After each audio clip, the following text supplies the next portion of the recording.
Do I wanna try? Can I let it go? Running from the past, wanting to be sure. Chaos in my mind, constant deja vu.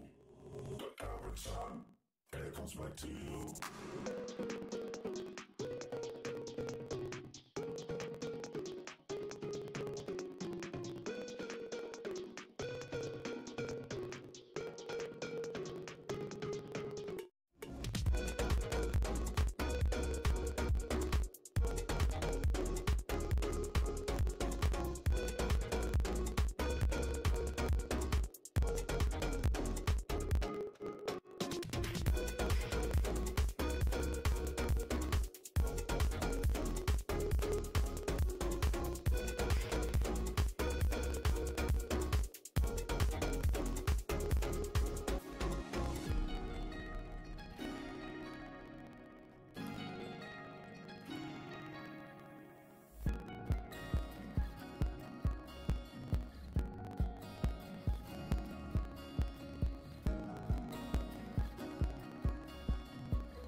Welcome back to the South America Series 6. Obviously, Charlie, we're straight in the Swiss stage. There's no messing about today. We are going to be heading into it. I'm excited for it, but look, thoughts and feelings of today. How are you doing going into these games today?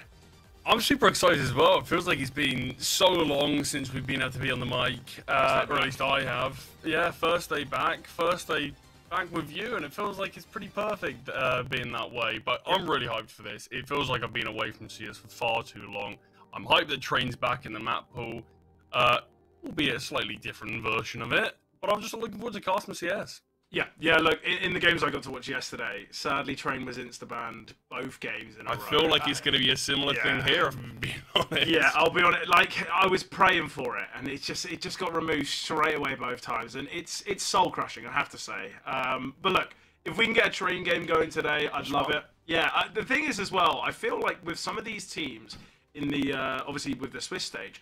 These are teams that maybe haven't got as many reps on HLTV, maybe have kind of made some recent roster changes, and you have to imagine that's where they might be a little bit more confident when it comes to pushing the boat out, gambling, not banning Train, maybe picking it, having that slight advantage. But as we can see, Charlie, we've already seen 4 results, 3 of which being 2-0s, and obviously Solid losing to Bad News Chickens, which, I'll be honest, I have to say, I think that was, out of all of the results, that was probably one in which not many expected.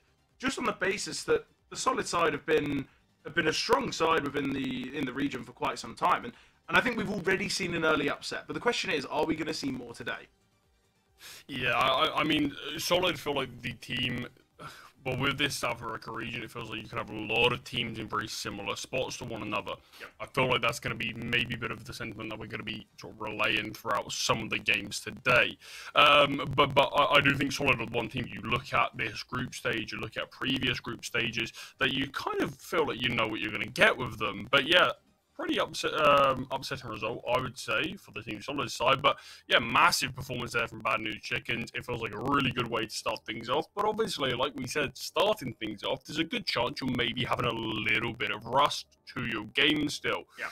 So I do think this sort of first game week, this first game stage, is going to be a really good sort of determining factor for, are these teams maybe a little slow to get off the mark, or are we seeing them instantly come out of that sort of break ready and raring to go? But yeah, as Stan and say, we're not going to get a huge amount of things, are we? As we haven't even seen all the games played. No, obviously not. We've got 4 more games on the cards. Kicking things off, we've got Dusty Roots against Bounty Hunters, X-Olos Laser against Nitro, Uno Mill against Patins to Ferrari, and then Players against 2070. And actually, it's a little bit unfortunate for us. I'm actually really excited for the Players 2070 game.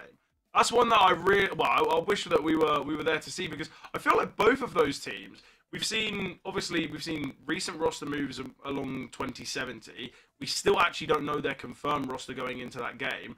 And Players, we've seen in the same. They've brought in X-Ins, which I think is going to be an interesting one. I think, obviously, over the period where they weren't playing on NHL TV, there was loads of questions to ask of who their fifth's going to be. So I think that's going to be an exciting game. But obviously, as I said before, Dusty Roots against Bounty Hunters. Why don't we get into the, I guess, the main portion of this little bit of a pre-show? When we talk about the teams, look at the players, and maybe we can highlight some key talents. So we'll kick things off with Dusty Roots. Obviously, I feel like they're a side that we know a little bit more about when it comes to their last 30. But anyone that you want to point out? Yeah, I mean, we do know slightly more in terms of them. Actually got to see them play a couple of games this year in general, and that always feels like a decent idea. So this isn't literally going to be their first game of the year whatsoever, but I mean, we've seen a couple of newer faces, to be fair, in terms of the games that we have seen. Toto and Fraguti. And right now, Fraguti has been making sort of waves in his early games that we have been seeing, at least. But it is still a small sample size. It is still not a huge amount to actually be able to go off of. And when you consider we haven't even got to see him play last year whatsoever, this is a big question mark in terms of this player. And this player, I want to see if he can continue this of a pretty positive look for this team. Yeah. Just because there's a lot of unknowns with, I feel like, a lot of the South American games that we are going to be watching in general. A lot of these roster changes, a lot of players being picked up with no sort of HLTV history. You've got to dive a bit deeper to sort of see what they're really about. But it feels like you're on a bigger stage now. I'm curious what this young guy's got to show. Yeah, definitely. On the flip side, though, for Bounty Hunters, it's kind of going to be synonymous amongst a lot of teams here in this region and kind of in the CCT undergoing the kind of 2 months hiatus, I guess, from CCT events and other events as well. But you look at it, we've seen Turtle and Zoc both been brought into this roster very recently, yet to play a game. Mayan and Bruninho, very recent as well, only played 4 maps for Bruninho and 3 maps for Mayan. So these are very recent changes, and the one that I really want to highlight is obviously going to be Zoc, playing obviously for Dusty Roots as well last year. So is there going to be a bit of a rivalry, bit of a grudge? I'd love to be the kind of, I guess, a fly on the wall of the server where I can see the chats, I can see the messages, and whether there is any of that BM and stuff like that. Because I feel like it's a very passionate region, and I feel like that's something that, are we going to see that today? Are we going to see maybe Zoc getting, let's say he gets a 1v3, 1v2, and he starts shooting bodies, and it's stuff like that where I'm excited to see. Yeah, I mean, with this team as well, I mean, Marin being a player that I think has had a very interesting career in terms of where to follow.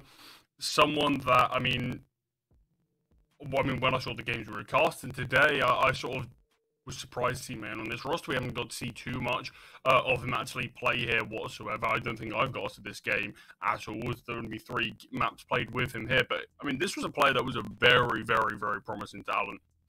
Being on that old MIBR side, coming from Sharks, I believe it was as well. But, I mean, he was competing in that sort of top 15, top 20 level, but we just haven't really seen those same highs. But he is someone that you always need to keep your eye out for in a server. Yeah. This team does have a lot of talent. There's a lot more unknowns just because we haven't really got to see a lot of HLDV games. It does feel like this Swiss stage here is going to be the perfect place for these guys to start off strong, make your way into playoffs, and really show the South America region what you can do as this 5. Yeah, definitely. And obviously a big portion of where this game's going to go is based on the vetoes. You talk about players in the server having their winning moments. I think the veto stage is always going to be so key.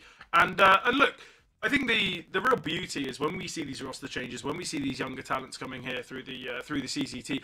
I guess you get that first impression, I guess you could say.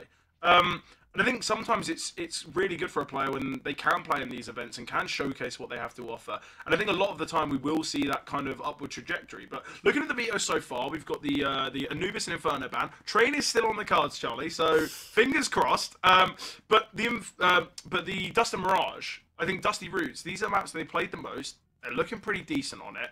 I think right now, Dusty Roots, they have been within the driver's seat of the vetoes.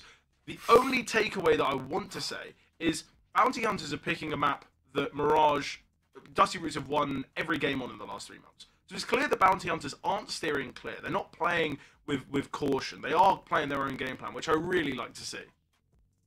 So close. So close to getting Train. And yet, look, maybe next game. Punished at the end. I mean, I've got to hope so. But I do think, I mean, just in terms of obviously having a big map change, it's always a weird spot that we're in right now with teams. You basically got the choice. Are you confident enough to pick a map that not many people are going to have played right now? The answer is normally no. Yeah. Because you never really know what you're going to get. Are you actually going to be able to be good enough at it? Are other teams going to be able to sort of just out-pug you on it because you're not particularly tactically adept enough? It's not pugging map, is it? I mean, not majorly, but I mean, not at all, really. Yeah, but yeah. it is one of those awkward spots with a new map whenever it does get introduced, because you kind of can with any new map. If the other side isn't 100% confident, you can just have games of maybe you just out aim someone, maybe you just got a player in your team who just sort of live game it a little bit. But you've also got a spot where it's a new map, and you're kind of, neither team wants to play it, so you're just forcing the other one to ban it to get a bit of an advantage in the vetoes. Yep. It's a strange spot for a map. In about a month's time, we'll probably see a lot more teams have it in their actual map selection. Already, we will have some teams sort of ready to have it as their map pick. You do see it with a lot of teams who maybe aren't 100% guaranteed to make it through playoffs, and maybe that's the sort of their sort of trump card that they're going to show. But it's exciting times in CS. Yep. It's a new year. It's a new season. It's more CCT. What's not to like? Exactly. What's not to like? New map pool as well. I mean, how long have we been sitting with this one for? Too long. Quite some time. But look, speaking of map pools, we're heading into the game now. Speaking And we're going to be starting things off on Dust, which is I'm excited for. Let's see what the pistol round has to offer, Charlie. Dust 2. A map, you said no recent changes to map pool. Recently added once again, which is, what were your thoughts on Dust? You like the map? I think I already know the answer, but let's showcase it for the people at home. I mean, I don't actually like playing it, but I do like watching it. I do feel like it has a weird sort of tendency to just breed comebacks. And it always does make for some entertaining CS to watch. I feel like it's either the most dominant game... No, in fact, I feel like it's always the most dominant game I've ever seen. But it's the question, does it end dominantly, or are we going to see a comeback? There's no sort of normal game, so I'll be surprised if this one is. I hope it is. Yeah, you always hope so. Obviously, though, Bounty Hunters be the ones starting on the CT side, which I feel like you have to say, this map has been somewhat bred to be a little bit more CT-sided recently. I think a lot of teams are favouring that CT side, but Max Core, nice opener here towards short, in fact finds it towards lower tunnels, and they are aggressing with speed. If they find Turtle, he's just out in the open, he's never going to be able to survive, and they get a freebie onto Mayan as well. Mayan, he was trapped between short and long there. I feel like he was just a little too quick to rotate in, but obviously it's a 3 versus 5. You've got to take a bit of a risk, a bit of a gamble. But I have to say, Dusty Roots, they've been so clinical there on the A side take. Not only finding kills in middle, but obviously dominating towards short and on the A bomb side. And we just saw those final 2 players. It looks like they're saving, they're keeping the Kevlar. But nice start here for Dusty Roots. Yeah, I mean, there's sort of just pack mentality here. Group up, have a lot of bodies there, and make sure you get the trading down. But the trading wasn't even required. I mean, you could see Bounty Hunters. All the players just caught in isolation, weren't able to find anything, so it's just sort of overwhelming force, sort of manhandling. But it's the question, can these CTs keep hold of these pistols? Renino's not going to get... Yeah, I mean, the player in tunnels now surely could be... I don't think they're all this close. Surely going to go down. Yeah, Friguti finds. Zoc, though, can survive. Can get that FAMAS, but I don't think it's worth it. I think... If both players survived with keeping armor fully intact and maybe could get easy upgrade, then maybe I'd understand the argument. But yeah, I think a force here is a little bit risky. There's no need to throw it in straight away, but they're giving it a go. Let's see how it works. In one of the games yesterday, Charlie, across 2 maps, a team didn't eco once. So we're going to see something similar today. I wish I could have been on that one. Oh, trust me.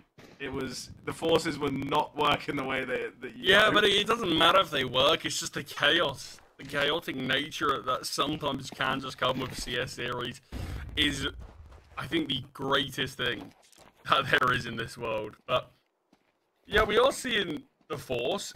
It's not like terrible guys. It's not too bad, to be fair. There's not a lot of util on the T side, but the 1-for-1 trade actually leaves Bounty Hunters on top as Zoc comes in to clean up Toto. So CTs find themselves in a good spot here, and with Max Score being chipped down, this isn't going to be an easy round for Dusty Roots. And it's this double setup as well towards long. I hope they do take some control here, because obviously it leaves these 2 players in CT a little bit open, and the peak here from Kaiser could go very wrong. As spotted the AK of 1962. Dusty Roots, they've got all this control towards middle. Problem is they just don't know which access point to opt for. Looks they're going to make their way up short, and that is the right call. They can get themselves the bomb down without any conflict. But the CTs have got a great read. They've got a great idea, just based on the steps heard from Bruninho. You can see these rotations already. Utility coming down. Maxwell does have a smoke as well to work with. These rotations are going to come through now. Had a lot more time maybe they anticipated. I don't think they really needed to run from short there. Oh, the jumping scout. Are we going to see the dial of the bomb? But we see the tag. Damage dealt. Kill found from Kaiser. And as the CT swings, Zoc gets them both. And a great force buy. I was somewhat hesitant, but a very little resistance part from Dusty Roots, it has to be said. Yeah, I mean, it didn't look like the Seas had a huge amount of utility to play with, and it felt like they sort of put themselves in a spot where, okay, we'll just clear certain angles without it and save it for a site execute. And this was the one that felt really brutal, this short take. Throw a flashbang on top there, and you've got the choice there. You've either got to have the CT turn, tank the flashbang, and maybe get a lucky spray, but there's no winning there for the CT whatsoever. But it just feels like the util wasn't being used, being a little bit neglected, as they just wanted to clear that out slightly too simply, and the trading just wasn't on point whatsoever for Dusty Roots. But you think that one fight towards short, if that does go the way of the T side, then the CTs have weaker weapons and are heavily disadvantaged, and it feels like Dusty Roots should just be able to comfortably close it out from there. But that one sort of scrap on the map really feels like it turned the tides. Yeah, and you have to imagine if they get that kill on short on the MP9, no casualty, they swing Zoc together, even if it's a 1-for-1, they've got the bomb site, and that's such a vital position. But yeah, I think an effective force from Bounty Hunters, you mentioned, they were ones with limited utility as well. Yeah, it seemed as though they were always shoulder to shoulder, there was always a teammate alongside, and I think sometimes that's such a simplistic factor of, victorious moments, and it's something that teams really just need to go back to basics. The CTs, they're happy to take control. Just make sure you've got someone by your side. A lot of damage from one HE grenade has already been dealt to the T's, but they're looking to line up here towards B. Molotov is going to keep them at bay for now, but the double setup and the lack of Kevlar could be enough to honestly shut this slight hit down already. Oh, timing on the volley's excellent. They can, in fact, push in front of it. Oh, nice fight from 1962. The sprays aren't perfect. How has it gone 2 for 2 with rifles against pistols? Not the kind of execution that we'd expect. The Dusty Roots, they've got the bomb down. They've got the tag on Turtle. Although Toto's just wielding a Glock right now. Certainly chances, certainly opportunities. Braguti's just got to stay hidden. Smoke grenade thrown. Landed on the bomb. Well, definitely has a bit of TK. That's going to throw a spanner in the works. Bruninho and Kaiser. 2 versus 3 now, and the T's don't need to peek. They can take their time, but Braguti, swinging from the back of the bomb site, gets one, and now surely just a save. Bruninho does have a kit, but he's going to be backing away. He finds the kill. The scout can be saved, but Toto just evading, keeping himself alive, but somehow the only weapon really brought across was that scout. I believe it just got the tag, but it was the Glocks, it was the pistols that were the real money makers. And Dusty Roots, although they lost the last, an eco victory here. Yeah, I mean, it was a weird buy in general, because we still got the scout. I want to say we have one more weapon of some sort, but, I mean, it doesn't get any worse than that for Bounty Hunters. I mentioned the lack of Kevlar, and yet I don't think any kill looked harder to get than what Bounty Hunters just made it look like on that B defense. I mean, the sprays were abysmal.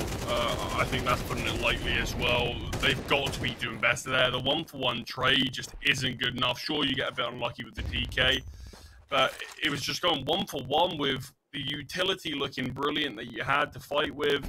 Nothing but just sheer manpower is what you're up against, and somehow it feels like they fold too easily. The most comedic part of all of it is we see a smoke being thrown over the top where you normally see a flash. They could have smoked off tunnels, they could have smoked the bomb, created some tension, created, a little bit of a different angle to work with. But yeah, a bit of an interesting approach to the retake, we'll say.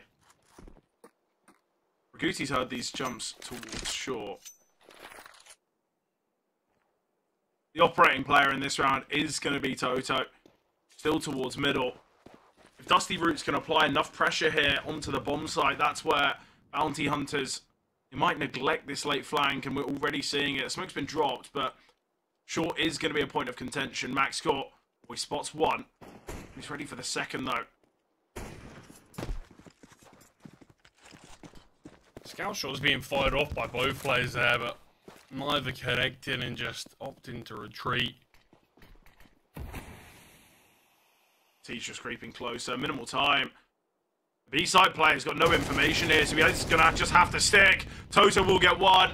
And now Kaiser with a scout to defend short. Even if he gets the tag, he goes down. And the final player in Mayan just slowly backing away. But Dusty Roots, they take their time. An effective sight hit. Absolutely excellent there. You see, all their delay does is it puts that question to Bounty Hunters. Okay, well, there's 30 seconds left. We've not seen anyone towards long. Obviously, we saw that scout shot. That's about it. They could be actually faking towards middle. They could be making their way towards B. Let's have a little bit of a look towards short. And obviously, as I said, the operating player in this round was always going to be Toto, and certainly was. Yeah, I mean, it was great to find the first kill. I mean, Kaiser might not have realized it at the time, but he was in an impossible situation. Needed to get the scout headshot. His teammate didn't do a single point of damage. Toto just able to sort of swing, even with the tag connecting. Easy kill to finish them off, but none of these rounds feel too convincing just yet. It feels like they all can very much be a bit of a flip of the coin at one possibility in that round. If Toto goes down, that one's going to be a lot more tricky. Yeah, with the T's. But, I mean, sometimes that's what CS is all about, these fine margins. But Dusty Roots do find themselves with that 3-1 lead, and now being up against pretty much a full eco. Just that one saved weapon. Should be a fourth. What are we thinking, Charlie, regarding kind of the favourings and where we think this series is going? Because Dusty Roots, okay, yeah, they're in the lead, and you could say that with the Dust 2 and Mirage as the first two maps, they might have won the vetoes, but are we saying that Dusty Roots are the favourites here, or is it still a little bit, I don't want to say rude to say for Bounty Hunters, but are we saying Dusty Roots?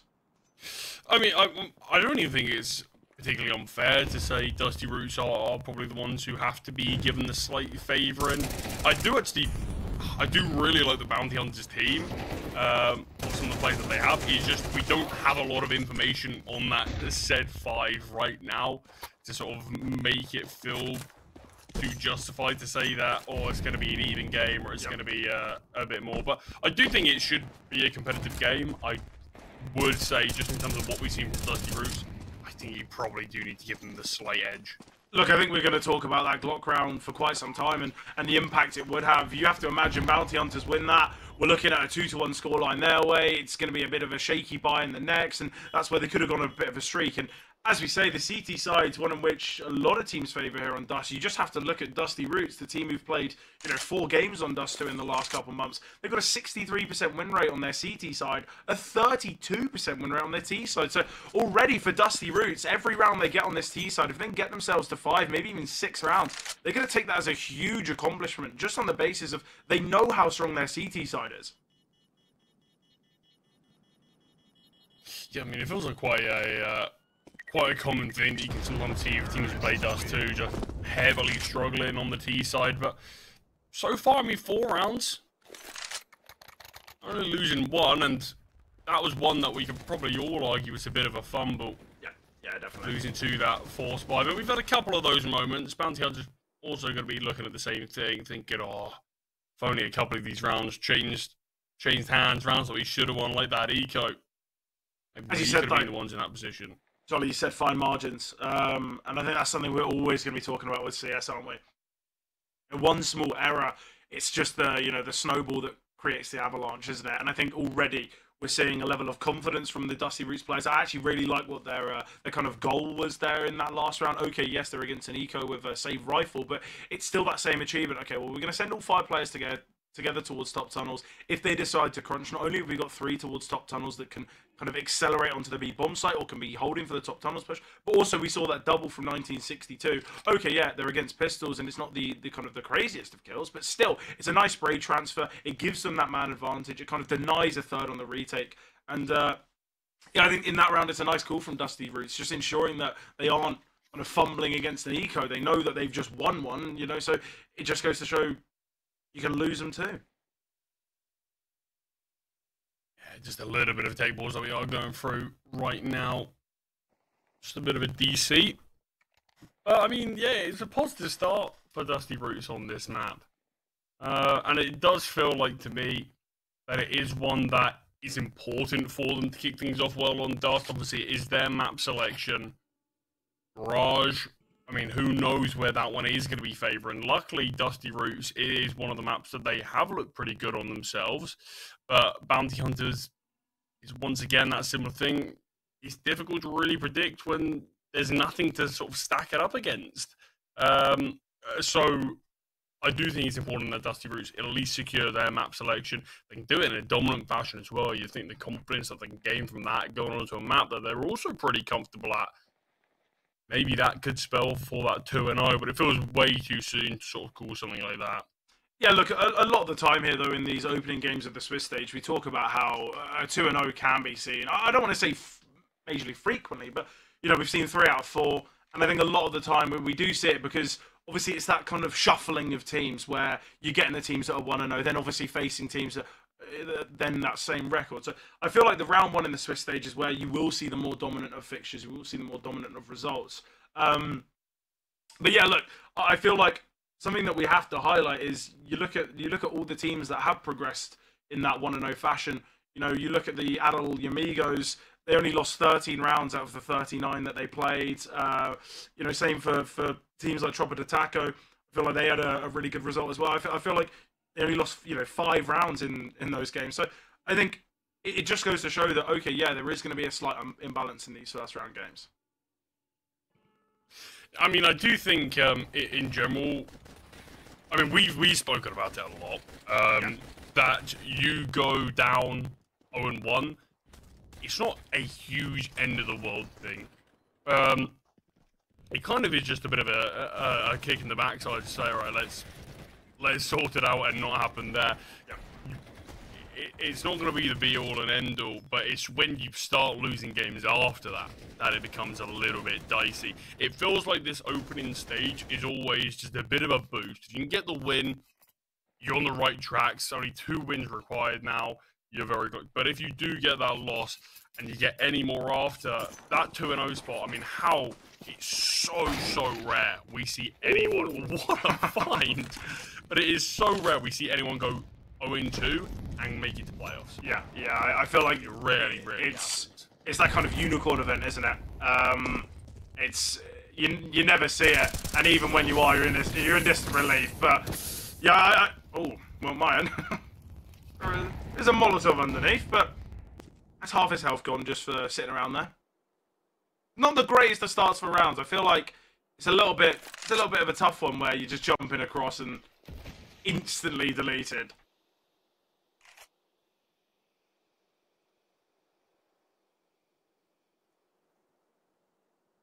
Yeah, I mean, they're not easy to hit either, but it feels like every now and again you do see it happen, and it just feels like such a bitter moment of CS. Like, oh, what could I do there? That's my round done after 3 seconds. Yeah, and people say the AWP's not overpowered. Well, you can hit it with a rifle as well, but not through the wall in one bullet, you can't. Oh, you don't need to aim from the wall. That's the, for those at home, that's an AWP versus rifle argument between a rifler and an AWPer. I mean, it's a good-looking round here and situation for Dusty Roots with that kill just coming out from 1962. Advantage bomb getting planted. The molly won't be able to deny it. Does miss. Yeah, I think we're looking at moments in this round. We see that kill through the smoke. We see the kill through middle. It seems like bounty hunters. You look at moments like that and you question, well, look, it's these really, I don't want to say unlucky moments, because a lot of the time you know there's going to be a CT behind that smoke. You know that that's going to be their game plan. Look, I'm going to try and catch you out and get a couple kills. But I think moments like that, you have to say, look, bounty hunters, it's an unfortunate event. But at the same time, you see Mayan on the back of the B-bomb site taking 50 damage to a molly that he sees coming. Obviously, we saw that, it would have been the kill on the Mayan's kill, 1962 kill in short. Like, it's moments like that where, okay, yeah, you've been a little bit hard done by, but at the same time, Dusty Roots are still playing very good CS. They have a really good identity of what they want to achieve here on the T side. I mean, that's the thing. You've had a long break here. I mean, sure, we have seen them play a couple of games this year already. But it is... In fact, no, sorry, that was Bounty Hunter that played a couple of games this year. But yeah, you've had a long break then. This is your first HLTV official back. It's a really good way to all these this month that you've had as a break. Sure, there'll be some holidays, some times off, but there'll also be a lot of practicing, grinding, going into it for the new season. But it feels like these opening days sort of do just show, okay, this is why we've done it. These are the results that we're getting now. But and looking to see if he can find something towards mid, creeping closer and closer towards the door, and that is where Tom is waiting. Yeah, Turtle in a good position here. This is where we saw the MP9 in that second round, having success. Yeah, you know, I'm completely with you. I feel like when there is a bit of a player break, there is a little bit of time for teams to really work on what they want to achieve. I think sometimes you can really see that success instantly, that kind of injection. Nice fire from Turtle. I feel like sticks around a little too much. They're quite hungry to find the AWPer. They've still got the man advantage, though, so hopefully for Bounty Hunters, they don't throw this one away. But Zoc, getting aggressive. It's a bit of a coin flip kill. But it has landed on heads, so not too bothered about it at all.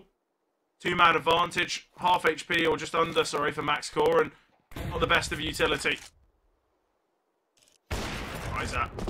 So quick. It leaves Fraguti in this 1 versus 4. Expectations aren't all too high, but let's pick the right bomb site. Kaiser is a little bit alone, but doesn't seem to bother him in the slightest. The Bounty Hunters, second round secured. Keeping 4 players alive as well. Good for the finances. Yeah, impressive looking one there. I mean, that's what I want to see a bit more. It's not easy to do it on Dust, but these sort of late CT pushes is really key. Normally you see a lot more towards tunnels if there's nothing going on there, but I love the short and mid one. Yeah, being taken at the same time there.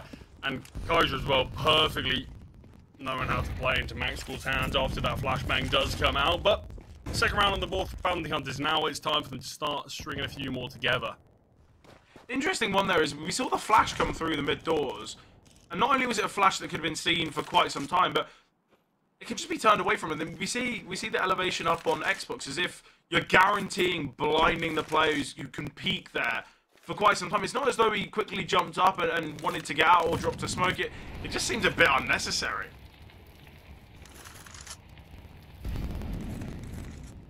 Treating a flashbang like a smoke, but Kaiser getting aggressive here towards long. Got a teammate by his side, and Kaiser will get one. Oh, Fraguti with the trade, and now be aware of another. They have to. Well, certainly go to now. The flashbang comes through, but just hold the angle and pray. Go 1-for-1, but Turtle coming in just in the nick of time does go down there. If he could have crept his way away or found that kill, I think that would have been the round gone to Bounty Hunters, but a 2-on-2. Charlie, we've got 8 pieces of utility remaining on Dusty Routes. It's clear that 1962... Oh, look at the mini-map. Yeah, 2 plays, they've just gone back-to-back on one another. Oh, he's seen him. He's definitely seen him. Oh, fine. Oh, awkward timing. Orp's got a USP in hand, but mine with a no-scope. Bomb to go down now, 1962 in the clutch. He's had a good round so far. He's had a good game as well. Reposition from Mayan now. Goes from Orp to AK. Surely to find this kill. 1962. Not quite prepared for the long play. I like it from Mayan there. He gets the kill in middle, and straight away his decision, I'm going to book it straight to long. There is no need for me to make an unnecessary risk and kind of delay my decision, because in doing so, you saw how caught out 1962 was that. Yeah, I mean, he probably should have been a little more cautious about that, but I mean, Mayan was just so quick, so good chance, maybe just miscalculated how quickly he could have got there. I do think it was a little bit of a risk from Toto. Was, if I were better to see it probably in the replays, yeah, Toto just off, as soon as he loses that chance, sort of maybe looking a bit too much. They are in this positive situation, but I mean, great clutch regardless from Mayan. Yeah. Did need that to happen, did need that to come through. Yeah, the big issue... what they've done to the money. The big issue I had with that round is obviously we see Kaiser aggressing, and as you said, they knew there'd be a second there, but it's the fact that Kaiser, after he fires the shot, oh, 1962, he gets a double, and the AWP now trapped to Kaiser. He's in a no-win situation, but let's see what he can do. He gets the first. No Molotov to force him out into the open, a missed shot. He needs a teammate by his side. He's trying to escape, but the Scout and Deagle combination will eliminate. And you can see Zoc there try to rotate in to support his AWPer, but a little too late, and decided against sort of just giving another fight up, potentially giving another kill up in the round after that. But I mean, Kaiser also, as soon as those first 2 players go down, he just finds himself in such a tricky situation. We have seen the push through towards B. There is a fight going on there. Both CTs looking for this 1 kill. You understand why I wanted to take it confidently, but it's just a Glock. Yeah, I think you had a good round with Glocks before. count that you're going to have another one. Tommy goes down to Zoc there. Low man advantage for Dusty Roots.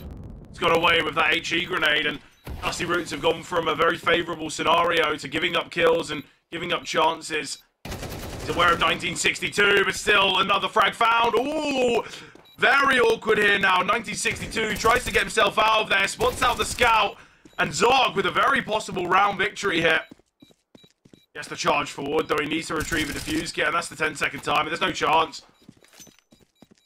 I just assumed that Zog would have had a kit, but without it, he can't head to the bomb. He's got to look for the kill, and it's just not enough time. Another round going the way of Dusty Roots, when in reality, it should have been far favoured for Bounty Hunter. But it's this double here from 1962. He's been absolutely excellent. It's a triple overall as well. Well, it doesn't work out, that 2 versus 4.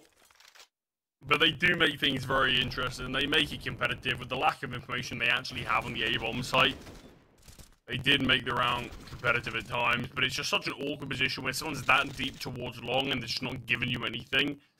You don't really have a chance, but just to try to push, try to hope they make some sort of mistake along those lines. And yeah, it was always going to be a really impossible one to win, a very difficult challenge. But Dusty Roots back to their winning ways, and it's now Bounty Hunter's turn to find themselves in a bit of a tricky financial spot. Yeah, I don't love the investment here from Turtle.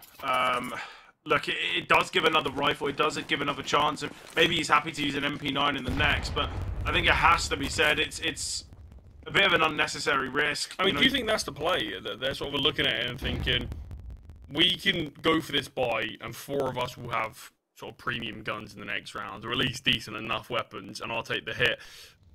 But if we go for it, we've got 2 rifles now. This game's had a bit of madness to it already. Maybe we can squeak a victory out from seeing if we can both for some big moments. I mean, surely that's got to be the idea behind it, because otherwise it does seem a bit wasteful. Well, another issue I have is Mine's invested, 1.1k. He's brought out Kevlar, he's brought out a 5.7.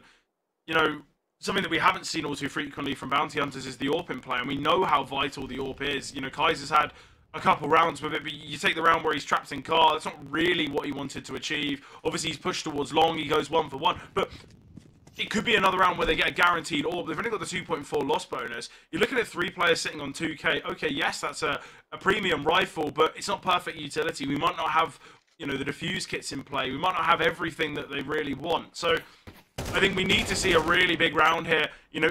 Okay, yeah, if Dusty Roots still win it, at least keep it competitive, at least deal some economic damage, but there's the investment from Turtle gone.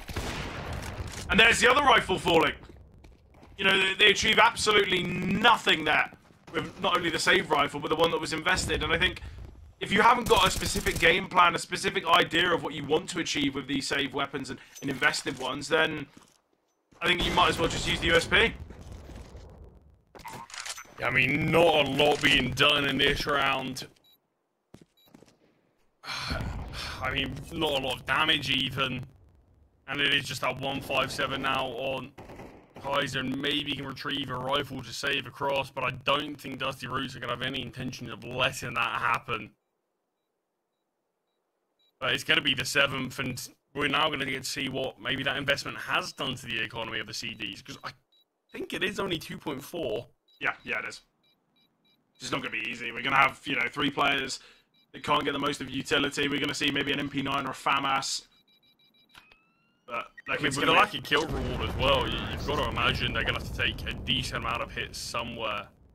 And I don't really know why Kaiser hasn't at least attempted to get one of those weapons. Sure, there's a good chance you will die, but you're not going to be using the 5.7 the next, are you? Well, look, I think the only reason you would do that is if you were going to gamble, you would maybe drop a 5.7 over to Turtle and opt for him to get full utility, get a defuse kit, and maybe set the team up. But we see the kill in middle there from MaxCore. And the player swinging from short, it's as though he not only hasn't heard the AWP shot fire off, but there's no communication either. I don't really know how you can kind of just be so oblivious to the AWP there.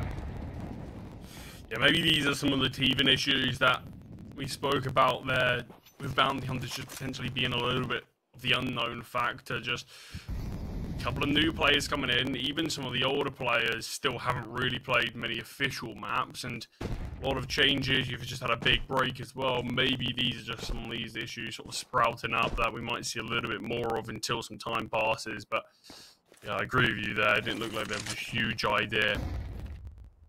Yeah, look, I think it's all. I think the teething issues is certainly something that we're seeing, but it's not as though that this Dusty Roots side are a team that have been playing together for 5-6 months and they've got everything solid. They're in the same plane. They've got 2 players that have joined in the last week. It's a lot easier to just kind of blame the teething issues. It's communication, Charlie, and I think look, these are all professional players. These are all kind of the top of CS.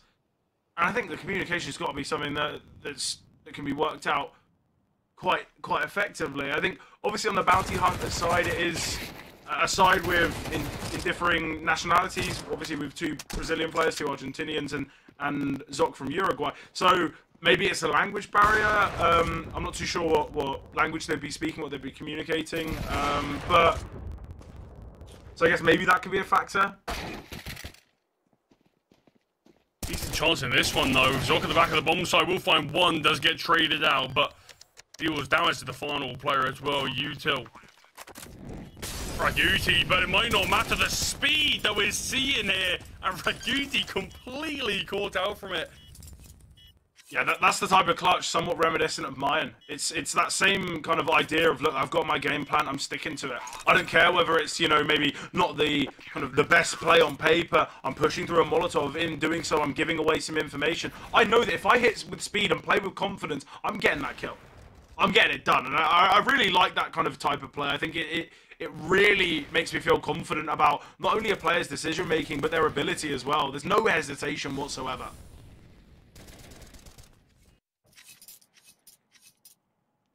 Yeah, I do love those moments in a game like this as well, when you're gone down to maybe 9 rounds to Dusty Roots, yeah.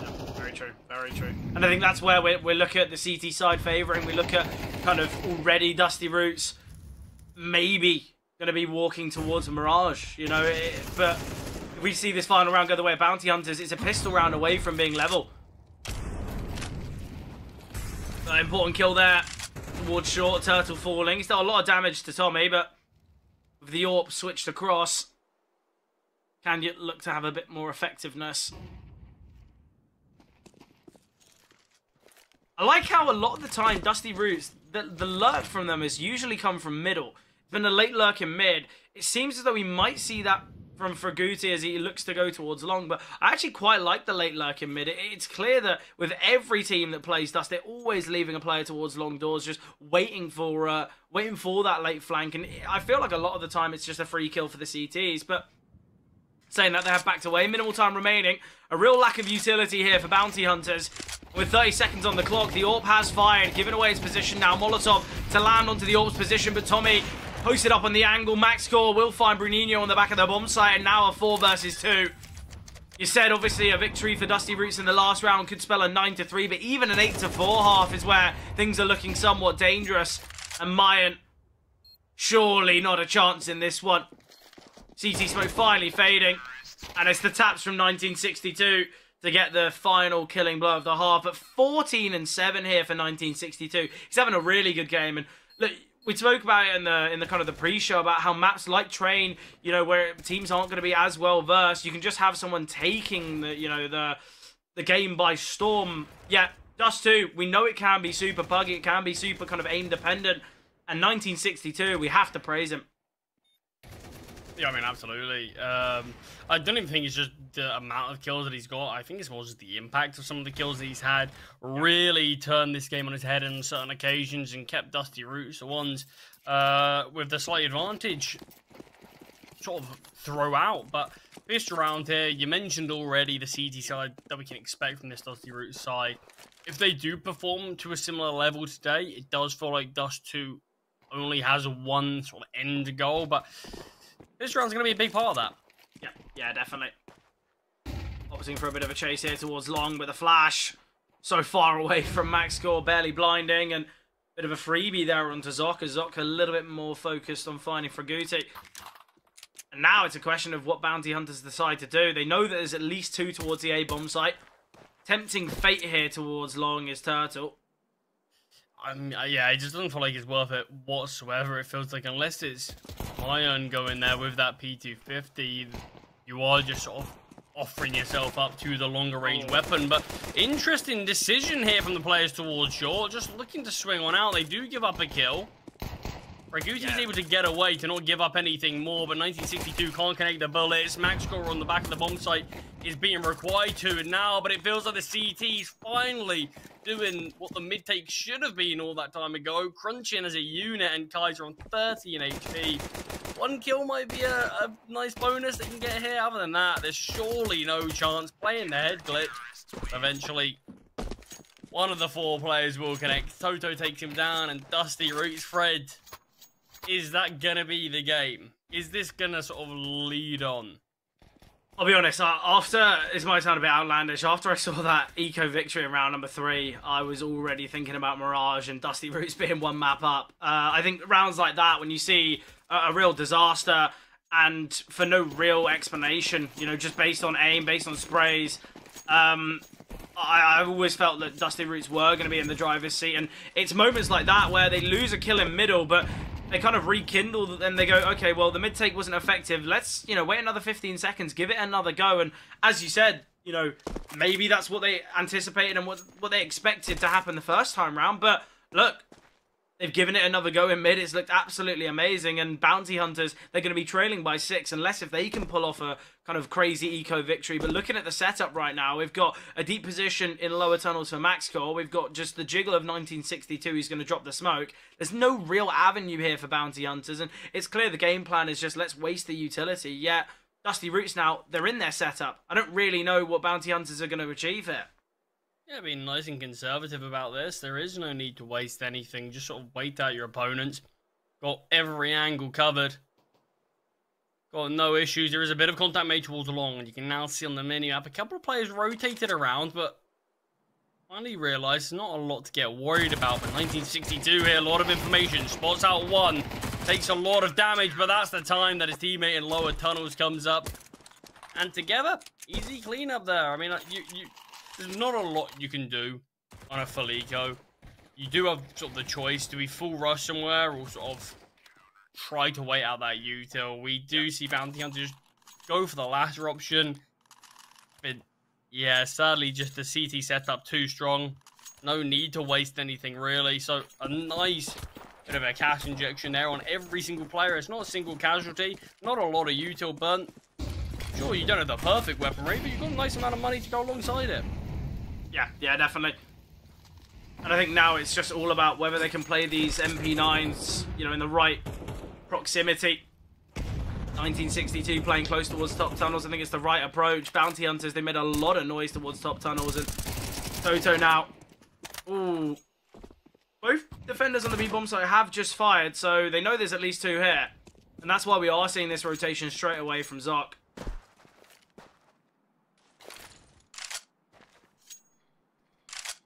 Smoke coming through here towards mid doors. Attempt change the decision here for Bounty Hunters. Make that HE grenade not connecting as they'd hope, but Maxcore's got another one ready and waiting. I mean, this does feel like a round that is sort of a must-win one for the T's. Yeah, definitely. Going down here might be your chances of Dust 2 going down with you, but great call. Mid to be here, and this is where we kind of need to see a bit of a boost, but it's not going to be seen. We've got 2 MP9s defending the B-bomb site, one through middle. I think Toto might have just been spotted, well, he certainly has now, and it gives it all up, it gives it all away. It's all on 1962 here towards B. Completely alone, rotation's going to be slow. Goes down to Kaiser. I really don't know why we didn't see an attempt at a boost earlier on, but Turtle finding Maxcore and the T's. He said it's a must-win round for them. They are going to take it unless if Fraguti can win the 1v4, but it seems so unnecessary. You see the gamble come through there from Dusty Roots. They opt to play 4 players towards the A-bomb side, just the 1 in CT. I think there's many questions that have to be asked, especially with the fact that the rotating players in MP9, the whole half of that map, and you could maybe argue 2/3, is being defended by 2 SMGs opposed to a rifle, which I really feel was a bit of a kind of mismanaged decision. Yeah, it did feel like we saw Maxwell just opt to back away there when Toto went to push forward. It feels like they maybe had a bit too many differences in terms of how to actually play that round. But I mean, how they did opt to, as soon as Toto goes down, you've got nobody near 1962 whatsoever, and you could see he felt that pressure. Yeah. Too sure what to do, split between the 2 angles, drop the flash, let the player in tunnels know exactly where he is before trying to take that fight on. Still, weapons are in play in this one, but not a lot of util for the CTs. Yeah, it was a bit of a bonus. Ooh, needed the smoke here. The nade will find Toto. Nice frag found. Boost coming through. The molly will disassemble it. We saw one of the few rounds that Bounty Hunters did go on to win was when they took some re-aggression. They took some late fights towards short and tunnels. We are going to need to see something like that or a risk from Dusty Roots. Yeah, most definitely. And the risk is they're going to be gambling towards a B-bomb site. We've got Tommy playing from CT, holding the mid to B lurk. We've got 1962. Oh, he looks to be aggressing. I really don't like this. He's completely alone. Why have we gambled 2 players towards B if one's just going to aggress? Max core as well. Once he shows his hand, oh, he's been spotted. The bomb has only got 23 seconds. I mean, Turtle has got the A site, so yeah, they can rotate back. That's what they're doing. If we see a kill come through here, there aren't going to be any real issues. Maxwell's going to be keeping hold of this orb. There's nothing he can do. Is there enough time? Yeah. Anyway, Maxwell goes down. Again, I have to say, you know, we see the aggression. You said that we needed to see a bit of a risk taken, and you understand that 1962, he's taking that risk in the form of aggressing tunnels, but I just don't see if we're going to have a double B setup, have the AWP on the back, why don't we just leave the AWP to be the one to take that first contact and then leave 1962, whether he's towards car, whether he's towards the back of the bomb site. There's such limited time there. I just really, really feel that was an unnecessary decision, and it's one that certainly cost them. You said it's a map where comebacks can be seen, Charlie. Is this the beginning? I mean, it certainly would be an interesting one to witness. First game back casting here. First game this year, and to see a big comeback. Oh, I wouldn't mind that. Always on dust too, aren't they? Always on dust too, it seems. Interestingly, it seems like one team does really well on the T side and then somehow just forgets how to play their CT.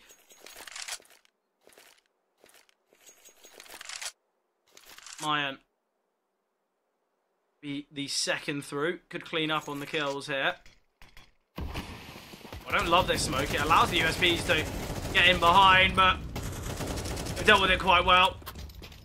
And as expected, Mayan, second one through, he will get 3. Nice damage, nice attempt. How is Maxwell still alive here? Finally, he does go down. Caused quite a nuisance there. Mayan won't get the ace. But the 4K still does come through there. And only losing 1 player is not too bad, but it is obviously just that eco. The scoreline is starting to close up now. I really thought this one was going to be done on that pistol round, but yeah. Well, we still got some action here. Yeah, I think look, it was a great start for Dusty Roots in this half. It seemed like, even though they lost kills in middle and that pistol, as we said, the re-aggression was excellent, but it seems that they've kind of lost their confidence. Let's see if they can kind of get it back before things get a little bit too out of hand. They've still got that 3-round buffer. Oh, he's been spotted, and Turtle will find Fraguti. Tough for Tommy. Bit of a one and done.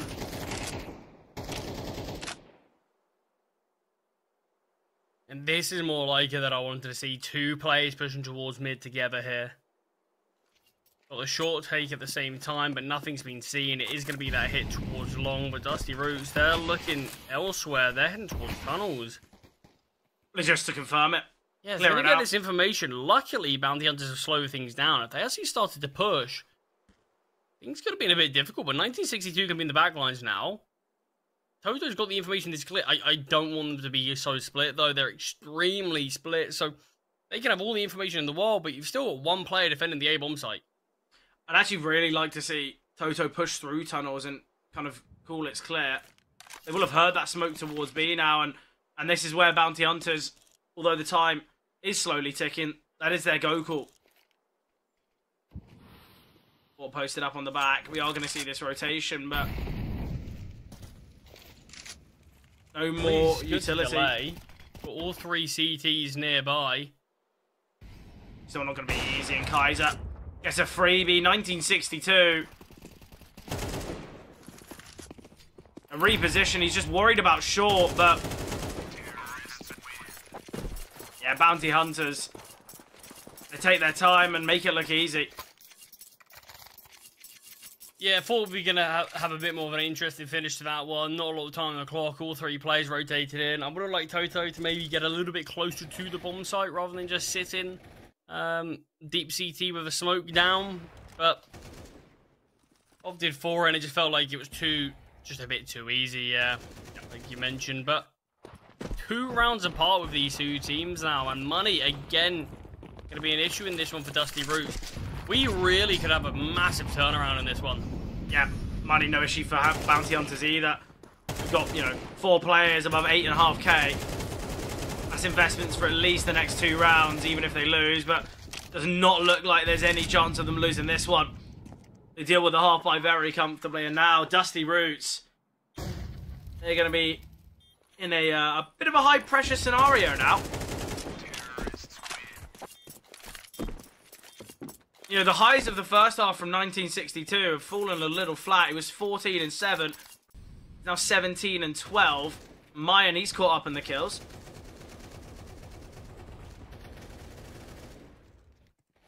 Yeah, I mean, just that sort of eco round they got that 4K in. Sometimes they can just be rounds that sort of give you a bit of confidence. Yeah, most Get you definitely. back into a game, and yeah, that really was a big turning point for him from the individual standpoint. But now the pressure's starting to mount on Dusty Roots. You had a pretty handsome lead, and now it's quickly disappeared. Sure, you do have the lead, but just by 1 round. But that long take, not as clean as the T's would have wanted, and they've lost 2 people and gained no real estate for it. I think the most interesting part of all of this is if you scratch the scoreline and you just look at the kills, you're kind of questioning how this game not only is close, but also how Dusty Roots are the ones that are ahead. Everyone on the side of Bounty Hunters above 10... no, 4 out of the 5 are above 10 kills. Kaiser on 8. We've got Bruninho on 60, Mayan on 17. Somewhat incomparable to the 3 players with 8, who obviously both got kills in this one. I think right now, it just goes to show that in the rounds that Dusty Roots are winning, their clutches, their close ones, it's not as dominant. Yet Bounty Hunters, they've kept, 3-4 players alive in many, many rounds here, especially in this half. Oh, great from Mayan. Kaiser as well. This was a 5 versus 3. Come down to a 2-on-2 scenario now. Making it 2 versus 1. Great from Mayan. This has just gone so wrong. So unbearably wrong, and Kaiser will get the final there. Bounty Hunters, they level things up 10-10. Again, Charlie, we're seeing a round in which Dusty Roots, they look far favoured and still fumble. We see a tactical pause there before the replay show.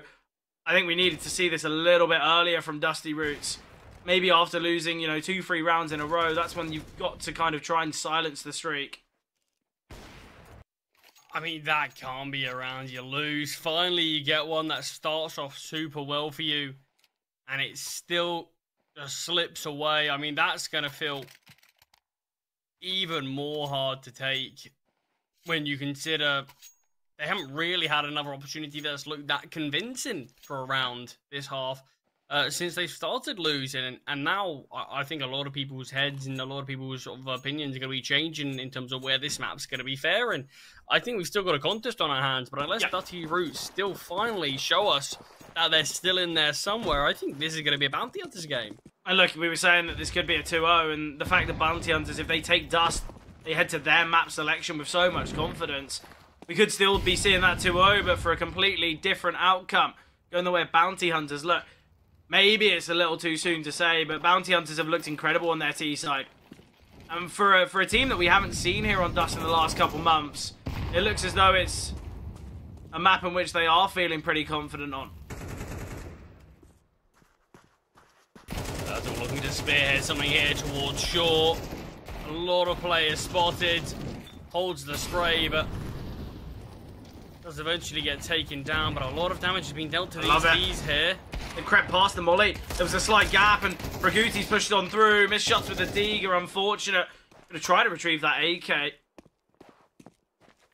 Still a 2-on-3 with Mayan chipped away at. Certainly a possibility, and you look at the position of Tommy. He might go unnoticed. He's heard these steps. Great from Kaiser, though. Still towards top middle. Can't find. With 45 seconds, they've got enough time to maneuver.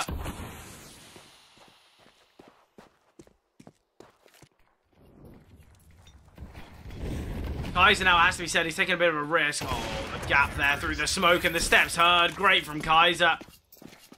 I was worried his teammate in mine was going to head towards tunnels, but again, they're operating with simplicity. Look, let's regroup in this 2 versus 1. Let's not fumble. The Bounty Hunters now take the lead for the first time in the game. Yeah, this is a really brutal one to watch now for Dusty Roots. A game that was so comfortably in the palm of their hands now feels like they just are lost on this map. And to think, Fred, this is statistically their favoured side. I mean, historically, the T side does too. Can sometimes be very difficult to get going. And sure, the economy's not been excellent for Dusty Roots to be able to manage, but they've had rounds like this where they've got the weapons they need. You've just got to start showing them. I mean, look how sloppy this is. 2 players with the util in hand. Completely caught out. And that's the round done. The save's got to come through. It's 8 rounds in a row now for Bounty Hunters. This was a 10-4 scoreline, Charlie. 10-4. And I don't really know what's gone so wrong for Dusty Roots. I don't know how this has been so poor from them. But yeah, both players sending flashbangs. I believe they had smokes and mollies. I really don't know what's happened there.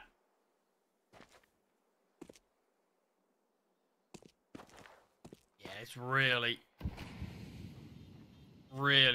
brutal. It's so tough. Max Score will get 1. Knows there's a second. He's already crossed the car. Utility coming over. Ooh, Max Score. Dead to the nade, surely.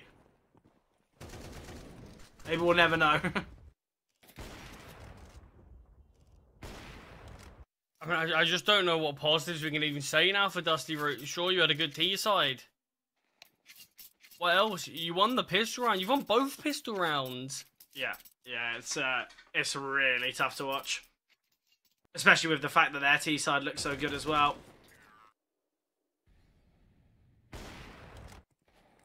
Maybe it's the fact that they did just have such a strong T side. After their showing, they just assumed, well, this game's done and dusted. We trust our CT side massively, so let's just go out and win it. Yeah. That confidence could have turned to complacency. I think Kaiser as well, Charlie. You look at Kaiser, you look at the kill department. Okay, yeah, he's not been massive on the kills, and Max Score has, he's got 2 more, but I feel like the kills that Kaiser have got have always had that impact. I think that's something that the stats we sometimes struggle to evaluate, showing how truly impactful these kills are. I can't think of a single time that Kaiser's, not had a round-winning kill or a big moment. Speaking of big moments, is where Dusty Roots need to provide one. Lost it. In general, Bounty Hunters, all of them have really stepped up when they've started winning. We mentioned 1962 when Dusty Roots were having success. Weren't really sort of singing too many other players' praises, but it feels like the whole Bounty Hunter side deserve a lot of credit for this, showing that they fought. But 2 rounds needed in a row for Dusty Roots to keep things alive, and Max Score will find 1 onto Turtle. That's advantage. Got to convert it, though. Yeah, most definitely. Absolutely need to. And I think as well, in the last 11 rounds, oh no, last 10 rounds, 1962's gone 3 and 8. Yeah. So, bit of a slow up here, moving to the CT side. I say bit, a massive slow up. Yeah, it just needed some other players to step up when you do inevitably slow down at times, but no one really is at these moments. But 5 kills needed for Bounty Hunters, and the game is theirs. Their opponent's map pick, and the execute onto the A-bomb site is starting to come through. Maxcore already finding 1, found his second of the round. Yeah, it's a great setup here. Maxcore, it's all about taking attention away. We've got to play towards Goose and Tommy. Great find that. The problem is, Dusty Roots, even after winning the round, they've got 5 alive, they've got a perfect buy, but so do Bounty Hunters. That is 8 in a row, though, for Bounty Hunters. Finally, Dusty Roots have got themselves 1. I mean, honestly, it feels like Maxwell did this almost all alone. Yeah. You can see he's there to bait in Tommy, but eventually, Tommy just decides I'll swing myself. I'm not getting many players pushing up. You're killing them all. But yeah, big round there for Maxcore. Mentioned someone needs to step up, and he did in that round. But round number 24, it does feel like how CS goes. That a team will make this comeback, and yet we're still going to overtime. It feels sort of poetic in terms of the nature of how CS does sometimes just sort of pan out. Yeah. I still feel like Bounty Hunters, they can definitely take it. You know, winning 8 out of the last 9 rounds, they should be pretty confident. But as we say sometimes, Charlie, when you get to that final round, when you get to that winning moment, that's where pressure's at an all-time high, especially when you are kind of making your way to the comeback. Yeah, I mean, I definitely do feel like Bounty Hunters deserve their due. So victory here would be something I think very deserving. But now it's your turn to sort of feel a little bit of the pressure. Yeah. It's now time to close it out. The hardest round is round number 13.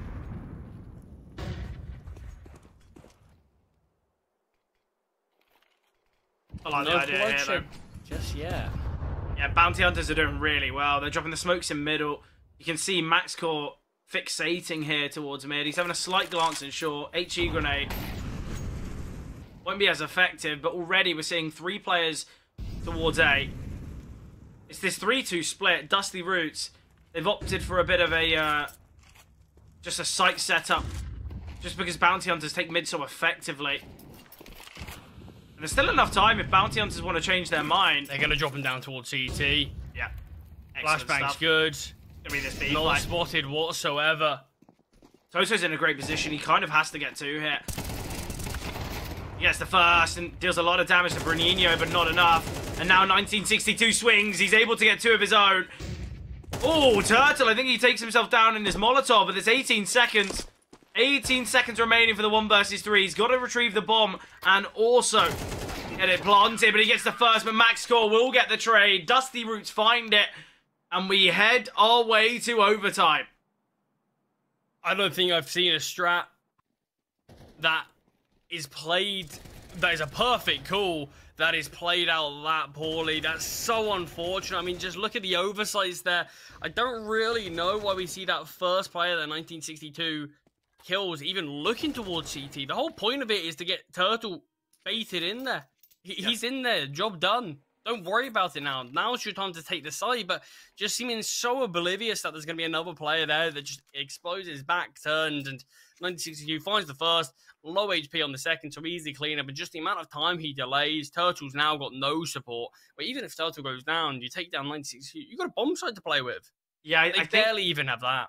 Yeah, I think the problem is I'm pretty sure Turtle disconnected or lagged out or something, because it said that he kind of killed himself in the kill feed, but I don't really know what that would have been from. I don't think he had much utility. It wouldn't have been the full damage. So it did say he like a CT got an assist on it, and he didn't take any damage when dropping down, I believe. So I think they would have been shooting at him as he went down. So I mean, that could still mean he disconnected, you know. Yeah. And it was just that sort of perfect timing. But yeah, not entirely sure what did happen there. But at the end of the day, we're in overtime now. Yeah. Yeah, exactly.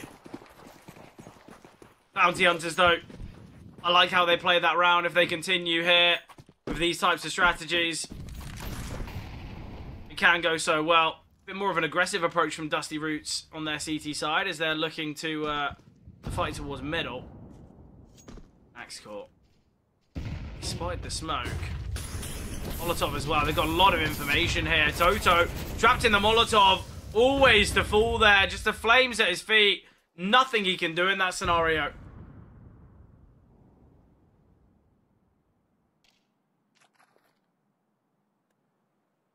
And the Hunters, I mean, you've got to think, if they can sort of keep up the sort of trend of their T side that they could in regulation, they've had a lot of time to sort of dwell on their CT side and what went wrong. Yeah. Dusty Roots don't. They kind of have just...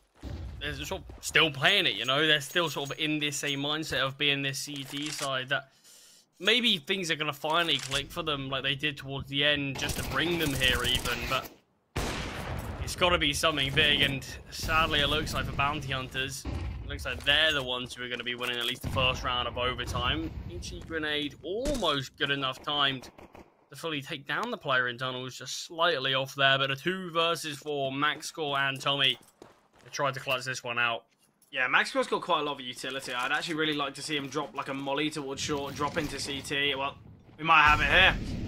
Molly towards short, utility forcing him out into the open, showing that it is going to be this B play. Tommy's got to get to that to give his teammate a chance, but they don't have the util to cross. That's the bomb. There's 10 seconds now. He gets the tag, USB in hand, able to find the bomb carrier. Now it's on towards a turtle. Maxcore just dancing around the doors, just trying to keep himself alive, and he's victorious in the round, although he goes down. A great clutch there from Maxcore. An exceptional 1 versus 3.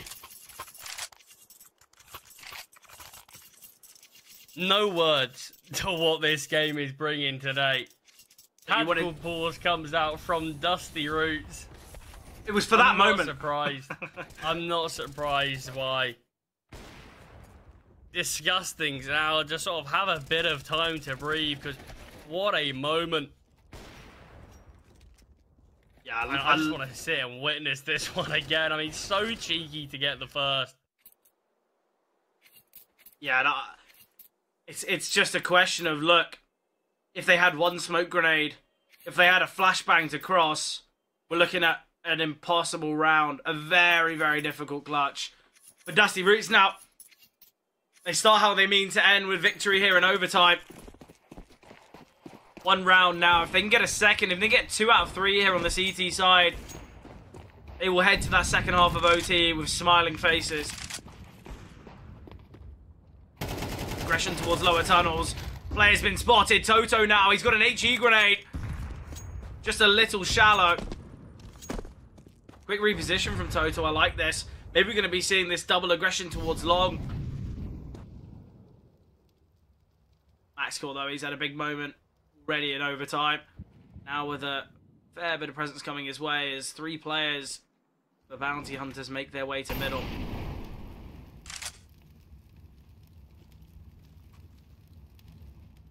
4-on-4, I mean, a couple of the Ds are pretty squishy now, and with Maxcore having the HE grenade and really stepping up in recent rounds.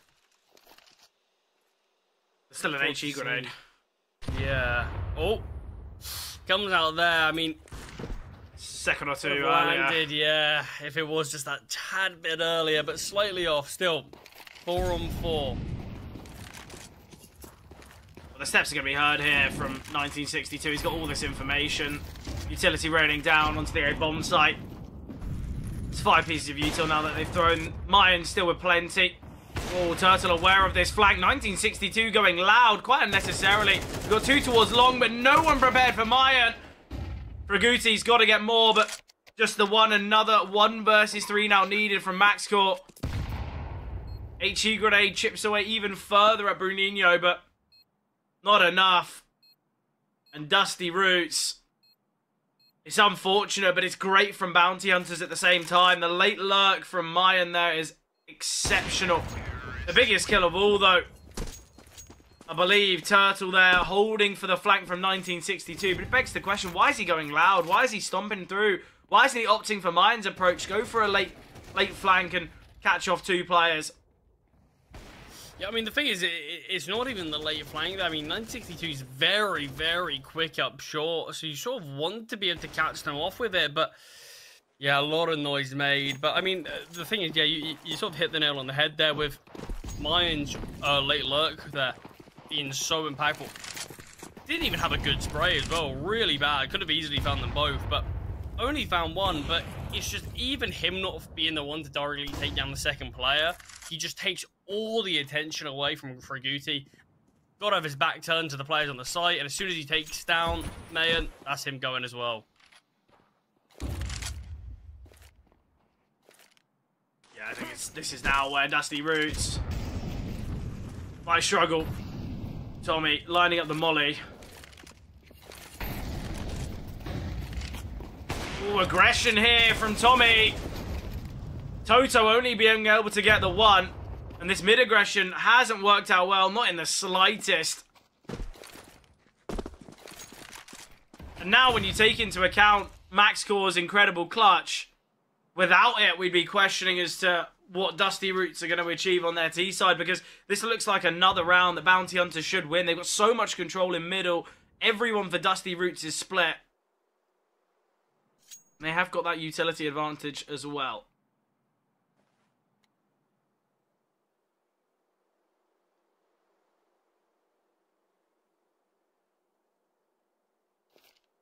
Starting to see the group play come through. 3 towards mid. Smoke drop now. Pressure is going to be on 1962. Oh, MaxCore has spotted 1. 1962 trying to reposition. Oh, he's in a great angle. He's able to get 2. Deals the damage on another. 1962. We say he makes a bit of an error in the last round, but he makes up for it here. He puts his teammates in a very winnable clutch. Molotov forces them away from door. Great find from Turtle, though. Instant headshot onto MaxCore, and it's all on Fraguti. M4 in hand. Might attempt to bait out the shot, but Turtle still sitting, still waiting, hiding. The right time to strike. Flashbang coming through. Oh, and Turtle playing with his food. He's got so much damage, and Zoc swings. 14 found from Bounty Hunters, and even after we see the brilliance from 1962, sadly amounts to nothing. I mean, so much work there that he put in on the B-bomb site. I want to say he dinked 2 players, killed 2, but just couldn't finish off the 2 dinked players. Yeah. I mean, unbelievable what he did there, but wasn't enough.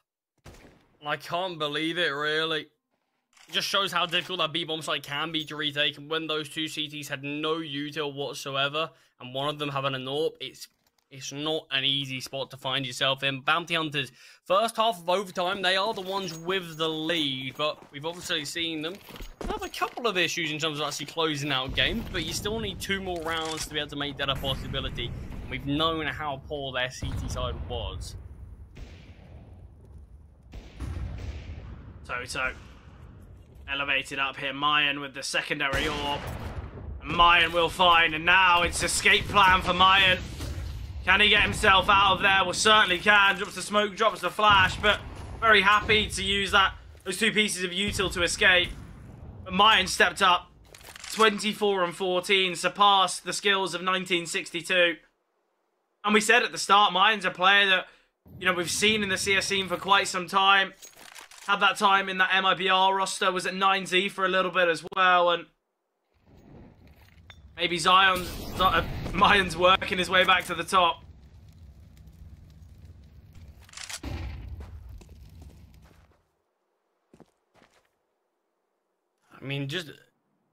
Yeah, having that early kill on this CT side can be so big, especially if you're not particularly comfortable of playing this map, because this is where you can kind of just sort of sit back, not do anything fancy, and just try to play the trade game.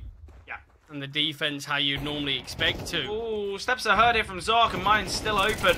Zoc's in a great position though. Turtle gets 1, Mayan as well. It's all on MaxCore. A 1 versus 5. He's already won a 1 versus 3. He can't ask for more, and Zoc will take him down. But Bounty Hunters, They've got a clear route to the finish line now. Just 2 more rounds. Dusty Roots need them both.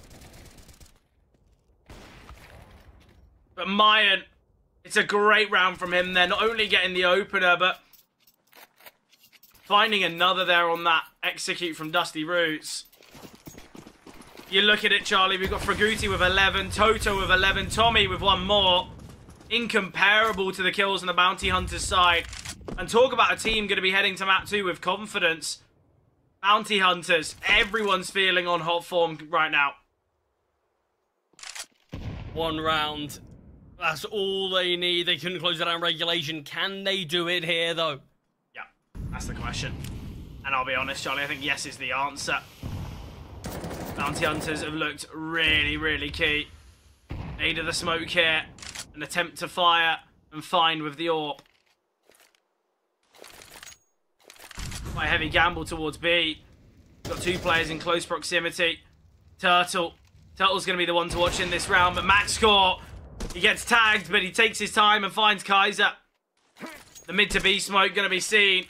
Still Dusty Roots with the opportunity, with the decision. Wondering which way they're going to go, but it is going to be towards A. The steps are going to be heard. Utility's been dropped here to Mayan. Molly's been thrown, but one of which of them misses. So awkward here. Toto able to catch one out quite comfortably. Fraguti needs to find this pick. And now it's all on Mayan. Rotation's going to be so slow from Zoc. Bit of a weird round, I have to say. I mean, you see what that miss Molly does. What would have helped delay, in fact, just sort of allows one of the players to go down, not realizing that Molly's missed, back turned. Yeah. Just seems too easy for Dusty Roots at moments, but maybe there is a second overtime on our hands. Maybe Bounty Hunters just can't seem to find the winning formula to actually get this game over the line. Yeah, Still look, we have another opportunity for it, though. We see it from teams time and time again. The second they get to 12, get to 15, get to 18, you see them get a little bit nervous and you start seeing mistakes that would never be made. A simple Molotov. We see kind of a gunfight that goes wrong. You know, we see it time and time again. I think the real problem is, Charlie, if they don't take it here, if Dusty Roots are the next team to be on map point, they will take it. I think after so long of kind of trying to claw their way back, trying to get themselves to overtime, the second they have the opportunity to snatch victory, they will do so. I mean, you would have to think so. I've got to get over the line in this one to even make that be a possibility. Bounty Hunters. It's now or never. Otherwise, you're going to have to go through this merry-go-round again. And with how close this game has been, sure, it feels like it's been Dusty Roots hanging on for dear life towards the end of this one, but they've still been managed to sort of pass that challenge every single time. 1-for-1 trade in lower tunnels. Match score going down. Big player to remove, though.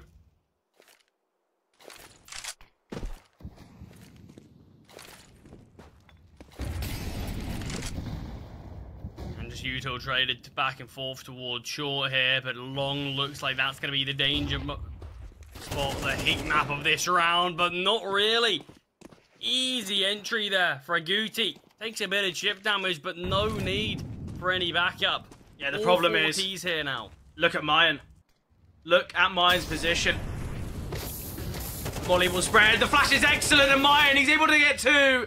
No more, but still, he's already done his job. He's got the information as well that both players are still here. And with the utility thrown, should be a good indicator. Bomb needing to be retrieved. Minimal time. Zoc now on the bomb site. Needs to be ready for 1962. It's all going to be about timing on who peaks first. But Zoc, he's in an excellent position. All off the basis that the AWP was fired. And Zoc, oh, unable to get Toto with so much damage dealt. All it takes, one bullet here now from Kaiser. Whether it's an AWP, whether it's a USP. And it will be done. But a missed shot with the AWP. And Toto has a chance. And he's taking his time. I like this from Kaiser. This slight delay creates a question mark, and now he's been spotted. 5-7 in hand, and Kaiser creeping. All it takes is one bullet, one moment, and Kaiser finds it. And we do see the round and game-winning moment here for Kaiser. Toto. He tries his best, tries to take his time with it, but unable to do so. Excellent game there. Dust 2, Charlie. It was a 10-4 scoreline for the likes of Dusty Roots. And somehow it's won in overtime, but not by them, by their opponents, Bounty Hunters, able to find victory here on Dust. And now we head to Mirage with thoughts and feelings after that one. Yeah, I think it wasn't just a scoreline that sort of sums up how that game was. It was just the lack of impact that it felt like Bounty Hunters had on the T side, on their CT side initially in regulation. It felt like they just weren't offering us a lot. And yet somehow it felt like something just clicked. In that second half, they even lost the pistol round, lost the round after that. But once they had the buys out, somehow we saw a different team. We saw a different beast. Their T side looked immense. They just continued that streak through. Were able to close things out in regulation. They had 2 rounds to do so. Sadly, it wasn't to be. Did it in overtime, though. Doesn't matter how you do it, they still managed to take their opponent's map pick, a map that we have seen Dusty Roots look so good on. And now we're moving over to Mirage. Sure, this is another situation where what we've seen from Dusty Roots have been positive, but this is picked for a reason. And after the confidence that you're going to be feeling after a map 1 like that, there's all the chance that we can see Bounty Hunters going to take this. Yeah, definitely. Obviously, as you mentioned, Mirage is going to be that second map of the series, the selection here of Bounty Hunters as well, and they're going to be feeling confident. But obviously, Mirage up and coming after the break.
A great first map, has to be said, right? Dust, it had all the qualities. It had the one-sided nature initially. We saw the comeback, we saw the overtime, we see a big 1v3. It had absolutely everything. Now, the question is, Charlie, is Mirage going to be similar? Are we going to see that same kind of close nature? Or are we going to see Bounty Hunters, the team that many would have counted out going into this? Are we going to see them 2-0? And that's the question I want to hear from you. Yeah, I mean, I think that's something that is really difficult to answer now, because they definitely did deserve to win Dust 2 after being able to make that comeback happen. Sure, it went to overtime, but they did eventually close things out. But now we're moving on to Mirage. It is their map selection. In theory, it should be easy to say, oh yeah, they can go on to win this. But like we've already touched on in the pre-game, in the pre-show, Dusty Roots are still a team that we've got a lot more to look at and say, yeah, this is the evidence of why they should win this game, in comparison to Bounty Hunters, who just don't really have that quality yet, just due to the sort of lack of time that they've had as this full 5. And also Dusty Roots, they've looked good on Mirage, sorry, when we've seen them, but it is difficult to say Bounty Hunters can go on to win. I do certainly think they've got the opportunity to do so now, but do I think it's as sort of cut and dry as, yes, it's going to be a 2-0? No, I just don't think I can sort of find it in myself to be able to say that. I do think they've got the good chance, but I still think this game's just as likely to go to 3 maps as it is to be 2-0.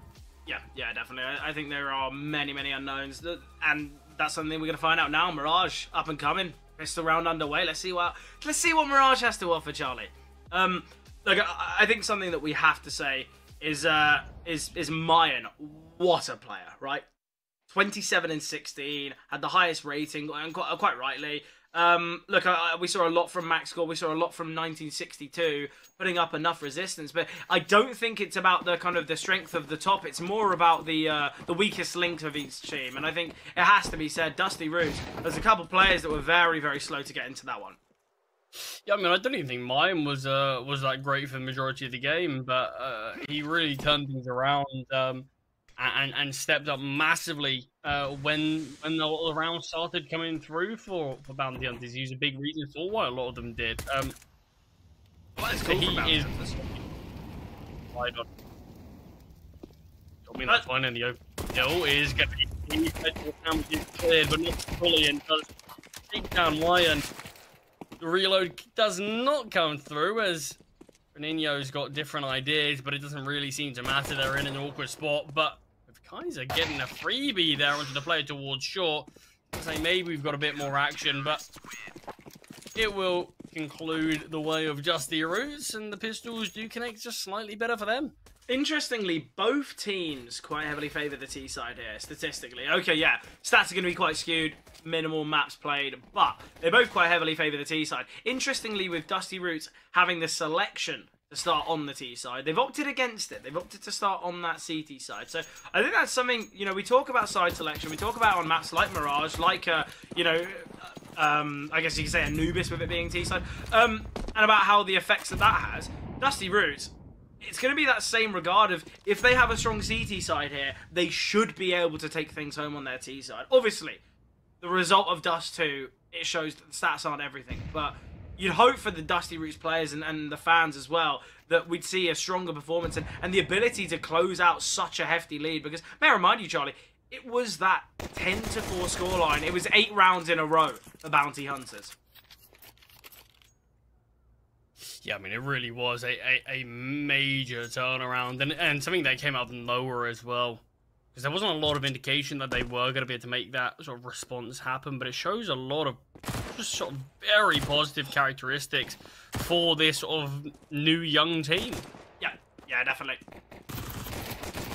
MP9 in the back lines. Oh, what has just happened? No armor on Kaiser. Only 1 bullet connects that. Yeah, that's That's not really what you want to be happening when you're in the flanks with an MP9. Is the Glock been buffed? You know, does it provide a force field where you can't get shot at? Because I don't know how. Please explain. Yeah, I mean, I haven't played in a little while, so in a good couple of weeks, so there's a good chance that is the case. Who knows? That's cool. Nice couple of kills.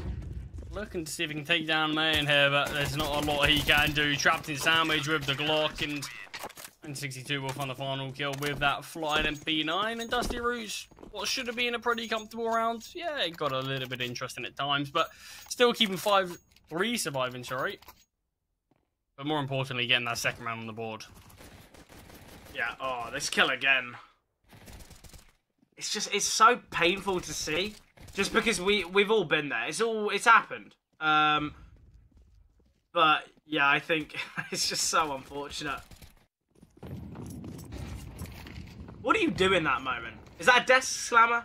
To me, that's always a desk slammer. I imagine a lot of these people are past desk slamming, and it's maybe just sort of sit back, lean back in the chair, and breathe to calm yourself down because you've got a lot more rounds to go. I don't know, we've seen it at the top level, we've seen some monitor hits. Yeah. Like, it happens to everyone. I like this from 1962. I really like how he's playing B Apartments, actually. I feel like B App sometimes can be a position where you feel a little bit not only isolated, but also kind of in a position where you can't really look to get too aggressive, look to fight too heavily. But if 1962 continues with this approach, I think it will work really nicely. You know, the jump spot is just a perfect bait in.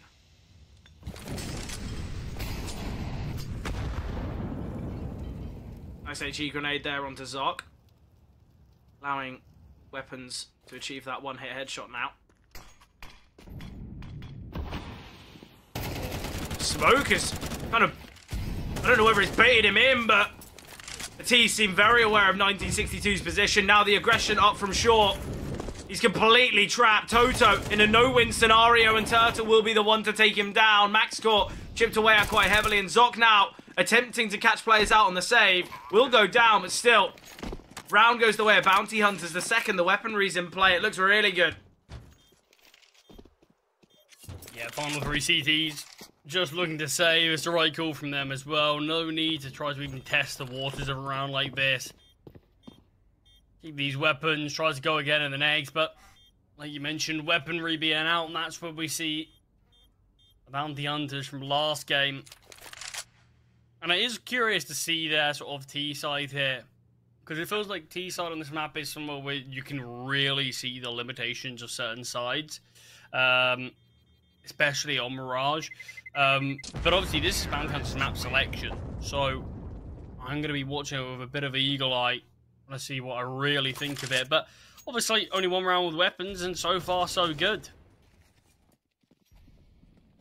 Yeah, it's just about Bounty Hunters ensuring that they do have this strong start here. Ensuring that they bring this confidence and the success over from Dust 2. As we said, you know, it's not the end of the world going 0-1, but having that strong start to the Swiss stage with a new roster, with a new kind of team identity that they would have moulded over the Christmas period. Great from Bruninho, but we have to say, MaxCore's got to do better in that scenario. Bit of awkward movement, but still.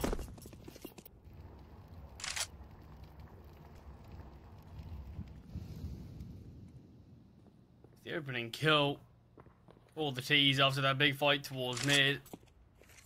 Just left Turtle up here. And operates a lurk and tried to sell presents. Whatever it is that they want, but the rest of the T's definitely look like A is going to be the main end goal. I'm liking this. Look at the amount of usual they are burning. The CTs are attempting to fight it, pushing through the smoke here.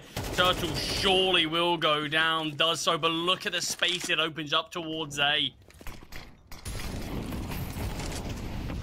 Yeah, it's just about whether Bounty Hunters can take this space effectively. No one holding towards CT in 1962.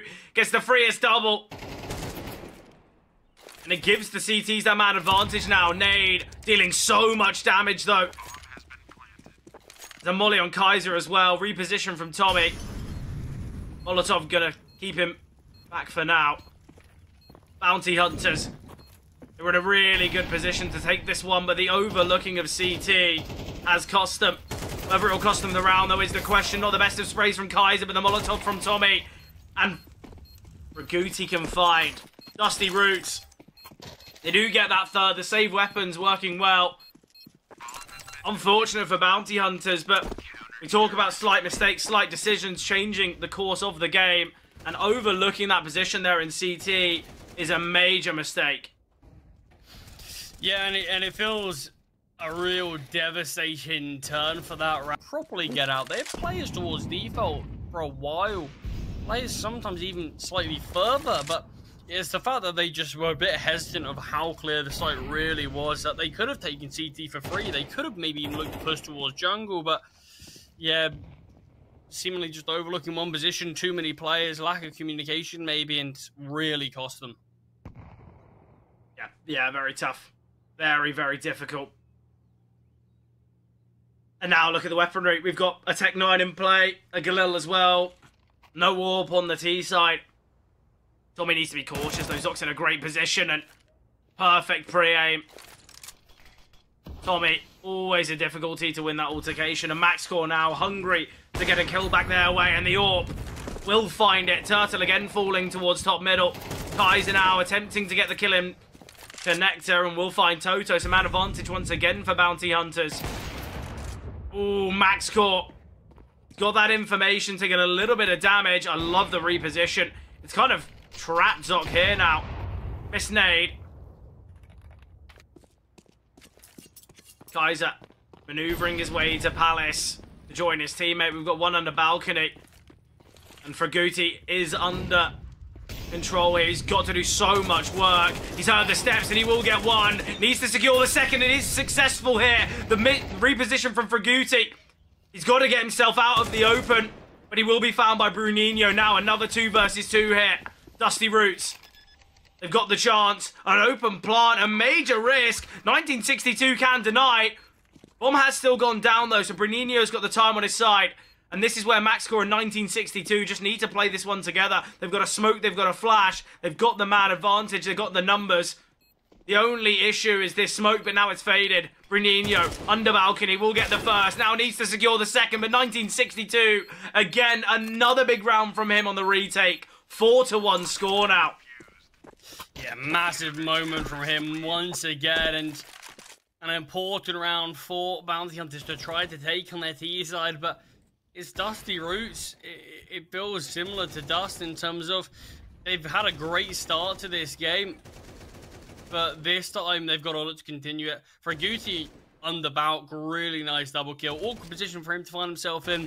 Didn't want to cross towards default, but the molly under Palace, forcing him in the open, so just tries to hold his nerve. But regardless, it's a round victory, so 1v1, it doesn't matter how you do it. Sure, your money's not as perfect as you'd like, but it's still 4 rounds on the board now.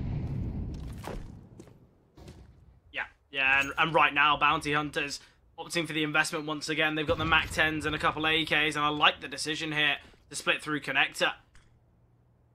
Smoke gonna land in jungle. It will cut off the sightlines of Tommy. The steps have been heard now. Fraguti again under balconies in this no-win position, but let's see what he has to offer. He spots the Molotov coming from Ramsey, instantly repositioning. I love how Fraguti is playing here towards A.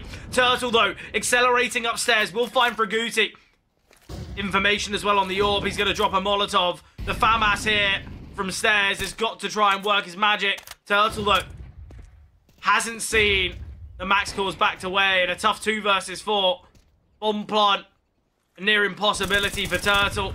But as he gets one, it's a step in the right direction. Now the Mac 10's aggressing. He's got to find the first, not realising that Tommy's still here for stairs. And Dusty Roots again continue without a bomb plant. Surely no investment here for the likes of Bounty Hunters. But it's a 5-1 scoreline. A lot of their success, though, has to be attributed to this young man, Fraguti. What a game he's having. Yeah, I mean, he was someone who wasn't really on our radar all too much on sort of just doing his job, but not doing anything too crazy alongside it, but here on Mirage really feels like he's hit a different level, elevated his performance, start to finish so far, and him alongside 1962 for like some really, really big reasons as to why this is the scoreline. It should be a sixth. Just look at the money of Bounty Hunters, the investment they made in the last. No chance they're going to be able to get out a proper buy. Total has got a Galil out, but apart from that, it's just Pistols accompanying him. So maybe a bit of damage can be done. Maybe he can steal away around, but you can see even the odds at the top of your screen say it all. Dusty Roots feels like they are in the driver's seat. I think the most impressive thing here about Fraguti is this is his first team on HLTV. This is his 7th map on HLTV. So, talk about a player who's going to be feeling the pressure. It's a big event.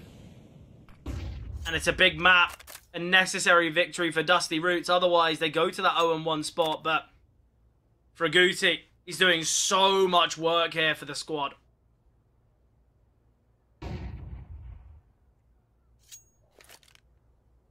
Half buy's pretty strong here. We've got 4 sets of pistols, a Galil as well on Turtle.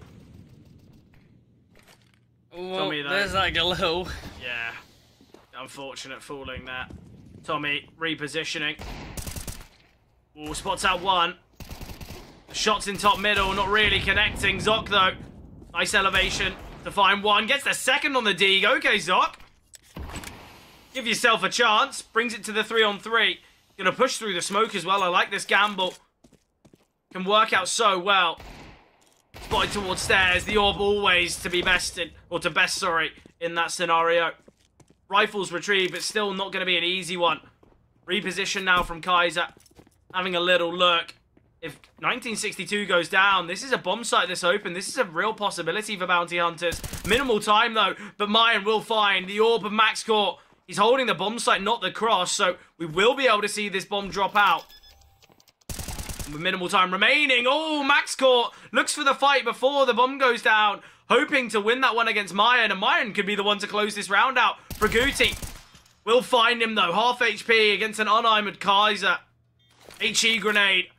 A lot of damage dealt there, Kaiser. Biding his time, waiting for his moment to strike.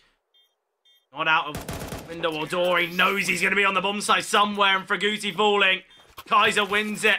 And it's a round that Bounty Hunters seem very much out of until Zoc gets that double in connector. Yeah, honestly, I don't mind the push there from Mayan. Sure, he doesn't go on to find the kill, but it's just the information that he gains for his teammate. Now you don't need to be paranoid about these angles. Put yourself in this clutch now. I'll do a bit of damage, and you get the info while he's got none on you. Yeah, it's great from Mayan, though. Not only getting that first kill onto 1962, but the awareness, once that bomb tap comes through, someone's going to have that slight inkling, that kind of need to peek. Disconnects have come through, so we will be seeing a round restart, but Dusty Roots, I know the scoreline, you know, it's 5-2, and that was a half-by victory, but I feel like in a lot of these rounds, Charlie, they've been able to take the bomb sites, they've been able to get the bombs down, and I think all it takes is just maybe a lack of oversight. You look at that round where 1962 gets a double from CT. If someone's holding that angle, it's a very different outcome. I feel like Bounty Hunters are actually playing their T side quite nicely, even though they are trailing by 3 rounds. I mean, that's the thing. We've got to start seeing the results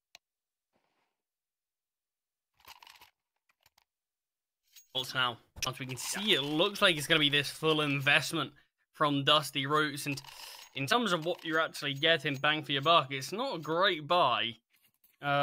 I mean, sure, you can see rounds be won like this, but if Bounty Hunters play it well, this should be a round that goes their way. And Eco should come through after that from Dusty Roots. Next thing you know, what was that 5-1 lead very quickly turned into a 5-4 scoreline.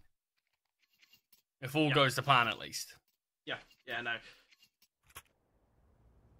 I think right now, it's going to be, as you say, a very, very pivotal round.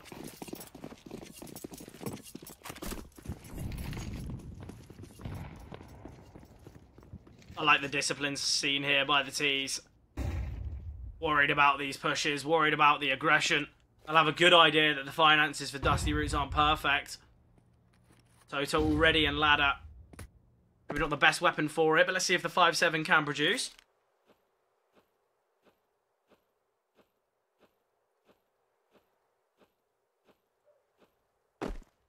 Guess we all get to enjoy. Yeah, the classic Mirage Bianca player. I do think that... What a life! The amount of impact 1962 has had, though, despite being sort of that position where you sort of get a little bit memed at for being. But yeah, Bianca, he's enjoy your certainly 4 kills. I mean, he's certainly been one of the most impressive players today. I'd probably go as far as saying he's been the most impressive Dusty Roots player that we have seen. I mean, Fraguti's definitely trying to give him a bit of run of his run for his money on this map, at least. Yeah, nice from Turtle. Yeah, I really like actually how Turtle, he likes to spearhead these attacks, likes to kind of get himself in those deep positions. Obviously, we've seen it work against him where he'll lose his life early on, and we see the advantage go away. But now he's got control of ladder. To me, this round should be over. But you say Turtle likes to go for these kind of coin flip kills and maybe a bit of over aggression. We have seen it. Again, bounty hunters, they like these later kind of bomb site hits. And I think a lot of the time it can pan out so well, but on the flip side, if Dusty Roots get a gamble correctly, or if they take down the bomb carrier, that's where things can get really tough. I think you just look back to that max core round on Dust 2, where he finds the bomb carrier, and that's where, when you've only got 8 seconds and you've got a plant, that's where things become very chaotic. But, as you said, bounty hunters win this round. Dusty Roots, money's not looking great. We could be seeing that 5-4.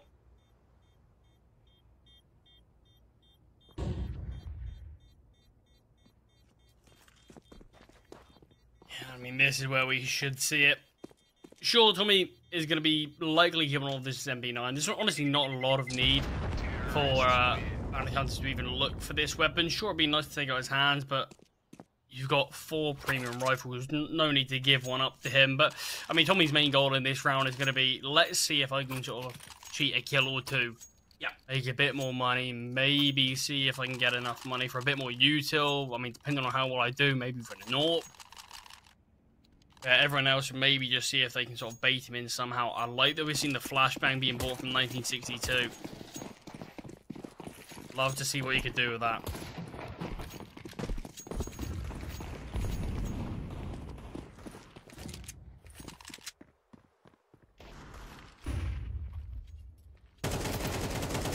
Flash has been seen, but Bruninho gets the kill before it even pops. Nice damage onto Bruninho, but I doubt we'll see the full effect of it.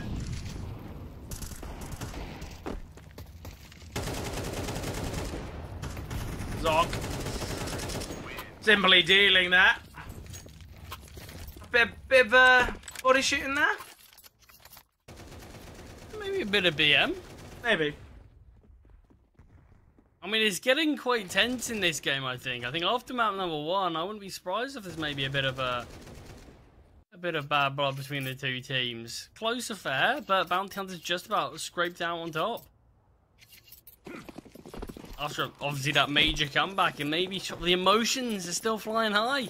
Look, Might need to make a little bit of a comeback again. I did mention it being Zoc, the player who formerly played for Dusty Roots, and that whether there would be that kind of BM, whether there would be that, I guess, conflict, and here we see it. Aggression coming through. A lot of utility. There's many CTs here, but might matter not. Oh, the nade at the smoke is going to be excellent, but Mayan deals with 1962 beforehand. Tommy rotating in. Tommy could gotten 3 there, but just settles for 2 at the moment. Has got an HE grenade that will find Mayan, and Tommy, 3rd kill found, and he instantly maneuvers his way to short. Oh, missed movement. And Kaiser's heard all of this. He's got all of this information.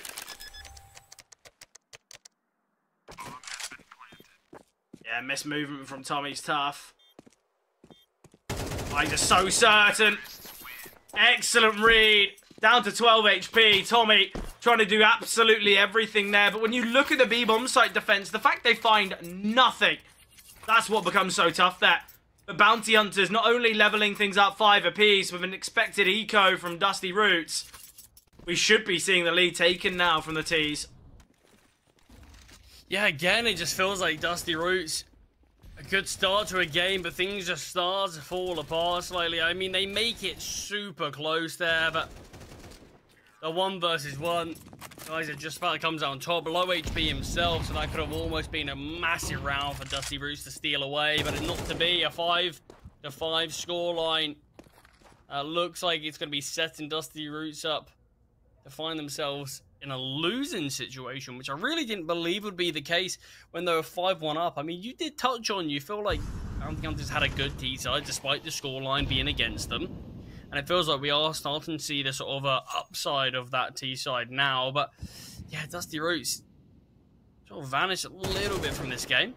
Yeah, and I think as well, I was praising 1962 for his aggression towards B, kind of the timings he was taking and the work at which he was providing towards B apartments. Because, as we say, a lot of the time, you're the B apps player, you generally fall out of favour in the kill department in the CT side. Great find from Tommy, but it's gotten to a point where 1962, the T's know he's going to aggress apps. It's so simple now, and it seems like 1962 needs to opt for a bit of a different approach, because whether it's a half-buy, whether he's on an MP9, whether he's on a rifle, Bounty Hunters know he wants to get in apartments, and to them, that's just a free kill.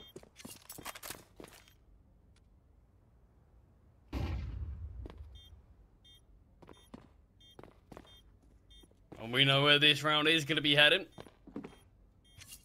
Ninja defuse. I mean, I was gonna say I haven't seen one of them in a while, but I mean we haven't gassed in a while. Yeah, So, no, very true. yeah, enjoying the holiday, enjoying the break, but yeah, it's been a little while since I've seen a Ninja. Good few months at least, I think. Always, I mean, this does feel like the perfect game for something like that. It feels like this game's got it written all over it, to be fair. But Bounty Hunters, I mean, Fred, they've taken 6 now. They're 1 round off winning the half. I think regardless if they do or don't, you have to look at things in the context and say things have been pretty positive from being 5-1 down. Yeah, no, definitely. Look, I think a lot of it can be heavily attributed to the fact that the entries have been looking really good. You take that round where there was 3 B-side defenders from Dusty Roots, and Bounty Hunters picked that apart so easily. So I think not only have Bounty Hunters got a good idea of what they want to do on their T-side, but also they've got the firepower behind it.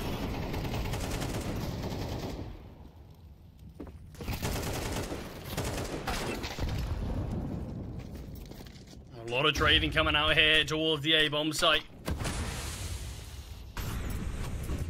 Great position here. Sandwich, I like this. Yeah, just leave him. Turtle needs to be a bit careful here. Oh, he's surely going to go down to the player swinging from connector. He might have just got info of all 3. The death cam might have shown that final player of max score as well. Oh, the smoke is excellent. The smoke is going to completely sell. There's flash as well. If Bruninho can get a kill here, it'd be excellent. And we're seeing a flank come through from 1962. He's making his way to ramp. It's all about what Bruninho can achieve. He's got to find himself a kill here. Plant's going to come through, and they're all far away enough to not assume it's B. They're not going to realise it's all How on... much time is this going to waste? Oh, I'm saying at least a third.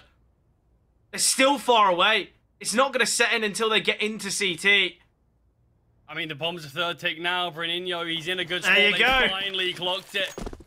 Bomb's halfway tick. They're not even in market. Bruninho bluffs his lines. Next to no damage even dealt. I don't really know why Bruninho's opted for that grenade. They heard it hit him. There's enough time. They will get the defuse off. Crazy round there, but I really don't know why Bruninho's not just sitting in jungle waiting for them to cross. His teammate had a molly as well. I don't really know. He's got information there's 2 coming from CT. Why don't you just molly it off? That's all that needs to be done. I mean, there's a lot of question marks in terms of how that was actually played after the initial process. It felt brilliant until that final part. I don't even know why guys are putting themselves in such an advanced spot. I mean, you saw there wasn't a lot of time when the players actually got on the bomb. Could have even just tucked Van. Maybe seen him just kill 1 player, drop the molly from there onto the bomb, anything along the lines of that. Yeah, it felt like that what should have been a brilliantly played round had a pretty bitter ending. Regardless, it's a 6-6 halftime score. CT side now for Bounty Hunters.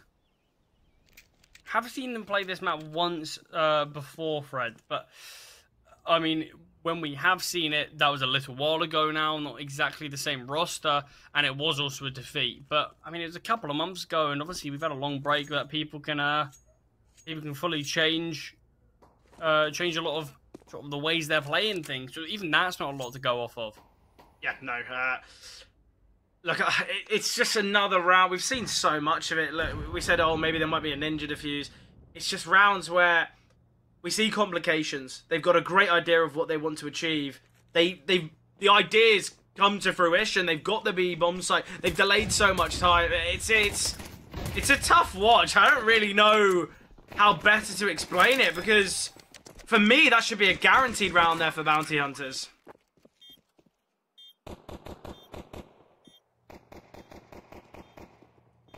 The pistol here. Dusty Roots. 5-on-5 retake. Bounty Hunters, they've got the one flash, no defuse kit. Things can get very awkward here.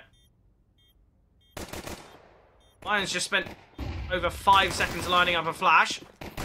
But flash this help, I guess. Oh, kills from the Julies. Guys, they've got to get on the bomb quick. Someone's got to stick it.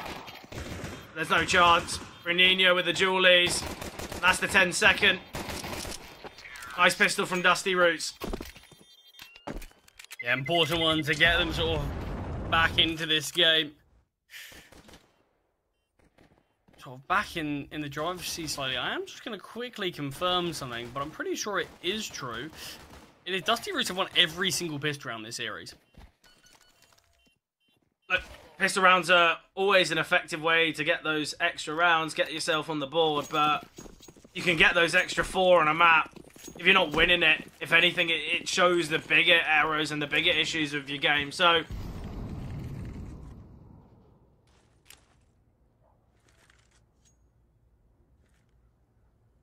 yeah, I mean, it does feel like those pistols have been a really big thing in terms of keeping Dusty Roots competitive and sort of whatever map it is that they are playing. I mean, you've got to think they win this sort of second round, then that's them winning half of the rounds in this game just solely from those pistols.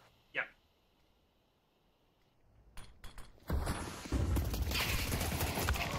Oh, I like the swing. I like the idea. Sadly, not achieving as much as they'd hoped for. You know what I really like here for Dusty Roots? They've opted for plenty of rifles in a round like this. I feel like I drive it home more than most, but when you opt to invest in too many SMGs, in this next round when you're against the 4x, sometimes it can just be so difficult. When, you know, you've got 3 SMGs or even 4 operating against the 5 rifles. So I'm happy that Dusty Roots opted for more of a rifle approach.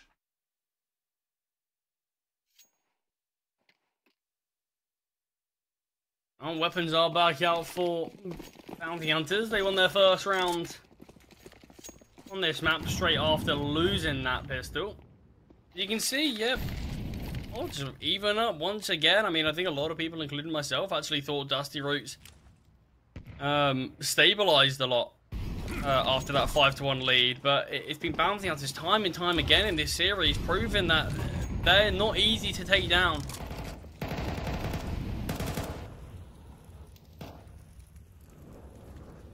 Very limited utility remaining here for Bounty Hunters. Just the one smoke on Turtle. Already we've seen so many rotations, yet not a kill. But Fraguti, a nice double there. Mine gets one before the trade. And Zoc now just waiting for this smoke to fade. The bomb plant's going to be tough. Flashbang coming over, but dodged here by Zoc. Toto's close by, but... oh, they gained some information. Vital info there. We've still got time to work with. Zoc will be able to find Max Court. Toto now finding Turtle. It's a 1 versus 3 for Zoc. Repositions on the plant. Zoc's able to get one. He's aware of the player in Palace. He's been able to somewhat isolate these fights, but 1962 will take him down. Dusty Roots. Big round for them to win. Allows them to get a bit of a gap to their opponents here. Again, though, as I mentioned, both teams so heavily favouring the T side. The fact that Dusty Roots can get themselves a 4-round lead, Very similar to what we saw in Dust 2. Yeah, I mean, nice attempt there, but as soon as the Palace player just did that much damage to Zog, there's just no sort of world in which that one is going to be working out. But Dusty Roots find 9. Bounty Hunters, it's weird because despite feeling like majority of the full buys they've played better, they're always finding themselves trying to come back from a deficit. It's the same thing that we saw on Dust. It's the same thing here. I mean, look back to the amount of times that they've actually been in the lead on this series, despite being a map up. They've got to have been in the lead far less than Dusty Roots.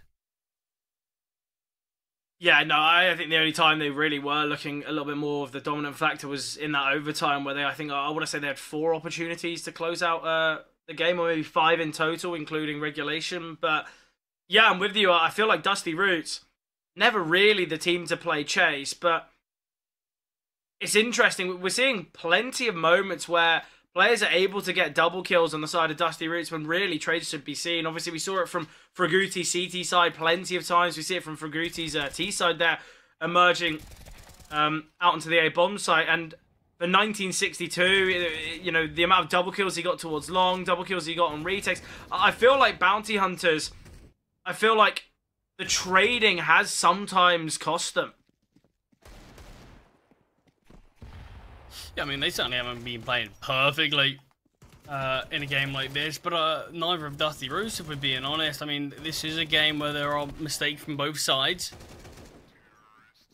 Yeah, it's all about how long until they iron out those mistakes. I think the longer these teams kind of have that time to work together and gain that cohesion, I think communication obviously won't be an error in the future, and I think kind of what the team want to achieve as well will be something that the players can finally identify. But look, I think right now things are looking pretty positive for Dusty Roots currently. It's a strong start to their CT side. Okay, yeah, Bounty Hunters had that stint of success, but again, Dusty Roots, it's all about steering their way to that third and final of Ancient. Yeah, and there's certainly the possibility that that is going to be the case. It's got to be Dusty Roots keeping this up, as much of a grind as it is. But eventually, you've got to be able to close it out. If you keep on just sort of hanging in there, hanging in the lead, it should be yours. Yeah. And I mean, the buy that we're seeing out from Bounty Hunters right now, interesting one. See, we spoke about a potential Ninja Defuse. I'm not saying it's Zok here with the smoke and the kit. I'm saying the only person that I could see a Ninja Defuse coming through is Turtle. And you might be questioning, oh, why? But what? Because he's bought a Nova? Yes. He's got the audacity to buy one of the least loved weapons in the game. He could buy a 5.7 that's half the price, a Deagle that's even cheaper, and he goes for the Nova. And it's that type of audacity and kind of confidence that I can see from a Ninja Diffuser.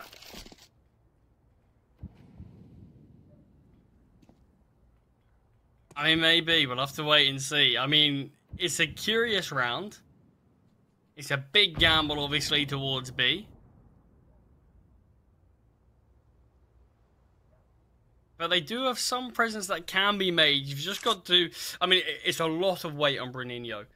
Because you've got to keep players like Tommy at bay here. Maybe he's just going to operate as a late lurk here, and the actual hit is going to come through towards B. Great molly that. Forces out the kind of the bench defenses. Great for Mayan, but the Nova found. Max Core.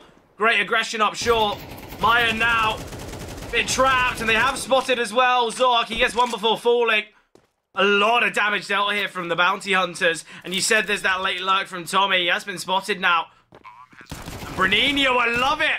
He just times it a little bit off, but his idea was, look, I'm going to fake that I've gone into market, and I'm going to rush down the bomb planter. But in fact, I've taken a different decision. Flash coming through. It's a big off angle. 1962 not given a huge amount of chance there, but great work from him in general. 1v2 at the end of there on the bomb site. Had to find them both. Did so and put Bruninho in that 1v2 himself, but Close round. Almost worked out. Some nice shots being hit, but I mean, this was it. 1962 finding the first there in second. I think the problem as well is that Max Core can creep all the way up short and no one's holding it. And you understand why Turtle isn't going to be the one there while he's got the Nova looking towards apartments, but at the same time, he's the only person who probably could have held short. So, again, it's just the fact that somehow Max Core can just creep his way up, but an AWP v AWP opportunity here with both Kaiser and Max Core wielding. I feel like for maps like Mirage and Dust, I feel like it's not really been ones of which that have been won by the AWPs.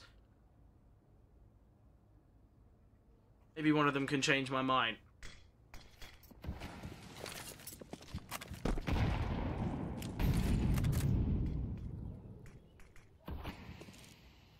Mid-control taken here from Dusty Roots. Oh, I like it from Mayan. It's a big risk. He's aware that Tommy's here towards short. Zoc finds Soto. Missed shot from Max Core.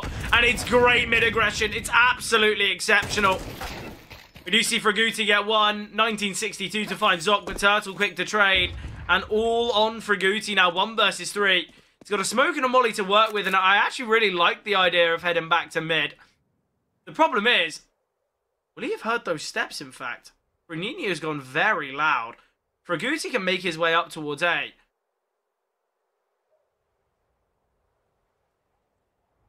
Got 29 seconds to work with, but he's got to know there's one towards ramp. I think this is where Fraguti, yeah, you got to plant for Con. You got to give yourself a chance. Oh, tap of the bomb. He's heard the flash. It's not been planted yet, though. Fraguti.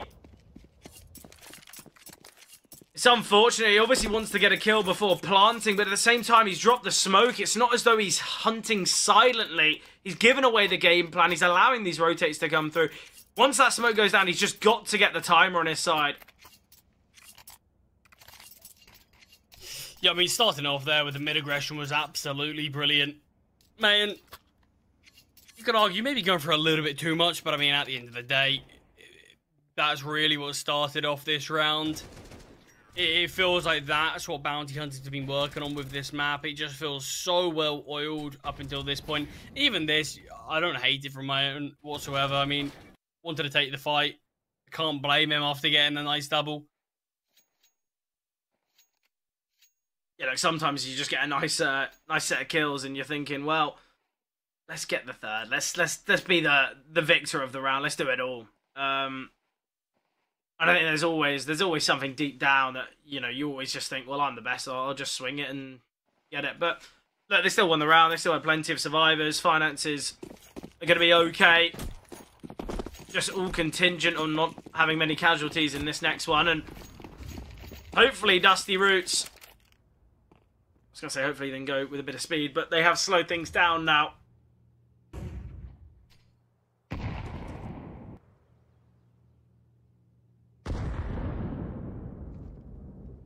Should be seeing this 8th now for Bounty Hunters, but I mean, you're asking them again to what has been constantly this game, sort of battling from behind. They were 5-1 down, bought that back. 10-5 down, was it? Or 10-6 down? And you're asking them to do it again. It's not easy, and it can start to get quite draining, but I mean, this would be an unbelievable game if Bounty Hunters can go on to win this one as well. Yeah, just another comeback. You know, we talk about some teams at the top level that seemingly thrive when under the most of pressure.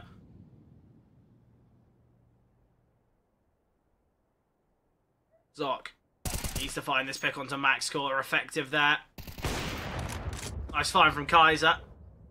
Fraguti trying to make it as difficult as possible, and it's all on Turtle now. Dealt some damage, but yet to get the kill. Bomb plant would be excellent, but unable to achieve it. Toto's Glock there finding Turtle. In some form of belief that he can get another.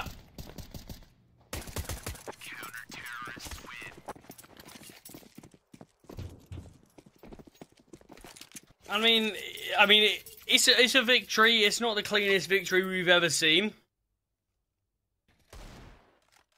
It's something that does work out, but I mean, a nice deagle shot on to take down Mayan, I believe, but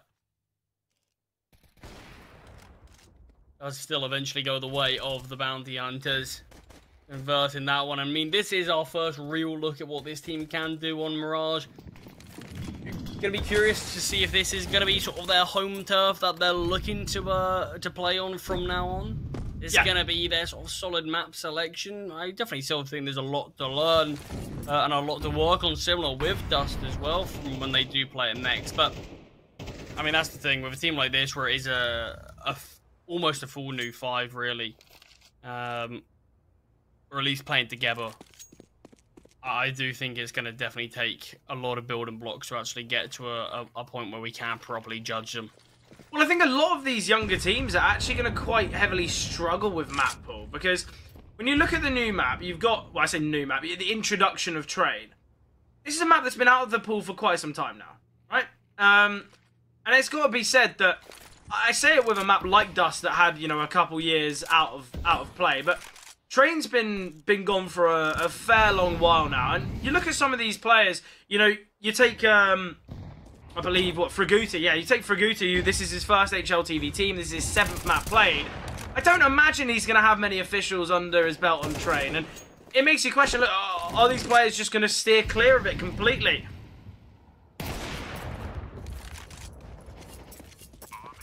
Nice line there from Kaiser, and now 3-on-2.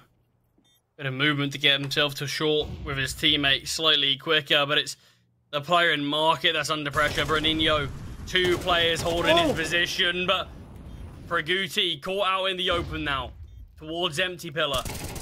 Spotted, confirmed. Bruninho strikes and takes him down. Bounty Hunters, another round. I don't know why MaxCore's just turned away there. MaxCore's holding market. He's not seen anyone cross. He's been holding that angle for a good 10-15 seconds. He knows no one's on the right-hand side, and he looks towards door. And I can't think of a single reason as to why. You see it here, and he gets taken down by Bruninho in market. I just don't know why we see that switch. He's been holding the angle for what seems like forever. No one's going to have crossed. And it's just that small decision that changes the outcome massively. You know, they would have been in a 2v1. Yeah, it feels like the sort of player towards shore just caused a bit of panic. Maybe lost his nerve slightly and just made that one fumble. But, I mean, this is a nice, easy clean-up in this round. All 5 surviving. Pistols can't do anything whatsoever, and it's a 10-10 scoreline. Yeah, I've been really impressed with Bounty Hunters with their CT side so far. I think that the T side, you know, as I said, when they were 5-1 down, you're looking at rounds like that and going, oh, well, you know, Dusty Roots have got such a heavy lead, or, you know, they've got a 4-round lead, they've looked really good. But I feel like that T side could have gone so heavily in the favour for Bounty Hunters, and you look at it now, Dusty Roots, they're not really achieving much success here. As you said, it was that, you know, 10-6 scoreline, 4 on the bounce here for Bounty Hunters, and it's kind of been ever since they've had all of these premium weapons, no limitations. And now, if you're Dusty Roots, we've got to see a pause. We've got to see kind of a bit of a team talk, because without it, I think Bounty Hunters will be the team to continue this momentum.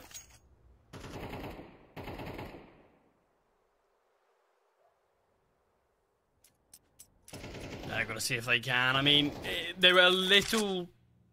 It'll be interesting to see if there's a similar thing, if overtime is on the cards. I think both teams, sure, they've sort of peaked in these games at slightly different times, but it feels like both teams aren't too far apart in terms of the level they're playing at. So, I mean, an overtime would be deserved, maybe map 3 as well, but I mean, Dusty Roots, they will have to look at themselves in the mirror tonight if they do go on to lose Mirage as well, because it is going to be a really difficult one for them to try to justify that both maps, we sort of were favoured throughout the whole thing and somehow lost them both. Yeah, look, 6-round lead on Dust, 4-round lead moving to their preferred side quite massively in the 2 games and the 2 wins that they've had here on Mirage. 81% win rate on their Dust, on their T side of Mirage, on their Dust. But look, hopefully we can see a change. Nice opener here from 1962. The A bomb site seems locked off, but seems that way because we've got a flank coming from Ram, but it's been spotted. A lot of damage Already dealt to Turtle. Bruninho reposition is excellent. I love it. Spoken about these Bounty Hunters players and the fact that their decision-making is instant. Bruninho mollied off. He elevates himself up. I love that. Toto. Trapped towards Firebox here. He's got a couple players low HP. Mayan needs the help. Mayan needs the swing, and he will find. Great from Kaiser as well. And the fuse comes through, and the body spam too. Bounty Hunters take the lead. 2 rounds needed to close out the series and to progress to that 1-0 spot in the Swiss stage. But it's lovely here. And this is what the reposition, this is what I was on about. Fraguti, he has a slight inkling, but he's not ready. You see the steps baiting in 1962. Bounty Hunters has hit that new level. And Dusty Roots not prepared for it. I mean, I absolutely love every moment of that from Kaiser there. That feels really, really smart. Makes the steps as if he's going towards CT and backs away and just holds. And he continues holding while we're just relying on the rest of his team to clear up the player towards Toto, I believe it was, on the back of the bomb site. And then it finally strikes, and you can see Fraguti's got no idea that he's there. He's taking so much time, so much patience, and gets the reward from it. Yeah, I think the best thing is with the Bounty Hunters players is it's a perfect decision making, whether it's to play passive or to play aggressive. It's that push and pull of, look, am I going to force my opponent to make the mistake, or am I going to catch them out in the open? And I feel like in every moment of that round, whether it's the swing from Mayan to take down the player Toto in Firebox, whether it's the kind of the late delay to deal with 1962 and obviously the final player as well, it's just been excellent. And Zoc, great double from stairs. Mayan finds one under balcony. Bruninho peeking. It's all on Fraguti. And look at the money, Charlie. We're going to have Galil's AKs without utility. Bounty Hunters, they find themselves 12. I mean, this feels like it could be it. Dusty Roots. They fought valiantly, but the final sort of third of these games, it feels like they've just crumbled. Haven't been the same team. Yeah, we're in the exact same spot that we were on Dust. 12-2. Bounty Hunters, 2 opportunities to close things out. Weren't able to do it then. We went to OT. Can they do it here? First time of asking.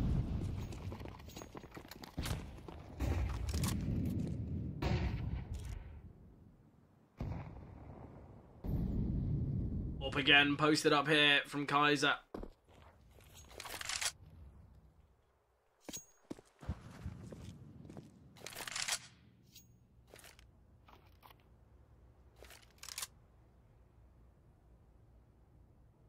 Dusty Roots playing with a newfound nervousness. So timid here in this round. Quite rightly, with the knowledge that one mistake could be their final. AAA setup. Zoc in window. He spotted Max Call. He certainly has now. He's able to back away. Ladder room taken from Tommy. But look at mine and Zoc. Ready for a boost. Oh, Zoc with a final bullet can find Tommy. 2-man advantage. 3 pieces of util. Fraguti. Whether he's even going to be prepared for Bruninho, I doubt it. But Fraguti finds Turtle. A vital kill. They deal with Bruninho. Zoc elevated up. He will get another. What a round the Zoc's had here. Toto trying to edge the smoke. And it's all about timing. Zoc spotted him. Zoc will find 4 kills in this one. In the most important round, Zoc, he's put his ex-teammate, the ex-organisation that he played for, he's put them to rest with 4. And Kaiser posted on the AWP to find 1962. And Bounty Hunters, they take it in 2 bites. Dust 2 and Mirage, both maps in which they were trailing, they become victorious. But what a first game we've had this afternoon. I mean, only credit can be given to this Bounty Hunter side. I mean, they looked sloppy on Dust 2 at times. They looked really lackluster for the first half. And then losing the pistol as well. I think both of us thought, surely Dusty Roots here going to take this. But no, not the case whatsoever. They brought things back on Dust from a really large deficit. 10-6 down on Mirage. They were even further down before, 5-1. Always battling back. But from 10-6, didn't drop a single round. I mean, unbelievable performance. Very similar to Dust 2 when they went on that massive, massive win streak without dropping a single round. I mean, this team, it's early doors. There's still a lot to work on, but it feels like they've got that good foundation. You just need to build on it now and just continue that going. And it's like I said in the pre-show, this team, this is a really big game for them because this is where you can start to build and show yourself off and what you've put all this hard work in for and what this team can do, and then make it to playoffs and look to test yourself against some other opponents. Yeah, look, they've definitely got the signs of something special, and I think in a couple weeks' time, you know, as the CCT South America progresses, we will be able to find out what the peaks and where this team can get. Obviously, though, Charlie, we have got another game up and coming in about 20-30 minutes' time. It's Olos Laser against Nitro, which is going to be an exciting one as well, but before that, we will sadly be jumping to a break.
Welcome back. An interesting first series that we had.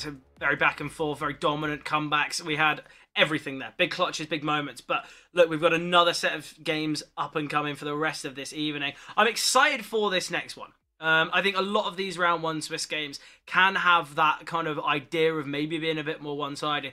This one, though, I think is probably one of the closer games that we're going to be seeing on the basis of the players. But Charlie, before we get kind of into that, how are you feeling about this game? Yeah, I'm looking forward to it. Enjoyed the first game that we got to cast.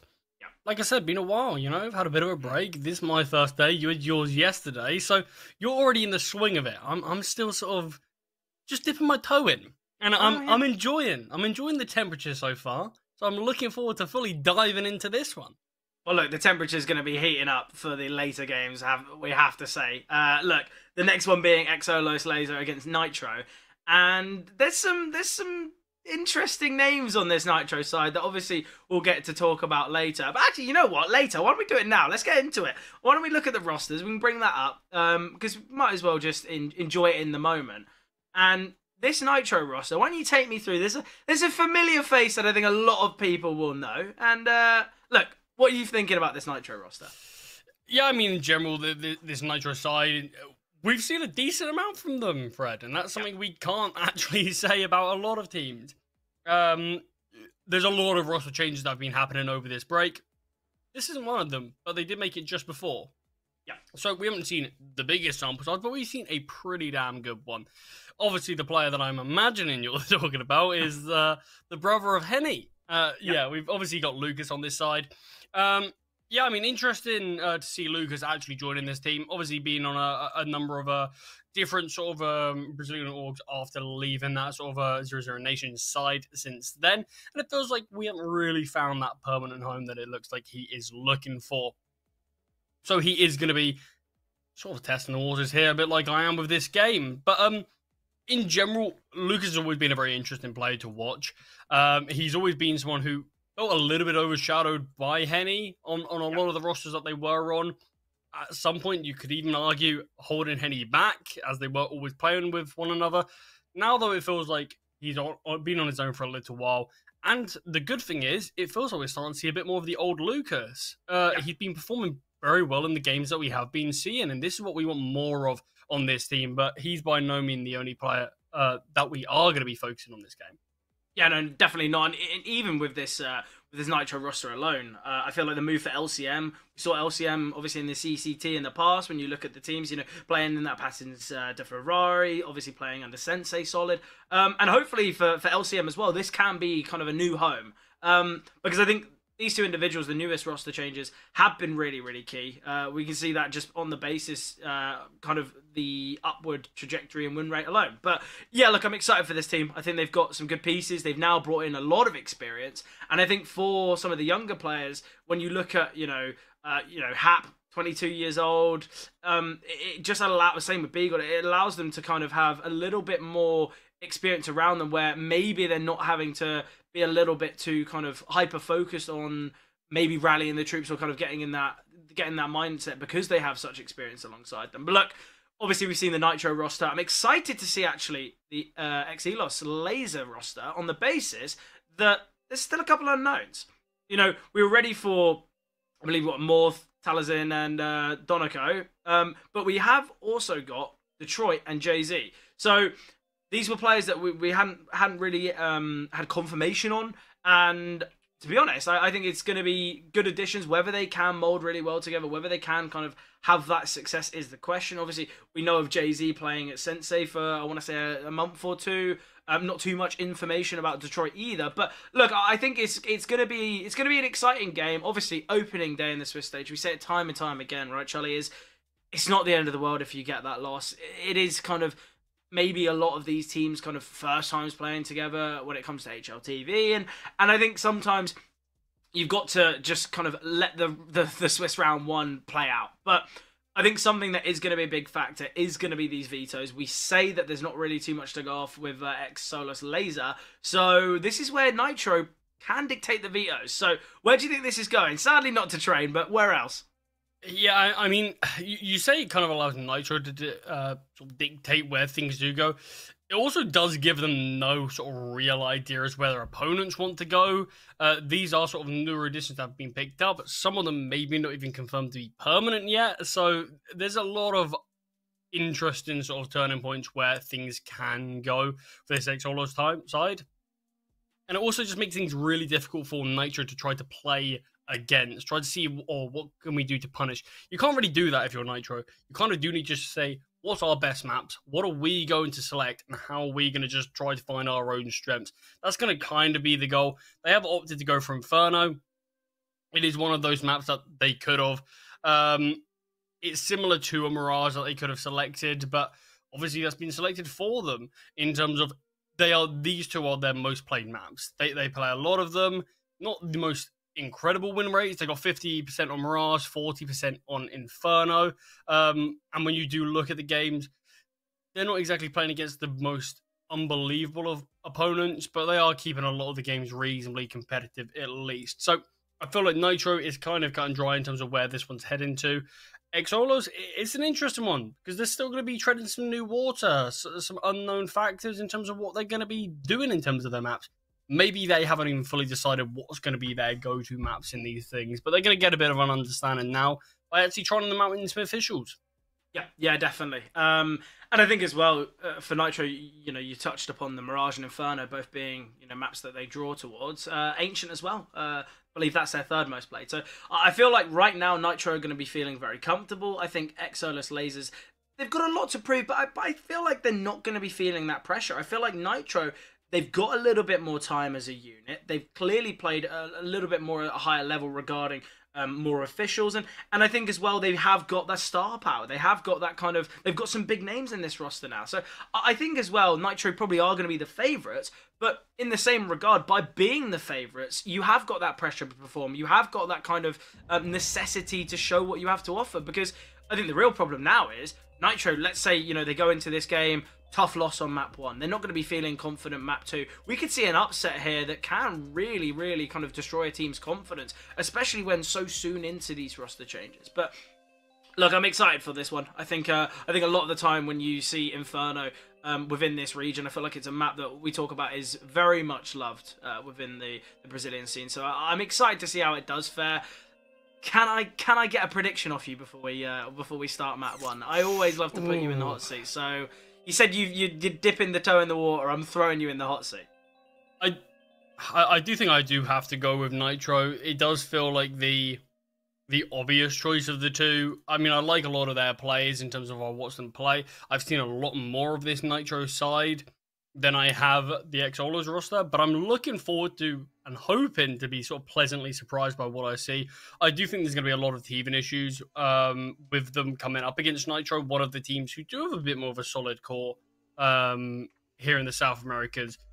We've seen the crazy roster shuffle that has been sort of littering CS in general, and that's been no different for the South America scene. So there's a lot of question marks, especially in this Swiss stage. I think until we get to playoffs, there's going to be a lot of things that we're not 100% sure of. But this Nitro side is one of the most sure that we can be for any team, I think. So I think it's got to be Nitro. Yeah, obviously we've seen already a day of CS and an extra best of 3 today, but we can see what that has done for the Swiss standings if you are only tuning in now. We've got the likes of Chopper to Taco, who are leading the lines right now with a insane round difference of 21. Obviously only losing 5 rounds in that 2-0 victory. Shinden not too far behind. I feel like of these games, I said the Bad News Chickens one against Solid is a bit of an upset, a bit of a kind of a question mark as to what's gone wrong. But to re-highlight that game, you look at the map that they lost. They lost the Nubis, Bad News Chickens, but it was a 13-11 loss. It's as close as it gets. And the victories are both 13-6. It's very dominant. So I think when you look at it, okay, yeah, they weren't a team to best their opponents in a 2-0 fashion. It wasn't kind of maybe where they were looking. But I think in the same regard, they could have probably won all 3 of the maps, if you know what I mean. It's the fact that they have looked really, really good. Bad News Chickens clearly have got a really good idea of what they want to do regarding their map pool. And it's quite an exciting, young squad. I feel like Leo Monster's been really, really good. You just have to look at stats alone. Well, 1.18 rating in the last couple months, are really good at kind of getting the openers. And I think there's a really, really strong part to this Bad News Chickens. And I'll be honest, logo alone, I'm loving it. Yeah, I mean, it is one of those games that you're hoping isn't just a good start to the Swiss stage, or Solid potentially being a bit rusty after the break. And it is something you're hoping that they can build on from, because, yeah, Solid being one of the teams that I think most people are pretty sure about in terms of what they can do. And we've seen their level for a decent amount of time now. So they're sort of one of the teams that we shouldn't really be surprised by too often. But in fact, yeah, pretty surprised recently. And it's going to be something that they've got to work on to make sure things like that don't happen again. But in terms of some sort of other teams that have sort of surprised me a little bit, I think. I think just looking at the Swiss stands alone, a side like Asterix, what we have seen from them in the past, which isn't a huge amount, I do want to say I've seen this team a while ago, but in terms of actual proper HLTV games, yeah, it wasn't the best showing that we've seen. It was pretty dominant. They didn't put on their best display, but we know what these Brazilian sides can do. Same with MIBR FE. They looked a lot better against... Oh, I completely slipped my mind who they were playing against now. I think it was Trumpet Attacker, wasn't it? It was Shinden. In this game. Oh, it was Shinden. Yeah, it was Shinden. Yeah. Map number 2, we started to really see some bright sparks from them, and I feel like this is what we want. There's always going to be a bit of a bridge to gap when you are coming into sort of a CCT event, as it being like a first time, and I think it's always going to be difficult there, but I feel like map number 2 there, we saw a lot of positives, and you're hoping that going on to this, we are going to get to see that continue, and hopefully going to start to see things turn around a little bit for both those sides. Yeah, look, for MLBR Fee, they've done really well within their region. You know, you just have to look at their results throughout the year, winning plenty of regional cash cups, and I think they're a really, really good looking side. And I think if all it takes is you just have one good run, you just have that kind of confidence alongside you, and I think that's all it really takes. I think right now you're looking at the remaining games. Obviously, we can kind of bring up the rest of today's fixtures. Obviously, with this one hopefully starting in a matter of moments. We've got obviously Uno Mill against Patins to Ferrari. We've seen that roster change with Patins to Ferrari, with LCM obviously leaving. Joining Nitro. So it's going to be interesting with who they've decided to kind of reintroduce into that roster, because I feel like LCM definitely big shoes to fill. But look, we're going to be heading into the action now, and excitement to unfold here in this second series of today. Mirage going to be the map to do it. Nitro CT side start. That is their selection. Thoughts? I've lost Charlie here. Got me just as I was sipping from my drink there. Sorry about that. Surprised me. I mean, what side, sorry? Mirage? Nitro, they again, they're another team that favoured the team side.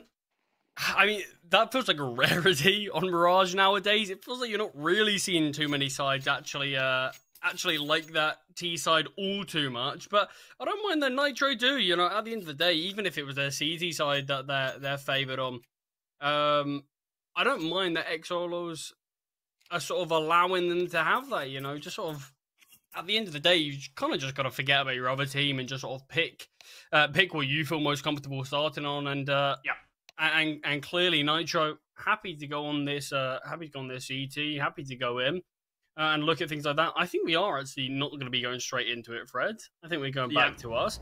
But there was something I wanted to ask you regardless. We've got 2 more games coming up after these ones. Oh, you're pushing predictions I'm for me? pushing predictions for you. Wow, what a nice feeling. Look, I think I'd give Patins to Ferrari probably the slight favouring in that game. Obviously, we've seen a fair bit individually from the Uno Mill side, as in, you know, you look at a player like Remix has obviously been within the scene. Kind of, I don't want to say like the kind of South American scene massively. It's not to the same level as Lucas. It's not as though he's been kind of at the top. Obviously, Reelsin as well, a really good player. I think we got to see him when he was back on Flamengo. So I feel like they've got some decent pieces, but it's always going to be that idea of just a team that have played a little bit longer together. I think that's always going to be something that me personally, I think synergy is always such a heavy advantage. So I'd probably go the way of Patins to Ferrari in that one. For the next game, it's a tough one, because I actually really like the individuals on 2070. I feel like Volterra, he's had some tough individual performances recently, but I kind of know the heights of this individual throughout like his time, whether it's, you know, within this Brazilian region. I think I'm going to go players. I'll go players for that game. I don't think it's going to be an easy one. I'm expecting it to go 3 maps, maybe an OT here or there. But yeah, that's probably where I'd go. Patents to Ferrari and players. And yeah, sorry if you're fans of the other 2 teams, but you know, it's a coin flip decision, really. You never really know with the Swiss round 1, do you? Yeah, I mean, you were complaining a bit about that Players 2070 game, saying you wish you got to be on it. It's you close wanted to cast that one, but yeah, I'll still be watching. I mean, obviously, but it's not the same, is it? Not really getting no. to live the moment. But yeah, I mean, I think that one's going to be a very interesting game as well. I mean, you go with players. I think, once again, it feels very coin flippy. It feels like it could be either side on any day, really. But Fred, finally jumping into things onto Mirage here. Nitro versus Exolos. I'm looking at the investment already from Nitro, and I love it. 2 HE grenades, 2 sets of jewelries, there's a defuse kit, there's a flash, 2 players without armor. I feel like sometimes the util and nades could be so effective. You know, you just wait for a bomb plant, both sit towards connectors, you know, both sit towards CT, send the nades out, and instantly you're getting a kill, you're denying the plant. Could be excellent. Yeah, pistol hit. Setup looks very strong towards A. Plays with the jewel, he's been spotted though and eliminated. Ooh. And I mean, what a start this has been for the T's. Big God trying to see what he can do with just the 1 kill. Danoko finding a couple, standing a bit scoused there, but finds a couple of those kills and leaves LCM in this 1 versus 4. Yeah, best of luck. There's a flank coming as well. We'll go down. Nice from Tatters in there. A real team performance. Great start here from Exolios. Excellent entries here. Danako just so well prepared.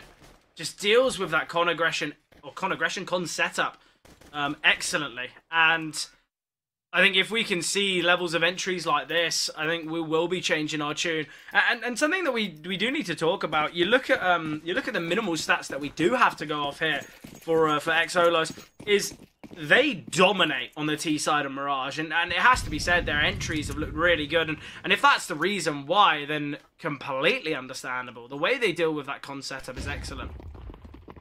Flash into Palace. Oh, he's so well prepared. I love this from Morth. Lucas charging through. Information gained, backing away, now finally starting to look for something, and we'll take him down actually after finding a couple of kills. That's an AK to hold on to, or at least that'll be the goal. Yeah, I don't love the kind of continual fighting there. You've got the information, you've got an AK. Obviously, 2 of the 5 with AKs going into that one. Couple Galils, Mac 10 as well. I would have actually quite liked to, you know, you see the first kill on Lucas. Maybe he was worried about aggression from Ramp, which is obviously understandable. But I think at the same time, you know, giving up that possibility is... Now, we've got an AK going to be brought into the next round, which is absolutely excellent. It just allows to save a little bit more finances. It just means that on their next full buy, they can probably get the AWP in play quite comfortably. So...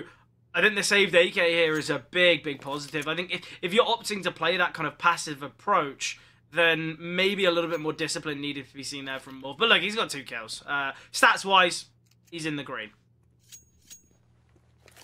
Yeah, I mean, I can't blame him because it's something I think any player below professional would do.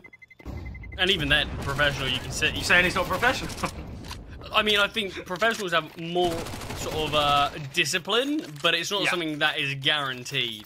And I think we just saw it on display there. Just sort of, you back away, you get an eco kill, and you know on the other side of this wall, there's more ecos to be found. Yeah. So I do the exact same thing. Swing on out. Yeah, it's just... Boost the stats a little. Do you need... It's greedy, though, isn't it? I'm not saying it's not. But... every time I do, I've got to get these kills. So, I think he's probably in a similar boat, but 2-0 here for the T side. Weapons are out for Nitro. I like the speed of this Mac 10 from Danoko. Absolutely excellent. He's taken all of this mid control alone, really. Yes, there's players towards top mid, but it's the speed that he's taken. It's the smoke dropped. Speaking of the smoke, Hap is sitting within it, and the nade combination. Oh, okay. Hap does still get the kill, but The way in which Xolos are playing is excellent.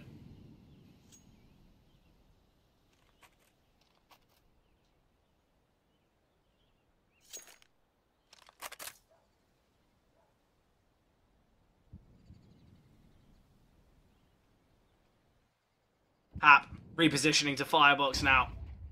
Good position to play Tux. You can just rely on both B-God and LCM.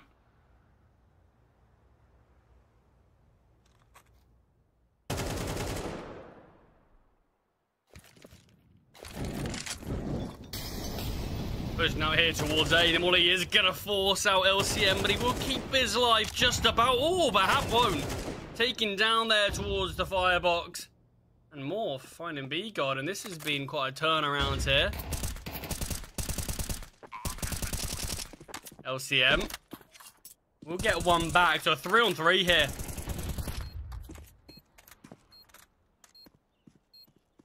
Yeah, LCM progressing out now. Oh, great find onto Detroit. They're so prepared for this con position.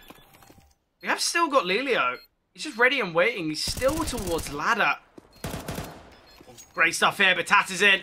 Big finds, fast steps towards stairs. Oh, what? What? Oh, okay. no.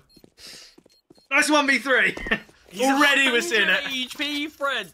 Not a single bullet connected.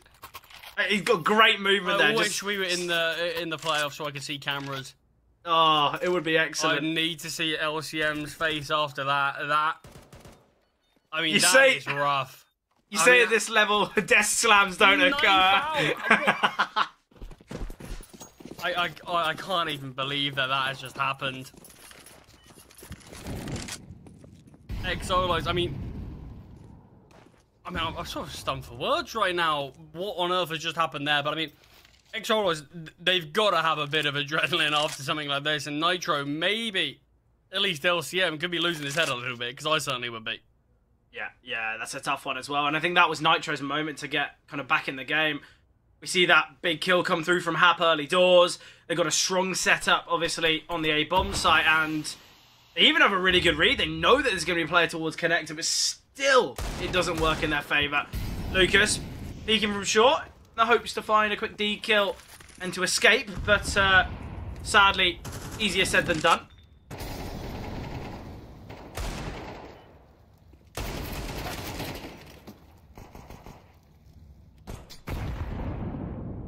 Ladder HE is grenade attempting through. to be taken, but yeah, the HE would have taken him down if he pushed any sooner there. It's 5-0. Does help when you win a 1v3, I guess. I don't think that's really Tatterson's 1v3 to win. I think it was more of a 3v1 that Nitro lost. Yeah, LCM being the poster boy of that one as well. Yeah. I feel like once a map, there's a moment. There's always a moment that we'll kind of go back to and say, well, that was the highlight, that was the mistake, this was the kind of the big error. It makes me feel like maybe I'm not as far away as professional as I thought, because all my games are these mistakes. I mean, this is the thing. We're gonna find ourselves.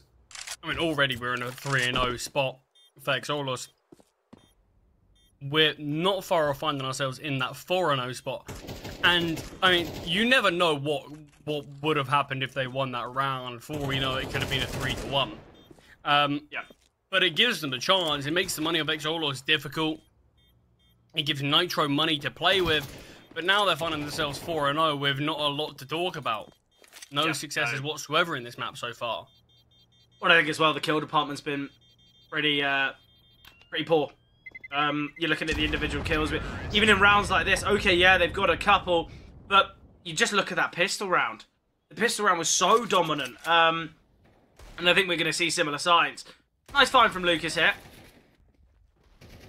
The problem is, I feel like the spacing in nearly everyone there for Nitro. Everyone's so isolated, and okay, yeah, we see these individual moments from both Lucas and Hap, but it's not as though there's a 5-7 ready to swing or a secondary deagle to aid in the finds in middle. It just seemed a little bit individualistic.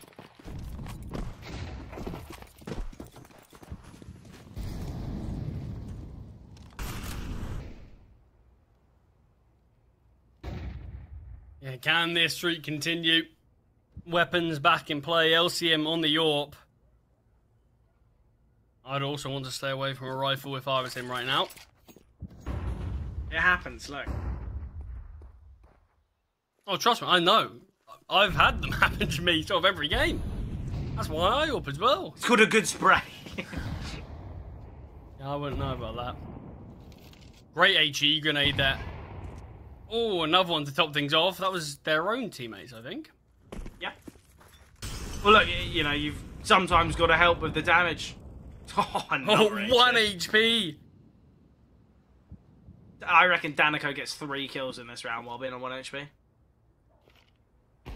I kind of hope he dies with an HE grenade. That'll be 4 HE grenades. There is another one. There is another one.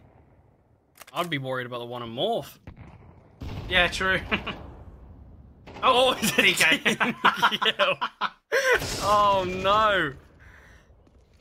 Well, I think that's even a better way for him to die, actually. But things are falling apart as soon as that team kill comes through. Tatsin will find one on Delilio, but it's now a 4 versus 2. Morph here on ramp. 4 players to contend with. Hap. One swing will do it. Takes a decent chunk of damage himself, but he doesn't even need to really get too involved in this one as Morph feels like his time's limited in this round, and the clock will slowly tick down. Are we going to see any sort of hunt after it? I don't think there's any need. No, the money's really pretty, poor for Nitro.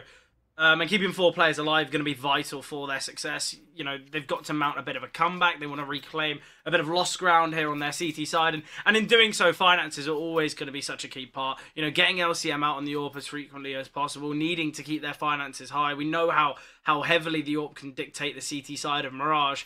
And yeah, I think the hunt there, okay, you're going to take an AK away. You're going to take kind of the utility that Morph had. He's sitting on 1900. He probably would have been able to buy anyway. But you run the risk of losing life there.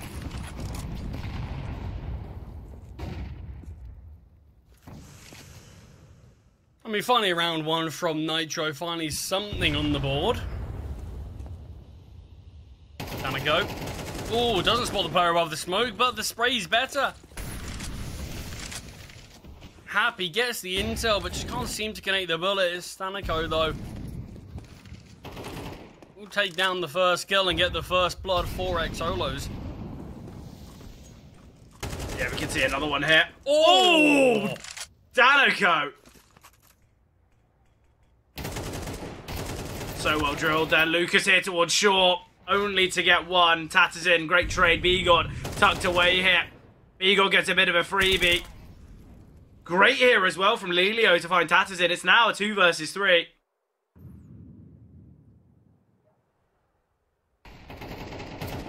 Bigod still in the same position, but finding another kill before going down. Finally will, but... Oh, missed shot from LCM. Dropping. Won't miss a second. And Nitro 2 on the board now, but very scrappy at times there.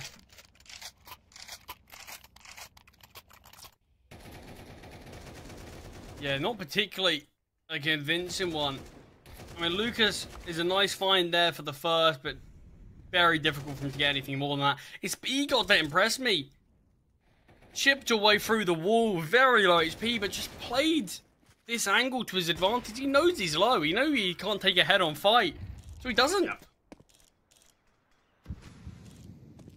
Yeah, bottom round from Nitro once again. You know, we saw advantages, we saw control taken, and Xolos still losing out. North, with that extra money, opted for a bit of an investment. Sadly, doesn't yield much. Hap, nice find that. Bomb shocked in T-spawn, but the final 2 are just playing this one for kills. Lucas will get it. Drop there of the gun so heavily. Gonna freaking Lucas out. But look, Nitro, it's this 4-3 scoreline now. You have to say, okay, yeah, we've seen some errors and some misplays here from Nitro, but they are back in it. You know, that lost ground I mentioned before, nearly covered. Yeah, I mean, it does, just watching them play, it does feel like it's honestly just as easy as they don't look particularly warmed up into this game whatsoever. So I am thinking, regardless of what happens on map number 1, I think we are going to see a different level to Nitro, at least when we get to Inferno. But, I mean, they're certainly going to be hoping that they can step up and sort of come into this game sort of as soon as possible now. But they're already doing so. 3 on the board, 3 on the bounce. That's Xolo's lead being brought down all the way to just 1 round. Something I really like from Exolus, though, is they've lost 3 rounds in a row. We saw the tactical pause called from them. And I think that's something that we didn't really see all too much in that first series. Obviously, we saw the tactical pauses, but it wasn't really when they needed to. It was kind of already after the fact. The deficit had already drawn so heavily to a close, you know, after being 6, 7, 5, you know, rounds up.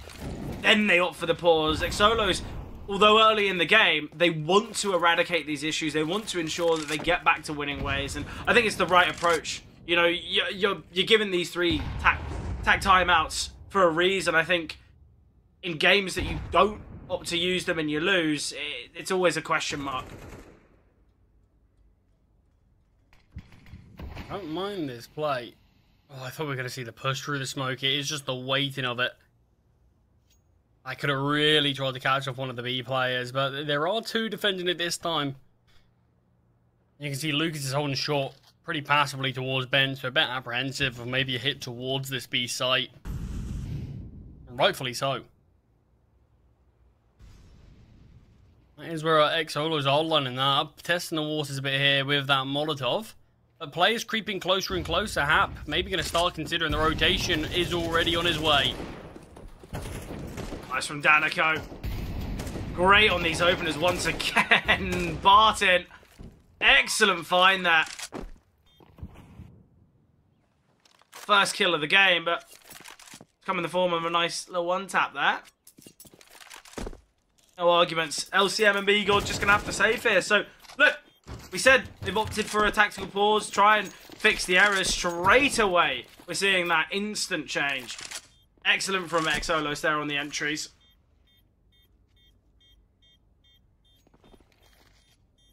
Yeah, I mean, we had the 2 players on the back of the bomb site. We had Hap in rotation, but it was just, yeah, not much of a defense was actually posted.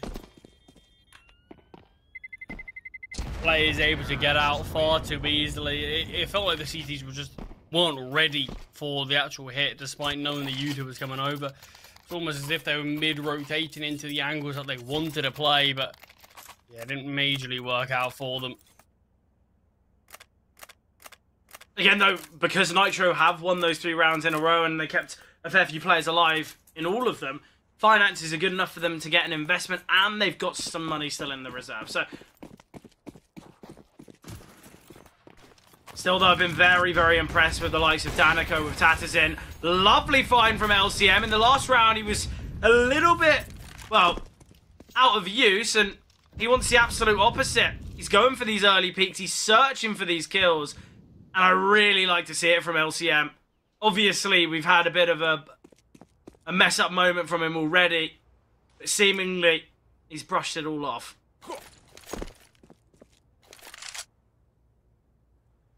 Yeah, I mean, you've got to. Being so early in a game, being such an important one.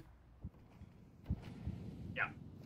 You've got to just sort of reset as quick as possible. And yeah, it's not one of those things that happens at the end of the game where you can sort of just reset in between maps. Yeah, you've got to do it as soon as possible. Could it be just detrimental to your own team? Yeah, no, definitely. Still a fair bit of utility remaining on Lucas. B-God, it's all about timing. Molly comes through. We'll get one on Morth, aware that they're going to be aggressing up. Connector, perhaps. A great double. Now Danico in the hot seat. 1 versus 5 gone 1v4. Nice HE grenade, but doesn't do enough. Hap can find 3rd of the round there. Absolutely excellent. Great from Nitro now. An investment will be seen from Exolos, but a loss here will allow Nitro to take the lead heading into the final round. Great from LCM there. Hap does just so well to get to. Yeah. I think the 3rd's a bit of a gift, but Danico, he's got 3 other opponents to face. He can't just be so fixated on jungle. Great stuff there. Nitro. Step in the right direction. Nade of the smoke. Not too deep. Somewhat of a desired effect, as they could have spotted players crossing up to short, but Danako has already got himself that. And this is where both Lucas and Lelio have a lot of pressure coming their way. They do have these double nades, though, and Lucas with a smoke, same with Lelio. They've got enough to delay, but the util's coming out now. HE grenade landing, dealing a lot of damage to Moore. Out the window is Bartin. Great opener onto Lelio. Got to deal with Lucas. Trapped on the back towards bench. Gets his first. Searching for more, but no one to see him. Tattersson. Left-hand side will find. Hap gets the trade. A 3-on-3 now. A very possible one at that, but with the Molotov and smoke, the CTs are going to struggle. Timing on that nade, it was nice, but unfortunately for LCM, he steers clear. Holding in the corner, that's where Bartin was. He could have had a bit of a freebie. Hap, though, emerging. We'll find one onto Detroit. We've still got a player towards bench. Bartin goes unnoticed. Now with the knowledge, they've got to focus on Bartin. The problem is, there's still unknowns to Danako. He's stuck here towards shore, and the CT's taking their time, but the AWP struggling. B-God now, unable to win the 1 versus 2, and Xolos, they deny the leveling up. They find themselves 6. Lovely stuff, that. Yeah, this could just end up being the Xolos game plan, and I think, honestly, it'd work 9 out of 10 times. Just hit towards B. The defense is really poor there. They're not throwing any real counter-util to actually deny or stop this. You can see there's one HE grenade coming out, but that's not going to stop a hit. We've got to see that smoke drop towards Van, in between sight. Make it difficult to claim this piece of real estate. Give you something to play behind. It just feels really easy just by having 2 players on the bomb site. Well, I think as well, because Lucas is playing from bench, he can have the pinpull of a smoke. The second it comes down, you see the nade come through from Lelio, smoke come down from Lucas, and then if Lucas sends his nade as well, we saw already there was a player to half HP because of it. So much damage could have been seen there, but it's the limited utility they do have. They don't even use it. And I think that's the real big problem. I think once you allow them onto the bomb site, you're never going to have time to drop a smoke, send an HE. So, not easy, but it's going to be this A hit. Hap playing from connector. Great find here from Hap. Takes down Danako, but they're so worried about a flank. It won't be seen, though. The remaining 4 all on the bomb site now. And a retake to be seen. Luckily, Lucas does have a defuse kit. The bomb's got to go down soon. These smokes are going to fade. This could be a real problem here for Xolos. Not only have they not got the bomb down, they've not taken much control. And although Morph's in jungle, he will fall to Lucas. So, things become very difficult now. 2 HE grenades. Yeah, they could really be the ones to seal the fate of these players, but the bullet is chipping Bartin down. We'll Now find they know one. that Detroit, yeah. He was the unknown.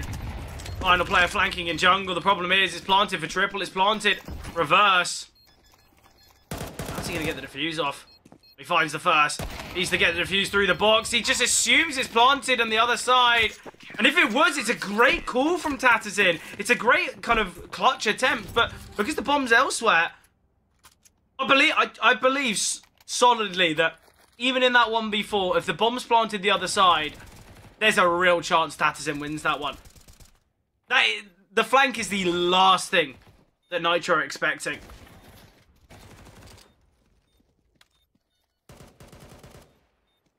Yeah, I mean, big victory there. Can we have a 6-6 at the half-time?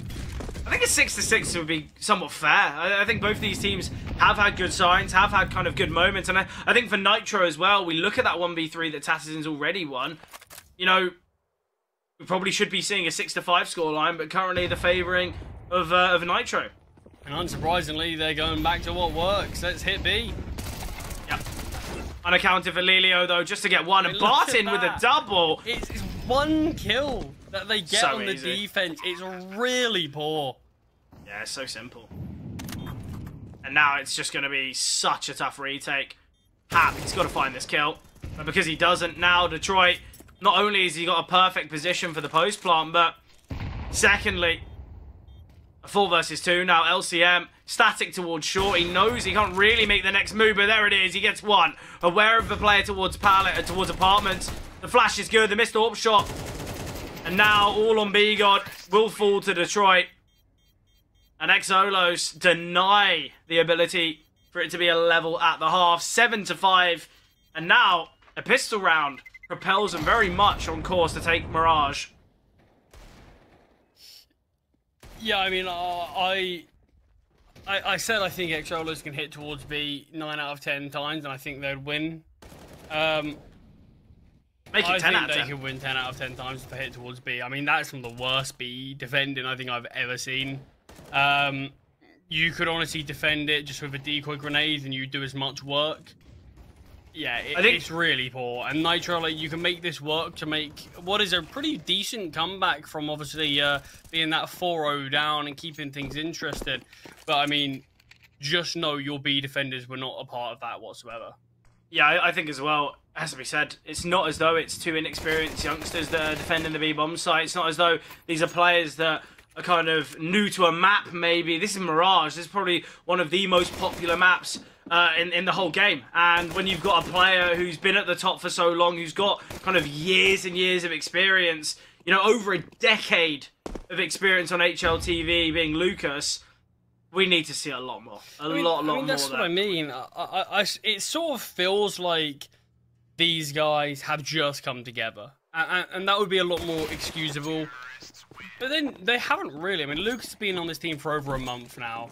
And the other guys far more. But it does feel like there is just a severe lack of communication and a lack of identity and understanding of how to play that side of the map. We're going to see their T side now, and I wouldn't be surprised if it is a lot better. If we do see a bit more of a puggy nature, that would make a lot of sense to me as to why maybe their CT side isn't that great. Maybe they are a team who just sort of feel a lot more comfortable kind of doing their own thing a little bit. We'll have to wait and see, but it's a pitch round victory, and that will very quickly bring Nitro straight back into this game, despite their shortcomings on their CT side. Well, look, they can be in the lead. We see the force here from Xolos, and I feel like it's with a real yin and yang of force buys. I am steadfastly against them, and I feel like the investments very rarely have the correct weight and decision. You're in love with them, so what are you thinking about this one? I might give it a go. Why not? I was waiting for some kind of statistical of analysis, you know. Well, actually, the 72% of time force, but no, just give it a go. Why not? Yeah, I mean, that's kind of the gist of it. I just feel like it causes so many issues, really, for the team who loses. If you do win that force buy, yeah. It feels like that is just worth its weight in gold, and that can really turn the tides of the game. So I do love them. Don't get me wrong, there definitely are issues. The fact you basically just give away another round to your opponents if you lose it. But I mean, there's certain games, you know, where situations where it makes sense. If you're in the lead of a game by a sort of decent margin, there's no need going for a force buy. At that point, it does just add a bit too much risk. But I mean, I'll never say no to a force buy. The CTs are going to win it, I reckon. They've got great positioning here from Danica. Well, I cast them. Sorry. As a really low HP player in B-God towards ladder. Yeah. They had a great position of Danica. They can still win it. Yeah, it's still a chance, actually. It's an 8k retreat. Obviously, no defuse kit, so time is going to be a pressure. It's got a smoke grenade, though. I don't love this going towards stuck. CT. Like, even still, I don't love going towards CT here because I feel like LCM is just You've got 10 seconds now. Yeah. You've got to get on this bomb soon, and the position just feels too good despite the HP of LCM. And that will seal the fate. But Nitro, they level things up, and like you said, that was the force buy, so it is going to have to be the eco coming through now, unless we're really going to start to see some madness. I don't really know how that went so wrong, you know. It was brought down to the 3 versus 3, and okay, yeah, there wasn't perfect weaponry, no defuse kits, limited utility, but Danico's in an excellent position, and he should be going 1 for 1 there. We see the low HP player in ladder. Someone swung from short, not seen them in con, not seen them in mid. I'm pretty sure he made noise in the ladder, at least he was quick to get up there. I feel like we should have really seen a 3 versus 2 in favour of Xolos with those retrieved weapons at that point, but I guess not. And now it's all about what Nitro can do on this T side. Great find from Hap. Gets his second. And the third. Tat is in. Yeah, I mean, Lucas loses his life, but other than that, probably no one else should fall here. So this should be a reasonably clean anti-eco for Nitro, despite losing one. Yeah, and was Lucas on a Mac 10 or was he on a rifle? Because B-God obviously can upgrade if there is a rifle down. Yeah, I'm not too sure what weapon Lucas was on, but I wouldn't be surprised if B-God stays nearby just to cover the weapon, then eventually pick it up, if there is one. Yeah, I wouldn't actually mind, one of the other players, I believe, LCM's in middle with him. So maybe switch the Mac 10. B-God plays a little bit more hidden, and then you allow the Mac 10 to maybe get another kill and then pick up that drop rifle. But either way, nice discipline here from Nitro. They've taken their time. I'm going to come through now. Obviously, Lelio clearing out the whole of the B-bomb site. And Nitro in the lead. Something that I think a lot of us would be expecting us to be saying quite frequently throughout this this series. But it's not been easy for Nitro. It really, really hasn't. No, I mean, not at all.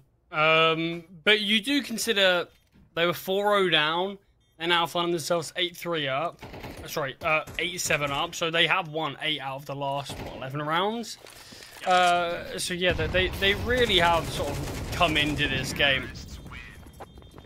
And like I said, I do think they looked just visibly not particularly warmed up into the game whatsoever. And maybe that is just obviously taking a long break, first official in a decent bit of time. But yeah, yeah, it feels like we needed to see them step up, and that's what they've been supplying. But yeah, there's been no guarantees, that's for sure.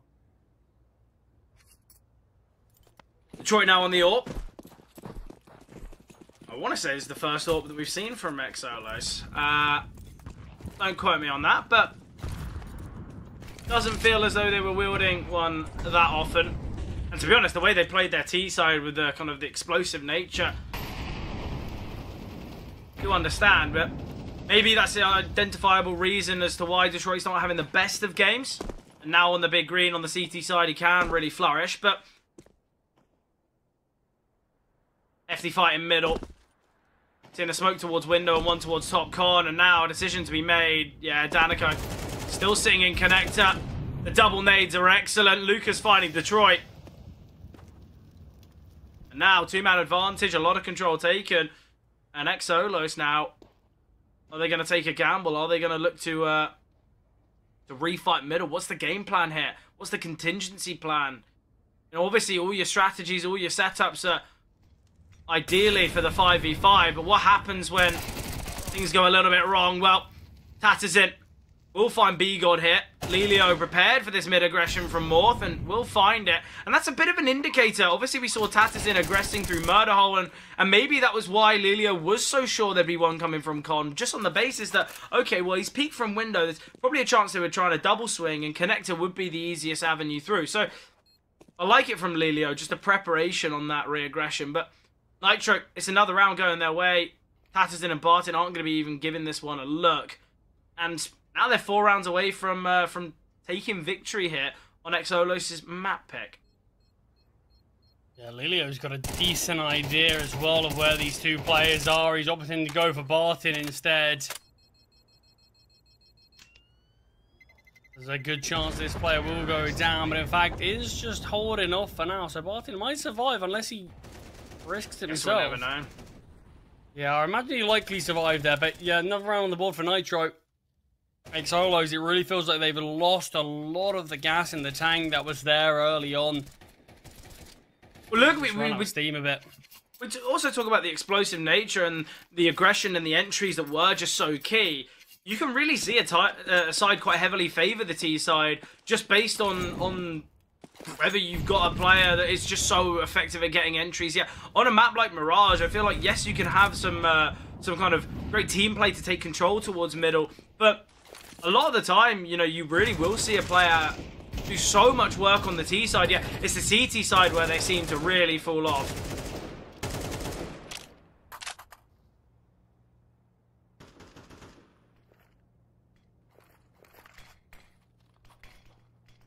Smoking window here. Danico playing in ladder still. It's a nice setup, actually. Kind of playing 3 towards B, including Danico in ladder. It just means that Morph can just send this utility. If he's forced back, it will really bait in Danico. The problem is, they've given up this space towards middle. They're kind of leaving an MP9 to be the go-between while looking from ladder. And I think this sometimes can be a bit of a difficulty. It does seem as though Nitro are going to make their way towards the B-bomb site. Very limited utility remaining.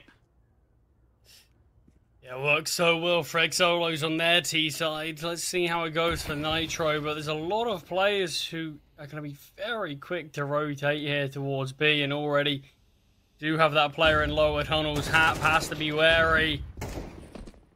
Yeah, fast flank, really, really fast. But LCM, great find onto Morph.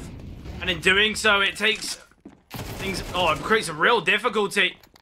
Planting the bomb now. Lucas was very sure of that flank. I mean, that was really, really unlucky there from Danico. He came up the flank there, and Hap just evaded him. Literally just went to a position where it'd be way too risky to shoot. Just a couple of, honestly, milliseconds before he went to peek out. And that could have at least been a guaranteed kill, but instead decided to slow things down. Site got cleared, players got found, then Lucas went back towards apartments, and by that point, ended up finding the kill, and Danico's flank was for nothing. My biggest issue with rounds like that, and obviously this is coming from Danico's point of view, is you see moments where you catch a bit of a time and you're in such a good position to flank, and you are going to be the difference maker in a round. Obviously a flank, a late lurk is always going to have that it factor. And you could be screaming at your teammates, just make sure you play safe. We see the smoke get dropped. But instead of playing towards van, maybe maneuver back to bench. Instead of kind of playing close outside market or towards short, let's just play in ladder. Let's sit back. We're going to play this as a retake. We're going to play off Danico in this late position.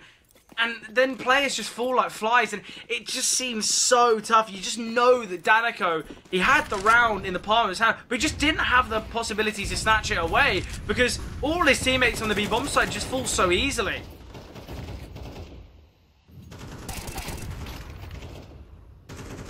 Quite unnecessary there from LCM. Yeah, maybe just tries to make a bit of a hero play, tries to take a gamble, but works when Bigo does it, I suppose, able to back away. Had bomb on his back as well. What a risk, I love that. Well, look, it was just the amount of attention that was taken away from Palace. The problem is, Lucas has completely trapped it. Important trade from Morse, 2-on-2. Utility far favouring the side of Nitro. And this is where, if you're Morth and Barton, you've actually got to look to take some control. Oh, I love this smoke from Lelio. Decides to smoke off top con. Well, Barton doesn't look like he's fully sure if he wants to push through, and just blocks the smoke slightly before going back towards connector. So this information towards A is gone now. Yeah, straight away it's a gamble from Barton. Obviously, the trajectory of that top con smoke differs based on where it's thrown from, kind of based off the bounce to when it lands. Do you think that's something that these players in the moment will think about? Because already Barton's gone straight to under. He's got this flank play. He's done what Danico couldn't. I mean, it certainly could be something they consider at least, but you got to find himself in a 1-2. If he can take down Morph here, this one could be a nice simple cleanup, as Martin is low, but no information other than the steps. Foot has been heard, but Morph, not a lot of damage dealt, but he goes back for seconds, finds the headshot through the wall, and round will be won by Xolos. Yeah, needed.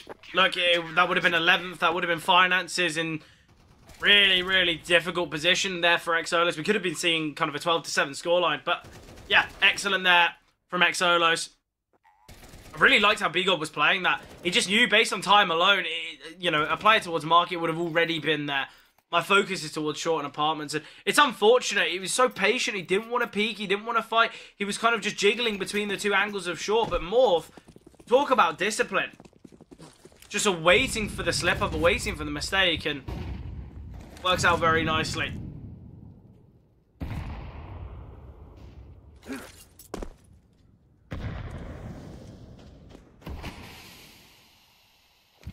Tatterson's in a great position. Re-smoking, they know it because it's hit him. I like it from Tatterson as well. He's got discipline not to fire straight away. Somehow Lucas is still surviving. He's going to drop the molly towards stairs as well. HE grenade drops Danico down very low. Side control taken. All a ruse. Look at the minimap. Bomb's making its way out B. Excellent hit. Detroit is close by. Yeah, LCM maybe slightly too hesitant. Took very long to actually get out of apartments, but they can look to now get Lilio a bit deeper and then get this bomb down.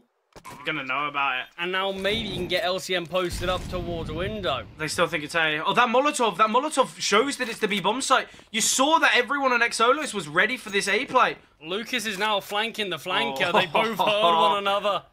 What do you do here if you're Danico? Morph is also making his way here. This is a really awkward spot. I don't think they know what to do. I mean, Danico's trapped. He was the only one sort of locked into going for this, but he's found an escape route. It is going to be a save. You call it an escape route. Look at Hap. Takes down Barton. Detroit can find Lucas. Nice from Detroit to get another. Showcasing his AWPing ability. Hasn't really had the opportunity. But a great round from Nitro. And you said, look, it seems like Exolos don't really know what to do. And that's just the chaos and confusion that Nitro provide in that round. And it's a perfect fake. Absolutely excellent. And arguably, if that molly doesn't come through to market, I think Exolos spend a good another 10 seconds kind of ready to retake the A bomb site. But that's the issue. If you're Exolos there, you don't actually have any info of how many players are there towards B. Yep. So even if you're like, okay, it's now definitely B, because they know Utah was thrown, and they saw 3 players come out of Palace and they killed one. One could have easily just instantly ran back towards B, made the way to join the rest of the team there. It's such an awkward position. You don't know where they are. They can literally be almost anywhere on the map. So they just tried to opt for the save, the safer call, keep weapons alive in the next. But Detroit with the AWP has been having some impact here. Double kill. Man advantage as well. Now they don't have the utility to get out. It's LCM. Quick movement there. LCM can find Barton, but taking so much damage, and Morph now decides to strike. Perhaps in a good position. Oh, but he's shot, giving away his position, taken down by Detroit. And he continues. 6 kills in the last 2 rounds. Obviously, those 4 far more impactful. As said, Detroit's had a tough time. You said that maybe it was the side of Nitro that were just slow to warm into things. I think Detroit put within that same grouping. But now he's looking on hot form. A round like that, we talk about confidence moments, and certainly is one like that for Detroit.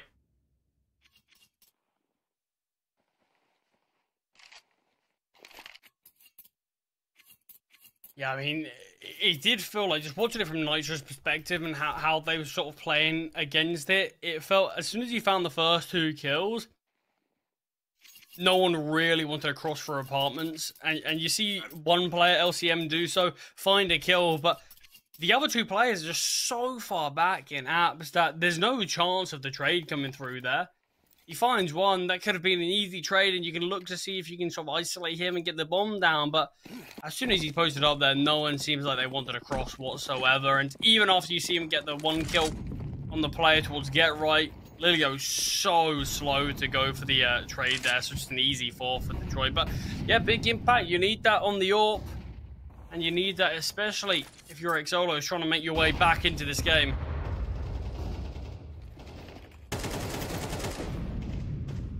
Nice find that. Lelio opening things up. Researching more here. Oh, the nades again. I'll be honest, Charlie. I think like this might be a game of utility. We have seen the util look absolutely amazing today. I think that's something that you don't always get to praise so highly, but a game like this, util's being so well used.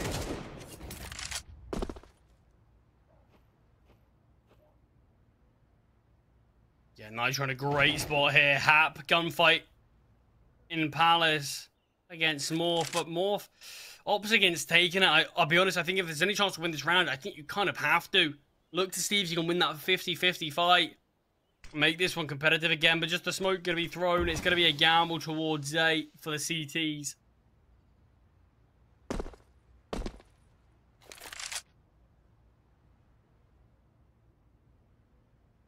it's going to be a tough one for Exolos. I don't really know how you're going to maneuver this one. They've got to gamble, and that is seemingly where they're going to be heading. But the problem is, Nitro cleared out everywhere. But the bomb is still towards ramp. There's 13 seconds. They have to go A, and that's the bomb down. And from a 5-on-3 scenario, it couldn't have gone worse. And Detroit heating things up here once again. And we talk about fakes. We talk about kind of late control taken. That's a 5 versus 3 that Nitro, it's gone so wrong for them. Yeah, Xolo's now can really try to see what they can do. I mean, look, you can see at the top of your screen that the rounds that they won, they've only started finding some success on their CT side in these last 4 rounds where they won 3 of them. These are some rounds that really could have easily gone against them, but they have dug deep. They have kept things entertaining here and competitive, but Nitro, they can't let too many of these slip, because Exolos for a long time in this one have been quite out of the game, but they're starting to sort of claw their way back into it. Yeah, and I think right now you're looking at Nitro is they had a good run on their T side. Money's now looking a little bit awkward. They're going to go for the investment here, but the problem is they lose the round. Do they opt for an eco? Do they force for it all? I don't really know what the better decision is. They probably should look for the eco here, but if they lose this one, things could get very tough. Obviously, I guess you could say the reward kind of outweighs the risk with the victory here somewhat guaranteeing things. As money, obviously, for Exolos, not great, but Danico's been able to find 2 kills so comfortably here in COD. And the Orb of Detroit continuing. He was on 7 kills 4 rounds ago, Charlie. 7 kills.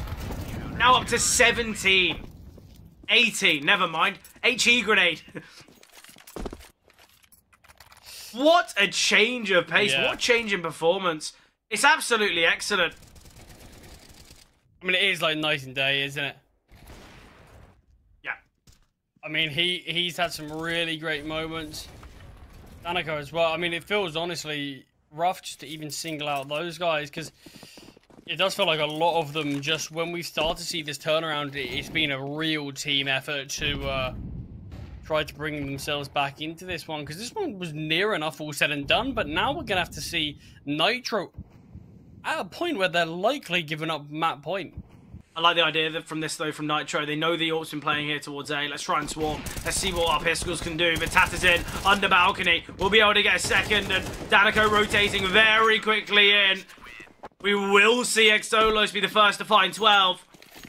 A convincing round, even with the fast play here towards A. No casualties, very limited damage as well dealt there from Nitro.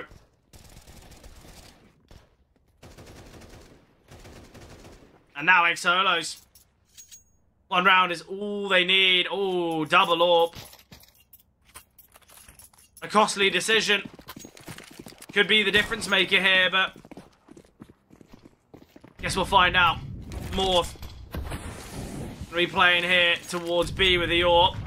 Obviously, it should allow some rotations from Bartin, but straight away, Nitro are going for what we call the Mirage Classic. A set of A smokes. Just an A execute. Let's not mess about. But Detroit, nice opener here. And with that kill, it gives Exolos an advantage. But Detroit's hungry for more. Peeking on the right-hand side of the smoke. Danico now hoping to find something through. There is a player on the balcony still. Lucas somehow not been taken down. LCM and Danico. Man advantage now for Nitro. No utility remaining. Lucas again through the smoke. Single-handedly wanting to be the difference maker, but Morph. He picks up a rifle left in CT spawn to find Hap. Low HP on Lucas, half HP on LCM. Bartin biding his time in connector. He's going to peek in a moment's notice. And Bartin, he finds B-God. The full HP player falling, and Bartin again takes down Lucas. It's all on LCM. LCM in a tough moment early on in the series. And this is his time to shine. This is his moment to right the wrongs of that round. A 1 versus 2. An uncontested bomb, but little does he know. 30 seconds.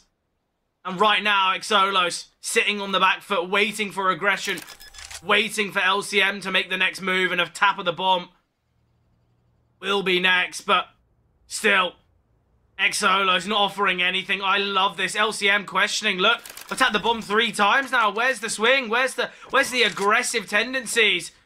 There's an HE grenade. Will the nade be the finishing blow? No, it's Barton.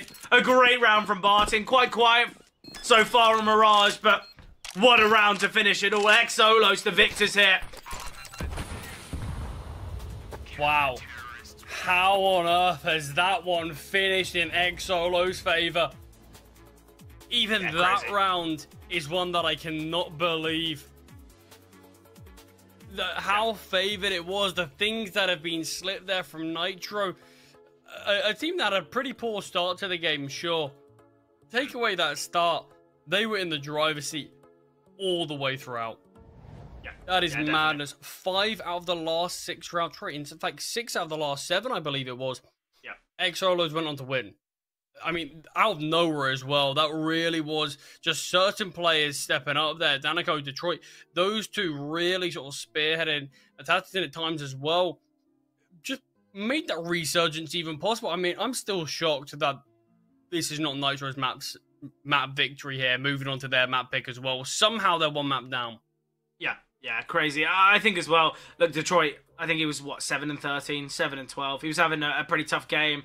I said, okay, yeah, he's been on the rifle throughout the T side, hasn't really been able to get the AWP out all too much, whether that's a decision based on finances, whether that's a decision based on, oh, okay, well, we want to look to aggress, we want to look to play kind of a little bit quicker, so you understand that. The second that AWP comes into his hands, 10 kills in 4 rounds. Or maybe, I think maybe 9 kills in 3. I'm not too sure, but it was a lot of, it was a great performance. And look, I think Detroit was the dominant factor on the CT side, and the T side, okay, yeah, maybe it wasn't perfect for them. They still won it 7-5. They still won the T side. And I think, okay, Nitro, they put up a good performance at the start, but when it mattered most, we saw the comeback from Xolos. Absolutely excellent. Obviously, we are going to be moving to Nitro's map pick of Inferno, a map kind of known and played within this South American scene quite a lot. So I'm excited to see how things unfold, but obviously we jumped to a break beforehand.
Welcome back, everyone. We are going to be heading into the action very, very shortly. Look, Charlie, it was a chaotic first map, and look, I'm loving it. I feel like it's what we saw in the first series. It's what we're going to see again here in the second series. And second map underway, matter of moments, Inferno.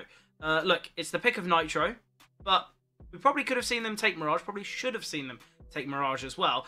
Inferno's a map that isn't as AWP-centric as Mirage, and one of the key kind of factors for Xolo's success on that CT side, it has to be said, was Detroit on the AWP. So, do you think that's going to be a factor going into Inferno? I mean, it could honestly depend in terms of how they want to play. Because of how big a difference it did make when he was on the AWP, I wouldn't be surprised if... I mean, we probably should see them start CT side regardless. That feels like that should be a nailed-on thing now. Let's get on the CT side. Let's carry over this momentum now and instantly get this AWP out as soon as we can. You can AWP on the T side of Inferno. That's the side that's more difficult to AWP on, though. T side, you don't really have many issues. You can literally AWP anywhere on the map. B side, long, short, apartments, wherever you want, you can play the AWP. I probably wouldn't play apartment style game, though, but you probably can go. You can go for peaks there every now and again. So I definitely would probably start on that CT side as a guarantee. You can AWP on the T side, though. It just is a lot more difficult. Good for openers. Good for openers in middle and banana, but... The thing is, it's incredible for post plants if you can get to post plants. Yeah. And that's sometimes where the AWP can be a little bit more difficult to wield, because sure, you can get openers. It's not actually that easy to get openers. You're kind of having to hope the CTs give it to you. And even then, you've got to think of players like Banana, where you can get them. I mean, that's a terrible position for an AWP if there's a lot of util coming at you. So it's not easy to make it work in the start and the middle round. But when you do get to that late stage, that's where you can really get some great chances. I do think there's a lot of other players who weren't all Burrs Riflers that had a lot of impact for Xolo. But at the end of the day, this is Nitro's map selection. We came into this one sort of, or at least I did, come into it favouring Nitro.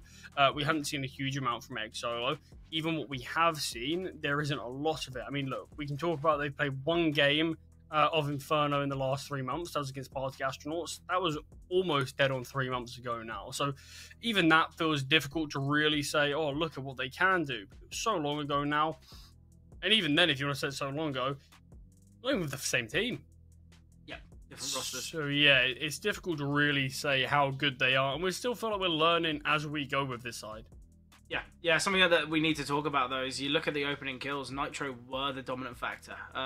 14 opening kills in total, which obviously means that they had the one-up in plenty of rounds, yet it seemed like the clutches were the kind of the success story for Xolo's.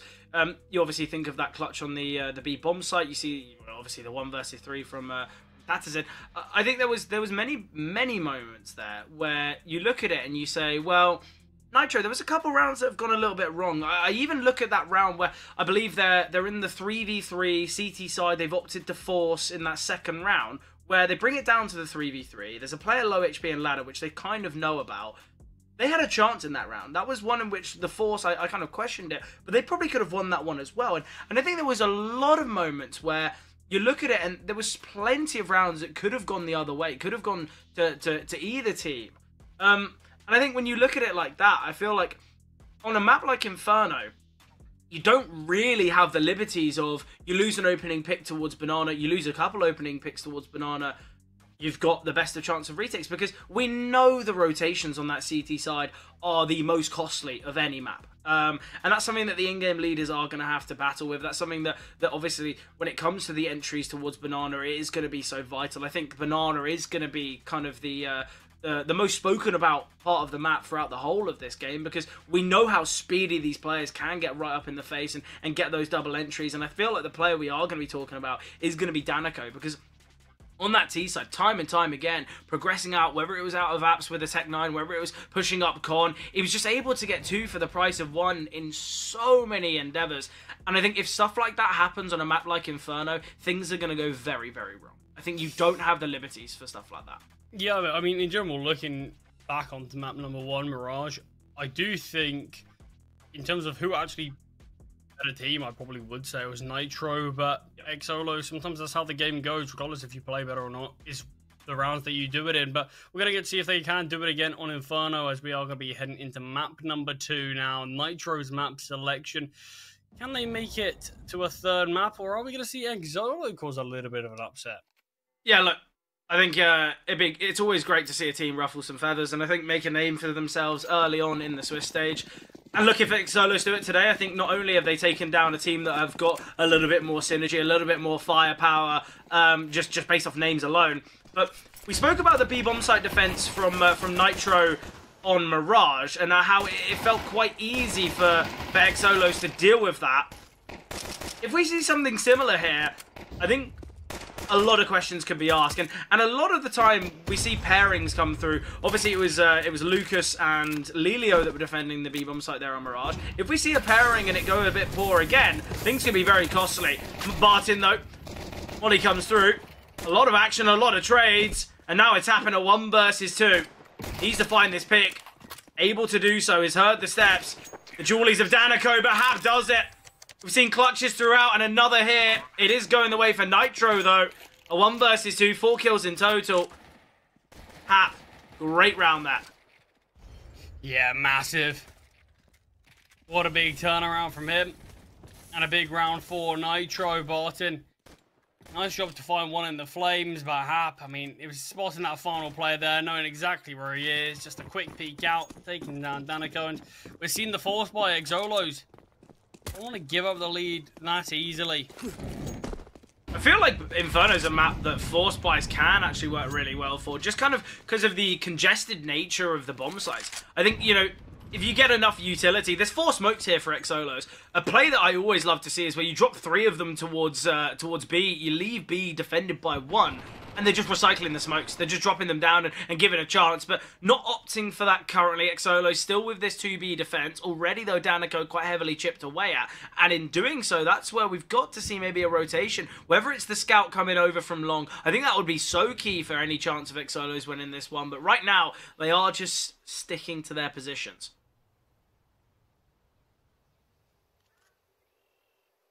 Smoke towards long. I just don't see a way down. I go 6 HP get going hold for a this play. off. I mean, I don't mind. I mean, I do think he kind of needs to just sell a decent bit of presence, and he has done so, just firing a few bullets, but it doesn't seem like it's forcing Nitro at bay whatsoever. Even more utils coming out. Not slowing down. Here comes the flashbangs. Danico surely goes down for nothing, and it would just be a save by the rest of the players.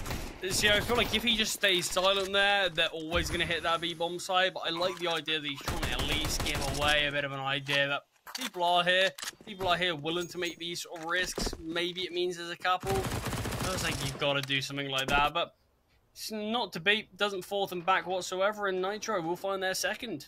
Has to be said, look, if they had those extra 2 smokes towards the B-bomb site, they can just recycle them, throw them down, and that's where it might have forced Nitro away. But in the same regard, look, if you're not opting to try and, you know, keep Nitro away from B with those set of smokes, why aren't we gambling towards the B-bomb site? I feel like a lot of teams opt quite heavily to finish towards B in many rounds, especially on, you know, against weaker weapons.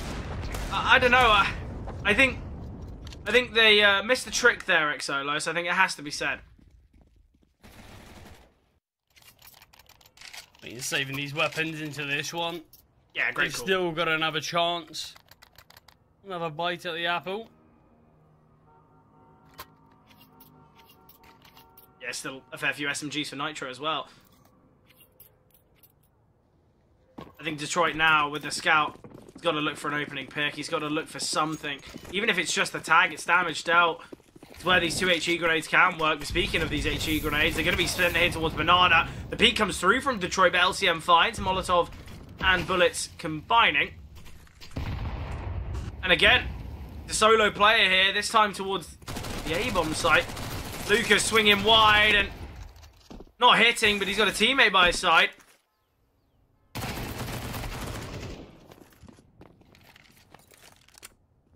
Maybe too soon to say, but Xolos, not the greatest of starts. I think decision making I don't know. I very, very heavily disagree with what they're opting to do currently, but where's the method behind the madness? 5 alive here for Nitro. Plenty of survivors. We've only seen 4 casualties. Remember, they all came through on the pistol round. Yeah, around that. They probably should have won as well. But now they find themselves 3-0 down on their opponent's map pick. Yeah, See, they gave themselves a buffer with winning map number 1, but even you could argue then that came down to the wire. That really felt like a lot of those sort of 50-50 rounds, Xolo did end up winning. Yep. Yeah, I think Nitro now, they've got to have a really, really strong showing here on map number 2. And I think, realistically, Charlie, you know, if we do see this one become dominant, and same goes for Ancient for Nitro, we'll be talking about this series and saying, well, look, they brought things very close on Mirage, probably should have won it, and then they've taken map 2 and 3 with confidence. So actually, I think, although it is Nitro that are under a bit of pressure needing to win map 2, it is still their map selection, and so far they're looking pretty confident. You know, already we've had 40 seconds of play, and so much utility's been sent here from Xolos, and they've not really got any control. They haven't got a banana. They've not taken brackets. No one in apartments. Where's all this util been used for?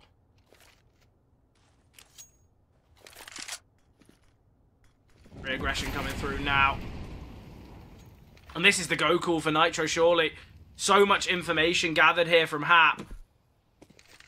They revert back. I don't love this. Maybe it's going to be an idea of a fake. We have seen LCM with 2 smokes, one from Library. Oh, that's so tough. Well, the fake, so easily identifiable in Detroit. He knows there's another player here. Xolos. A very, very nice round there. I said, look, they haven't got control. They've used all their util, but matters not. Great spray there from Morth. I mean, ran on the board there. See the Detroit Sorp coming alive as well. Just the 1 kill, but the kill to get on the board. But yeah, I mean, it's just the kills alone sort of do give you a good indication of Xolo just haven't really had the start that they would have liked here. But it's finally something on the board, and often that first round can be one of the hardest to get. Yeah, especially on your opponent's map pick and potentially uncharted territory. As we said, we've not seen all too much. I love it. Danico. I said he's going to be the one to highlight towards Banana. I was unsure as whether he'd be playing here, but the way and the style of which he played on both the T side and CT of Mirage, it just screams a Banana player, and that's quite rightly as to why. Able to get 2, hasn't gone down, no trading, and now Nitro, they have to head towards A.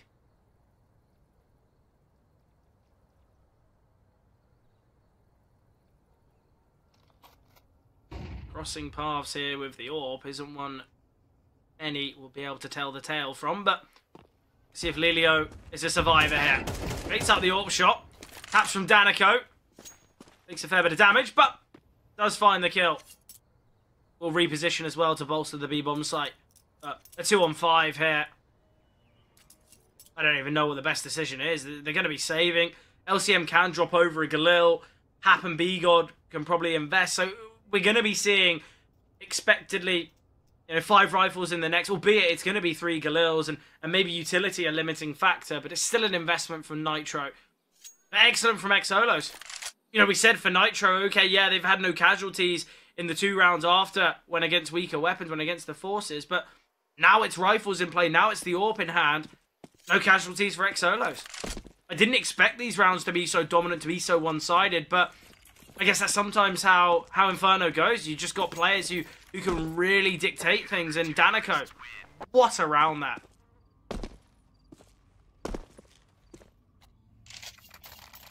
I mean, Danico might have to be one of the players to really sort of set the path, lead the lines for his team in this one here. You can see Detroit, he's only found 1 kill so far, and Tatson's still sitting on 0. Bartan as well, not exactly setting the world alight. So, we're only really seeing 2 players on the Xolo roster who are kind of having any significant impact in this game, and they've still found 2 rounds, which is impressive enough. But yeah, Danico definitely being a player to keep your eyes out for, a player that I think Xolos are going to rely on quite a lot here.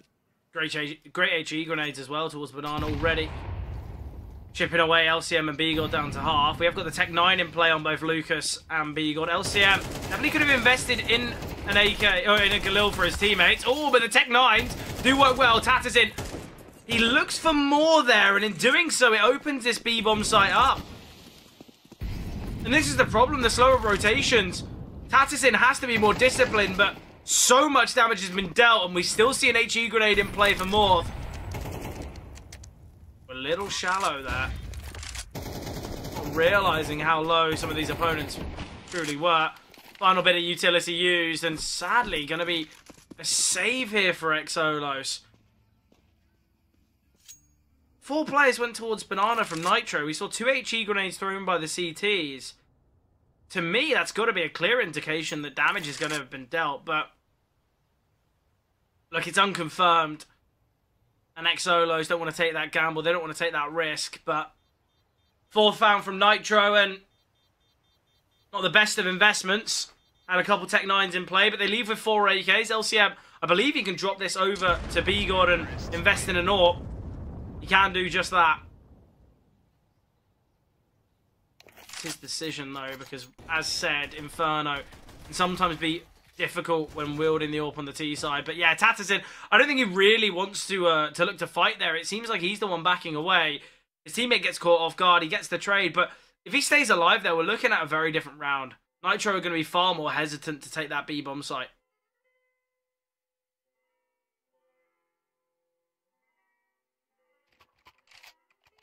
Ready, we are, yeah. Bit of a take pause right now, having a few audio issues, but that's all good. Hopefully they're the quick ones, as we can get into this one as quick as possible. But Fred, we've seen 6 rounds of play so far. Seen 1 map.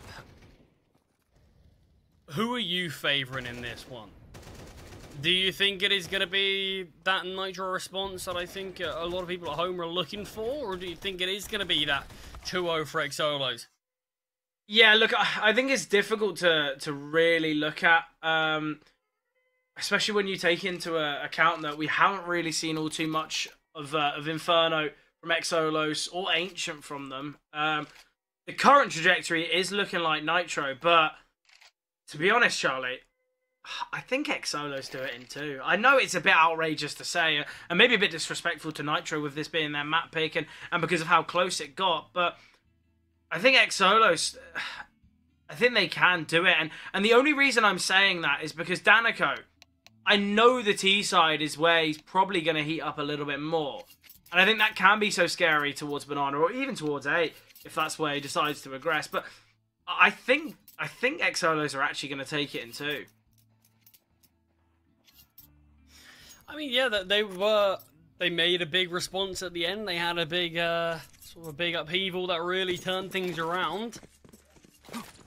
Map number 1, so why not let them do it again? And that definitely is a possibility to happen. It happened in our first series that we watched.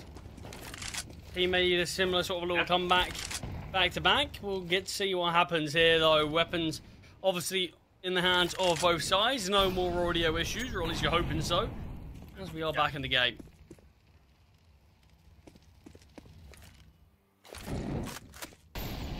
A huge amount of util being thrown out towards Banana. A little bit late LCM, so deep. Got backup as well. Oh! Wow. How is Morph been allowed to get 3? B-God has found one in the meantime, though. 2 is a treat, but Morph. We saw the double as well when he was towards brackets with that M4. The double with the AK, but how has he been allowed to get a 3rd? And in doing so, it's created such tension here. And right now, Tatterson's in a great position. I think Nitro would expect a B player, but they're going to be thinking he would have rotated from CT. They might not expect him to be towards Dark. They certainly haven't spotted it. A lot of utility remaining on Morph. It's all going to be about timing, though. Igor has got a smoke. He's going to drop it, and now this indicates. Now they know. Tattersson, it's all about timing. Spots out Lucas. Will find him. Bigod now has to get this kill. Able to do so. 25 seconds. Bigod just spamming through. There's a molly and a nade here, but Morth deciding to go silent. It's the right approach. Morth. Ready and waiting. Bigod. Questioning whether it's going to be Banana, whether it's going to be CT, but that should indicate the molly, in fact, doesn't spread. There's another Molotov, in fact, for Morph to use. He's going to try and do it with the utility.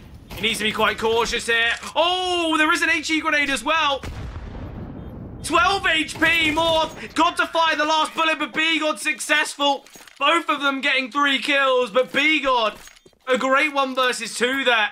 Unfortunate for Tattersson, but it can be so tough when you're trapped. But the round wouldn't have been possible without this 3K. Yeah, I mean, this was unbelievable. It felt like game done there. Tattersson just a little bit too antsy there towards Dark. Even 1 bullet, if 1 bullet connected, Morph wins that round. Yeah.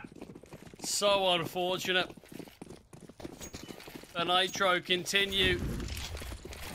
Money tight on both teams. Yeah, we've got the AWP again for Detroit, but it's been a little silent. We need to see some aggressive peaks, some early fights. Obviously, you can understand, wasn't expecting LCM there, but we've got to see more of a proactive nature from the AWP. Oh, flash lined up. Excellent here. Great way to take some control. Danico, important find, but unable to attain it without that flash from Tattersson. And it's going to be this A play here. It's the only avenue. Rotation coming through from Tattersson, helping out Detroit towards long. And it just means that Detroit, once he fires a shot, he doesn't actually need to re-peek. Tattersson, longer here towards Archway. Detroit, it's just so simple. He knows there's another. Oh! And very reminiscent to his moments on Mirage. Bomb dropped. 1v5. Xolos get their third.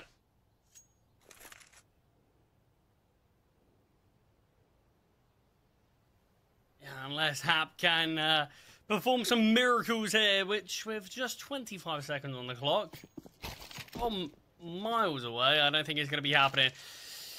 I mean, Xolos just need to keep themselves competitive here, because they don't feel too far off the mark against Nitro. They've just got to make sure they don't let things fully slip away. But I mean, like I mentioned, both teams are a bit struggling for finances. So it'll be interesting in terms of what Nitro's economy is actually looking like. I believe Bigod, or maybe it was Hap, had a decent amount of money, but everyone else, very, very little to their name. So yeah, it was Bigod. And LCM's actually got just enough for a buy, so we could realistically actually see Nitro go for a bit of an investment if they wanted, and that's what we're going for. They are fully investing this one up, so this could actually, I believe, keep things to a level game here if Xolos win this round. Yeah. So that 5-5, and it's these kind of decisions that can really make or break a game. Don't get me wrong, if Nitro win it, Xolos are under a bit of pressure again, but with those 5 survivors, money's going to be looking pretty decent.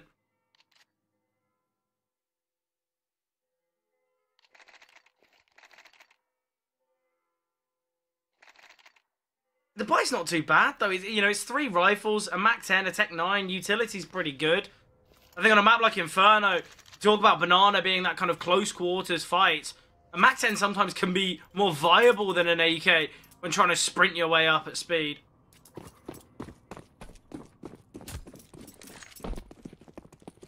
Doesn't look it's going to be that Banana rush. But LCM, 3 players here towards Banana. Utility's got to be pinpoint. Spams through the smoke here from both Tattersson and Danico. Nade of the smoke, in fact. Barton now. Oh, are they going to go through it? Surely they don't. What? Oh, they do, and they find it. Lucas, a great find there onto Barton. That fight was never favoured, but speaking of unfavoured fights, look at Danico here towards bottom middle. Detroit find tap beforehand. The bomb's been dropped. They've forgotten about it. And I love it. I love it from Daniko. Finds the kill. I'm just going to push the second mid.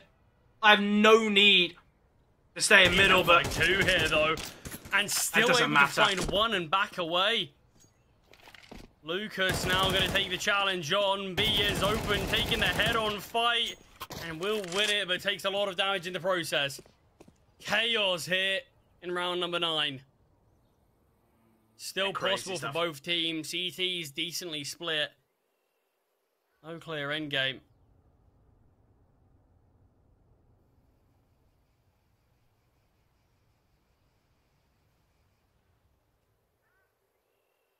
I mean, look, you can see how split all the CTs are. This is still a possible round, but with the AWP of Detroit posted up, info gained, finds the first kill. And the HE grenade could seal the fate. 16 seconds, no bomb, no chance. Xolos, they will get their 4th. But it's Daniko again.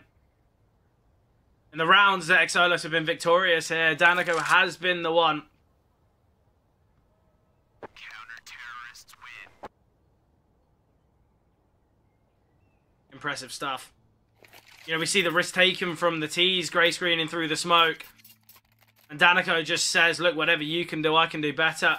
Excellent there. And as you mentioned, being held by 2 in second mid, peeks out, quick kill, backs away. Not many have the ability to do that so comfortably, but Daniko showcasing his ability throughout here on Inferno. Big moments from Detroit as well. He's 1 and 3, now 6 and 3.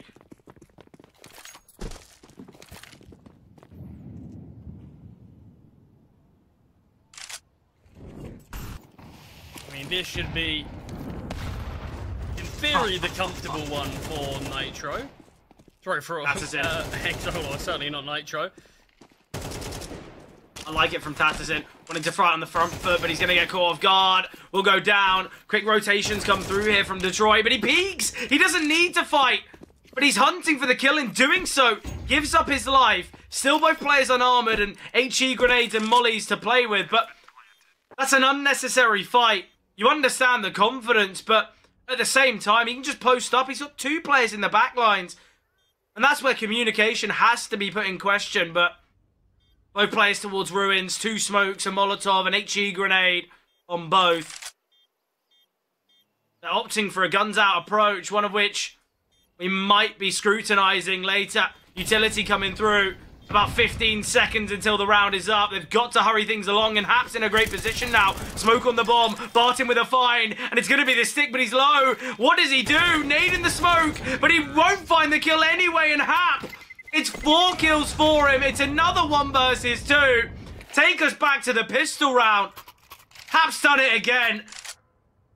Ridiculous here. Nitro, I think that's their 3rd 1v2 now. Half their rounds, all from clutches.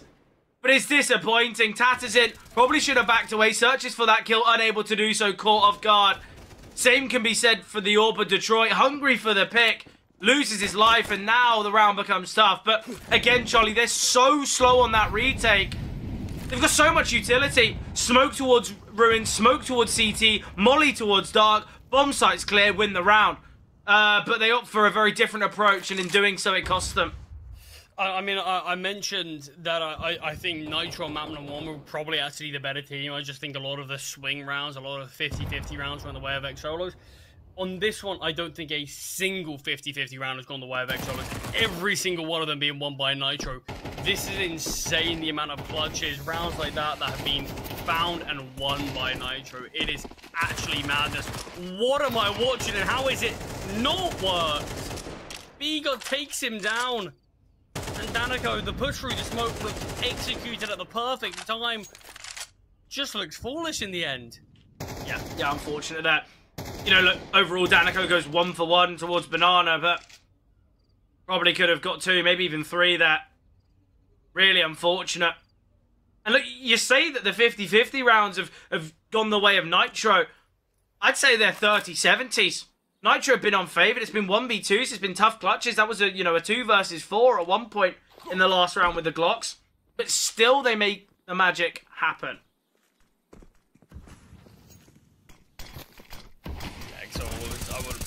I think the halftime break, a bit of a sort of, even just a little bit of a pause would be very good for them. Look, if they can level up the half, I'm still pretty confident in them. I mean, but that's the thing. I've looked at them the complete same way I looked at Nitros. I think they've been the better team. Yeah, most probably. But No, the look, issue is, if they've got a good CT side but a poor T side, even if they level things up, you put yourself in an awkward spot by just sort of throwing a few too many of these rounds here. Yeah, look, it's clear that the pressure's getting to some of these players. Decisions are being made that, on the face of it, they'll look back and really have some head-scratching moments. You know, you look at that one for Danico. On paper, it's an out-of-the-ordinary play. Certainly surprises Nitro. The game plan's great. It's the shots that don't come through for Danico, and that's a real rarity in his ability. I feel like time and time again, Danico's been a heavy hitter. Nice find from Detroit, though, looking for an early pick, and this is what I wanted to see. I wanted to see this level of aggression. Might get caught out here, though. Out in the open. Trade from Morph, though, is good, so they've still got that man advantage, and with just one piece of utility being a decoy remaining for Nitro, things could get a little bit tough for them in this final round.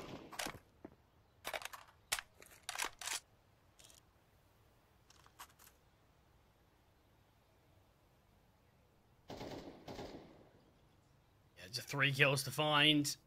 Players positioned well. Danico with the smoke grenade just jiggling towards B, with the biggest issue for Nitro going to be the lack of util that they have. If they see the smoke go down, they've got a choice. We've got to burst through it. Just being dropped now, in fact. He's got another one as well. They've dropped smoke, they've dropped utility towards B, which I absolutely love. I'll just delay a bit longer, buy a bit more time, but You have got a flash. That's just been picked up. Could honestly just walk through this smoke, especially due to Danico's position. Ooh. Look how caught out he looks there. Has he been spotted? Yeah, It definitely. looks like he has. Gets taken down, and now around there looks solid. Looks really difficult. 3-on-3 here. Still no util for Nitro to play with to actually defend this. I have to say, the reposition from Danico onto the bomb site. Okay, yes, he's been spotted via the smoke's trajectory that he's towards CT. Why don't you just stick around in CT, drop the smoke, you can jiggle from there, and at least if you've been seen, you've got some safety, you've got kind of a position to go back to, whereas by playing on the bomb site, that's what happens, gets caught off guard, time is ticking, again, utility favouring Exolos, but they're taking things so slowly here, and Lucas, it's a 3k in this round, can't make it 4, but Barton, not enough time, or at least you wouldn't think so. Hap, important kill there, closes out the round, ends the half with 10, but again, it's another mistake that's been made here from Exolos. It's unfortunate to see, because as you said, they probably have been the better team. I mean, it's just another case of these rounds that they're 50-50, or more likely than not, they're in Exolo's favour, and somehow they keep on letting them slip. And, I mean, if they do go on to lose this game, although I feel like Nitro were a bit hard done by not actually converting and taking map number 1, I don't think there's much of an excuse you can have for Exolos. It feels like they've put in all the hard work, they're just taking none of the reward themselves, and you've just got to sort of take accountability for a moment.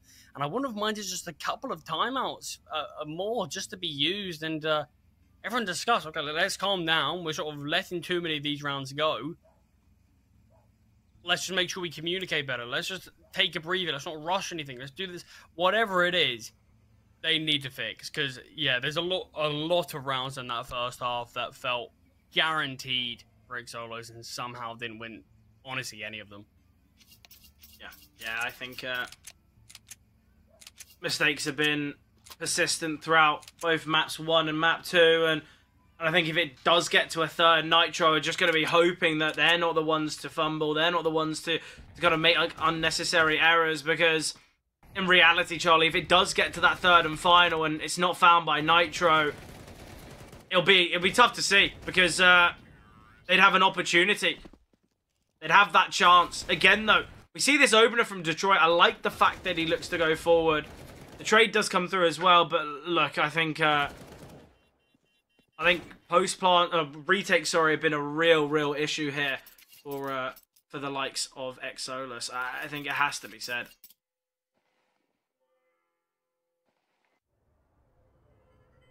I mean, this pistol round could be just what spurs them on back into this one. Otherwise, I do think if Nitro win this, I mean, don't get me wrong, I really just don't think Nitro have been great. I think Hap's been brilliant.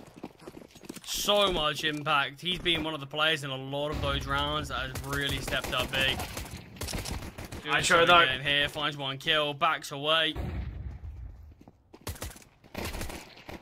Lelio, nice find onto Danico.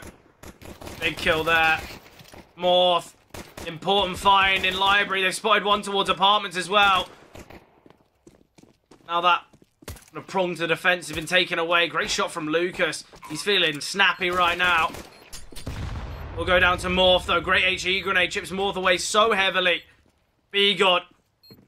He's got to provide enough to take attention away. But spotted him drop down towards short. Hap can do more here in this Hap's position. More still on the bomb site.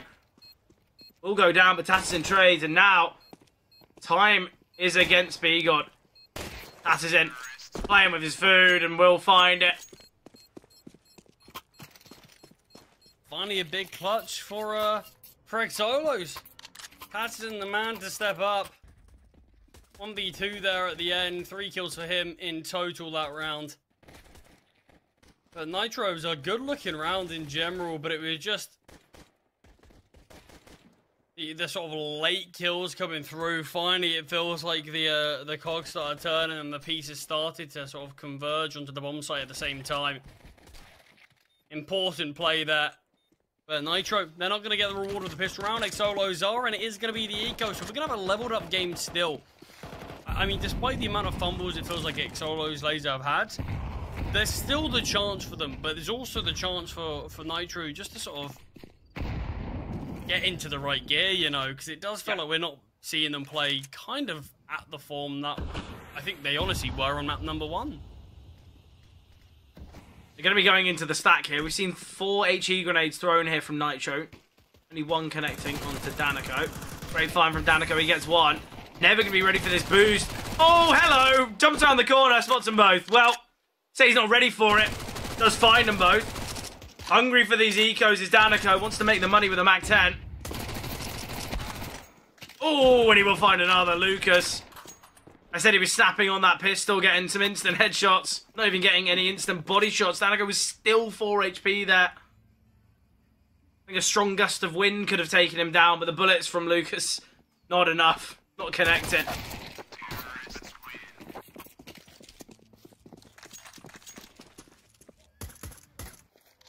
Look at that money. He's up to 6k now.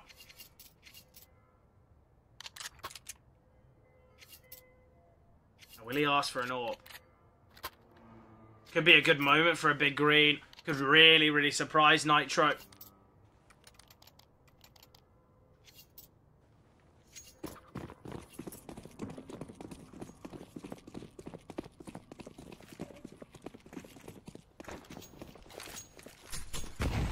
I mean, these weapons in play now, and I'm instantly loving what we're seeing. Yeah. LCM Great aggression. Bombing down, finds a double, and you can just see completely caught out of the tees. Might not even find a single kill, and it feels like they've just been absolute. Oh no! The chicken. I don't know if Lilio would have just shot that anyway, or if it did happen to be he saw it and thought it was. No, I think that was just reactions. I think when you're dialed in, when it's such an important game for you to win, you've got to find it, or you go 0-1 in the Swiss stage. Any movement is an enemy. Chicken or not. Barton starts off his 1v5 attempt quite nicely. Cross back. 2 players holding this. But they have just assumed that he's unable to cross. He might be able to pick up the bomb here. He's got time on his side. A-bomb site's pretty open. Hap's low HP. Just whether Barton's going to be ready for this angle. Hap could stay fully tucked, and Barton's going to have to make some noise. Both so far away as well. Now they realise Hap has to survive. The grenade will kill him, but it will be the bullets to do it. Barton. Surely not. Yeah, 1v5 gone 1v2. There's 2 flashes here on Bigod. We saw the flashes work so well when aggressing down mid for LCM. Creeping back, spots one and short! 1 versus 5 now, but B-God takes the heroic moment away from Barton. I mean, it's an unbelievable effort regardless. I mean, you've got to only give credit to Barton for that. And even if they didn't win the round, a bomb plant and taking out 4 players in what would have been 5 survivors for Nitro is going to be massive for this game regardless. We can see this buy now. We can see a risk if Exolos want to take it, and it looks like they do. Investment's already coming through, but that would have been... I mean, that would have been the maddest moment I think we've seen in a long time. And especially considering the game where it feels like Nitro won so many of the clutches here. A 1v5 to really top things off. Oh, that would have been one that could break Nitro. Yeah, look, Exolos, 5 rifles, 19 pieces of util out of a potential 20. There's a FAMAS, there's an MP9. There's no defuse kit. Seems like, if anything, Exolos are the ones that have gained more out of that round than Nitro, even though they lost it. And with more finding Hap early doors, Nitro, they are in a world of hurt now.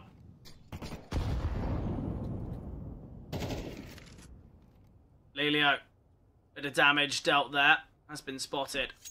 And Nitro. I mean, we almost saw a 1 versus 5 attempt from Martin. And he's still not even positive KD-wise.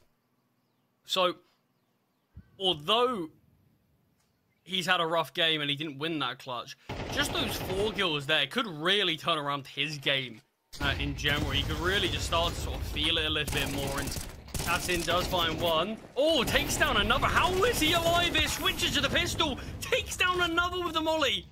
Yeah, 3 kills there is unforgivable. The T should never allow it to happen. And now LCM. LCM best Barton again. Yeah, trading not good enough there. I mean, 3 kills to be found from LCM. Sorry, not LCM, that the one to win it at the end. But, I mean, how on earth has B-God managed to find 3? Yeah, it's a tough one. It really, really is. I'm somewhat lost for words. Barton has to get that trade. It's said astonishing. Maybe that 1v5 attempt could change his game. Apparently not. Yeah, and I'll be honest, this is going to sound maybe not the best, but look, Barton, not had the best of series, not had the best of games. I know he's maybe a little bit more of a util player, but when you're trying to charge your way at Banana, based on some kills that you've gotten early towards A, gambling that the B-bomb site might be undefended, Barton could have just got in first.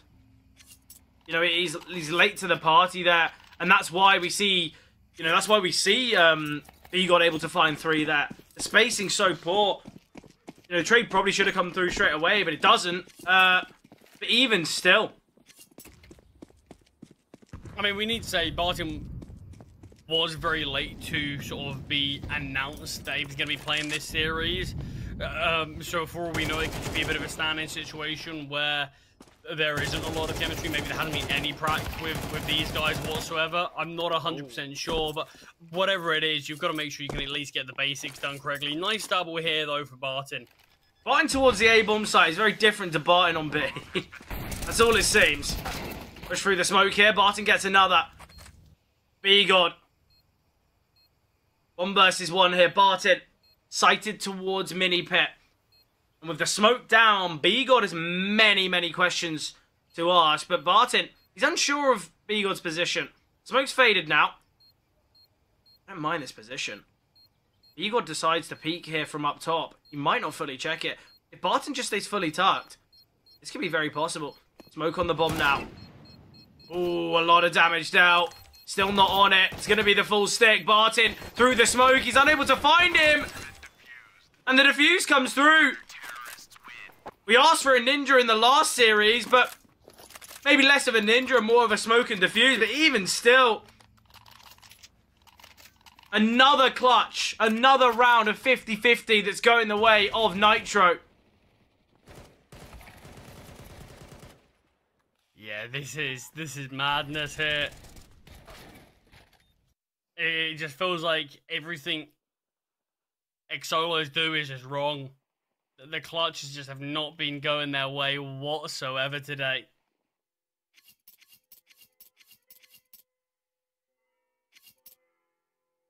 It really has been a rough one for Xolos. In fact, Fred, we can even see there have been 7 clutches won from Nitro this game so far. 7? 7 clutches. Yeah, it seems a little bit more than most games. And on the flip side, there has been one. There's been one from Tatsin, and that was on that pistol round. Yeah, it's unforgivable. Is what I think's got to be said. You can't be losing that many clutches in a game. It's just not what you'd expect whatsoever. And okay, yeah, one of the clutches was the 1 versus 5, but still not what you'd expect at all. No, I mean, there's been so many. I've gone against Xolos, and the fact that they brought them, so many of them, to these clutch moments. I mean, even then, just saying clutches sounds can sometimes be a bit misleading. These haven't all been 1v1s. There have been multiple 1v2s in there. Rounds like this, rounds that Xolos have to be able to convert. Yeah, look, when it was when Nitro was 6 rounds up, it was a 6-4 scoreline. Half of Nitro's rounds were 1v2s. Not a great look. And it's a type of game that if Xolos are unable to take things here on Inferno, and they do lose on Ancient as well, I think we all know what the next practice is going to be. Let's work on our clutches, because we cannot be giving so many away. But a B-bomb side take, B-God will get 1 hit. Teammates to be pushing through the smoke, and they're blocking one another. Very awkward. LCM able to emerge out of the smoke. He might take another go at it. Barton just holding, and Barton will fall. LCM, 3 in total. Nitro get 11. Money here, very poor. Nitro on their way to victory here on Inferno. Xolos with a tough call to make. Are they going to opt for the Force? Are they going to go for it all? Or do they feel confident they can win 5 in a row? Well, AK's been brought out. Force to be seen. More of a half buy around in Hero AK, but guess a contingency. It means that, yeah, they can still have 4 rifles out in the next. Even still, though.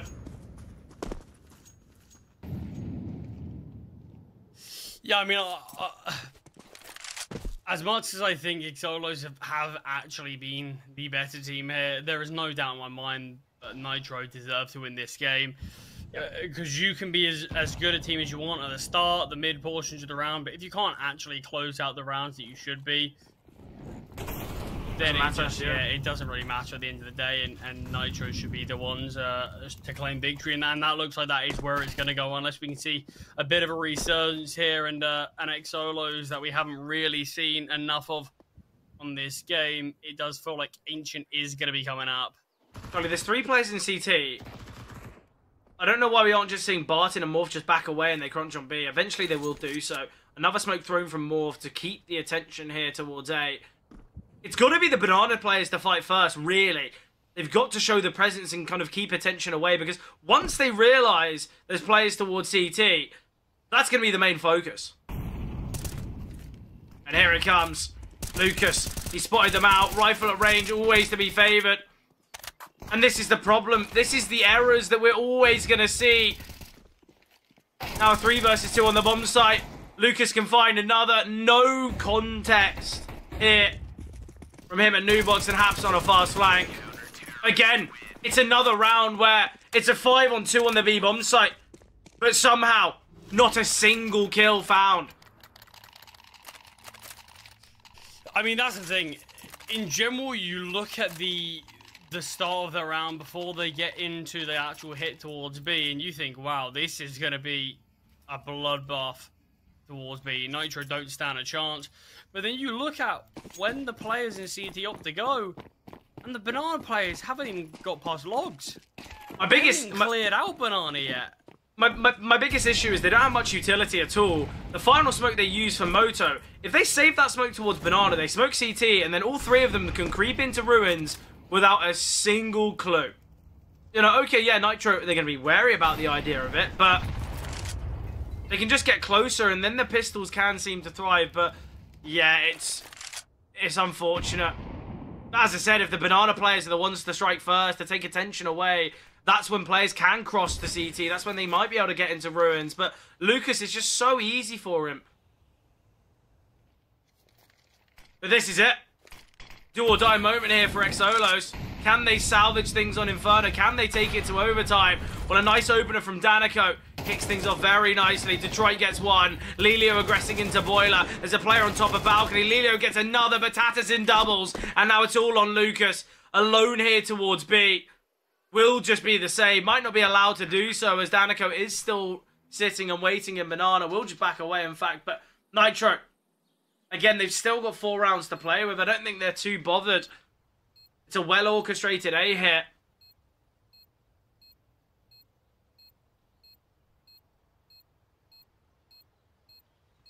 Yeah, I mean, the most important thing is just to get the round on the board for the T's. Don't give anything up here, but Lucas having a slight look in, just maybe seeing if he can take a couple of players down, trying to save, but not going to be the case. We'll be able to keep hold of this M4, but still plenty of opportunities for Nitro to close this one out. Terrorists win.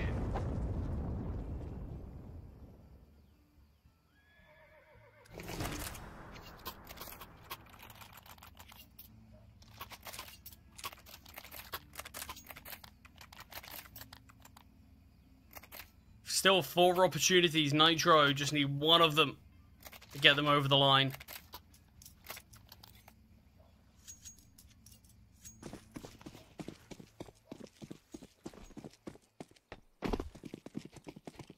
Money's not great for Nitro, but they've still got a very good buyout. No limitations here whatsoever, and there's all the chance that this could be the one, the killing blow to bring us to Ancient.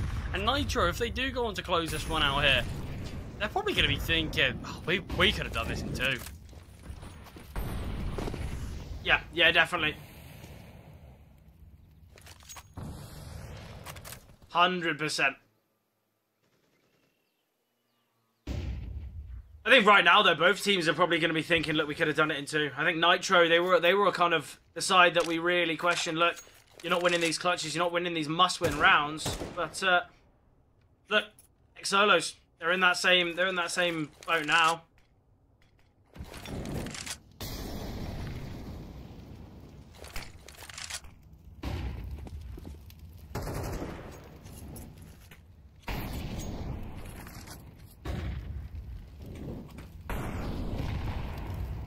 Still no blood shed, and there's 40 seconds on the clock.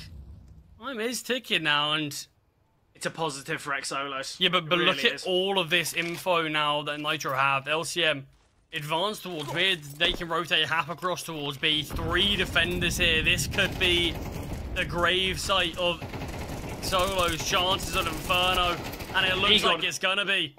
Ooh, Martin and Detroit find low HP Lucas as well falling. I was going to say B-God here towards Fountain. He looks excellent, and he does find 2 there, but sadly his 2 teammates unable to get the 1. And Nitro not yet crossing the finish line. A couple more hurdles to face.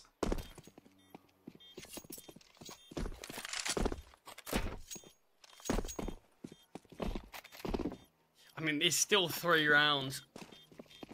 Solos, despite losing the first 2 kills, they do stabilize. Yeah.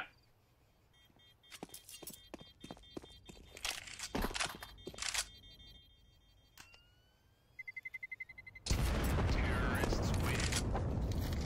Just got to keep this up now. Yeah, Exolos. You're going to be seeing, I guess, a half bite around these 2 saved weapons. I'd expect it as probably the smart decision. I think an investment here can be quite risky. Obviously, though, an investment does mean they will be able to get 2 full buys out. Eco the next. I don't know. I think it's a tough decision, and that's why they've opted for the tactical pause. Arguably a bit of a risk, but look, it's Nitro's decision. Do they feel confident that they can win it when just on the full investments, or are they going to give it a go with a bit of an interesting buy? 3 rifles, one of which being the AWP, and a couple SMGs, maybe some 5.7s. I don't know. Guess we'll find out soon, though. What would you do if you were in Nitro's position? Trying to close out the game, I think. No, I mean, in general, I don't mind the decision that they've made right now. Because I do think... I mean, look, they've had 5 rounds to do it. They've got 5 rounds overall. I think they're bound to get one of them to work out. Just keep on doing what you're doing. Don't overthink anything. And eventually one of them will go your way. And I think even a round like this, you've got to be careful of them. Because we've just seen some of the magic moments and... Ooh, Lelio. Got to be getting one there. Okay, Danico. Let's get a TK. LCM, how's he been able to fire that shot and back away? On the bomb site he goes. Hap here in mini pit. A great position here. Finds one towards long. And it is these random rounds that can create brilliances. It's Barton again in a clutch. He knows about both these players' positions now, but it's LCM on the AWP. Nade could do it, but LCM falling. Now on Lucas. He's low. The bomb is dropped. Barton taps through the smoke. Lucas firing as well, and Lucas without armor. I'd love if Barton goes through this. I know it's a crazy risk. Lucas. Smoke's faded. Bomb's gone. Barton now, he's got to be a little bit worried about short. Now, is Lucas going to question, was there enough time for him to pick the bomb up and head back towards B? Yes, that is his thought process. If the bomb goes down right now, Lucas might think it's B. He's questioning it, now realizing. No defuse kit. Minimal time. They're going to get by in the next round anyway. If I'm Lucas, I'm giving this one a go. He's doing it silently. He's waiting for an overextension, and luckily for Barton, he's not progressed past brackets to long. He's gone into apartments. It's planted for him. I mean, so much time's been wasted now. I don't really know why Lucas instantly shifted. The bomb went down and he's still shifting when he's close towards B. Yeah, I think the only reason for that is maybe Barton might have thought he's doubled back to short and planted kind of towards library, and maybe that's what Lucas's thought process is. You can run at least for a few steps. Yeah, no, definitely. I think the only way Lucas wins it, though, he's got to be the first one to fire. He's got to get that instant headshot because he's got no armor. The second a bullet hits him, it becomes so difficult. Either way, though, Nitro, they've still got 2 opportunities to do it. Whereas for Xolos, 2 rounds away, and obviously they get themselves that spot in overtime, and that's where we really can be speaking again about the idea of this 2-0. As you said, Nitro have had 5 rounds to do it. It was that 12-7 scoreline. Now getting closer and closer, and with the finances drained, apart from on Lucas, you can imagine could be difficult if there is a loss here in number 23. I mean, the loss bonus definitely will be starting to get built up pretty heavily now. And when you consider the map of Inferno, pretty well known for making sure you keep your weapons alive, a lot of saving going on. I wouldn't be surprised if we see a save and the buy is still near enough perfect from Nitro. Yeah, no. Let's see if it even gets there. Already so much utility used here from Nitro. It might sound a bit crazy at the 1 minute mark. I'd love to see a full gamble. I'd love to see it. You go for the full gamble approach. Whether you're right or wrong, you keep these 5 weapons into the next. Maybe leave one person towards B, one person towards A. It might sound crazy, but it's a surefire way of having a chance. Especially with the limited utility, because a retake, near impossible. They've got no defuse kits, no util. And now, as they indicated, it's going to be this B play. It could become tough. Smokes and mollies thrown, but no rotation coming through as of yet. Tatterson will get LCM. Lelio trapped here towards first orange. Just a one found, and now, as you said, it's got to be this save. 11 seconds. If only there was a player close CT, a bomb denial could be absolutely everything.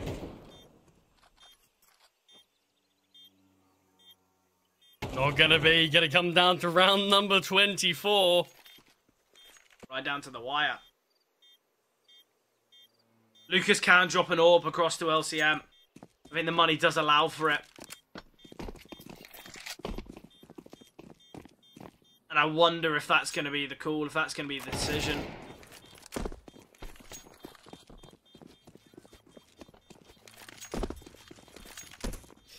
Yeah, I mean, I wouldn't have actually minded. I mean, you understand Exolio's mindset of, okay, let's just win this round.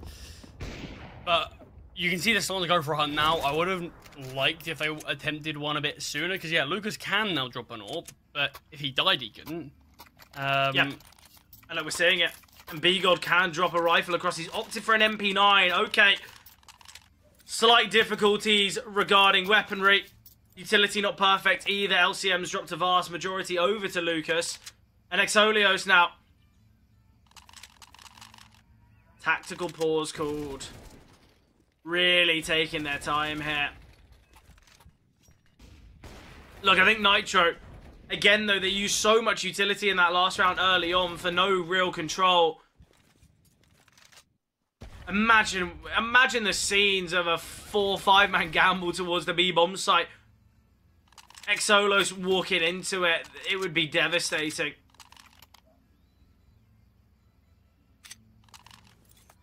Limitations, not major though. With the utility dropped across. It's nearly as good as it gets. Detroit on the big green as well. Big moment here. Exolos around victory, gives them that spot in overtime, gives them any belief that they can take things in two. Whereas for Nitro, 4 opportunities taken here. Not one found.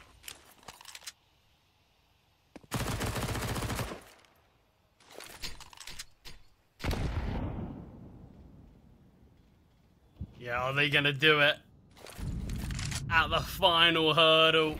Make things really brutal for Exolos? Or are we going to OT? Does Inferno have more drama, more action?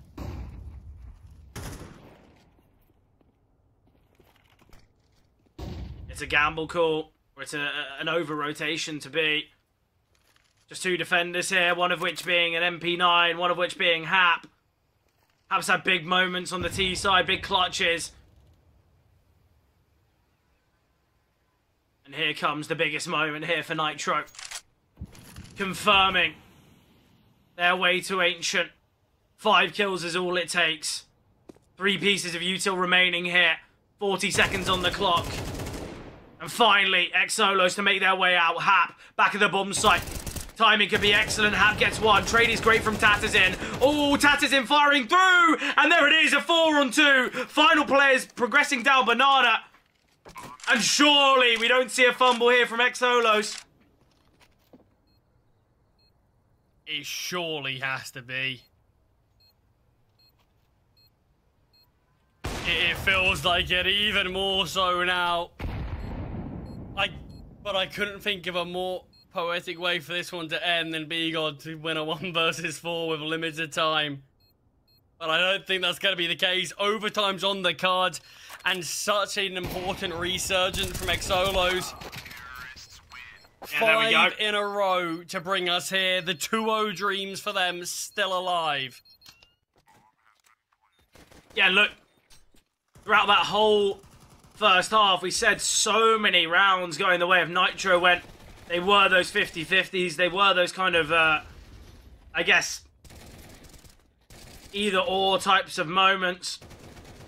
Yet now, Nitro, they've not reaped the success from that. Exolos, they have looked really good. As you said, they looked as though they were the ones performing better. Now they've got themselves to overtime. They've got a real chance.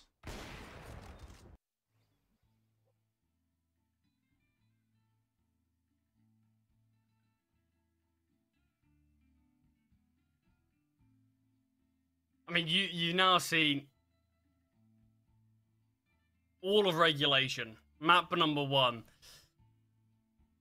You said even after the early portion of this one, you think Xolos are taking it in that 2-0 fashion still. Didn't believe You it. more confident now? I'll be honest. I'm. It's gonna sound weird. I'm actually less confident. It's the old classic. Team gets to 12, fumble, it goes OT, and then that team wins it. And I have to say, that's all I'm thinking of right now. That's all I'm believing, is that it is going to be the idea that Nitro now are going to be the ones to win it. I mean, it feels very, very difficult to predict anyone. Anyone can win this game, really.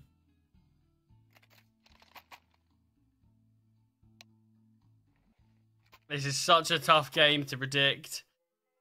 Both teams have had some unbelievable ups and then some super low lows.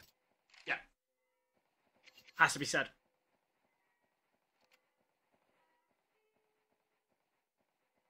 But, I mean, one of these two teams is going to take it. If it's Nitro, we go to Ancient. If it's Xolos, I mean, what a starting result it is in the Swiss stage for them. And it's taken in a 2-0 fashion as well, with a lot of unknown entities on their side. Big, big credit to them if they can do so. Oh, yeah. Yeah, most definitely would be a great performance, if possible, but they've got that chance. They've got themselves to overtime. You know, we talk about it. Look, you play what's in front of you. You take your moments where you can, and obviously they've taken 5 in a row. And the confidence that instills is monumental, but can they do it when it matters? Can they really step up and perform when, you know, the floodlights are on, when the focus is all on this Xolos team?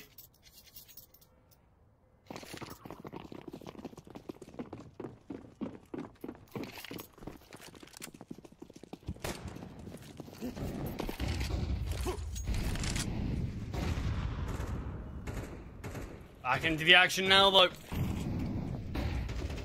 Overtime, round number 1. I mean, this feels like a real tempo setting round here. Nitro team that failed to convert 5 rounds. Oh, they've spotted a player on top of Harful. How is B got alive? How is he alive? Yeah, crazy. We've got players just AFK in Banana, apparently, but they do manage to take him down and get the B bomb site. I mean, this is just madness. There have been some massive fumbles from Xolo. Just watching them towards this B banana position has physically hurt me at times. And that is another one. I don't know. How is he on top of Harful? Back turn, and he's still just chilling. The same question has to be asked. How has Danico been able to just creep through? He just shifts through a smoke. The intuition, the creative ability, and I want to say the lack of fear that Danico opts for is excellent.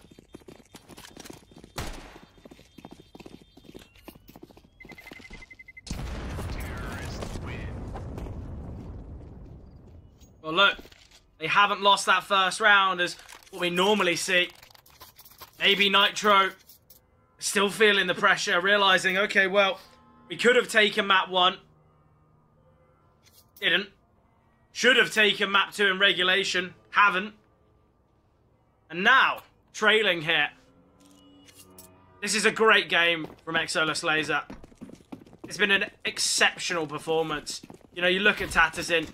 Morph had some amazing spray transfers. Danico always been spoken about. Although Detroit's not on the most of kills, he's had big moments. Mirage being the biggest, has to be said. Elevation here. Never coming out of that fight. Martin and LCM finding Morph.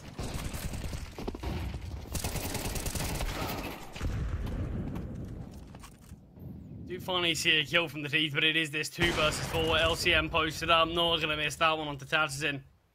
And Detroit, not really a player we've mentioned too much, really, on Inferno. Certainly hasn't had the same level of impact that he did on Mirage, but it's got a whole half after this to show us what he can do.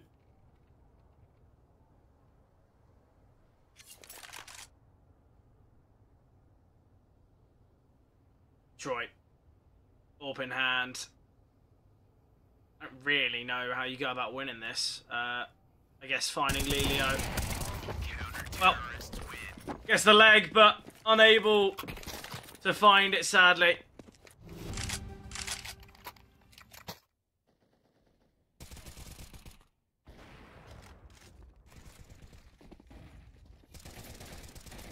Big round from Nitro, though.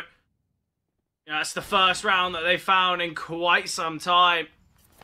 It was, I believe, what, 6 in a row there? Yeah, a lot in a row, 6 in a row. I mean, finally, Nitro finding one. Still doesn't fill me with much confidence that they're going to take this. No, I mean, this feels like a big game that I'm just sort of along for the ride right now. Yeah, exactly. Just sort of enjoying what I'm watching. Whoever wins, wins. It doesn't feel, it doesn't really feel convincing that either team have that killer instinct just for it to go and take it yet. But, I mean, it'll be an interesting one to watch. Interesting finisher. LCM, though, again. He's got himself in great positions here. And look, LCM normally playing towards A. He fires off the shot towards B, and that's an indicator. Okay, well, maybe the A bomb site's only defended by 2. Maybe it's this triple B setup that we're so used to seeing from Nitro. Tattersyn, though, looking to creep. He's got to find Hap. Spots him out on the bomb site. Molly and Pit forces players out into the open. A aggression coming through now. Smoking apartments. Barton having to progress through it. 40 seconds remaining. Still, though, Tattersyn, he's got to try and find Hap. Oh, timing couldn't be worse. Tattersyn, the only information he's got is there's a player close by, but somehow it doesn't work. Barton waiting for the smoke to fade. It finally has. Spots out Hap, takes him down. Both players towards Pit. One mini, one big. And Lelio going big here in Pit. Detroit now, 1 versus 4. Excellent stuff, that. Nitro do really, really well.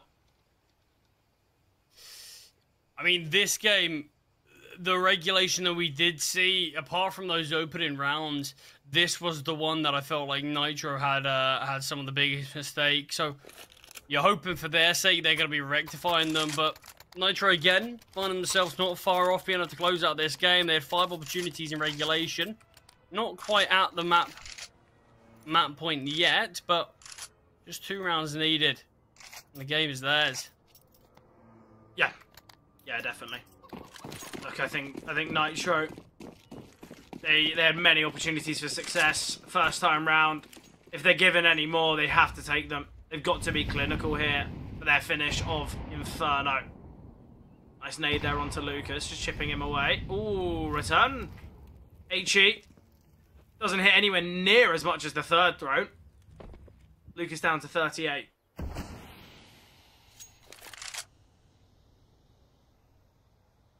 Hap. Big player so far here for Nitro. He's won countless clutches, many big moments. He's had 2 4Ks in this map alone. Decisions to be made here for Nitro. Hap. Sending the high smoke there. Landing towards long, giving him a little bit more time to work with to get into apartments before it blooms. Does look as though it's going to be this A play. Utility. Plenty of it. You look at Morv, you look at Barton. About 50 seconds on the clock. And Nitro still seem to question where they're going. Is it going to be this play towards B? Are they going to make their way up A? The Util's heading here towards A. The bodies are making their way to B. Danico. He can jiggle as much as he likes. He should just drop the smoke now. There's 25 seconds remaining. There is no need for him to wait out this smoke. Finally sends it. Taken down so simply. 16 Still seconds another left. player, they've got to be Banana the aware. plant. They find him. 10 seconds, they got the bomb down very comfortably.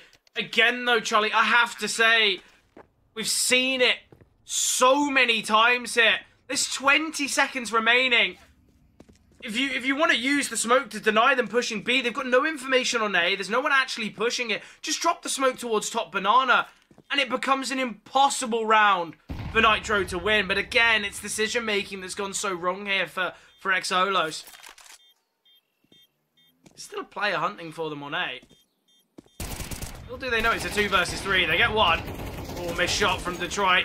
Never going to win that one with an orb. Such a tough angle and position to be in. Nitro, they do get themselves 15.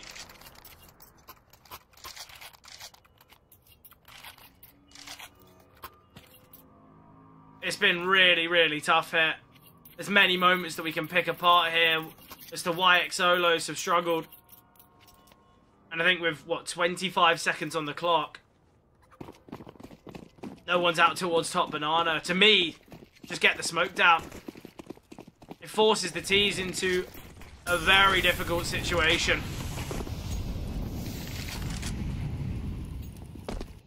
Once again, though, Xolos, they've got a battle back, but it feels like, so far of what we're seeing, it's just a matter of time before Nitro finally do pull the trigger and take this game.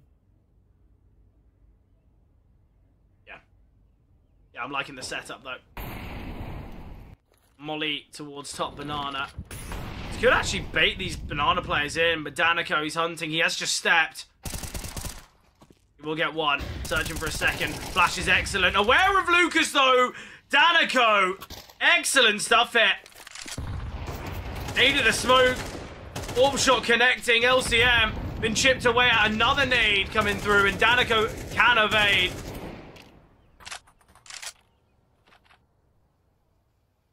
Hap creeping up here. A good setup. Morph jiggling. Morph, in fact, could just play a little bit more reserved and wait for the kind of the drop out of apartments and then look to swing based off contact made from Barton. That's exactly what's going to happen. In fact, they're going closer. Hap found. Minimal time remaining, and things become quite difficult now. Barton realising apartments will be the play, and Barton denies. 5 survivors. That's more like it, Xolos. A far better performance in that round. Surely they can't do it again, Fred. Surely they've got to run out of steam eventually, constantly, backs against the wall. Can it really be done?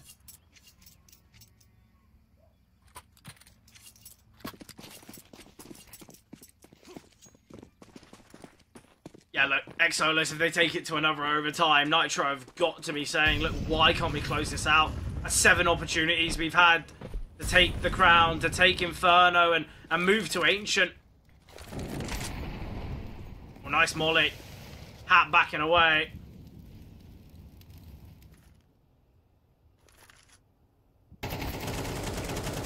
Oh, Hap! Spamming through the smoke in the hopes to catch an easy kill, but if anything, loses his life for it. Big opener for Barton. Big moment here. Another overtime could be where we're heading. Danico, he's taking a bit of a risk. He's playing behind Car. The longer it takes, though, the better this position gets. But he has just backed away. That is in a little worried. It is going to be this A play, but Danico, he's rotated in. He's picked up the flashes in CT. He's got more utility. Speaking of util, there's plenty for Xolos to work with, and Tattersson gets one. Danico's still here, ready and waiting. Flashbang's coming over. LCM, he's trapped here. He's going to drop the smoke. Right now, Danico doesn't need to fight, but he does go for it. Lelio, great find. Morph needs to deal with him, and it's all on LCM. Swinging from Moto, but found, and 15 secured. Another overtime is where we're heading. And Xolos, although trailing by 2 there, they battle back. Another overtime now. there's still somehow more life in this game. I can't believe it. It just can't split these two teams. 7 opportunities to close it out. 7 rounds that Nitro need just a single one of, and they haven't been able to do it. I really thought regulation they had it. I thought in overtime they had it, and now second overtime. If Solos get an opportunity and close it out, Nitro, they are going to be kicking themselves. There's going to be a lot to look back on. And I already think there's a lot to look back on in Xolos, even if they do go on to win it.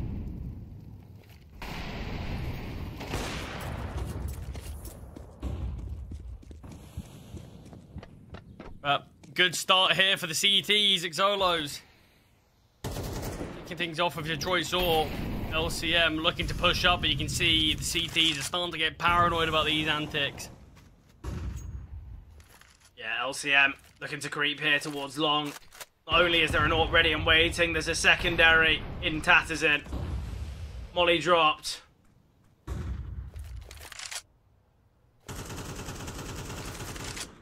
Ha! Sending the HE grenade, but no one in pit.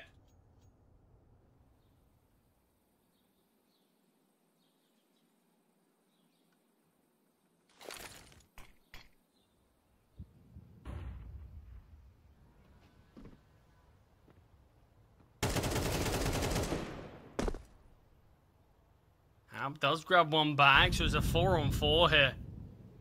Still, T's are slightly split. They can go for a bit of a mid to B. Yeah, I like a mid to B. Great idea. Oh, the flashbang's good, though. They send in Aniko close to the half wall. Oh, just goes for the wide swing. Gotta go huge here, but they haven't realised it's this mid to B. And Nitro. They get themselves a simple round. It all slips away. I thought Xolos had a really good chance there, but sadly not to be. Yeah, they really did. Opening kill that kicked things off as well, but I do just think Detroit was playing maybe a little bit too far back, considering yeah, it was just playing a bit too far back, considering Danico was towards half wall on B. Maybe that's where you get posted up, have that double banana setup, as if you're playing a bit earlier into the round, but didn't work out there. Nitro in the first round. Look, again, it's a moment where Nitro, they've had so many opportunities to close out the game. They're still winning rounds, but when the pressure is against them, that's where they seem to really falter.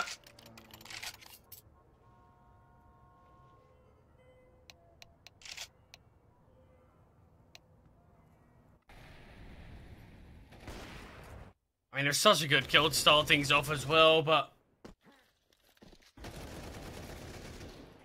is this one B God finding this kill and yeah, it's so Detroit tough. just not being aware whatsoever of the wrap coming through? Well, look, it's something that they've got to be accounting for, but yeah, to be honest, I think Nitro, it's a great read, it's a great call. They like this kind of split attack where they might send a couple players in for the fake. They're just so confident that obviously their players can deal with the executes, but obviously when they can take control towards long and get players in deep, then it's the round guaranteed.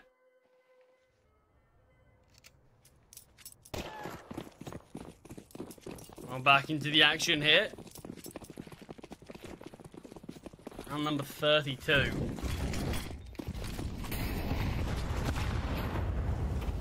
Nice find, yeah, great utility. We saw so much of it on Mirage. Back in play here.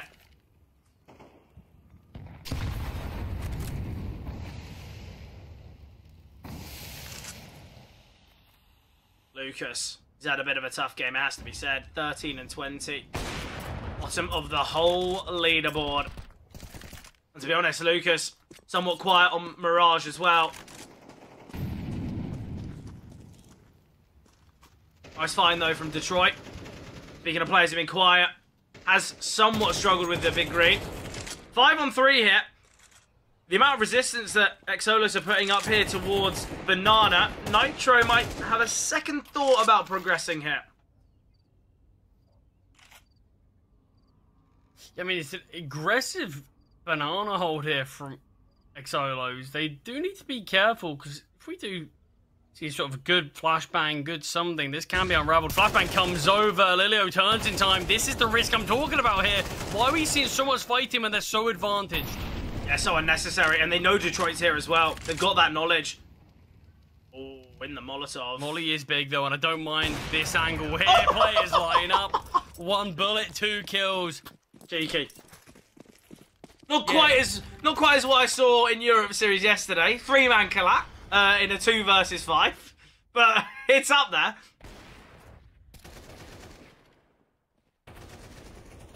Yeah, I mean, it feels like Exolos did all the hard work here to put themselves with that 2-man advantage. But I just think maybe there's a point where you need to settle a bit and just hold. But maybe they're not particularly confident in just sort of their standard site setups. Yeah, no, I think as well, when you're in an advantage scenario, you've got to play proactive over reactive. Yeah, it seems like Exolo a bit twitchy, kind of wanting to make sure that they don't mess up, and Danico with a bit of a mistake there, sticking around towards Harful for a little too long. Lucas somehow surviving that HE grenade. Utility-wise, health-wise, Exolus are favoured, but still, we know how difficult Inferno can be on the CT rotations.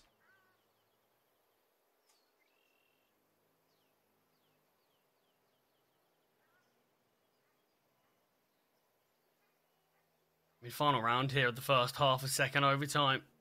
Quite a mouthful to say, but this could be a big one. It feels like Exolos have always been trailing in these overtimes. In fact, majority of this game, really. But I mean, this would be a big change-up if they can be the ones to finally get themselves in an advantageous position. But it's going to be this B hit, and I do think the site setup's been a bit shaky in the past. Yeah, Tatazin's so worried about this potential flank. Quite rightly. We saw the errors, we saw the problems that happened before. Reposition from Detroit. Spots out one, and now... Oh, he tries to get himself out, but in doing so, it costs his life. He could have just sat back. I really don't know the reason for that. It feels like something like pressure, something like that's getting to them, because, yeah, that's a really easy way to give up your life there. No real need of that whatsoever. LCM now posted here. Perfect angle for the AWP. A nice deep ranged. And just hold that. Not going to be losing that easily. Tatsin now goes to peek into it. It's his turn to fall.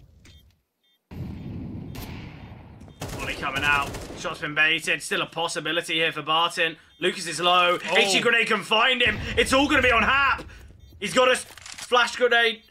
Decoy defuse kit, but he's just going to stick it. And Hap, easiest kill he'd ever hoped for. It's unfortunate. You understand why Detroit's trying to get himself out of there. Just he's worried about Molly. He's worried about potential utility. It's late in the round, but also we know how much util's been used to take this initial control towards Harful.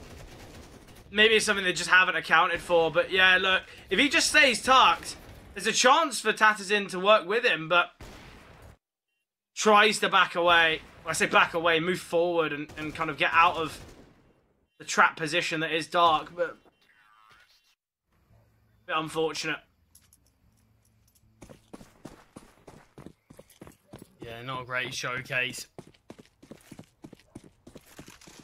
from Detroit in that one, but he hasn't had the greatest of games really on this map. Lilio pushing down. I love this. This is a really great play from him. Yeah, Finds a exceptional double. stuff. And now we'll just look to clear Banana. We can see this rotation from the 2 CTs on B in a matter of moments. And you just escape that position now. Hap, though, he's going to go creeping. Morthis holding. We said about this unnecessary aggression costing Xolos. Hasn't cost Hap, though. He finds Morth.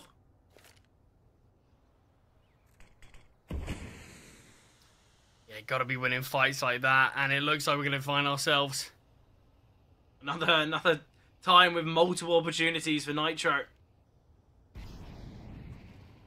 Yeah, Xolo's, they're doing well to hang in here, but there's got to be a point where you start taking it from just managing to keep yourself into a game to start being the ones to actually be able to compete. Yeah, most definitely.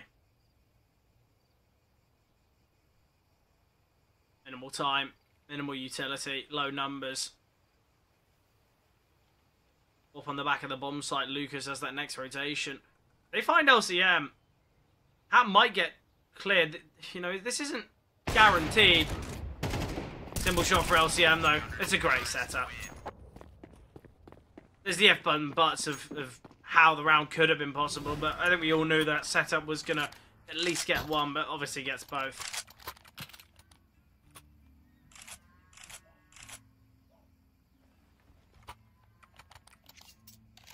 Could be the final round of Inferno, but it could also be the start of the beginning of another overtime. Yeah, very true. I mean, surely Nitro have to close this out at one point. This is their 8th map point, I believe. Yeah, they've had plenty. If he goes to another overtime, though, you know, they have 9 opportunities to close out Inferno. It'd be painful to not see them victorious here on Inferno.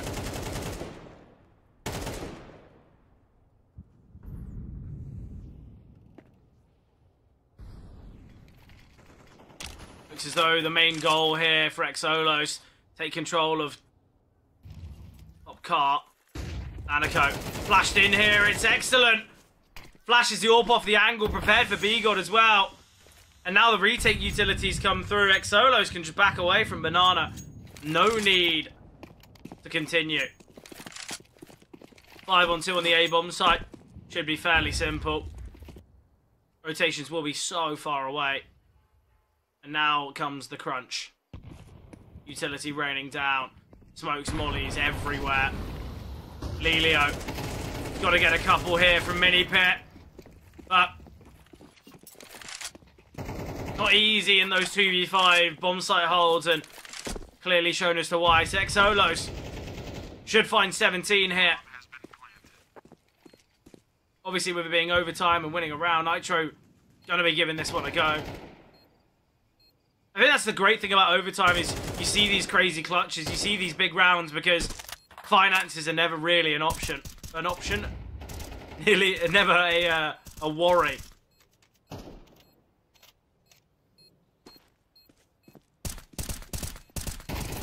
I mean, maybe a bit more action to be had, but needed to hit that shot, needed a rush towards the bomb site, but there's no chance. I mean, I'm just questioning, will this end? Are we going to be watching these two battle out forever? There's a good chance of it, because it feels like we're in a spot where Xolos only really show up here on overtime when their backs are against the wall, and Nitro have a real issue with closing out this game. Someone's got to break the mold. We're still waiting to see who it's going to be. Yeah. Hopefully we'll find out in the next half hour, 45 minutes. What are we saying? How many overtimes? 4? Honestly, I think this is it. You think it's it? Yeah, I think this round. I think the setup's solid. I think LCM, good chance to find the first.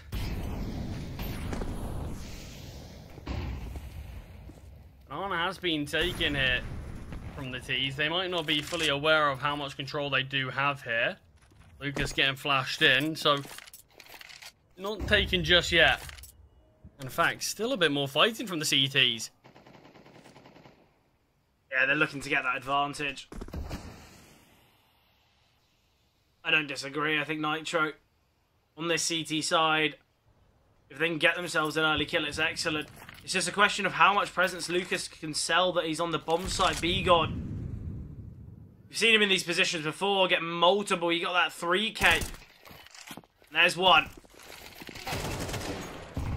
Martin does find Lucas. A 1-for-2 trade. Not the best, not the most effective. Oh, an attempt at a nade of the smoke there from the CTs, but doesn't work. Morph. Stuck on the wall there, needs to get the bomb down. Nade of the smoke, and they could deny it. Great from Tatterson. The realization there, and he's got to hold the CT smoke is excellent. I love the attempt. I love the idea from Nitro. Sometimes you've got to make those Hail Mary plays, but Xolos now 2 kills away from bringing it to another overtime. Util coming over. Flashbang not blinding Tatterson. Elevated on top. Darky will find LCM in another 1 versus 4. Gets the first. Being swung on quite heavily, and Morph will find. Xolos do it again. They take it to another overtime. Not done yet, I suppose. As the battle continues. Nitro, they have to be kicking themselves here. They have had all the chances in the world to close this game out. 9 map points? Yeah, 9. The Xolos 0. It might get to a point where they have more map points around. I mean, yeah, they're halfway there. Halfway there, halfway there. I mean, that is physically impossible. Yeah, I know, but maybe. It sounded like it. Hey, look. It sounded like it could be possible, so we'll pretend it is. Yeah. Yeah, I mean, this is madness here. Xolo, surely. I mean, honestly, I don't even care if they close it out. I just want to see if they'll be able to do it. Can a team win it? Can any team win it? Nice from Lelio, though. The bait shot there from LCM. Obviously, he's the one wanting to get the kill, but they're basing Lelio massively. It's going to be this B play. There's still 3 defenders towards A. I think Xolos, now they've shown some presence. They've got to give it a go, but they actually back away. See, to me, either you go for B straight away, or you back away and hope that you've drawn a rotation, which obviously they have. Hap holding a flash. Will be for Lucas to swing through their smoke. And here it comes. Util coming down now. Flashbang going over. Blinding plenty. Lucas waiting for the timing of the swing, but it doesn't come. Molly comes down. Players crossing. Spans through the CT smoke, but none connecting. Man advantage still here for Nitro.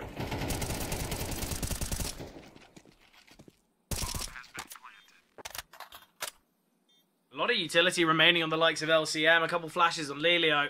Utility non-existent for Xolos. And the problem for Xolos is, okay, yes, they've got control towards Banana, but it's not going to be easy for them. And once the util comes down, if there's a smoke towards Banana, it's going to be looking like a scary one. Flash comes through. Pete comes through. Tatterson gets one. Information on a couple. Danico. Big kill there, but LCM trades. They know about Barton as well, and Paul. The Orb of Detroit finds. Hat from CT gets one. Stick of the bomb, and I love the swing from Detroit. He's able to find B-God. It's excellent. It's brilliant. And he puts the dollar bill sign on the wall. Quite rightly. Flexing on Hap. You know what? I know you think I'm trapped. I've already crossed. I love it. Absolutely excellent. And Xolos, they get on the board here in 3rd overtime. Yeah, it's a difficult spot for Hap to be in. He doesn't want to directly peek him because there'll be time for him to kill them both. So he tries to delay the swing slightly and swing at the time where you're seeing Detroit swing out himself to look for the bomb diffuser. But yeah, doesn't realize he's already crossed. You can see he goes for that wide swing there, but just doesn't cotton on until too late. And by that point, he's already tucked around the corner. Time's gone, and he's won the round. Xolos, they will win the first round of whatever this overtime is, overtime 19 maybe? 17, very close though. Good guess. They win the first one, but it is actually finding a substantial lead that they haven't done. I don't believe they've gone a single first half of overtime yet and finished it in the lead of that half. No, I don't think they have either. And it seems as though they always go down to that kind of 18-16, obviously 15-13 kind of spot. Yeah, they're always good for one, but it does feel like they're always playing from behind. So, I mean, this is a spot where they can do so. 2 opportunities. Maybe we can see what they do. I'm not entirely sure what the technical pause is. I wouldn't be surprised if it's some sort of thing like a toilet break at this point. Break, yeah. Yeah, anything along the lines of that. It could be an actual tech issue, but game's been going on for a while, so you can't really blame for anything that is happening. But I mean, I really don't know where this one's gonna go. I mean, all the signs point towards Nitro finally being able to close out one of these map points. But I mean, Xolos keep on battling back. You know, they're not giving up without a fight. Yeah, look, we've had what 61 rounds of play here between map number 1 and map number 2, and there is a difference of 3 rounds. Xolos obviously winning 32 of them, and Nitro winning 29. It's kind of as close as it gets. And I think that's been kind of really, really brilliant. I think we talk about these round 1 games sometimes having, you know, natures in which they're really, really dominant. No, not in this one, not today either. You look at the win, Bounty Hunters, okay, yeah, it was 2-0, it was 16-14, 13-10. Brilliant stuff there. And I think such excitement can be seen. But we're saying, is this ever going to end? And I think it's the question that the Xolos players are kind of asking themselves. And same goes, obviously, for Nitro. When will this pain end? They've battled so valiantly for success. Nice nade here. Oh, Nitro. Great opener here for Lucas. Although he's taken a lot of damage in the process. Big kill.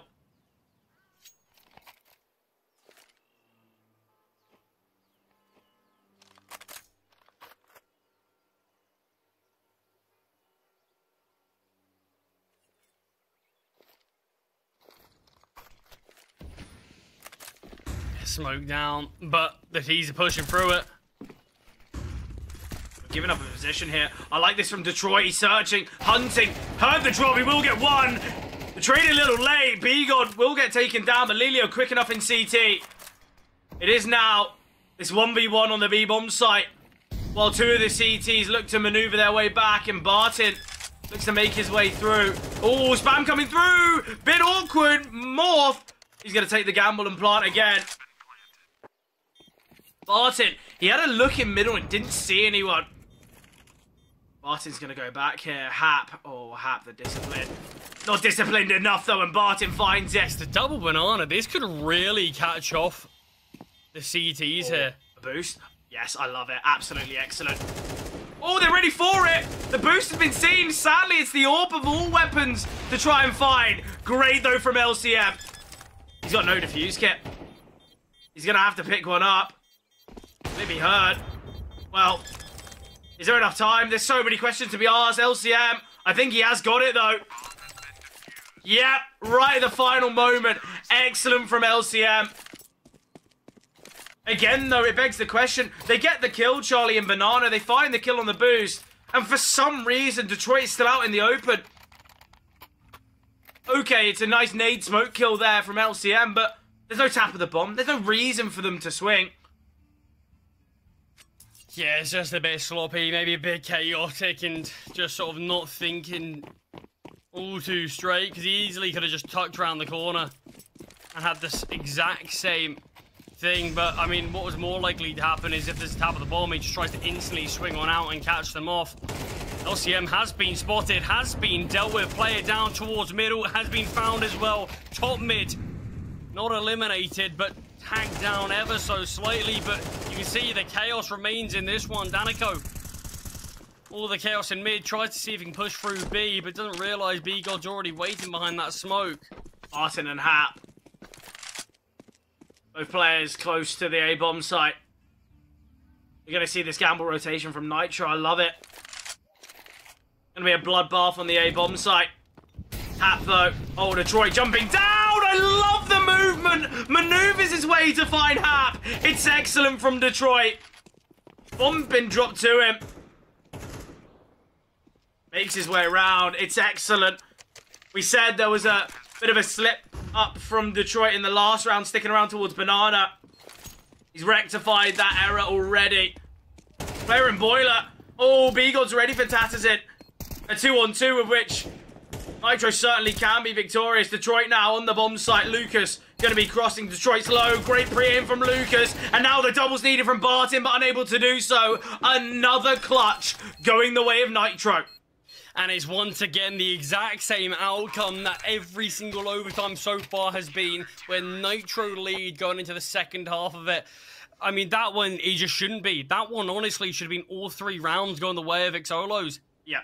You find yourself in that 1 versus 2. Sorry, that 2 versus 1 advantage in the round prior. I mean, this one here, you get the 2-man advantage initially. But forget about that. You still go into the post-plant with a man advantage. It just feels like every clutch, they do whatever they can to lose it. Yeah, and I think the biggest problem is the bomb's planted for apartments. So he's planted pretty open, but it's planted for apartments. The player in Boilers decided, oh, you know what? I'm going to be the hero. I'm going to make the hero play. I'm going to flank them. I'm going to kill them. You got man advantage. There's no need to make that type of play. Okay, if you want to stick around towards apartments, towards a little bit more towards Boiler, you can still sit there and hold for the Boiler play. But there's no need to kind of just sit open. A player's going to check you. You get taken down. But it's another moment where someone just is where they shouldn't be on the side of Xolos Laser. We saw it in the last round, obviously, from... well, in the round prior to that one, from Detroit, still sticking around towards top Banana, and we see it again.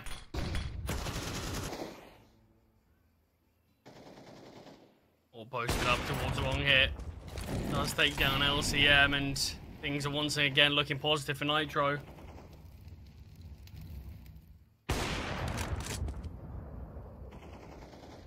Detroit. Here towards Archway, posted up on the orb. He's already found 2. Excellent stuff.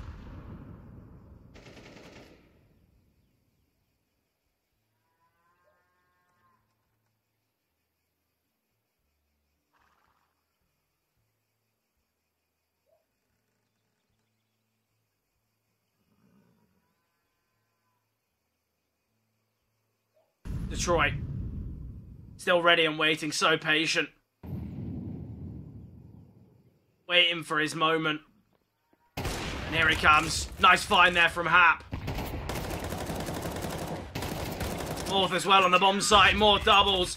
4 survivors here.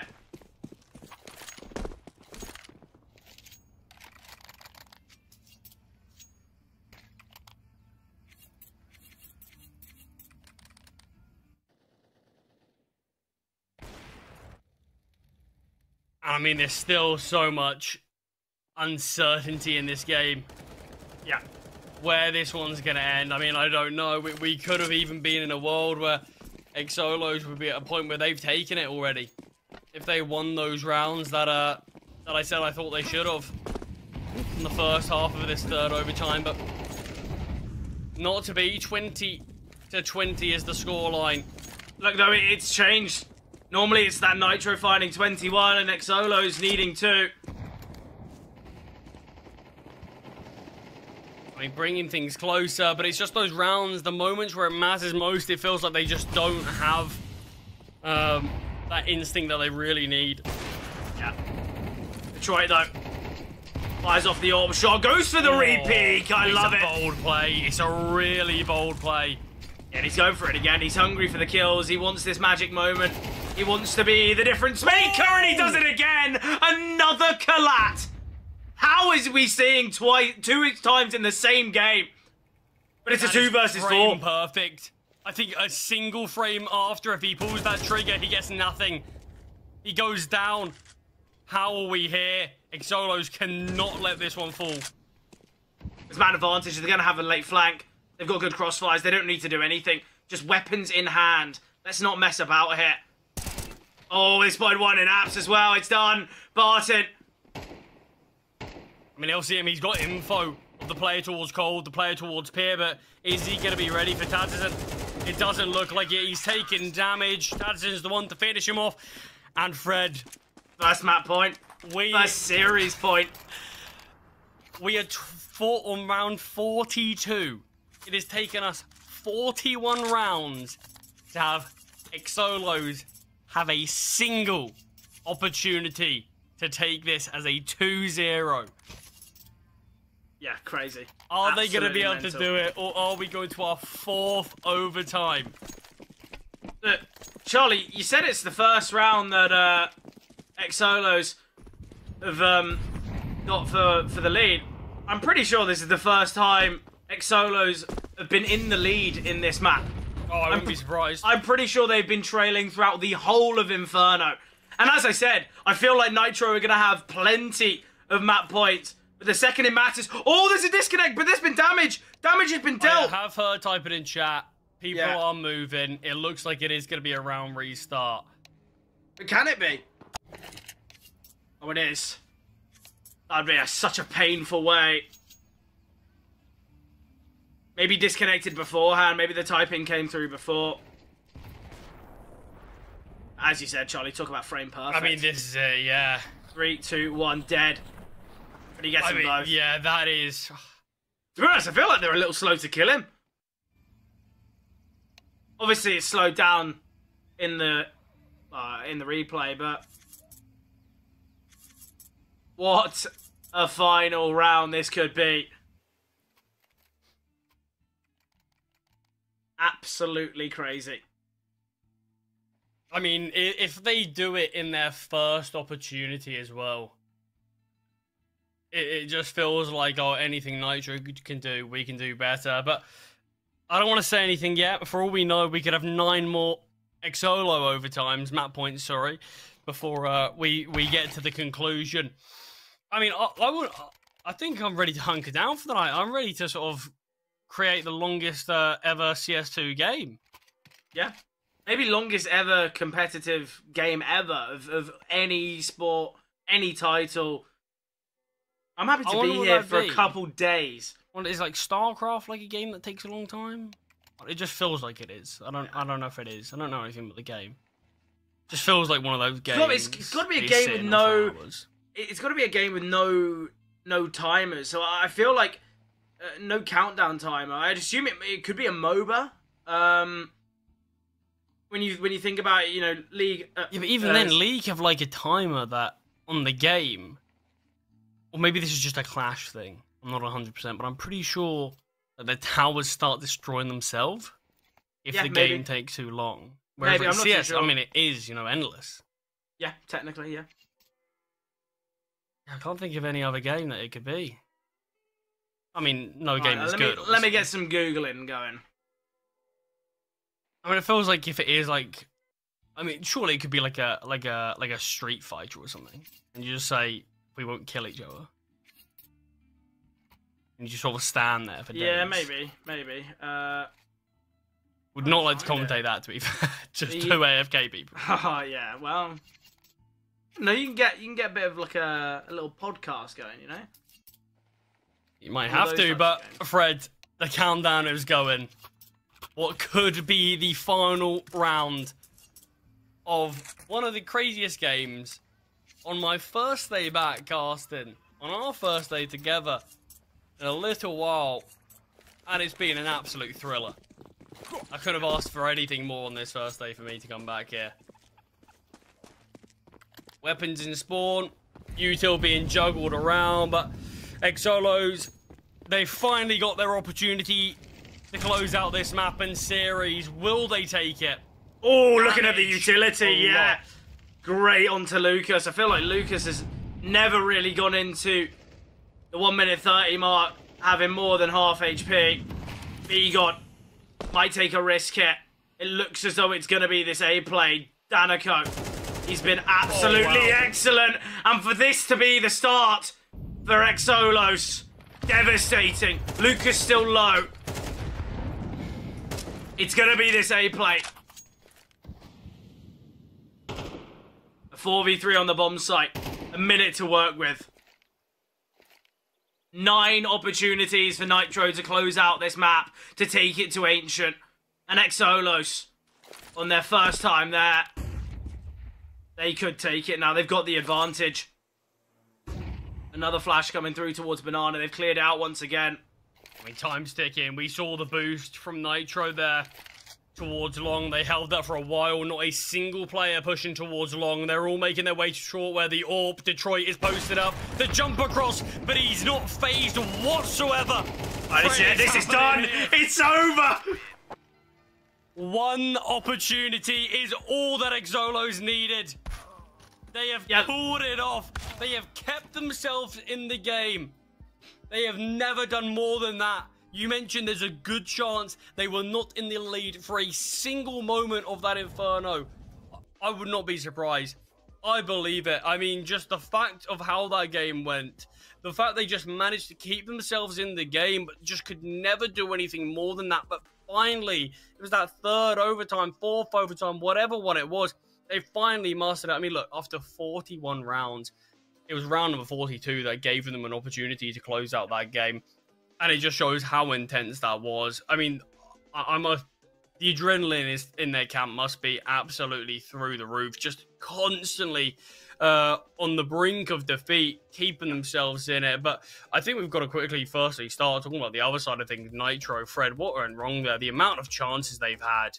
Look, they had 9 chances, obviously, to close out the game, to take things to Ancient. But I think in the same regard, we looked at that Inferno and we said about Nitro, look, they won about 7-8 clutches in that Inferno game. And it seemed as though most of them in the first half. And I think, look, you can have the clutches on your side. You can have the lucky moments skewing things in your favour. But when you've got to push it over the line, you've got to claim victory.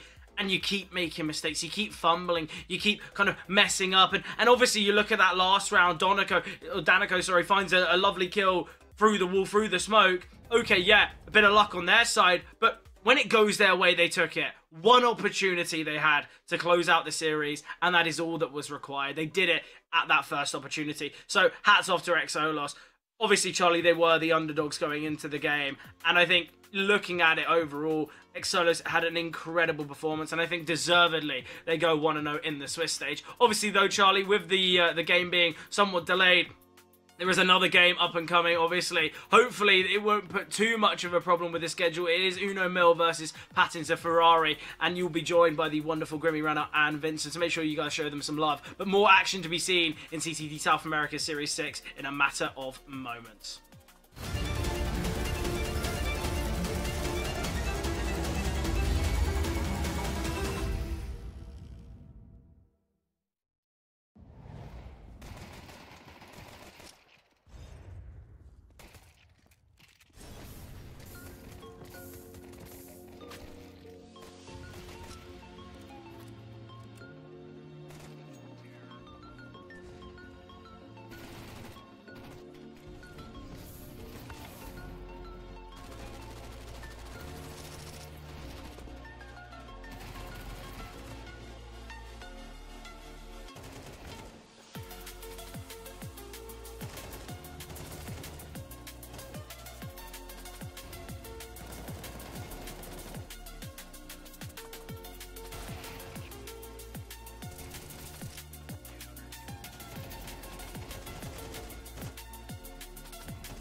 I was scared that the boys were going to be cursing us in that last game. They were talking about how they want to have the longest best of 3 in Counter-Strike history, and to be honest, if there was ever a region to do it, it probably would be South America. So thankfully, the game ended pretty much as soon as they started talking about that, and we can get on with the rest of our game. So welcome back to CCT South America. We're here in the second day of gameplay and the last 2 games of the first stage of the Swiss round. We've got Una Mille, Patins de Ferrari, and then players versus 2070. But my name is Freddie Ogrimiana, and I am joined by Vincent. How are you doing today, sir? I'm doing well. I'm doing fantastic. I'm ready to jump back in, man. I'm gonna be honest, we didn't end on the greatest of showings yesterday. So I think I'm pumped for today, just because I got some excitement about these matchups actually.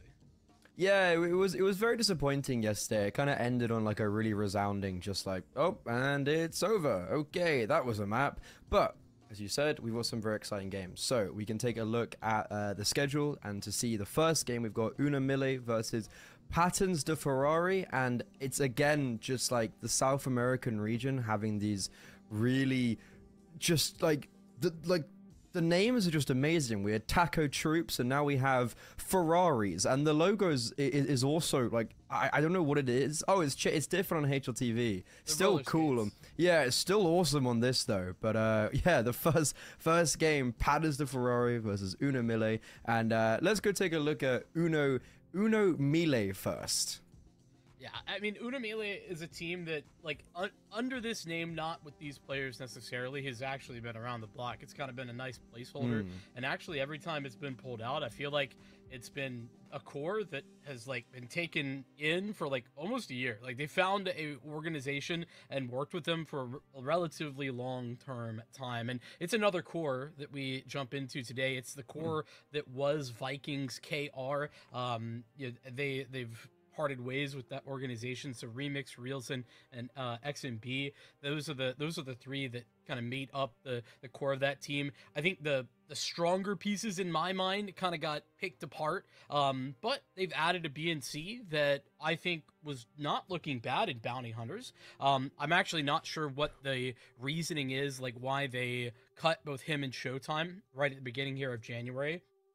Didn't really give too much of like any thought process or reasoning in their post on Twitter. So I don't really know. I thought BNC was playing like okay, and he's looked good so far here at Una Mille in the few games that we've gotten to see him. So for me, I think this is a team that definitely has some interest from myself, and Venabeast is who it says on there, but I understand that Cyril Zin is going to be playing for them. I think that's honestly hard to like say whether or not that's like good, bad, in the middle, but I assume that Cyril Zen will be jumping in instead of Venabeast.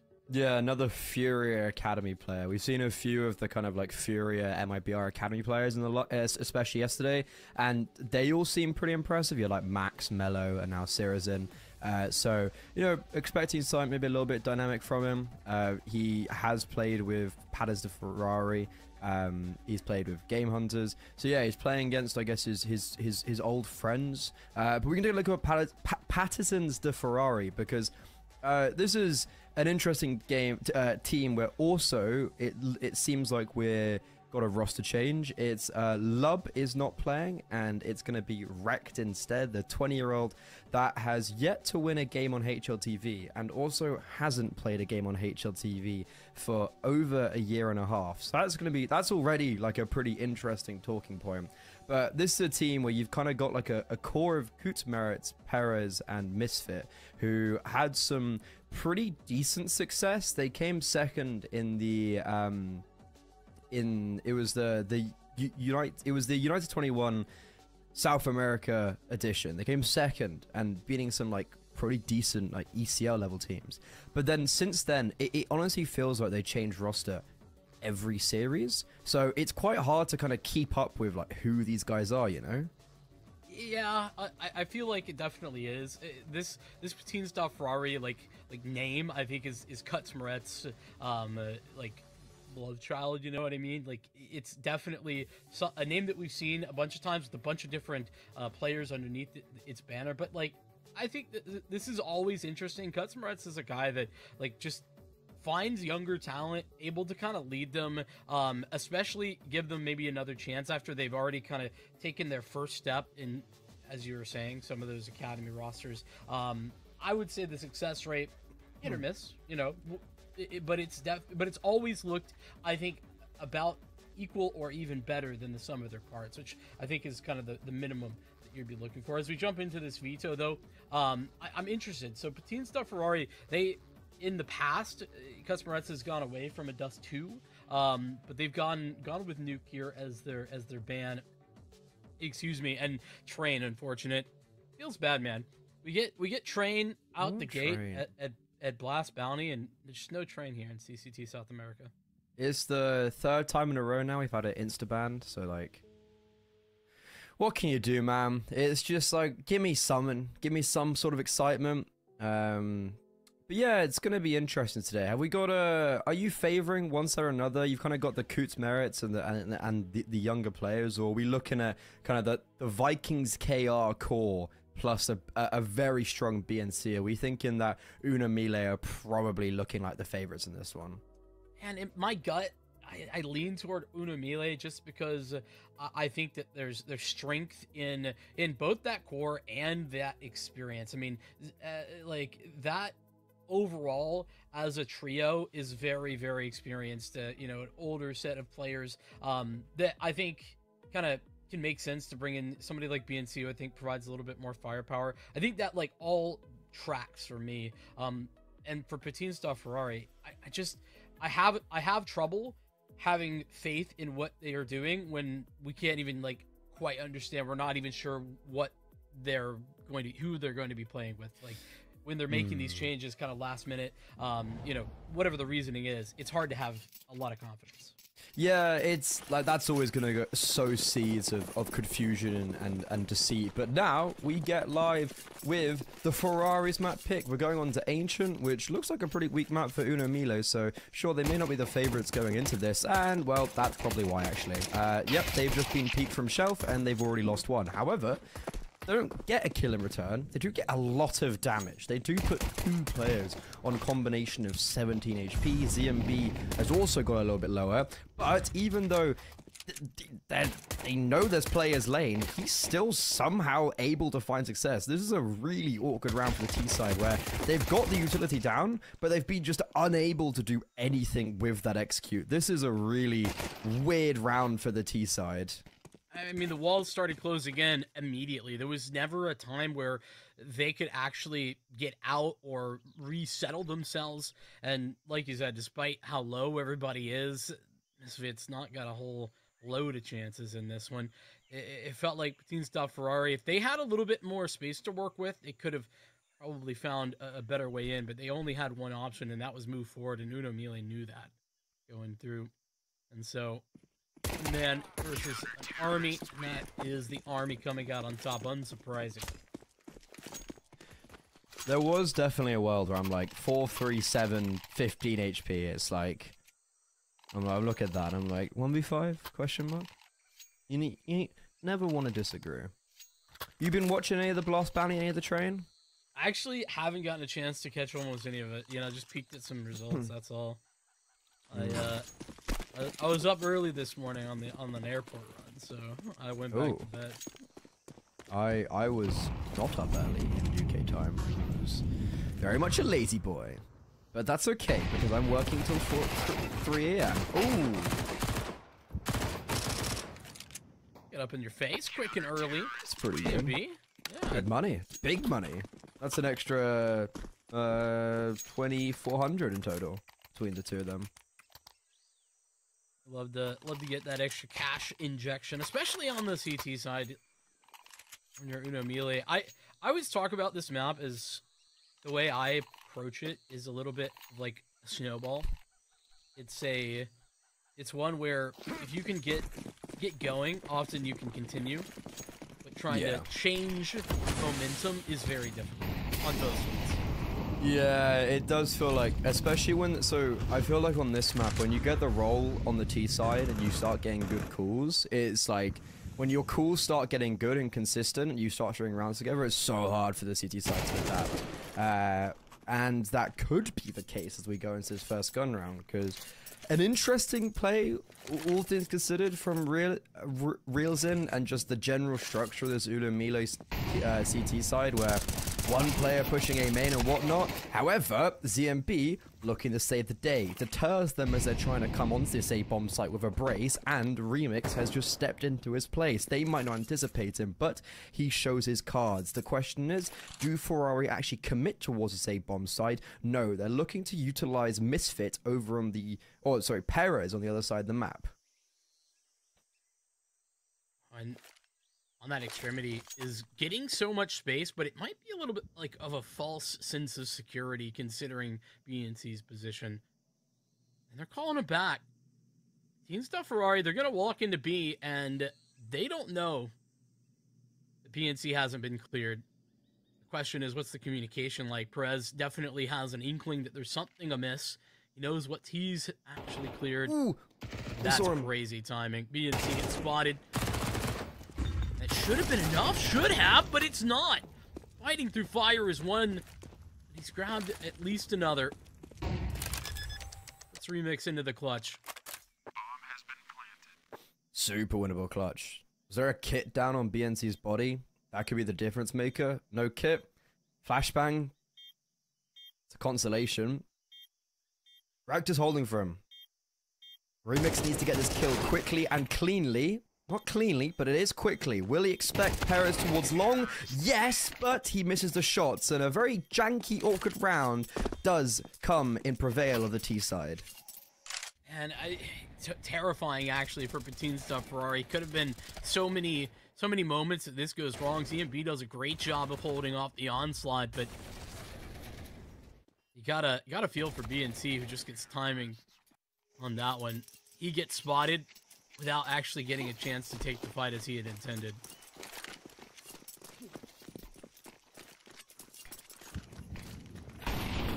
Real light on the utility. They put basically all their eggs into taking control Uno Melee early into this round. You don't have anything else to fall back on outside of just these rifles and P9. And oh, hello!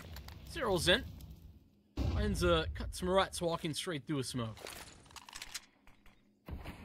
It's a lovely freebie to be getting when you've got 5-7 MP9s. Like, that's a massive kill to be getting, but it will cause the acceleration onto the A bomb site, where it seems like they're in safe hands. So it looks like Uno Melee are going to be forced into a retake. Luckily, Serazin does have a kit. Oh, the bomb almost got denied.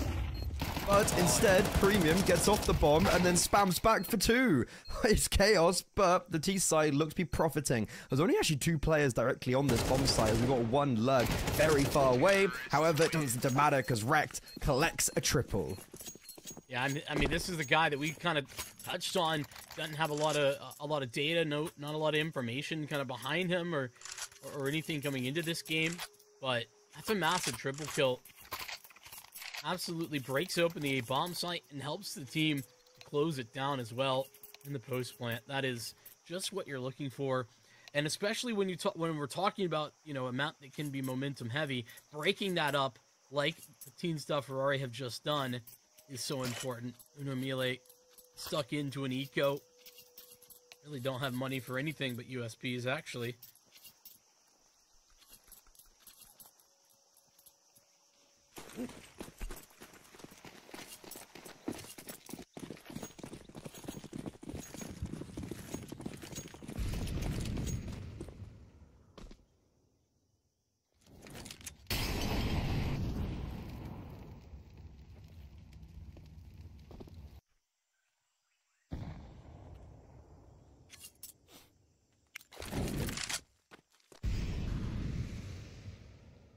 Oh, I think we're back on a roll. Discord decided it wanted to die, but hey ho, it's an eco round, so what a perfect time for it to die. And nothing going on other than a B stack. So we were talking about snowballing and how it can be quite easy to snowball on this map of all things, and especially the T side. This is those type of situations where haven't really had much difference, Ferrari. They've just basically gone towards A and had a lurk towards B in both of the rounds. We've yet to see like a proper default, maybe a bit of mid-fake utility. So it's going to be interesting for me to watch this T side evolve to see what are we going to be seeing when it comes to like more of the default heavy rounds. Good thing though on this round is that it's kept very clean. You know, the first gun round came down to 1v1. 3 players alive, better this time 4. So it's just stabilizing the economy a little bit, and we head into another gun round to see if this T side has any legs early on. Yeah, I think in the same vein, this is where it gets tested a little bit. Uno Mille have had some time to suss out what the game plan is. I think Team Stuff Ferrari, as you're mentioning, haven't really given too much away. Now they can get deep into the actual meat and potatoes of the matter. Lots of pressure, lots of utility pressuring E-Lane here. The smoke up in front of the cave player means that they won't be able to make their way forward, and also forced out of mid. Uno Mille have lost a lot of ground in the first 30 seconds. And now they've lost a big part of mid with ZMB being smoked off in Donut. So yeah, very awkward round now. And we haven't seen much really happen. The T-side have just been granted a lot. And you can see with that smoke and Donut, it's causing... Oh, okay. That's a massive kill. I was going to say, like, look, you've got this congregation towards Red Room. You've got big lack and vacuum of information towards B, towards middle. However, you now have an opening kill. Now you have 2 kills through a smoke and a wallbang. This round, Ferrari have done everything right, it seems. But they have been given a very unfortunate hand due to the spam and the smoke. And well, spam, it's going both ways. ENC, very lucky to actually not take too much damage there. And the T side... We're going to have to see Kuzmeris just something wonderful on this lurk, and that's exactly what he's done. He's picked up a kill and been given so much space, and it's because of that congregation towards Red Room. Oh, but they're stuck a little bit here. The bomb has to cross over. That's been seen. Serelson catches his, and Rialson the same. As the Misfit approach through mid gets destroyed. Uno Mille, like you say, sometimes you gotta make your own luck, and that's what they've done here. Created a bit of a ridiculous situation where they have a 2-man advantage, just seeing literally nobody. They make sure to take advantage of that. Don't throw it away. Yeah, that's it's definitely a rough round for Patterns to Ferrari. It's just like, oh, we did everything right, and then we all died. We couldn't even we couldn't even set up for an execute. But I'm intrigued by this like heavy lurk strategy we're seeing on the T side. Wherever we're going, there always just seems to be like one guy completely elsewhere, and it seemed to always really work. Like obviously in that round, the round was lost, but the one element of success was the lurk, and a few of the other rounds it has been the lane lurk or whatnot. So it's going to be interesting with Uno Mille's rotations. Maybe not being as fluid because of that. they certainly have. I mean, we saw it in that last round. They certainly have been unwilling, even if there's contact somewhere, to take the bait. They've already started to learn that lesson. A little bit of a pause. Tech variety. I guess it's not just us having some network trouble. It's all over the place, around the world.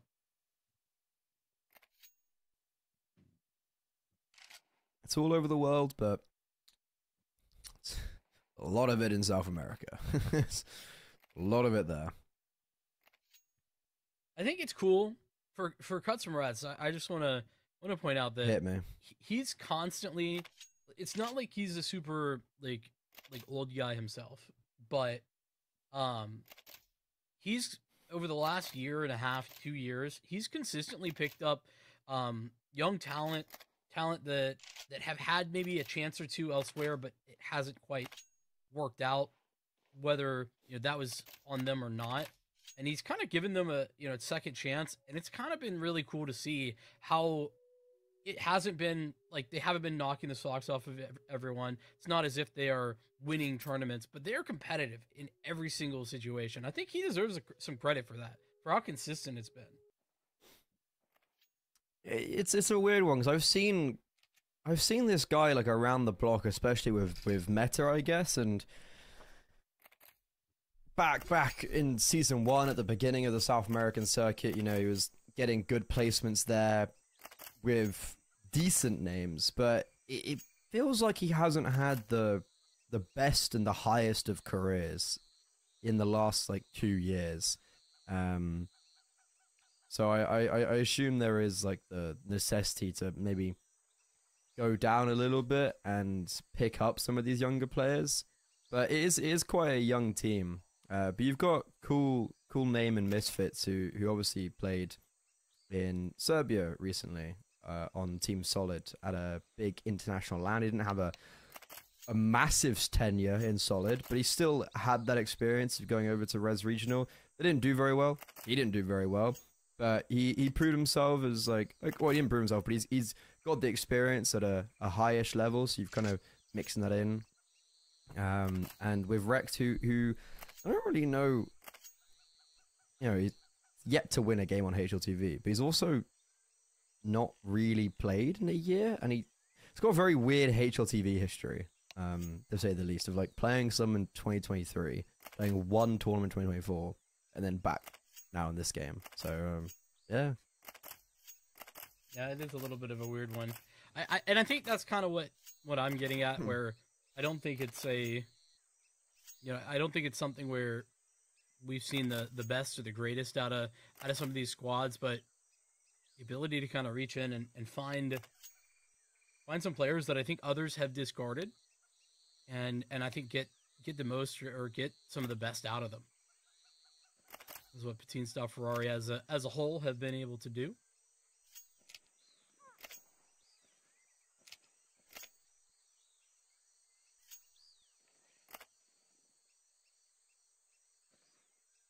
Does make it difficult when you're having some network troubles. I will say that.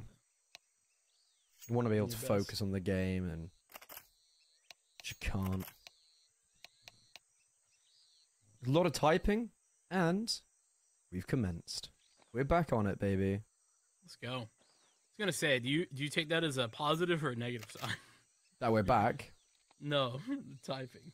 Oh, the typing. It's a weird one because it's like right now. It's good that it's going live, but if you hear typing mid-round, that's when it's like oh no, what's happened? Like you hear the little tick and you're like, Christ, something's happened. Someone's DC'd. So something's happened. Okay, we're back. Still not seeing anything different out of Patine Star Ferrari. This is a little bit of a slower approach. They're just gonna throw some of that tentative utility, but again, not necessarily making early commitments. I don't think we've actually seen a default. Also, Patines de Ferrari translates to Ferrari skates, which makes sense to their yeah, that makes sense to their logo. But yeah, we're just going. There's not been any default. We're just going for an execute. No lurk. Well, there is a lurk, but it's not as heavy. We've still got Perez towards elbow. Execute onto the bomb site is very successful. They dispatch with Remix, who was the only defender.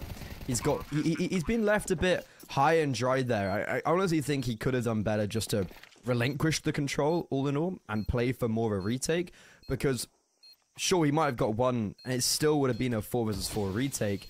Now, the issue is you've got that man as an advantage, and look at his activation from Pera. He's being held for, but he gets reels in on the fadeaway, and that's definitely going to secure the round, as I think Unamile were going to save, and now they're definitely having to save. So that is, again, Patterns to Ferrari skating their way on the lurk, and skating their way to a cheeky little kill and a cheeky little round pickup.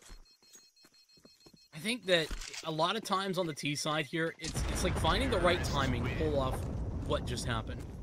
You know, just a standard A exec. Sure, you haven't seen a default, and sure, usually that comes with maybe a little bit more speed and or an earlier default stance. But despite the fact that Patins Ferrari have been pressuring A, they still get away with, you know, one guy on the site. And that's a dream scenario. You find a 1v1 there and you're loving it.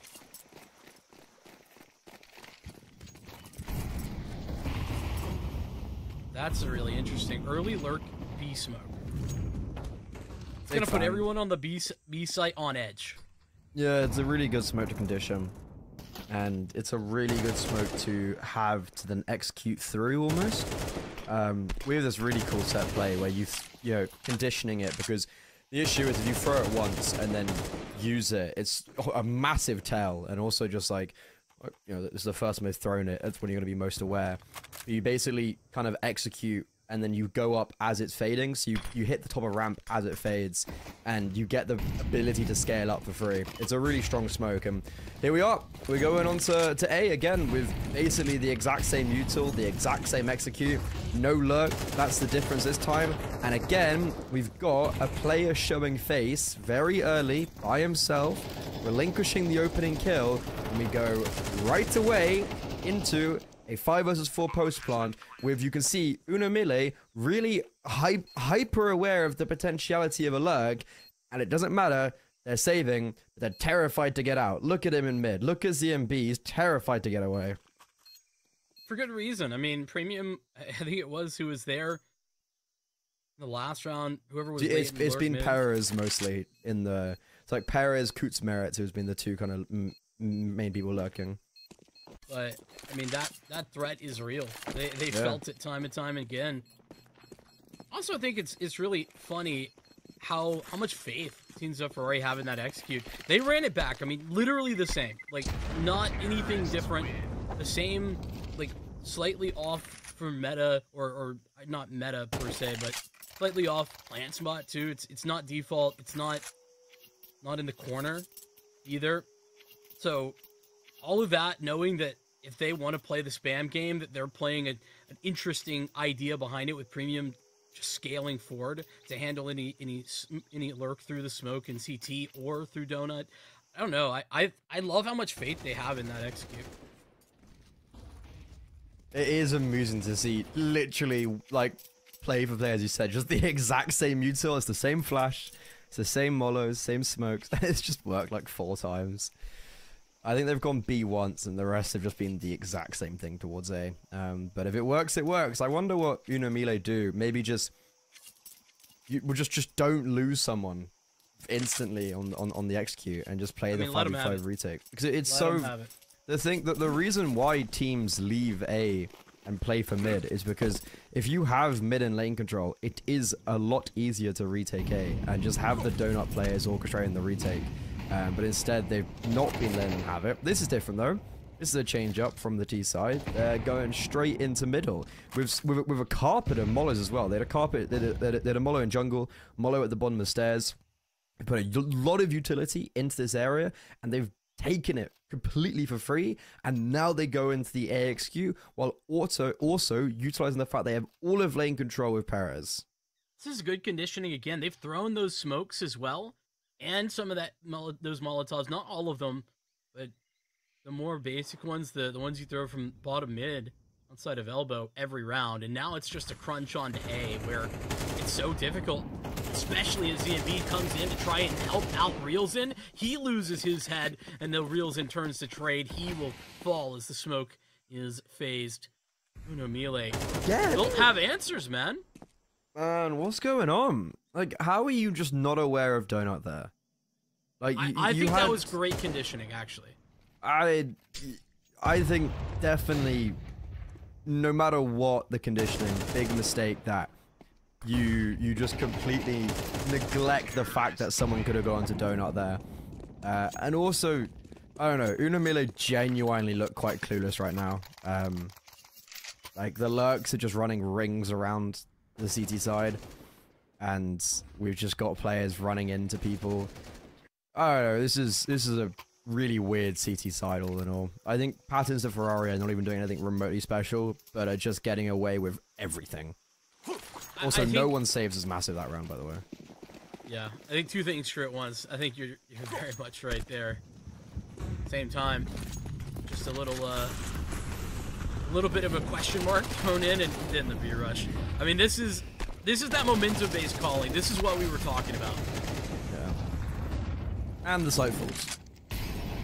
That's a massive change. This is exactly what I was talking about when I agreed with your point about the momentum. Is that when you're putting so much effort and presence on one side of the map, on A and middle, and you just completely change it up with an XQ like that, the City side are caught completely with their pants down. And that's exactly what's been happening. So you've got Patterns of Ferrari on their map pick currently, looking really strong.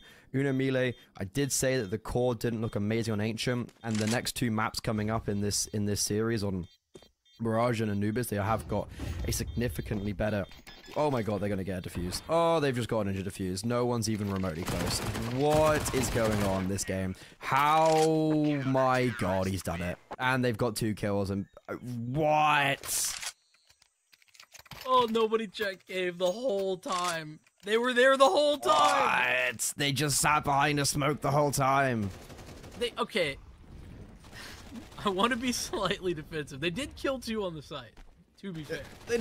They never checked cave. Okay, they got that kill in cave. Yeah, they that's what I'm smoked it, saying. and then we're just like, it's aight. They killed 2 on the site, and then killed a cave guy. So, a little bit of a break, but not that much of a break. Can't be letting that happen. Can't be letting that happen. Can't believe that this is 6-4. The scoreline doesn't make sense for what we've seen with Team Stuff Ferrari. Basically, every competitive round, they've run them over. And then that happens.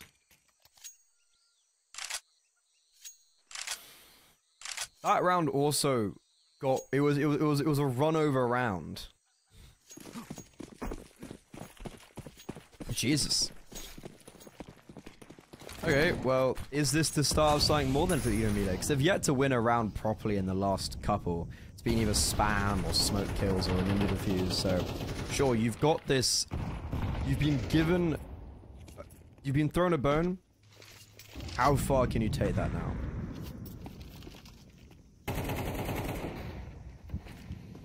Look at this. Team Stuff Ferrari. Bit of a default, believe it or not. Even then, it's like very clear that we want to go towards B, and even more so now because of that AWP for that AWP pick. Very unlucky from BNC. He did fully flash Misfit, but it doesn't matter. And sure, the utility's not exactly down, and we are just dueling, but it's working out perfectly. Kutzmeris does get picked off on the extremity. Issue is still a man's advantage. Not a single kid in play, and it's gonna be another save. That's so painful. With Cyril sitting so deep in there with cave control, you want to try for that, but you know you can't. Ooh. At least he's gonna get out. Is an AK down? Or no, Reelsin grabbed it? No, he didn't. Yeah, it's a... This is the issue, though, is that we're coming towards the final round, and it's like... We've saved so much. I think we've saved 5 rounds now. You just need to start getting rounds, or you've attempted to save for 5 rounds. You just need to start getting rounds on the board, and sure, Realism's saving here is actually a big positive that he's able to get those 2 kills. It doesn't affect the T side, but it's a big positive to the C side that they can actually get that extra weapon over. Instead, it would have had to be a BNC buying himself, and that wouldn't have been super pretty. But okay, the C side, a lot of saving. You've been good with the economy, been getting the consistent purchases up. We've got to get around the board as we go into the final round now. And it's one way to take advantage of that, I mean, very fortunate couple of rounds. In a game where, I think, to speak of this as 4 rounds that probably shouldn't have happened, at least in 2 of those. You can get a 5-7, I think you'll be happy. Cuts Moretz, gets his out mid. BNC aggressive and continuing.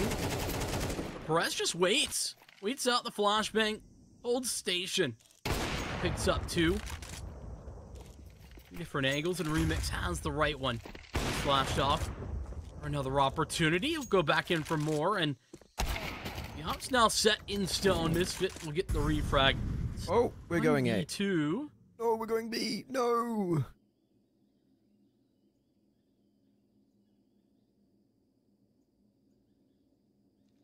It's just no clear indication of what the right direction is here.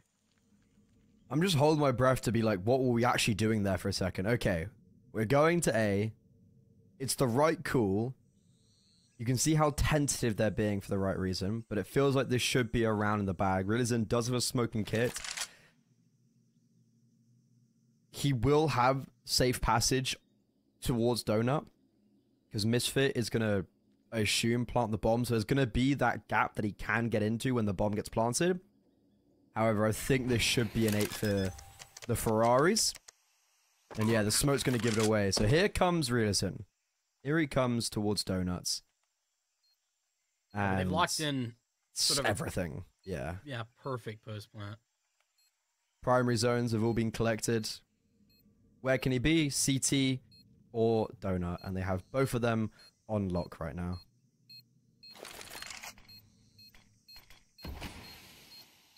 Can't get out either. The smoke's not too deep enough. Yeah, that's a really nice T-side, all things considered. The lurks, again, that round shows it perfectly. I mentioned previously of just being like, it feels like Unamile do not know what to do against these lurkers. And Perez has run rings around them previously and has just done it there again. Here, I got a bit scared when Rekt faced first. Rekt almost threw away that whole round. He faced way too early, but Misfit saved the day with his very crucial AWP shot onto the opposing AWPer. When the first half out of the way, Team Ferrari set themselves up for success. Unamile are in trouble. 8-4 by no means out of the realm of possibility. We just love the A site. You got Donut Smoke towards CT, 1 flashbang to get him out. Even put the molly up behind the CT smoke as well. The numbers punched in with no real resistance posted up. No kit is a worrying sign here. Coots Merit has both the flashbangs. First one goes in. Good pickup from Serazin. However, even though he does get that first, they're still storming their way in. A very poor flashbang on the second, but Rex shows his cards very late in the round, and that works out in his favor. Now it's all down to Remix, 1 versus 4. The bomb is being defused, and Rex Jewel Berettas pick up a brace. It feels like every time Team Ferrari are in a tough spot, they can break their way out one way or another. And in this round, it's thanks to not even just those flashbangs. First one, pretty good. Second one, not so much. Yeah, second one was something. Yeah. But playing off of one another well, I think, is more important than either of those. And that's what they do perfectly. That's what gives them that round. Working together correctly. On Unamile, they've gone in for the buy with the plant.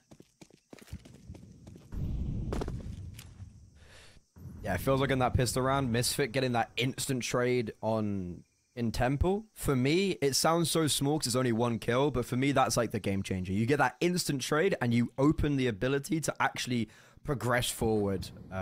So yeah, that's a big one to be collecting. And it looks like we were talking about the lust for the A-bomb site. We're going to end there. We're going to be taking a detour around towards Donut. 2 A main, 3 waiting patiently behind this elbow smoke. Oh, no. We're changing up.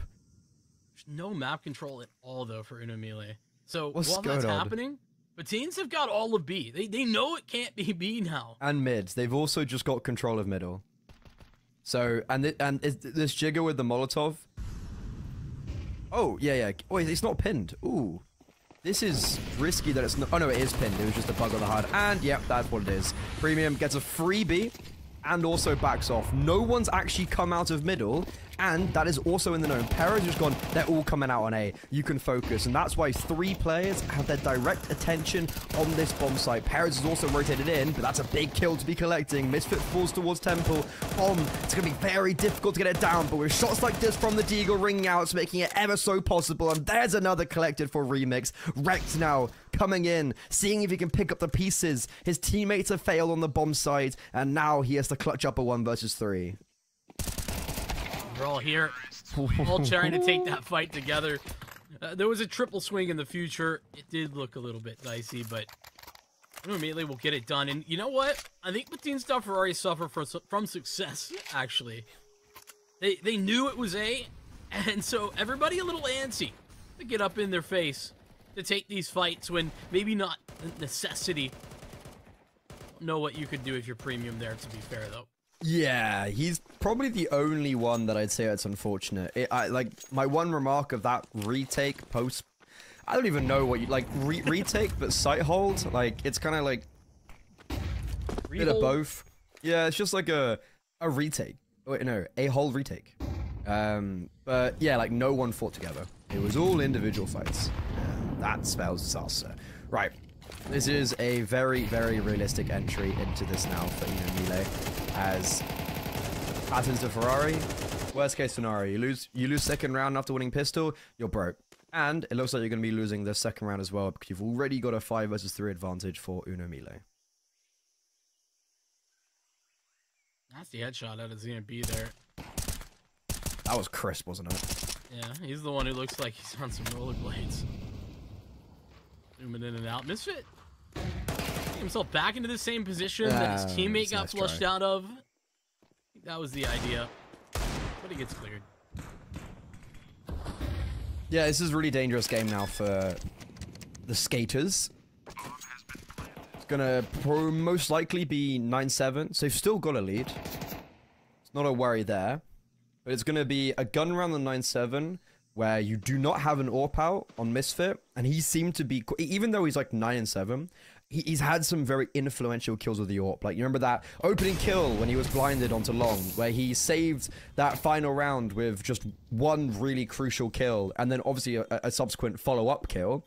But there was just that one really crucial kill. Like, he's been good at getting those one really important frags. He's not going to have an AWP out on 9-7, so that's going to be a gun round of full rifles.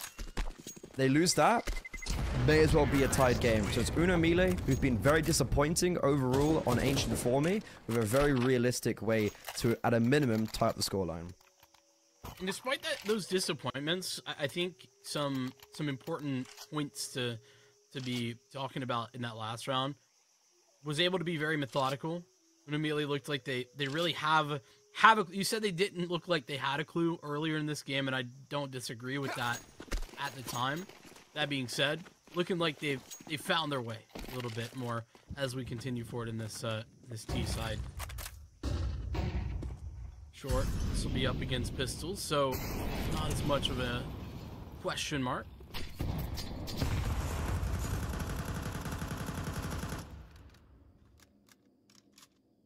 Still, I think crossing their T's, dotting their I's is what Uno Melee have been doing in some of these rounds.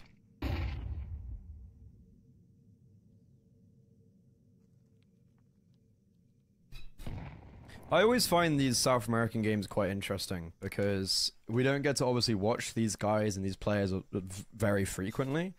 Some more than others, naturally. But like, yeah, I remember casting Coots Merits back in 2022 on that solid team I was talking about. But a lot of these names are somewhat new to me. And yesterday, you know, we saw real excellence from individuals, and that's the type of people I'm looking to identify for the future, see if their name pops up any larger teams, and just be like, oh yeah, no, I have seen them before, and they have looked pretty good.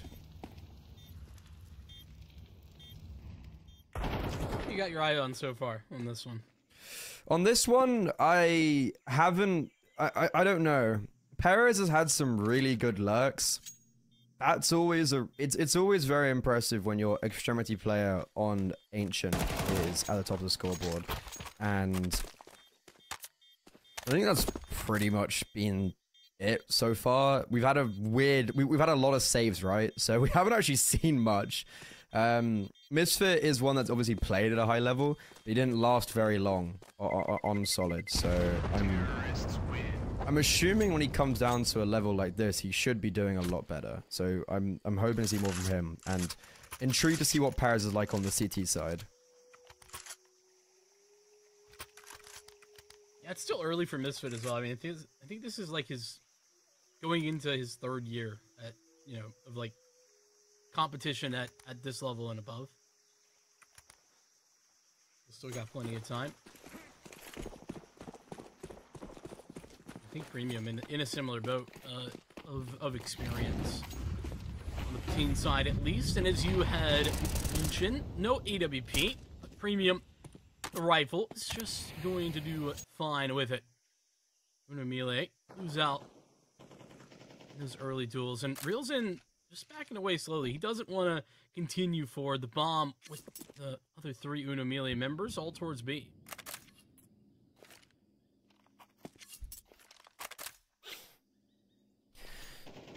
It's a big round for me. I feel like this dictates where the rest of this map goes for me. And already it's just a very unfortunate opening. ZMB dying instantaneously. It's not great foreshadowing for the future. But if in doubt, go towards A. It's been a reliable source of victory on both sides, really. Yeah, it's pretty much.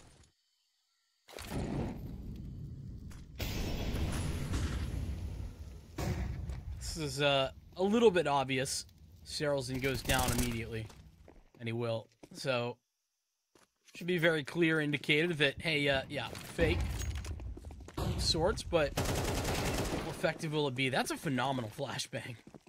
Phoenix gets him full blind, and they'll take the space, but it will be a mistake. Misfit grabs them both. Now Remix is all alone. 13 seconds. Can he even escape with this op? Unlikely. Oh, now it's likely. It's the issue we had yesterday when we were watching the Adele Amigos. Well, we would say something and just the exact opposite would happen.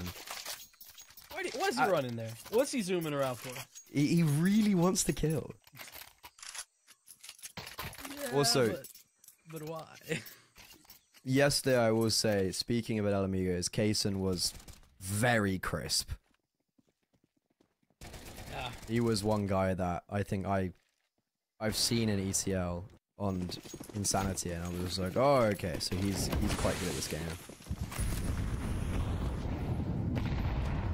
Keeps on showing it, and I think at some point soon, gonna get another opportunity up. One He of these definitely top will. teams. Anywho, expected a bit more from BNC so far, all in all. Yeah, He kind of think not stats, isn't he? he did, but to be fair, I think that's just because there's not a lot of reps on this team. Sure. And obviously there wasn't a lot of games, towards the back end of the season. I think everyone's just finding their feet again. But big round the previous suggests to me that Unamile had their opportunity and maybe it's been silenced. This is a very interesting mid-round play from the Patterns. They've got their skates on for certainty. They're already double flanking. Boots Merit shows his hand. What a shot from Remix. Okay, that's a massive kill to be collecting. Now, Premium activating, but Reglerson somehow readjusts. And now, there's an opening on the A-bomb site. And it looks like Reglerson is going to be chomping at the bit to just run onto this A-bomb site. He's collecting all this free real estate. And how does Premium miss that? That is the most free you're going to get. Took a little too long, took a little too much time, and as Remix holds the line, starting to Brokey misfit swings. That's round done for the Patines. They had it all. I mean, that mid-round push has been, I think, to be fair, something we've actually seen a lot more from Patines than we did from Unamili on their CT side. They've been very active about taking some B control, trying to get down the ramp every now and then. And it just hasn't been towards the A site, but they've also been active in mid. So, you know, tossing in a little bit of a different look with the A aggression, I'm down for it. And they did all the right things. I think it comes down to, you know, a little bit of a missed opportunity there from Premium.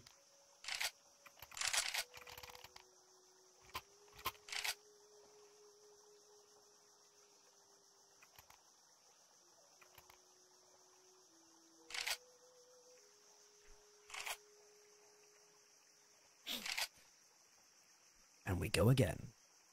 I don't know how Premium hasn't got a kill there. Or just as soon as he's heard someone drop, he hasn't just swung. Yeah. Okay, so that's a great shot from Remix. What's Premium done here? How has he not got that kill? That is disastrous. Yeah, I mean, like I said, missed opportunity, I think, is the only way to put that kindly.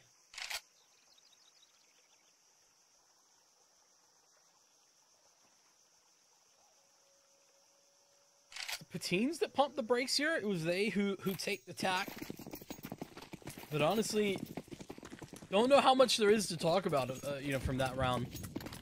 They put themselves into a good position, just didn't execute. Yeah. There is, like, there always is in CS, and I think people sometimes hate it when it's just like, sometimes you just don't hit your shots. And I think some people don't find that as a valid thing to say, but yeah, that is a situation if you just don't hit your shots. Anyway, this is cool though. This is an eco round with the 2 save rifles, and the rifles being set up on a double layer. Coots Merits takes oh, he's been mollowed. Never mind. Never mind. That is so rough. Oh, that would have been perfect. You saw the flashbang came in. It blinded everyone. Coots Merits would have taken the first contact, and then boom, Perez gets instantly mollowed.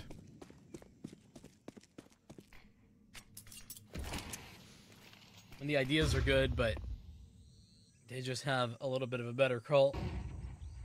Maybe better, not even the right word, just the right call. And I do think that that's the things that I was kind of giving Unamile some props for early into this T-half, was that those little things, right? Taking your time, especially on an anti-eco where you might have a couple of guns saved over, but nothing crazy. Hold on a second. I took for granted maybe getting the bomb down. How's this happened now? Yeah. Why is there a kit on Wrecked as well, and why am I scared? Well, he saved it, so... No, yeah, it's just more like this is terrifying. Okay. Misfit could have died to potentially set Wrecked up a little bit better. This is going to be a very difficult retake now, because you've got Remix in a nice crossfire of Realism, and Realism's just not overextending. Okay, we're all good. We can take a deep breath. Ooh, thank the Lord he's not low HP. That would have been, yeah, that would have been a scary as Remix very much ran away. And you gotta love Ancient. He was literally in middle. Yeah. Also, just want, you know, run a little further, maybe. I guess to be fair, he did know the up was in CT. Yeah, he did have 80 health. I don't know. I thought he was good. I wouldn't have survived personally myself. I'm actually just a hunk, so I would have. Yeah. Yeah, I'm just built different. Okay. Yeah, you wouldn't. No, you guys wouldn't understand. That's a shot. Oh, he goes for too much. He goes for double pickings, and that's going to cost him his life. So all of a sudden, this opening kill from Misfit actually deteriorates the whole round because he gets undermined by the fact he goes for the repeat. And what is going on? Okay, Parrish just runs through a Molo. Only one kill. Again, it's the same philosophy as Misfit. Sure, you get your one, but it's undermined by the fact that you've instantly been traded and you're in this man's advantage. Smoke towards Donut, that blocks off Premium, but Wrecked, oh, he's got the perfect line and he hits the wall bang. That's the bomb drop. He provides coverage with his own smoke. And now, oh, this is the nasty. dust settles. He's making his own play. He's caught a gap, but he starts shooting. Oh, he pulls the trigger too early. He reveals his position. Premium, though, sneaks out of Donut. Has no ammo, but still lands it. The bomb's gone, though. It slipped the net. ZMB, he's picked up an AWP, and he's got the bomb, and he's in CT. He expects them to chase him as well. So he's waiting for the CT side to run at him. They surely must know that the bomb's been picked up. They must have known that the bomb was dropped on default when Rek got that wallbang. But instead, they seem to not budge an inch. And ZMB is going to have this 3-bomb plant and the ability to reposition in a 1 versus 2. Careful of the wrap, I think, more than anything, are Patines. He's going to have the line. They're both coming from Game Ender. Oh, but ZMB misses the shot. That's the one key that you can't miss out on. Ferrari. I don't know how they bring this back, honest and truthfully. Perez is making absurd plays, swinging in through a Molotov, through a smoke. Yes, had a flashbang, but no support, and he gets one. Even beyond that, like BNC with the double entry over onto that A site, you think, okay, that should be enough, but the smokes start to fade, and that's when things get complicated because there's not additional utility for Uno Melee to reset them. This is where you start out and you think it's done, but as I said, the smokes start to fade and it complicates matters.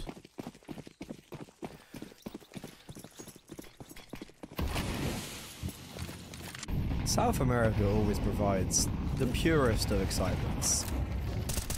That is a lot of utility damage and complemented by the spam. Bye-bye BNC. Beautiful opening kill. However, Uno Melee don't even get any mid-control off it as well. I thought they were gonna... That's okay. Big smoke. That is... No, they don't smoke. No, they should have smoked Donut. As it... Yeah, now they have no mid-control because of that. A flashbang, a re-aggression down towards Ramp, but it's worked out perfectly. Remix does stem the bleeding momentarily with 1 kill of his own. However, he survives on very little HP. Now it all comes down to Realizin, and he's been given a real proper chance here because Rect is just burnt to a crisp. Coots merits. Is he aware? Apparently not. Shadow spots him, gives him away, and we somehow put ourselves down to a 2 versus 2 solely based on the fact a Molotov spread. And look how far Misfit actually is from this engagement. He's miles out. Can't have impact just yet. And Premium stuck behind the smoke. Oh my goodness, that's terrifying. HP was low, but spam doesn't connect to the pillar. Misfit will creep his way up and right into the crosshair once Remix. It's Reelson who's got to do it all. Grab the one necessary. He's hit the trade, and now a 1v1 against the AWP. Pistols out. There's not much you can do other than make these swings up in the air. He goes jumping, and down goes Reelson for Patines Ferrari to pick up that round. Hey, thank God he was on 11 HP. Because I think if it taken 2 bullets, I don't think he wins that, but ooh, a 4 versus 2 for the CT side that they almost squander. They just about put over the line. And even though they do get the victory in the round and do put themselves on map point, the bomb plant itself and that extra $600 actually cascades quite a lot onto this round. Because look, without the $600, we wouldn't have the extra utility on these Tech 9s. We probably wouldn't have the AK. We probably wouldn't have the Galil. So that bomb down can be a potentially saving grace.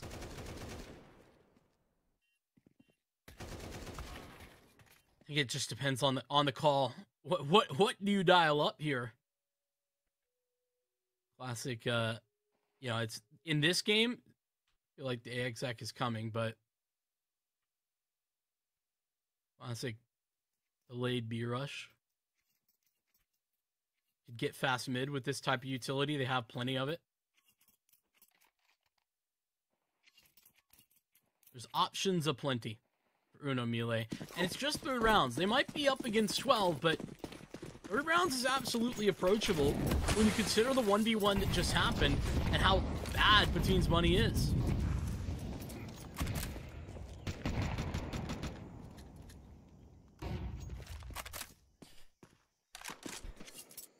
It's still anyone's game. Very much so. But I'm not completely sold on Uno Melee, on Ancient, all things considered, just yet. I don't think they have what it takes to pull themselves back into it, even if they do claim this round. Money will be completely charred. It's definitely one benefit. But again, we have this similar issue from the previous, where, sure, you've got mid control, but there's the Orp and Donut controlling everything. And that's information. Sure, Misfit might not, or sorry, it's Cuts Merits might not get a kill, but you have the complete information, no one's middle, and that's going to allow for a speedier rotation towards B, and also in itself, these 3 defenders who are about to take contact. It's a great bait setup as well. Misfit can take this contact, like you say. He'll get his. Now they try to trade, and it's the M4 Perez that's in display. Rek gets his first through the smoke, and then as they walk through to complete the victory for Pateen's Ferrari, they make Ancient look very good. Their T side especially, I think, showing a lot from what we had on expectation-wise at the very least. But what wasn't, a strong win rate, but not a lot of maps played over the last little bit. But Pateen's Ferrari taking a win, putting one in the column there for Ancient. You know what? I do think that Pateen's Ferrari, they looked like the better team throughout that, but Uno Melee, they warmed up into it. I think that's fair. Yeah, I think that's very fair judgment, especially considering those first 10 rounds were atrocious. I would throw that on the other side and be like, feel like Pateen's Ferrari could have closed that out a lot sooner. Like, that could have very easily been a 13-5 game from my perspective, but then your sentiment is very corrective. Uno Melee did naturally warm up into that map, and this then leads me on to why I think we're going to be seeing 3 maps as we go on to Anubis and Mirage up next. Uno Melee have, with their core, a lot of success on this map, so after the break, I feel like the momentum is going to be flipping a lot in favor of Uno Melee. I think we're going to be looking at a 3rd map, and I think we're going to be looking at a victory for Uno Melee when all things are said and done. But we're going to be going to a short little break. We're going to be going for 10 minutes. When we are back, we're going to be having map 2. We are going to be having Mirage.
An eventful map where for the luxury of Patterns to Ferrari, they had the lead for the majority of the game and they held on to it towards the end. It was a very scrappy Ancient towards the end, but they prevailed. Now we go on to Mirage. It's Uno Miele's map pick, and I feel like this is where we were talking about the momentum. They were starting to pick it up a little bit and going on to a more preferred map. I feel this is when we're going to see a little bit more success from them. Yeah, and listen, this core as well against this Patins Ferrari team has had some of that success, right? On this map of Mirage. You know, in the most recent tournament they played, which, you know, was in December. So, you know, it's been a little bit. But still, I think that Uno Miele as well, beyond the stats, you know, the numbers and whatnot, I just think you look at the way that they were playing towards the end of that map, they just looked like they arrived. I think you would kind of put it best when you were talking about how they just looked like they were not even in the game. They did. And, well, they showed up a little bit more towards the end. I think that's what we should expect now moving forward. Yeah, it was kind of weird watching the first 10 rounds or so, especially when Uno Miele were on the CT side. And it was... The word lost comes to mind of they'd be dying and it would just feel like they weren't even remotely aware of someone being there or the possibility of that being the case. You know, they were losing players every single time on the execute, so they just had an inability to retake. And luckily for them, Mirage is a little bit easier to retake, so they can afford to just throw someone away. But some of their results on Vikings KR with the core, as you mentioned, against Patterns to Ferrari, 13-2. It's very different roster of Patterns to Ferrari. You still do have Perez and Coots Merritt, and you also do arguably have a better player of Pro Show not here anymore in the team. So I feel like with the core of Vikings KR and also with BNC, so you're only kind of missing that final player. They've got some pretty decent victories, and I feel like that's going to pull them across the line going on to Mirage, and the same can realistically be said for Anubis with the exact same thing as well of very good victory against Patterns to Ferrari. Yeah, I think you kind of have touched on, but not quite gone as far as I would, on what Uno Miele kind of left behind in that Vikings KR core. I think they bring over on the upside, right? They bring over the biggest pieces, right? Their in-game leader, Opper, you know, those are the pieces you build around. That being said, they did leave, you know, some firepower. They when they split apart, and I think that BNC, it kind of meant to be that. I don't know what Sarel's status is on this team. You know, we got told that this was like a sort of more last minute situation. We had expected Vinabeast to be jumping in here.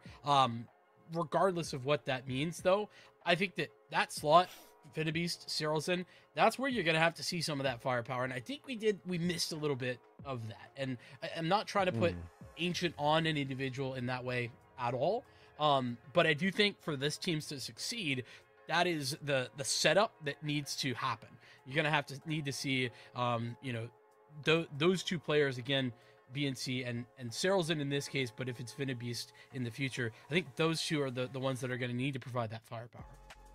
Yeah, what's also interesting is the core of Remix, ZMB, and Realism actually do have a spot in the next season of ESL Challenger in South America, and I feel like that's actually really important to have that spot going forward. It gets you the very consistent HLTV games. It's great for VRS rankings because you can score money if you just don't place dead last, and also there's obviously the chance of getting an ESL Pro League slot, and it's not too crazy to think that a team can come up and do that, because especially last season there was a few teams intertwined that it was like the Adela Amigos team, the core of them on Insanity who made that really deep run. So you can make those appearances, and especially from winning something like ESC Open, it shows that they can compete against some of the tier 2, tier 3 teams of Brazil, and I would expect Uno Miele, it'd be very surprising if they did just roll over and accept defeat here, especially against the Patterns to Ferrari team that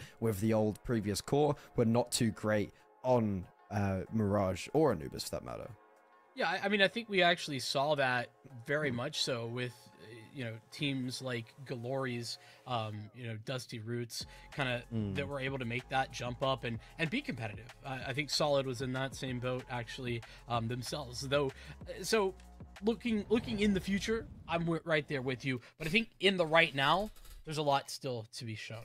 As we jump into Mirage, a uphill battle for sure. But I think with eyes open, at least on our two parts, that Uno Mille are not out of this. No, I'd almost inclined to say the contrary. It's interesting to see if they start off a little bit better as well on Mirage, as they are on the T side and they're going for a straight set B execute. They've got 2 smokes, a Molotov, 2 flashbangs. I assume it's going to be a Molo placed either on balcony or towards bench. If it is placed towards bench, that could be a really good position. Yep, Coots merits. He can't retreat back there. Paris only good for the first. However, the rotation's coming straight out of that market smoke. There's also a player coming from short, and this is a real crunch down from the CT side, and a great first round on the board. I love the decision making from Kutsumaretz there. You talked about how it could have been very scary for him not having a chance to fall back towards bench, which is, you know, a pretty common space if you're taking that more forward position that he was in initially. But I think he just makes sure to play his life, makes sure to play off of the teammates that are still there, and those quick rotations that you had touched on as well. But Team Stop Ferrari getting a strong start.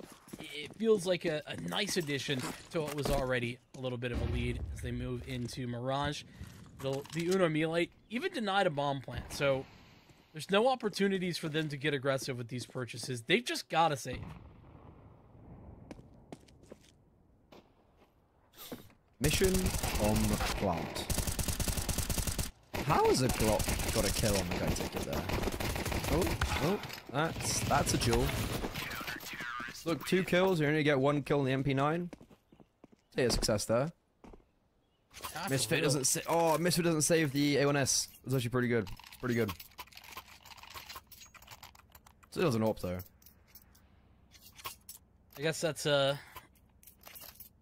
fine addition. If you're not gonna have the more bonusy round, just get the op out early. Go all in, so to speak, here. Push your chips into the middle.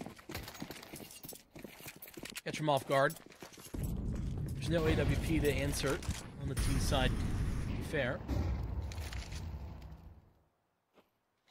He might have a lot to shoot at here in a moment. There's 3 players looking towards A, 2 of which are in ramp.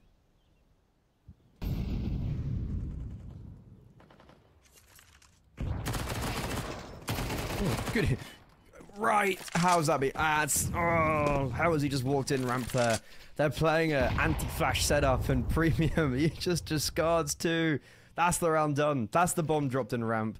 And Uno Mille haven't even been able to set up a indication of a default.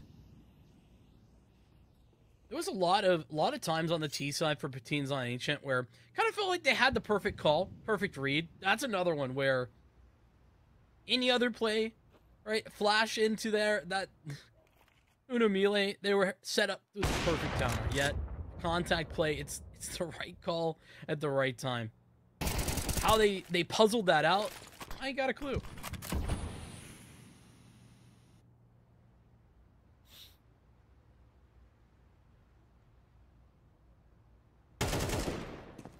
It's bad to say doing this flawlessly would be big, but 4 players still alive is also big in itself. Good for the economy. And, well, what a fantastic start for the skaters. Great read from Misfit there. This is I'm slightly worried about seeing a poor start for Uno Mille, because we saw how slow it took them to get onto Ancient. That round is a weird indication, because like they didn't necessarily do anything inherently wrong. They had the setup and Premium just perfectly countered it. But now we're just going to be seeing a low purchase brought out. They've got no flashes, not a single flashbang.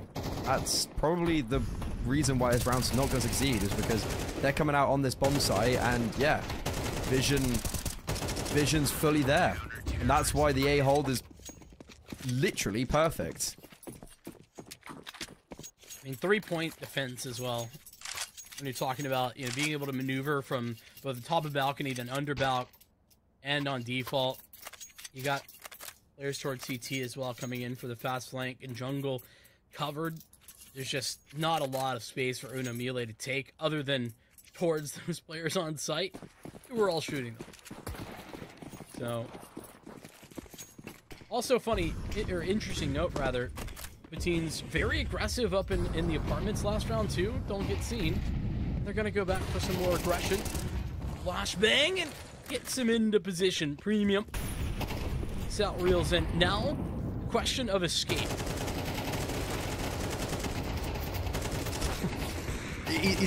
This guy is a ninja, but unfortunately, the support from short was actually not necessary.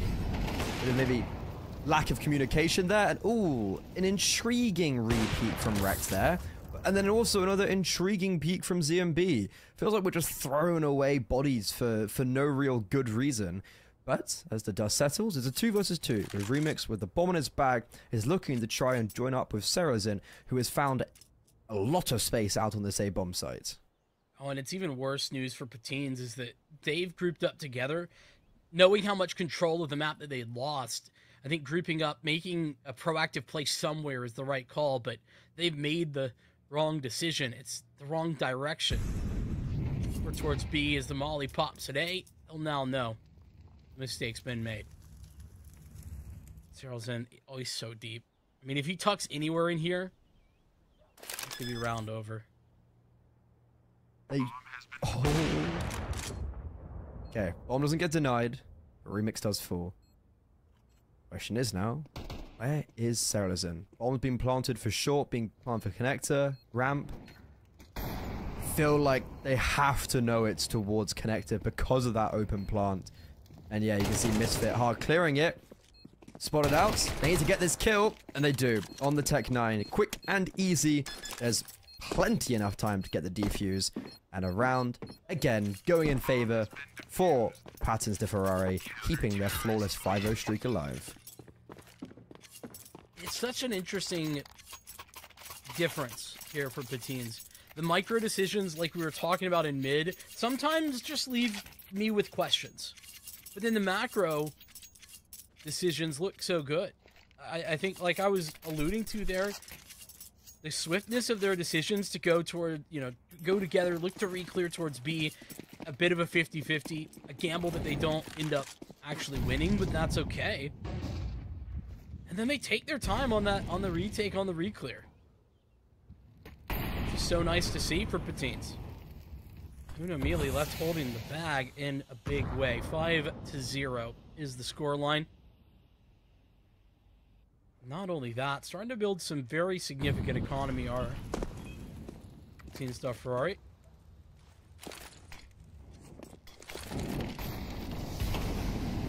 I'm gonna go out on a limb and say that wasn't meant to be there. They smoked bottom mid, guys. Hey, guys, I'm blocking underpass. Oh, that timing couldn't be any worse. That's a wicked opening kill to be picking up. Huh? What? Huh? You see what I mean? What? What are these decisions? What the? Somebody had to send him up there. Why are we doing that? What's the? Okay, well. Had the opening kill. now we don't. now it's a 4-4. Broken my co-caster. I actually just didn't think that was real for a second. I actually had to do like a double think, being like, oh, that's actually happened, hasn't that? But good rotation from Rek though. Great position from Krutz Merits. The old head picks up 2. Good luck on the other side of the map though. ZMB only good for the first, and now we can turn our full attention onto Remix. It's another 1 versus 2 up for the grabs for Uno Melee, and Remix stuck on the back of the bomb site, spotted out, tries to isolate the Jewel. No one's landing a single bullet, no one's taking any damage. There finally is the first blood, but Misfit saves a day. Crazy that they had to be saved, if I'm going to be honest. Crazy it had to be saved, but saved nonetheless. Let's get a replay. Let's run it back. Let's run it back, baby. Let's see what's just happened here. It's gotta be a miscom for Perez, right? It's the really unlucky timing, and then hello, he's just fully blind as well. Oh man, it looks so much more silly because he's blinded there. Unlucky in that fashion, but also, Sorry, so- what are we doing? What are we doing? Bro, we're playing for fun. Just having a good time. Or fun Counter-Strike. Some of the For best fun Counter-Strike, to be Counter-Strike. fair. We're having a good time. We're having a ball.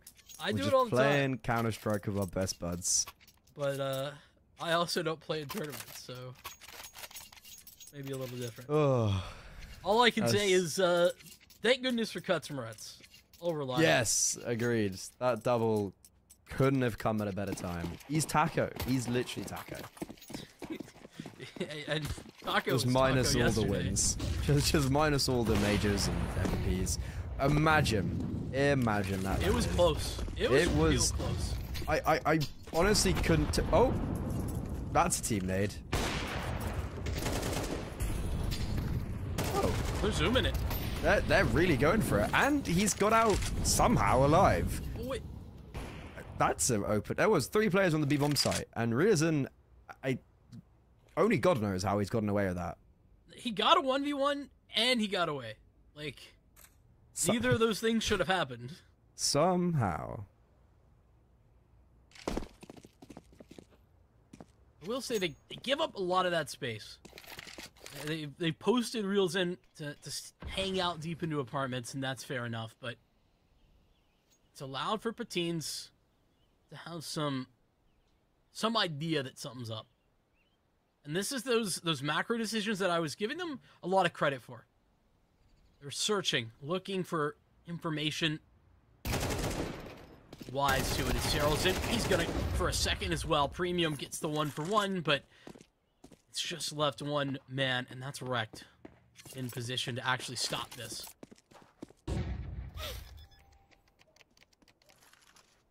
Bomb can't be denied. But that's a massive opening kill onto this retake. Unfortunately, Rag takes that opening kill and just goes a little bit too far with it. Jumping up on Ticket without his AWPer rotating in. And Uno Melee, a very easy round where they get the opening kill and just use that momentum to cascade onto the A bomb site and finally put themselves on the scorecards. Long time coming. This map, and the longer that this continues to be a Patines da Ferrari stomp, the more scared I get for Uno Melee. But that I think that could be the change. That round just gets them some confidence too with the swiftness that they were taking towards B. Now Remix wants to get up in their face a little bit. Ramp fight that he won't be given, but it's in tandem. Some tentative mid control as well. Interesting. They're just going to prep for the A attack off the back of that little bit of mid control.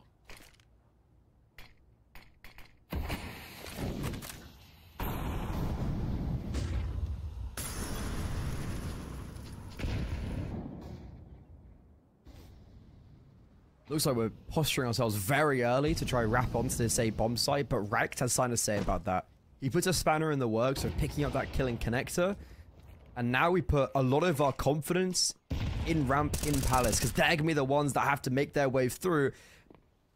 That's accentuated by the fact that Realism's also been caught off by in connector. That's the second time in recent history now that a smoke fading has been the downfall of Uno Melee. Ooh, are we going to give them the opening kills?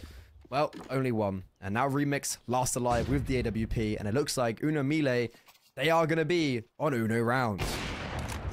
That's an interesting peak. You've been waiting for that one, haven't you? I actually just thought of that one off the dome. Off and the dome? Okay. I feel like we could have, yeah. It's one of my finer moments. I'm very proud of myself, if that's what you're, very proud of myself. I too am proud of you. Teams should be proud of themselves as well. I like does how they Mila were. mean? What? What does Mila mean? Uno 1,000? Mile. 1,000. Oh, okay. For the youth? But yeah, I think the team should be pretty proud of themselves too. The way that they kind of let Uno Melee have that mid control were really dynamic in their A hold, despite some very difficult scenarios and positions from Ninja, from under Palace, where it was a smoke, or rather a molly had to be smoked out. Like it got very complicated very fast. I think they did a good job of taking contact and knowing where everyone was watching, ensuring that they could have that coverage.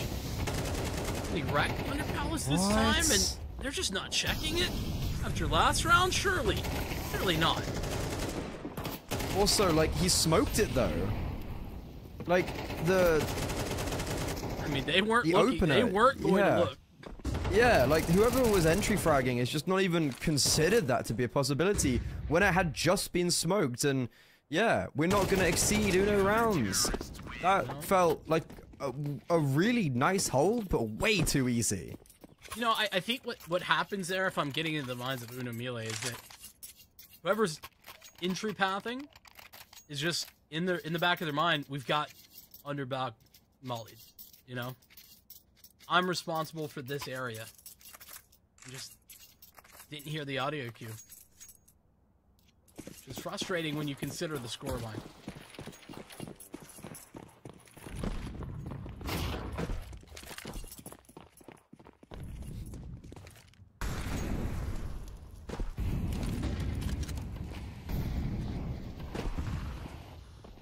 Okay. Again, we're just losing players in middle. That's a little bit more unfortunate. There was a gap in the top of the smoke though. And sure, this is a low purchase of, this is a low buy round.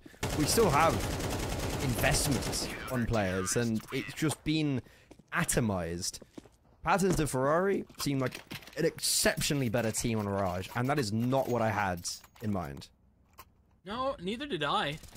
Even the executes that we've seen, yeah, I mean, that one, I will call that one a little bit unfortunate for ZMB, but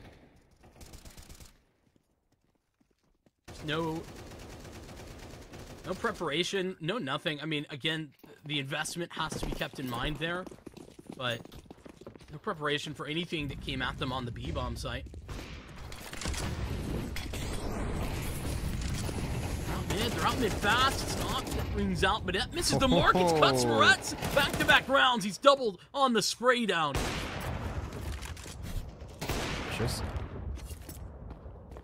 Okay. Chaotic opening stages of the round, and it's not ending right here. Rector Misfit put the 2 versus 3 into actually an even better playing field for them. 2 versus 1 now with BNC. Well, he's dead here. They're both playing in towards Connector. They're re-clearing the area. Oh, that swing got me a little bit scared in the low bullets from Rekt. However, this guy who has never won a game on HLTV, he's fighting tooth and nail for that to change today. Yeah, I mean, it's looking very likely as we head into the final round of the half. 10-1. Hasn't even been a map. I mean, Melee haven't even put up a fight.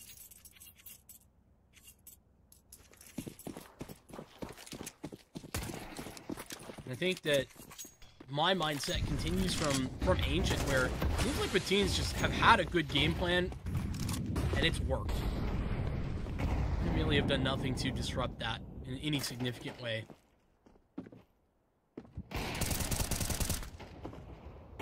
How many spams has Premium got for a smoke now? It's getting a bit silly. And we're just walking through smokes now. Smoke Fade, another one. Bro, Rekt is on a mission. 16-5. Bow down. Everyone's playing very impressive right now. Everyone's on like a 3-4 KD. And, well, this is going to be 11 in the first half. And they're both in Connector. And I think they definitely know about, well, obviously know about one of them. The question is, do they know about both? Bomb's also just top mid, by the way, throughout all of this. The bomb's not even remotely close. I don't think they can even get the bomb. I think they might have just realized. Now escape is the problem. I don't think we're getting out of this one. Oh, nope, not at all. Yeah, an 11-1 half. I'm a bit flabbergasted, to be honest with you. I feel like we talked them up. Uno Melee, they've looked good here. Again, last time that they played, the core of this team, that is Uno Melee, that played against Patine Ferrari on Mirage, it's just less than a month ago. It was a 13-2 in Uno Melee's favor.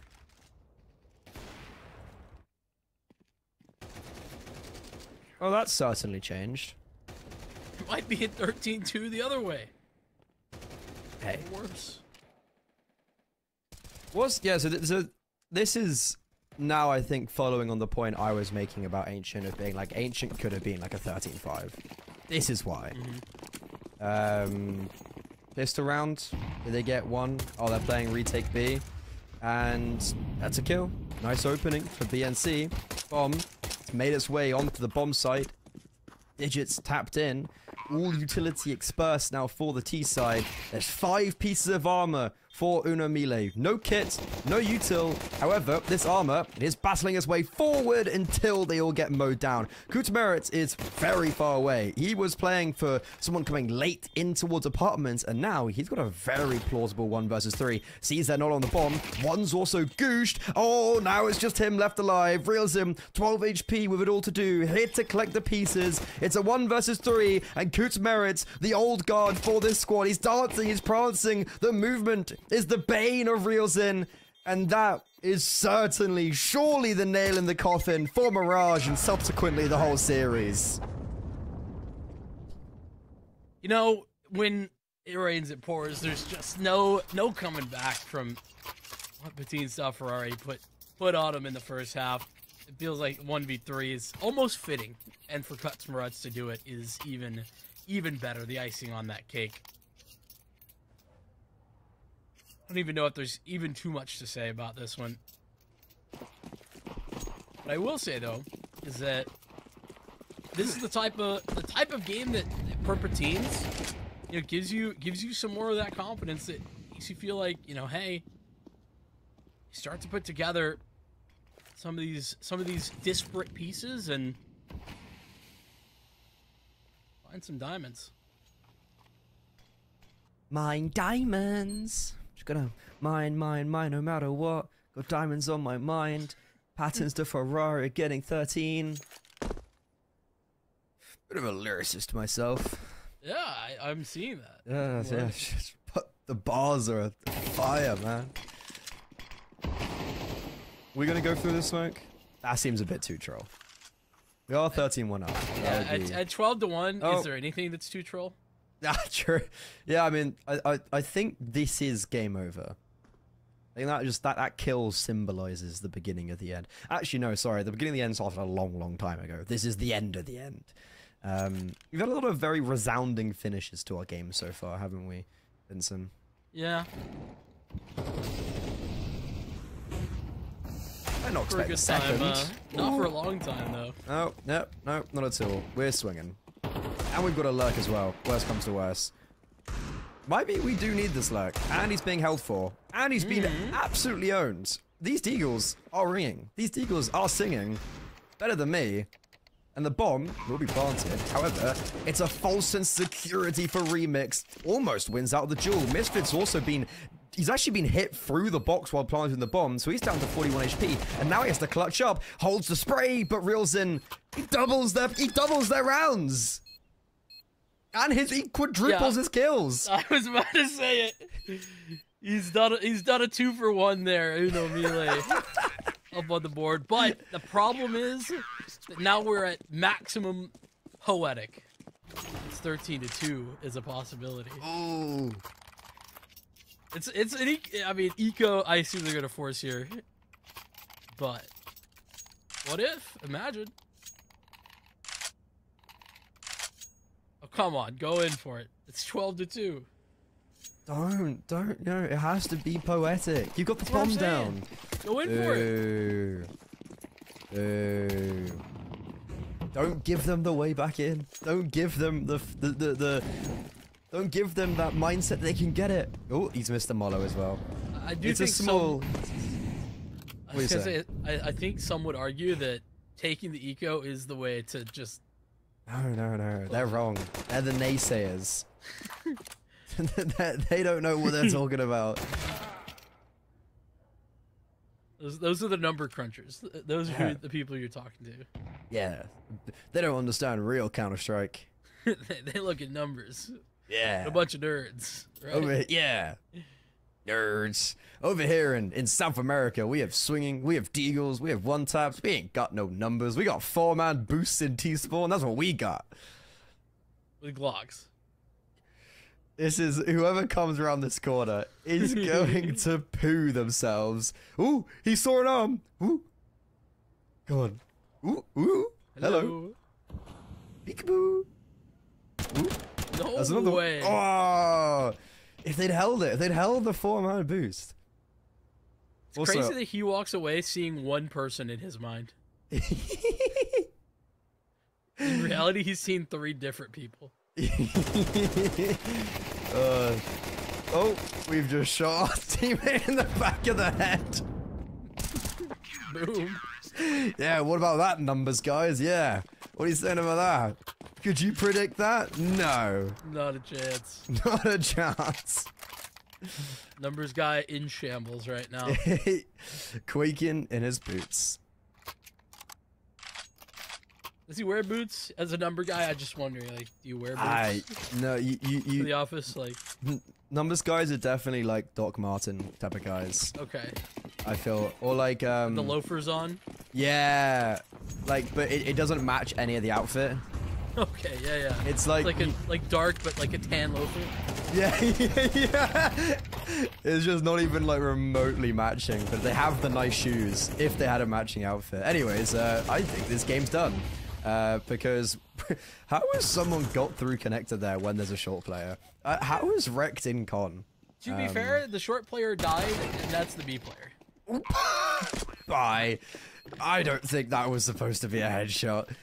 I'm pretty sure Premium was moving. He's doing some unspeakable things, for being honest, this game. Oh, he's got a Galil.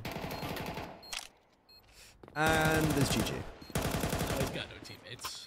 Yeah, Premium's actually been nuts. He's only got 18 and 10. But, like, the amount of kills he's got where I've been like, damn, that was, like, really crisp or whatever. But that was it was very... It's just another game which ended, and it's just like, oh, okay, that's over. Patins to Ferrari, nice. You went 12-1, GG. They go 1-0 in the Swiss stage. Yeah, I mean, and listen, I think that I probably need to refocus a little bit, show a little bit more respect, because I came in thinking that this was going to be a competitive matchup just in general. But maybe slightly edging Uno Melee, especially after the veto that we got. Sure, Ancient was always shaping up to be a bit of a struggle, but Uno Melee, on paper, they looked like they had some ideas at least on Mirage, and then we were thinking about Anubis. No thoughts of Anubis, not needed, not required whatsoever. And I think once again, sort of the basics have been done well here for the Cuts Moretz led squad. I think that's why I've talked about him as kind of a talking point, because I think that's one of the consistent factors that I've seen. A lot of times the basics being done well, even if sometimes it's about reining in some of those younger pieces. Yeah, I almost thought that series would have been flipped, of like they would have dominated Ancient and then maybe had a bit more trouble on Mirage. That, like, what we've just seen is just not even remotely what I expected coming into this series. And I think that is kind of the bane of when you've got these main Swiss games and the rosters are changing every game. It is a bit random, and I think the result, you know, Patins to Ferrari, better team in this instance by a clear mile, but I think it is also the embodiment of a bit random of, like, a couple of weeks ago they played with a completely different roster and got smashed on Mirage, but then they've got a different roster. They're also playing against the same team with also a different roster, and they now smash. However, congratulations to them, and they go 1-0 in the Swiss stage. But we are not done tonight. No, we are not. No sirree. There's more fun included in this package of CCT. We've got the players versus 2070, another kind of group of two teams that have roster changes that maybe are not massively consistent with the rosters that they field. Players a lot more so than 2070. That's going to be a very exciting game, and we're going to be having that in around 45 minutes. So to not go too far, me and Vincent, we're going to go grab some food. We're going to grab a cup of tea, and we'll be back very shortly on your screen to lay down some more fire.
What is good looking people? We're here for the final game of the night and the final game of the first stage in this main Swiss. My name is Freddy Grimirana and I'm joined by Vincent, and we are excited for another legendary game of South American Counter-Strike, aren't we?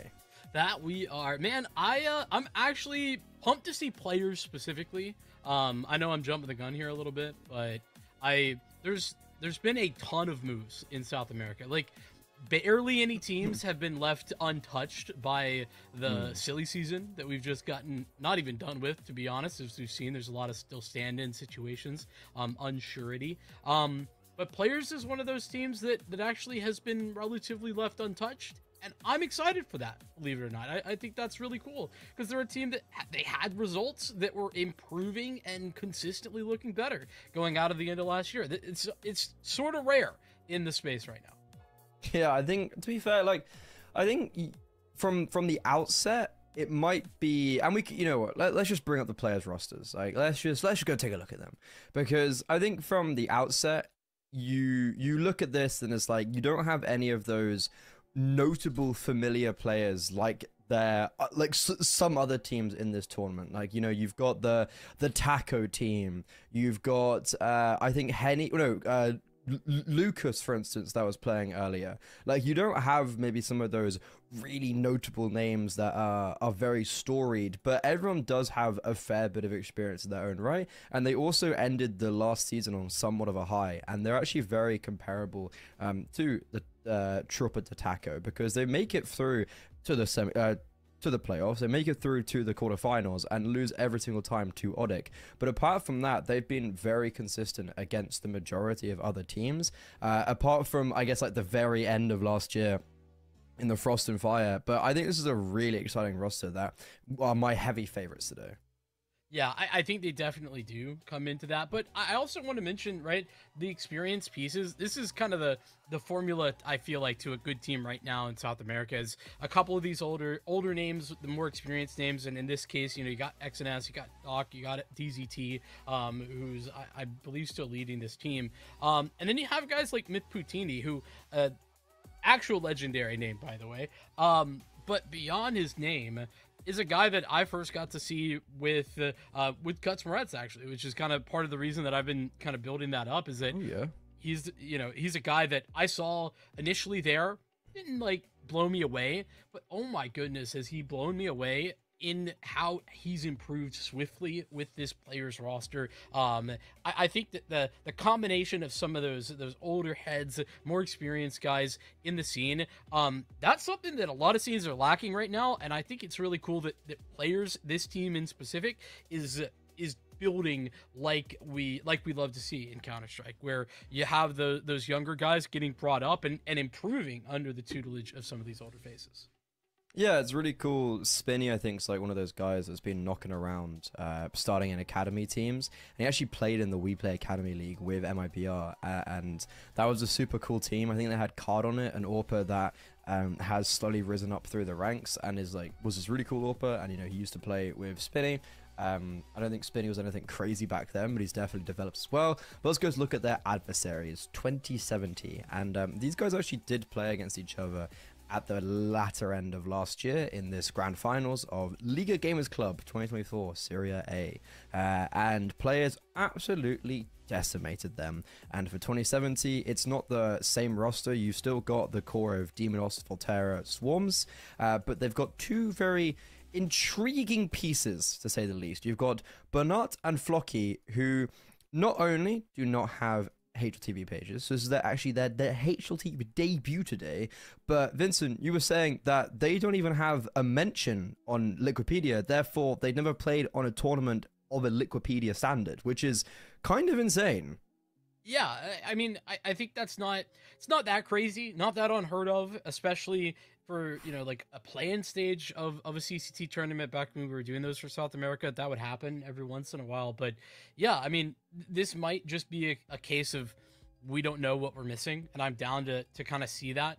But with the unknowns there, and the fact that it was just a stomping last time out, when it was 2070s, I'll say full roster at the time that had Lil Zeno and Roz on it. Lil Zeno, a name you might recognize. I think that it does put them in a bit of a rough light. coming into this one. But I do actually rate, you know, for what it's worth, Volterra to a certain extent. He hasn't been great here recently, but back, you know, about a year ago, I was actually enjoying what I was seeing from him. I can't remember if that was on Corinthians or on a different team, but regardless, as we jump into this veto, it's hard to have expectations for 2070, seeing as we've seen not that much of them, and what we have seen has been rough. All I'm saying is that I don't care we don't have Vertigo. Sorry, Train. We don't have Train. I actually do care that we don't have Vertigo. This veto is potentially interesting because last time these guys played, players removed Vertigo. So therefore, with Train being removed by 2070, you have an extra kind of spot for players. And they're interesting enough removing Mirage, which was 2070's previous insta-ban in this matchup. So we've got similar Dust 2 being picked up again. Players won 13-6 only a couple weeks ago or a month ago. Ancient is the difference though. You've got Ancient as the first pick that was floated by 2070 previously. Players banned it out on the second time, and then Nuke as a decider. Sorry, no, Anubis as a decider, which is also a difference. It was a Nuke last time, so we're not seeing the repeat of Inferno, which was a demolishing victory of 13-4 for players. It was 2070's pick. We've got Anubis decider. I think this is going to be a really quick 2-0. I think players are just going to annihilate. I don't know about you. Yeah, that's got to be the expectation. I'm, as always with these games, to be honest, I'm ready to be proven wrong on that. That's kind of the honestly the surprise and the fun factor of some of these games, especially early in the Swiss stage when we just don't have much information, is okay, like who's going to be the guys that jump out at us as ones we didn't have expectations of but will pop out. I don't know if it's 2070 this time. Losses on you know, on this map to 9Z Academy don't provide me a lot of confidence.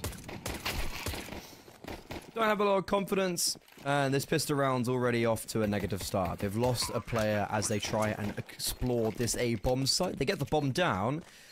Weirdly enough, they've completely lost Donut. What a shot from XNS. That is a crazy shot to be hitting as he falls. And with that kind of final grace, like he runs in as a last Mary, as a Hail Mary play. The rest of his teammates follow in pursuit. DZT appeared from Donut, and Swarms, he's taking his sweet time from Donut. Yeah, I mean, he didn't have armor, to be fair, and when you don't have the armor, Myth picked up the kit from XNS's body, so they could just stick it, let the other two take the contact, and play that out as you will. Players do pull that off, and yeah, some spicy shots out of XNS to start. That's the El Clasico pistol round. I don't know about you, but that's the one everybody was running. Like, I would say the most run pistol on this map last year was some variants of toss your smoke for Red Room, get up in Donut, or maybe move elsewhere from that, but it's the starting move. Yes.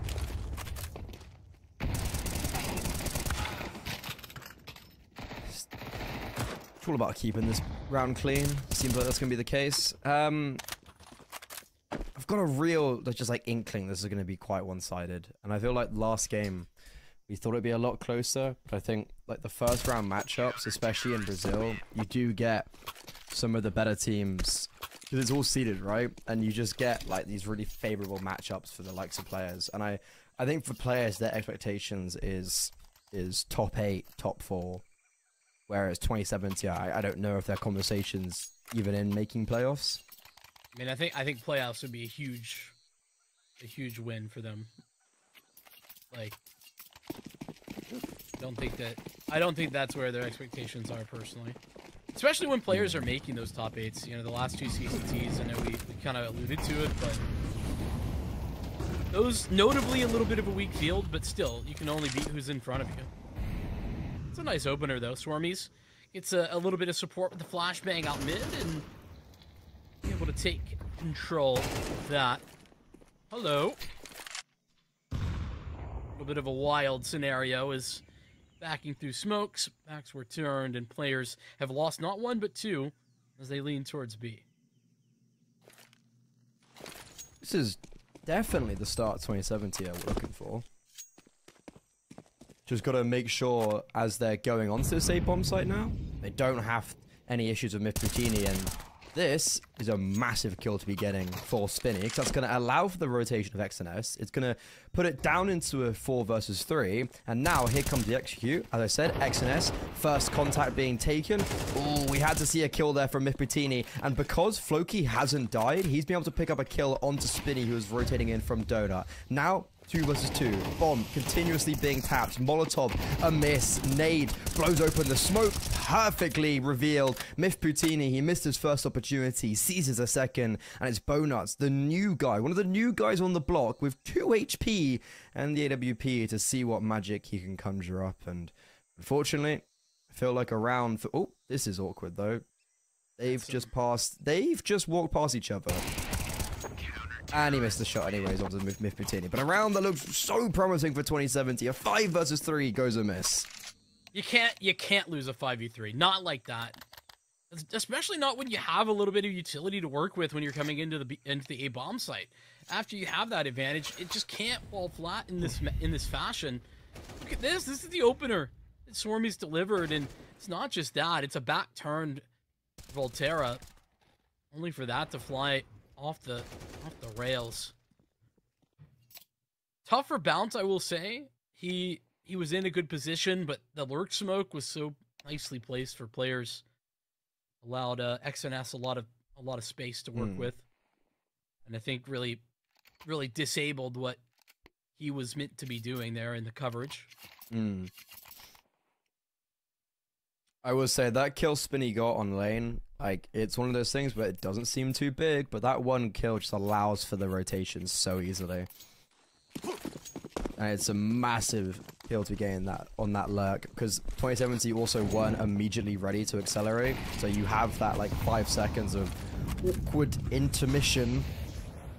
Also, no bomb ever going down. Got tapped 1,000,001 times, but no bomb actually being planted. Therefore, we're on Tech 9. Only one player towards mid this round. We hard committed Mifutini with the AWP towards A at the beginning of the round. It's not the wrong place to be going, because they are trying to end here. And this round could have got a lot more expensive, it felt like, for players. But the fact they only lose one player after the early duel is actually pretty good. It's the start we're looking at that we were kind of anticipating, especially after the pistol round goes the player's direction. But a gun round. And from the way the last gun round started, 2070 can just replicate that beginning. Not that it's all that replicable with how it happened. Just need to find a way to make the finish. It's that same duel out mid, but this time Swarmies loses out. In his face as EZT.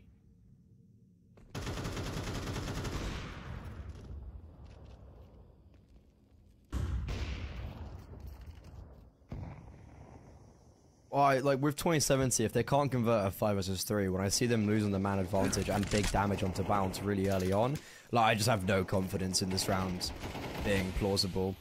And unfortunately, in mid, I feel like, yeah, Demonos is going to fall there. It's a really nice play with the utility in those 2 mid players.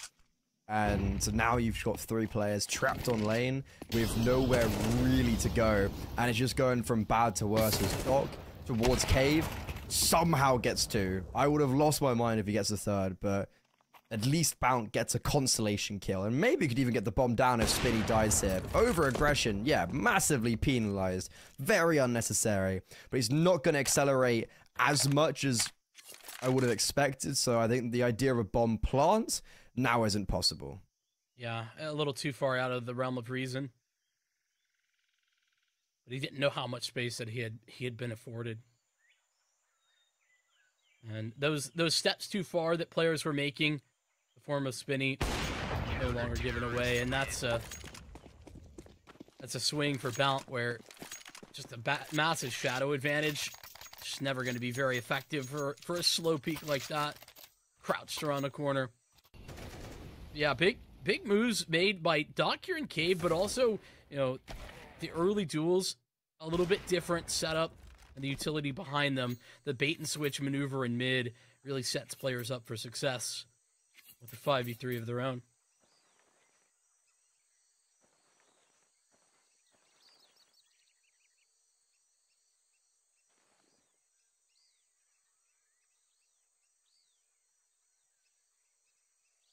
It feels like the first round of, or just in the main Swiss in general, you do get a few very lopsided games. And then that also happens in the first round of playoffs where you have, you get like, the quarterfinal teams invited are just of a level above a lot of the main Swiss teams. So there seems to be a big disparity in quality of teams and games in South America where you don't really get that, for instance, in Europe. I also think it's a reps thing. I don't think that it's really hard unless you're in ECL, which, you know, some of these teams are. A lot of them aren't. It's hard to get any reps against those next step up teams that get invited into the playoffs. You have Gamers Club and you have a lot of stuff in South America that wouldn't be broadcasted to, like, you know, the Western folk as much. So it's definitely that to take into consideration, but I do agree. I think you know, there's not the most going on. CCT actually provides a lot in this region, and well, speaking about providing, 2070 don't provide anything in this round. Swarms gets a kill, everyone else falls, and then he falls. I'm a little concerned, Freddie, because this is quickly looking like players are starting to feel that confidence. Yep, I know. We've seen a couple of times, both yesterday and today, actually. And that's the confidence of we are just better, swing them and win.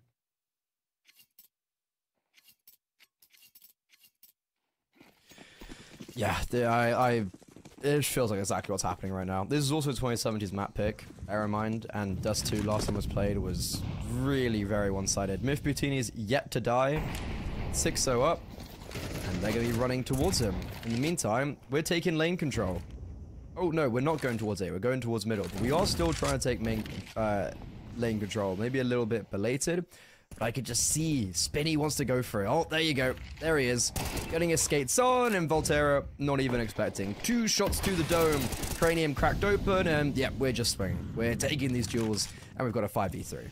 And as the move towards A comes through, it's still 2 players in defense.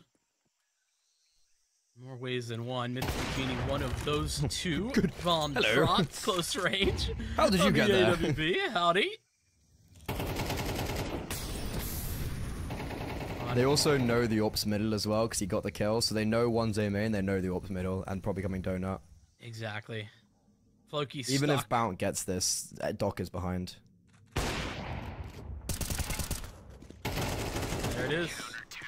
Yeah. Called and delivered the same way, one after the other.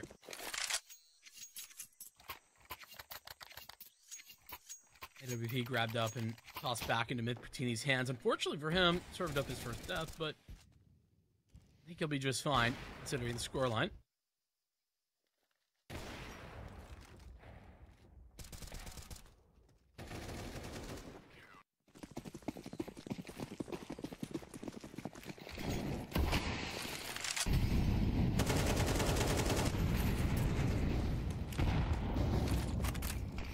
Add money.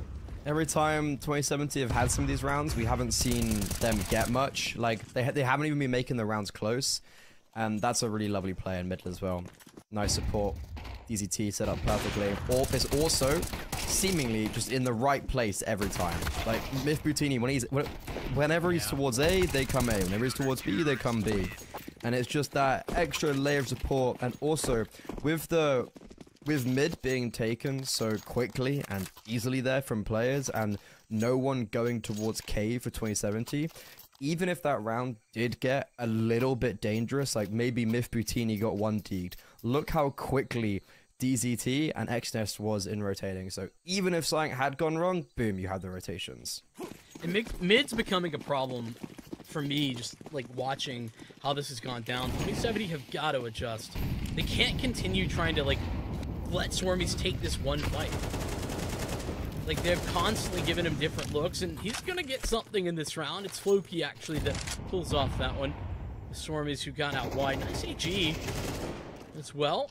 That'll help them out. And this is, I mean, to be fair, the adjustment I was just mentioning, right? A lot more behind this mid push as they allow themselves to get space. Two, but Myth Poutini stays alive. Back of the A site. Cut off on the rotation. It's Doc, and there goes Myth Poutini as well. They're on the board. Finally, a victory here for 2070. I was just about to, like, when we were watching that unfold, I was like, oh, Myth Poutini's in the right position. Oh, he's just going to get a multi. But he only gets one. And also a nice lurk. Doc gets caught off guard, so much, much better. I think this is just a flash in the park, though. I really don't feel like there's going to be much substantial consistency with a round like that. You know, it's a nice round, but I don't think players are going to allow for this to cascade any further. Money is really bad, to be fair. After 8 rounds in a row of winning, I'm surprised it's this poor, and I'm surprised Swarms will be able to do that, because the mid control has been pretty good, but XNS and CCT have just had rings ran around them in that round. I mean, you know, once or twice, Stormy's had some of those explosive openers, and I mean, that's an example of it. Where he gets the flashes, the utility just a little bit better for 2070, and hey, that's Floki as well. Who, the two of them in the rifling department have kind of been the only conversation here for 2070.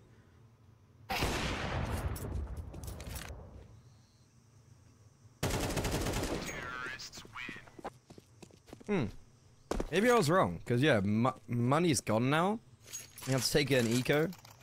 Myth Poutini will have an AWP in the final round, but, you know, 2070 looking to get 3 at least in the first half. It's much better than I thought, to be honest. I really thought it was going to be like an 11-1 half. I think you've been burned one too many times. It was also just the fact that, like, we've seen a few of these instances in today and yesterday where one side just seems so evidently individually better, and also tactically, and that's just what it felt like. But then these last 2 rounds, it's like, oh, you know, we have seen some individual prowess, and it's exhibited 2 rounds, and now there's an eco. So this is a lot better, but I feel like a lot of the signs indicated it to be a lot worse for 2017. Sometimes you just gotta change what those signs are telling you. Change them up a little bit. I think it's also a victim of CS2, like, from my, you know, the short enough tenure of coaching. It's been like, what a shot. Like 6 months of, there's been so many games where you'll be down, what? Okay, never mind.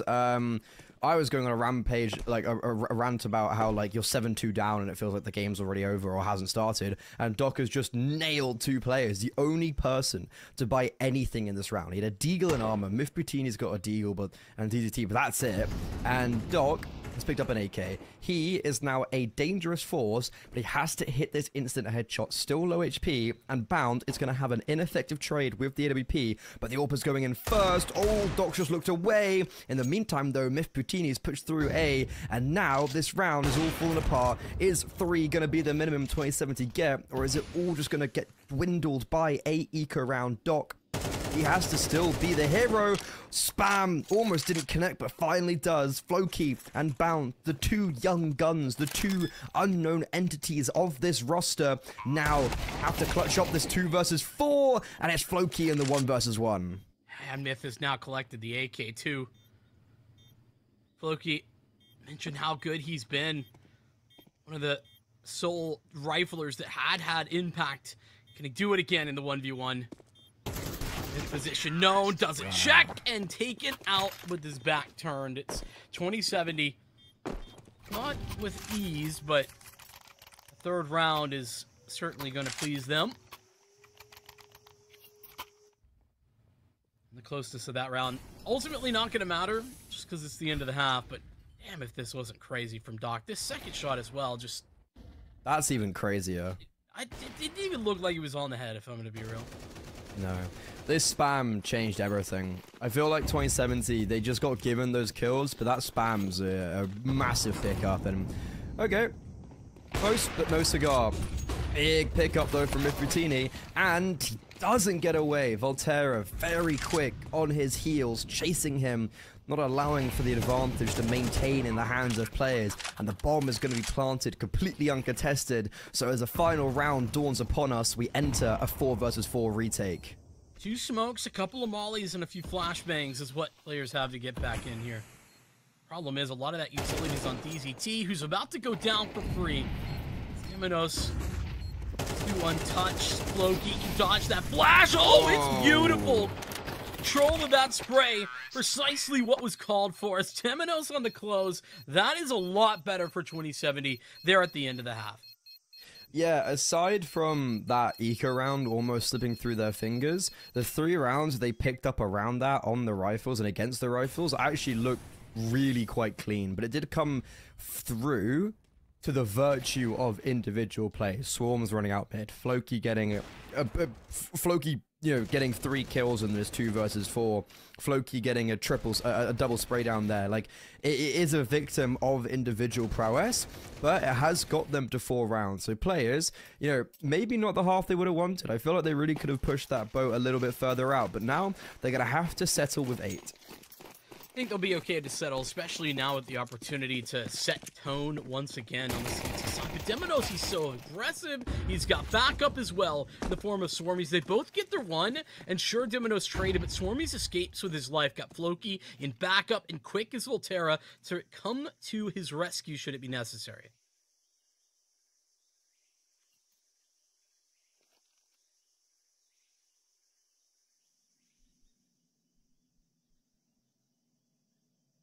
How do players get out of this 3 versus 4? Going towards B would definitely be the play, but Bounce being very reserved. He's played that with a lot of patience. Just gets the jiggle and falls back towards the bomb site. His brother-in-arm Floki is going to be rotating in, but not really. There's a big gap being left open right now on the CT side. It's the B bomb site. Putting a lot of reliance on these dual Berettas. And I like the fact that he's playing more reserve now. Yeah, we're playing retake B. And it will be a retake on this B bomb site. But Swarms is close coming up in shelf. And also, everyone's now in short, because this smoke's been planted, and they're taking a long time to go up with it. This is a very bizarre round for players, where they just kept on trying to find someone, no one offered up their hand, and ultimately, that 3 versus 4, feel like they could have taken a lot more liberties with the space they were being given. You know what it seemed like? It seemed like players were waiting for 2070 to make the misplay. They were convinced that the counter to what was going down was just to wait and let 2070 make the mistake. But the mistake never came, and I mean, I think you called it out twice over, but Bount not making that error, just making sure to play passively, get information at the same time, get out with it. It's so valuable. Not to mention the fact that players just took forever to get back up onto the bomb site once they tossed the smoke.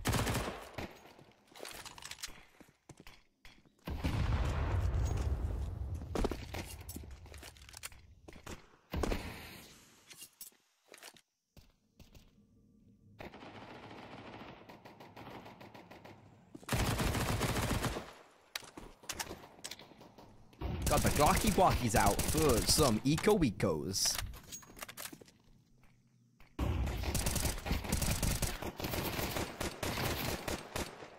How has DZT won that duel? Carefully? Not really. What? How's Doc still behind B doors? All his teammates had died in mid, and he's like, don't worry guys, I got your flank. Swarms has gone, he's on 4 kills. No AC Wacy. Volterra stealing his Glocky Walkie Eco AC Wacy. What?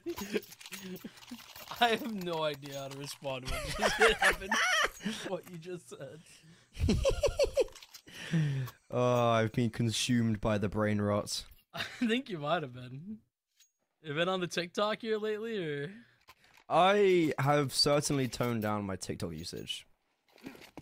Yeah. I can confidently say I've never downloaded it. You've never? Well, Nope. honestly, fair play.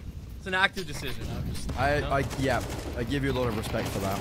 And I give DDT even further respect, because even though that was a really nice run boost for Swarms onto the ledge with the double AWP. I think they had it going into this round. He falls.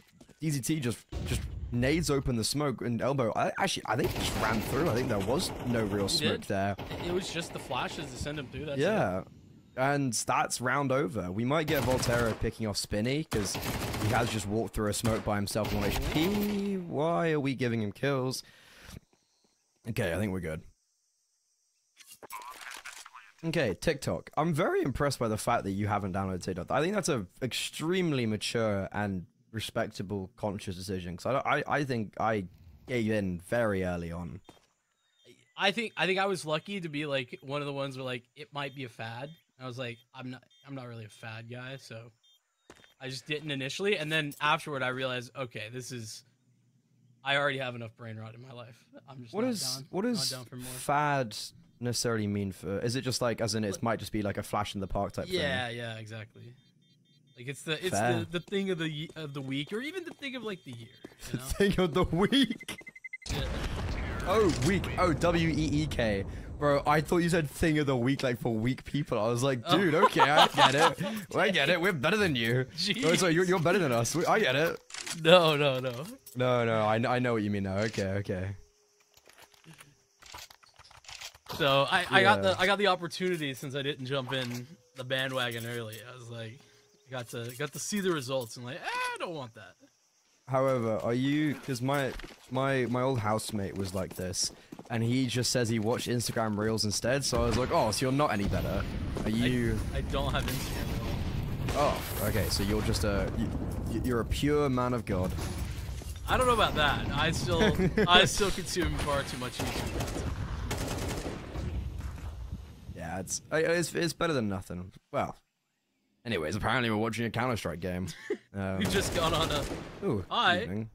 Little, It's nice. It's nice to we're learning about each other. This is a newer interaction, like a newer duo. It's nice to learn about other people. You know, we're not just commentators. We're humans too. We are. We have feet. Crazy. We are. Are we not AI generated? I just thought that's. Are we allowed to show personality? I thought we get kicked off of that. Find out.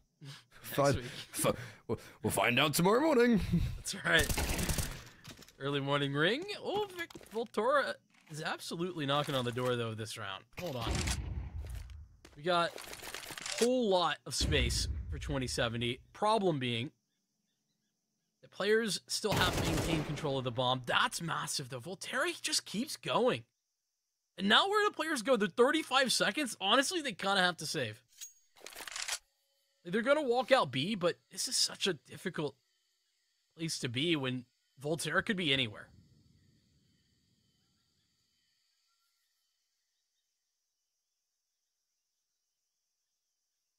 There is a kit that will be dropped on the bomb site if Volterra dies. Oh, he doesn't even get damaged. Okay, yeah, the kit's... You can pick up the kit, but Volterra had to get one more there. And I'd be... You've got the A1S, you've got the AWP. You haven't got any money in reserve. Oh my way, You've got he's fighting that. You've got the classic retake fallacy right now of like, oh, if we get one, we can go for it. That is the one.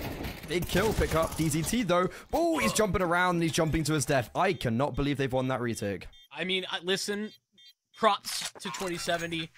Diminos gets that kill there, but honestly, DZT, what the hell are we doing? Like the jump peek there, get a little information. Fair enough, a little bit more risky than maybe I would have liked. But then, I mean, we're just jumping around. We're having fun. For fun Counter-Strike, as you said earlier. For fun Counter-Strike.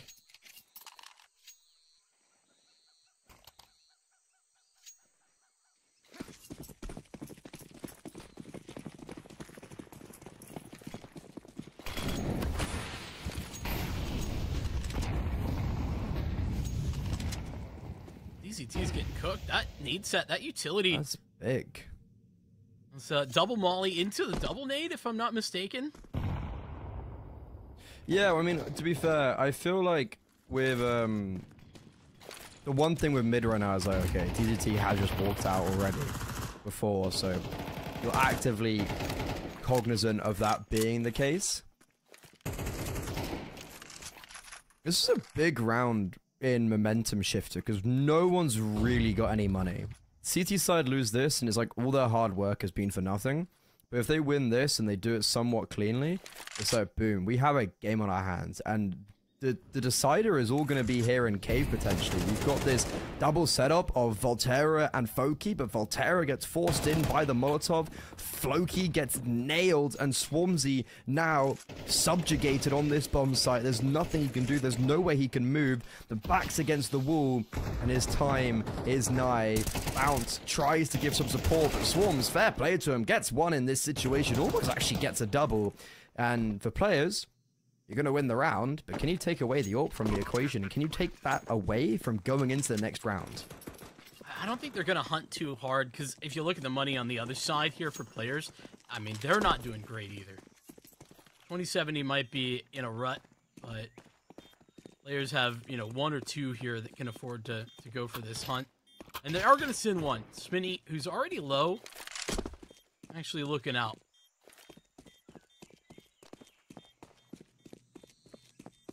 I almost like them hunting on the basis that I just don't want this AWP in the next round.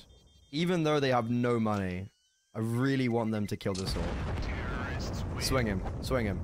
Come on, do it. Swing him. Ego. Oh, what's happened to the game I love? You're such an enigma, you know that? Because also you, a round ago, would... If he goes and dies there, also you is... What are we doing, guys? What's happening? Yeah, I know. Well, I know exactly what you mean. Actually, I'm putting on my I don't believe in anything. What do you mean? I'm consistent. I never change out my mind. Yeah, no, I think there's a lot of oxymorons, a lot of dualities. I mean, I've got the one side of me that's like, yeah, right Counter-Strike. Like, it's the devil on your shoulder versus the angel. Yeah, it's like 90% of the time, 65% of the time, I have this like really just like, okay, this is how, you know, I hate when people go for retakes in this situation. I hate when people overplay their hands, etc. But then when it's like that situation, I just get, you know, I get a bit giggly, I get a bit excited, I get a bit happy, and I'm like, come on, let's have some fun, let's go kill him. Just send it. Because also, like, because there's a point to the madness as well in that situation. Like, even though I'm dying on a dead hill right now, but there's a point to the madness of like, it's an AWP. Like, of all things, like, imagine if they didn't have an AWP in this round, they'd have nothing.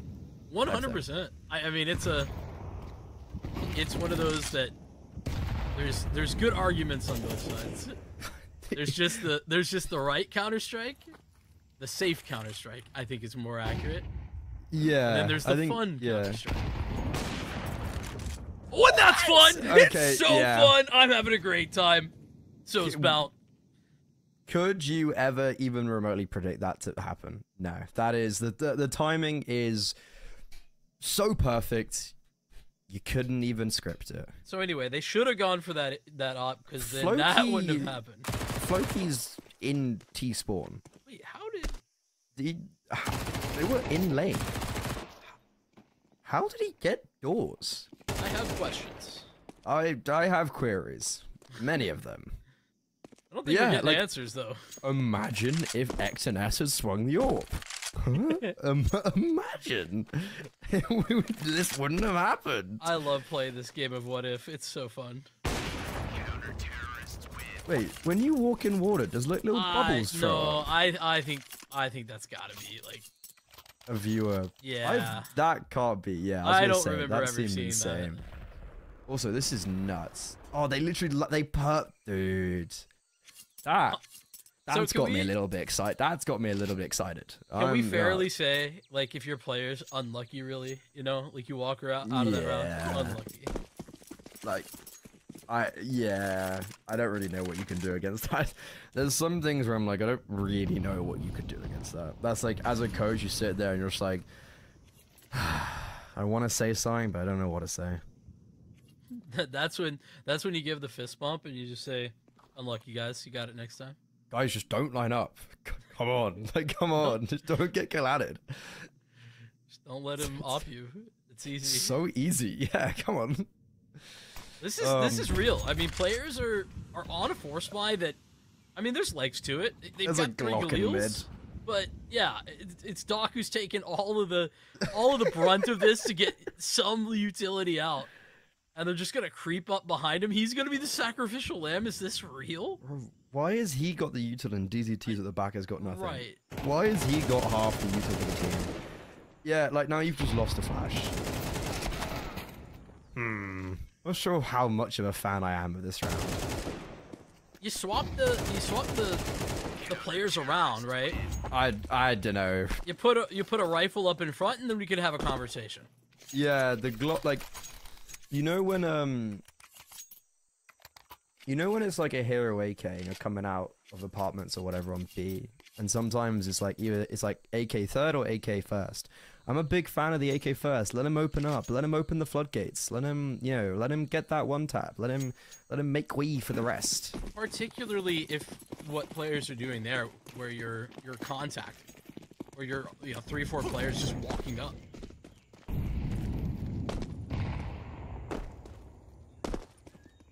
This has just got to be the full eco, which means we're going to be looking at a tied game. At least very likely to, unless. Crazier things have happened. That's where you just toss that in there, and then in the Twitter clip, you cut out the whole, like every time it doesn't happen, and then you're like, I called it. Exactly. It's like, you know, shoot your shot. If you don't, you miss all the shots you don't shoot. Exactly. Yeah, and then when the Twitter clip goes around, you're like, I'm a genius. That's what my football coach used to say. As in, he's a genius, or? Shoot the shot. Oh, yeah. Gotta take the shot. You know, it's like the worst thing they can say is no. Yeah, it can get worse than that. It's always possible to get worse. It could always get worse.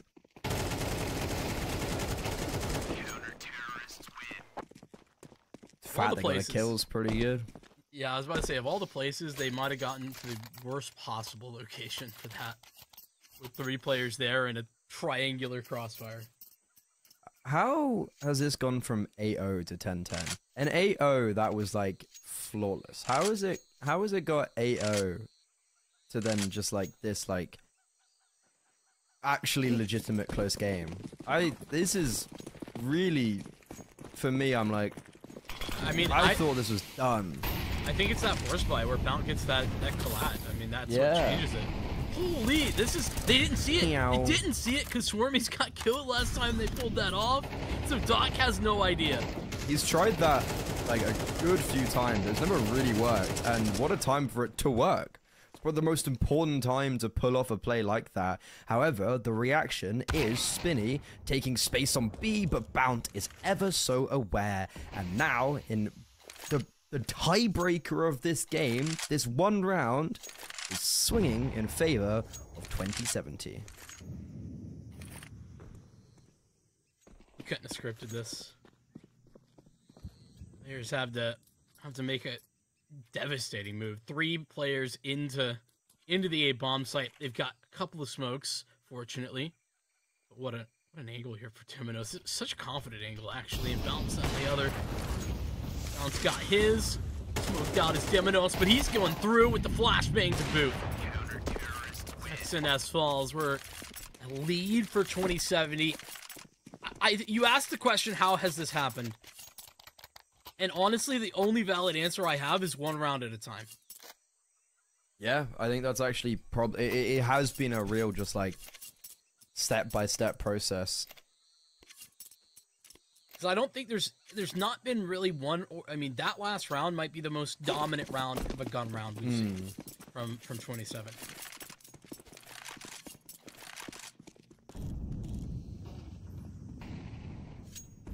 Oh, they're gonna run it over towards A.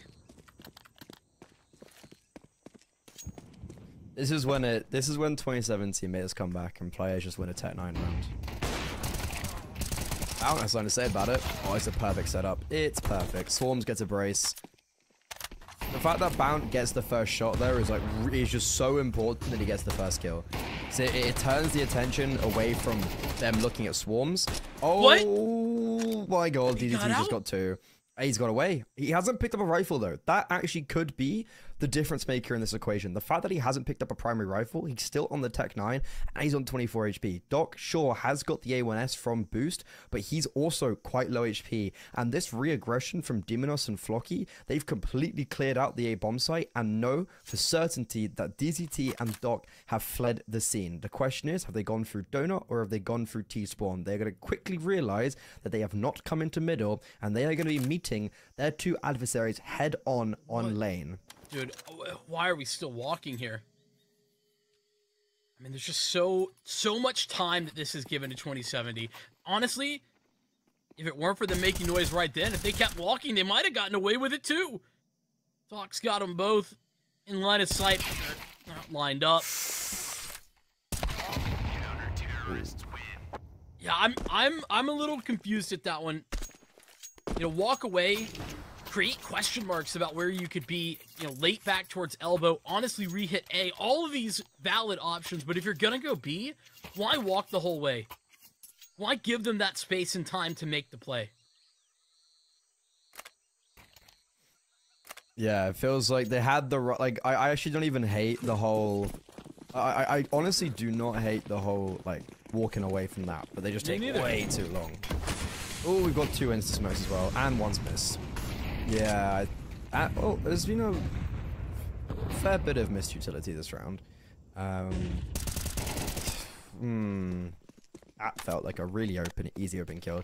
DZT went from at the beginning of the half getting multiple kills out middle to then dying the rest of this half, and I think that's been a big thing for 2017.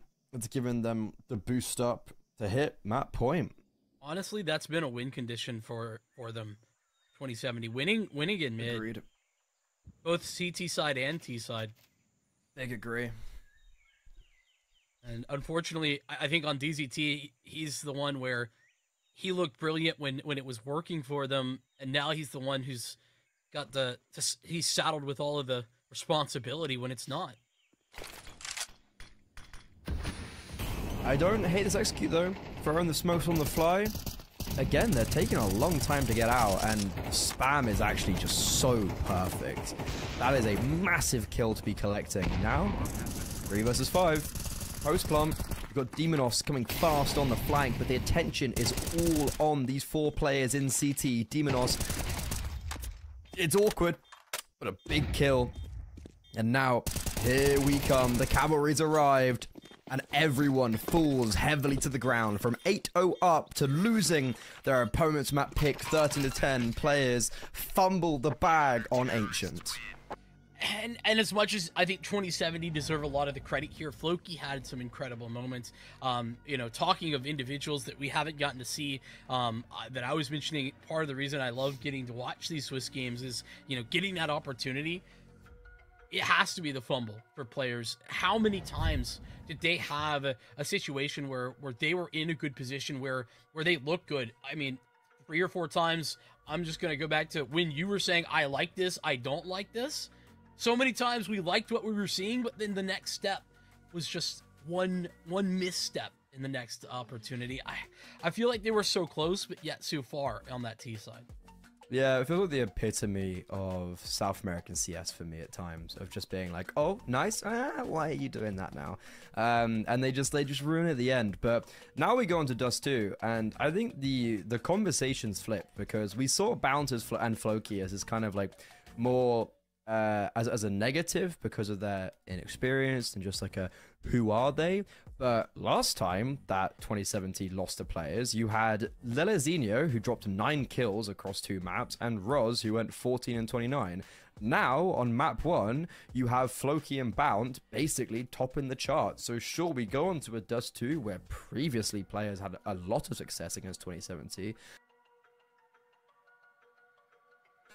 And also a fumble of map 1. So as we throw this to a break and we have this 10 minutes before Dust 2, we're going to have to see a big shift in mentality from players. We're going to have to see them reset, because if not, I think we're going to have another weird prediction go out the window today, and this could be a 2-0 shaping up for 2070. But all those questions are going to be answered, Vincent, after this break.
What I've realized in the last 48 hours of us covering the South American games is that whenever we go into a game and we say like, oh, you know, this team is going to be better, this team's going to win, or like this team's got this map, that just isn't the case. And that's exactly what happened on map 1. There was multiple times, especially when they were 8-0 up, that I thought players were just going to win Ancient, and I thought this was going to be a Swift 2-0. Apparently, I couldn't be any more wrong, because we're now, I mean, it could still be a Swift 2-0, I could be right about that one, but we're going to Dust 2, and it is players map pick, and they fumble the bag massively on Ancient, and I'm not gonna lie, I really feel like 2070 could legitimately take Dust 2. Yeah, I think there's two aspects that we have to approach right here. First and foremost, players definitely did fumble the bag. They struggled to close rounds. They struggled to find, like, not even just the end of rounds, but like the last 45 seconds of rounds. They had so many times where they were looking good on the openings and they just couldn't find a way to finish that off. Second part of that, though, is that the question marks, the big empty spaces that we had in the 2070 roster with Floki and Bount are starting to get filled in a little bit. We're getting a little bit of a more real picture as maybe the colors have returned. Floki looks like a very explosive rifler. I think that Bount was okay. I think Bount hit all the shots that you would have expected him to hit. Didn't have any misses, and that's what you're looking for. You want a stable upper, and that's what he was able to deliver. So like these two things that were unknowns, I think 2070 has come out and exploded onto the scene here because they had a lot more than we anticipated. Yeah, and then you compare those two that we're talking about, and their success on map 1. And I think I think you hit the nail on the head with, I just want to pick up on that first, of you said like, you know, nothing crazy. I think I agree, apart from obviously that collat round, but that's not, I don't think that's a virtue of him being a great Orber. I think that was just a lot of luck, but he seemed to be a lot of the times in the right place, and that was also something we commented on Myth Poutini. But I think Bound, it was just a little bit more substantial because he got his team over the line. But then you compare to the players that these guys have replaced, Roz and Lilizinho, they got a combination of 13 kills on Dust 2 last time these two guys played. Lilizinho had 4 kills, so it's just a massive upgrade. It's a massive upswing, and I think that 13-6 previously isn't. I really don't think that is actually going to be repeated. I don't think it's going to be that one-sided. Players might still take it, but I think we're going to have a lot more contention coming out, especially with Swarms playing evidently a lot better on map 1 as well. Yeah, and I think just to continue the conversation about that Opdual into Dust 2, I do think Bounce going to have a little bit of a tougher time if we see the same level that I expect from Myth Poutini, because Myth Poutini is a guy that he's got a little flair for the dramatic. You know, he likes to go for some of these ambitious maneuvers, and listen, a lot of times that is something that will get you killed, but it's also something that I think has a tendency to reward players more than any other map on Dust 2. So I'm going to be very curious to see how that duel specifically, that AWP battle, kind of irons itself out as we get into Dust 2. But beyond that, right, I think that we saw some of the plus sides that I knew coming in for 2070. I mentioned Volterra as a player that, you know, I actually liked watching previously. Hasn't had great success, not statistically, especially with this 2070 team, but I think looked really, really consistent, really solid in that first map as well. And when we were seeing that, when Swarmies is getting those openers as well, like these are all things that 2070, if they can continue doing, could give them that 2-0.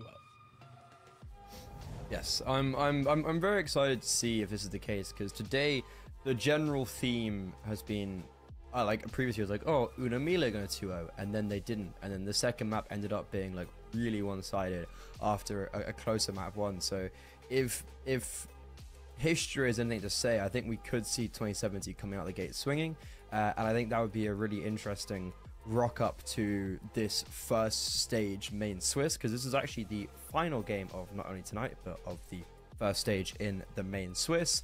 There's been I think pretty much only 2-0s, if I'm not mistaken. I think there's been there's been one game that went to a third map. That was Bad News Chickens against Solid. But apart from that, it has been all 2-0s, and we could be continuing in that trend today as 2070 look to create another upset as they go onto their opponent's map pick of Dust 2, starting on the CT side. I think important context to note here for players is this is one of their best maps. So Yes. it will take a big step up. They can't have that 08 start 2070. I don't think that could happen again if they're to find that 2-0. I'm actually just shocked they brought it back from that 08 start. But I agree. I don't think they can do it again. This is interesting. This is a fake B into B? Into B? I'm not exactly sure where the end goal is here exactly. We've thrown a lot of utility for not much because the bait hasn't even been remotely sold. I think that the amount of noise that Doc was making up Catwalk is the problem. I think Bout was getting baited into it. He was about to overextend. Yeah. And Doc sprinting up Cat just kind of made it clear that there was other intentions. Yeah, 2070 haven't budged. But Bout is actually moving away from A and has gone towards middle to allow Volterra to go back to B. So we actually do have more of a vacant A bomb site. You have full control of long. However, there's going to be a very late DZT. Swarms, the only player on the bomb side, eliminated. That is worst case scenario. That is not what you want whatsoever. And Bound also quickly dealt with on his rotation. Everyone fools. Drop of the penny. And Floki last alive. This is a round for players that I am surprised has gone so sublimely. Yeah, it's an example when you're in the scrim where the call, you walk away feeling like it may have been good, but really, it just was your individuals. X&S cleans up a third, and I mean, he breaks open that bomb site very nicely indeed. Just kind of on ice skates, to be honest with you. Was it you and I talking yesterday about you got to move and groove with the pistols nowadays? Oh yeah, we were saying. I think I like vaguely mentioned being like, I don't think I've seen a single pistol kill today that hasn't been a moving pistol kill, and that round exemplifies it. Yeah, X&S putting it into good use, and I mean, love it, hate it. I think that's just a reality of the situation at the moment, and those that take advantage will thrive. Yeah, when you're on Dust 2, whenever you have that, whenever your site player is the first to fall, you know the round's over. Like, your site player can never fall like that. Bit unfortunately to just get double goosed from two different players. But an interesting call that shouldn't have worked for players to pick up the pistol round. And I think that's actually an interesting conversation while we have a little tech timeout here to have, because I'm thinking back right to the start of Ancient. There was maybe a little bit more of that than I gave credit for at the time, you know. So some good, maybe some ideas that kind of lacked in the execution, but the individuality really bailed players out. And I'm really thinking how could that continue if that's going to be the tone we set here in round one. Are 2070 very much still in this thing despite that loss? I think so.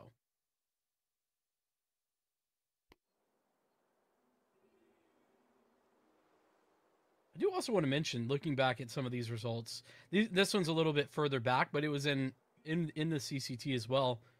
Like taking a map off of Audic on this map, like this Dust 2 off of Audic, is incredible for players. They pulled that. Really impressive. Yeah, and they beat Hype. Both of those were tight games, OT against Audic and 13-11 against Hype, but like both of those are very legit wins. Which would make this even more damning if they lost. Exactly. The Audic, they actually lost that series, didn't they? That was one of their quarterfinal woes. They did, yeah. Yeah. That's a very legit victory to be getting off for Audic, actually. It kind of shows, I guess, the highs. It was Odic playing Dust 2 for the first time. Yeah, they let it through in a way that Yeah. was a little So- abnormal, but Maybe not as impressive. I'm trying to remember if I did that series. I definitely didn't. I have a moment. I'm gonna do some fact checking. Oh yeah.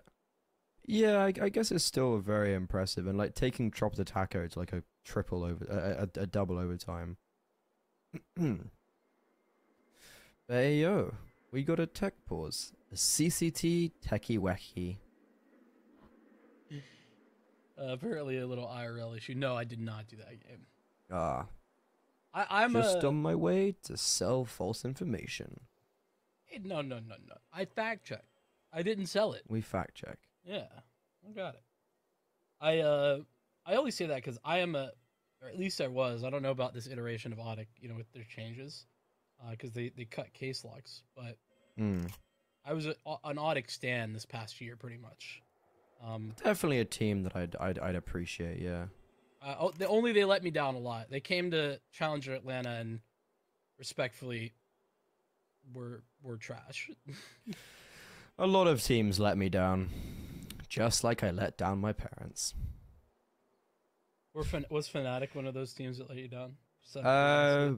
As in what, like, so like now, as in the newest Fnatic, or are we talking like No, this which last year. Fnatic? This last year. Yeah, I think Fnatic have consistently just made me quite sad. Because they obviously had like UK coach, so there's a bit of. There's always like when you have the UK flair, it gives you more of a reason to like from my perspective. Mm-hmm. And not gonna lie, ever since Messi left, it all went downhill. Yeah, I think he was getting a little bit of hate. No, their coach. He's been there. Cater? Yeah. Not like yeah, from, it's always from like pundits. I mean, it's always a really, really, really weird one commenting on coaches, because you never can. Well, like, it's hard because you never know, like, the coach's output or lack thereof is 95% of the time entirely unknown to the outside world. There's definitely cases where I don't know who it was, but someone raised something about Falcons and a very evident lack of protocols. So like someone, it was like a pro player kind of raised being like, this feels like it's Zonic. Yeah, we got to call him to question. And that's a very valid point, being like, okay, lack of protocols, where'd you point the finger? Normally the coach. But I find it so difficult to see the success of a coach or lack thereof, because you just never know. And with Ash, he's been given a lot of praise recently for some of his roster changes. He has said before, that's his analyst or his assistant coach is a Polish guy, I think. He was a big part of, that input. So it's like, okay, Ash is taking a lot of the credit there, where he maybe wasn't the fullest part. But I find it so hard to judge coaches. But I think if you are looking at someone like Cater and you look at the track record of Fnatic, it's like, okay, he was pretty bad on Complexity, as in that kind of fell apart with the Juggernaut and whatever. And then on Fnatic, it looked like, he peaked very early on, and it was very messy at times with the UK. So yeah, I can agree that there probably is a layer of like, probably isn't. There definitely can be some criticism, but I just went on a massive tangent there. But the ultimate, the resounding part of it is just like, I find it so weird when people sometimes comment on a good thing or a bad thing about a coach, because it's like, we don't know, Yeah, I do think it's difficult. Unless like players are coming out and saying like what impact, it's not all that clear, very often. And when it is, I think it is things like you were talking about, like protocols, that I think are the most obvious and easily not because it's Yeah. easy, but easily implemented from the coach's perspective. Not that that is easy to do, but easier than, doing what a blade does, if you will. Yeah, like that's the thing. Like you have the pitter, the Peters, you have the blades.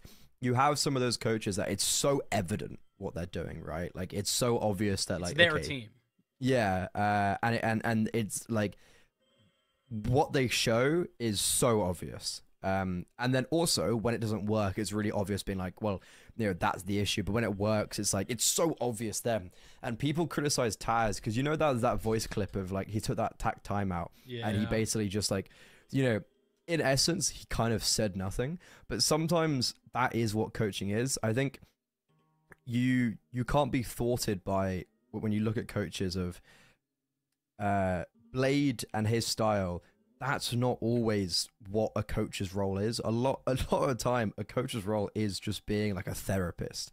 And in that moment, Taz was being a therapist, and it comes off really weird. But from a player's perspective, that sometimes is the most important part, and it's always the hardest part to see as well. I'm forgetting the name, but longtime FaZe coach prior to Neo, Robin, yeah, was very much kind of in that same. He was the dad, and if you talk to any of them, that's what they say. Like obviously he did do strategies and etc. because you have to, but a big part was just like he was the dad of the team. Yeah, exactly.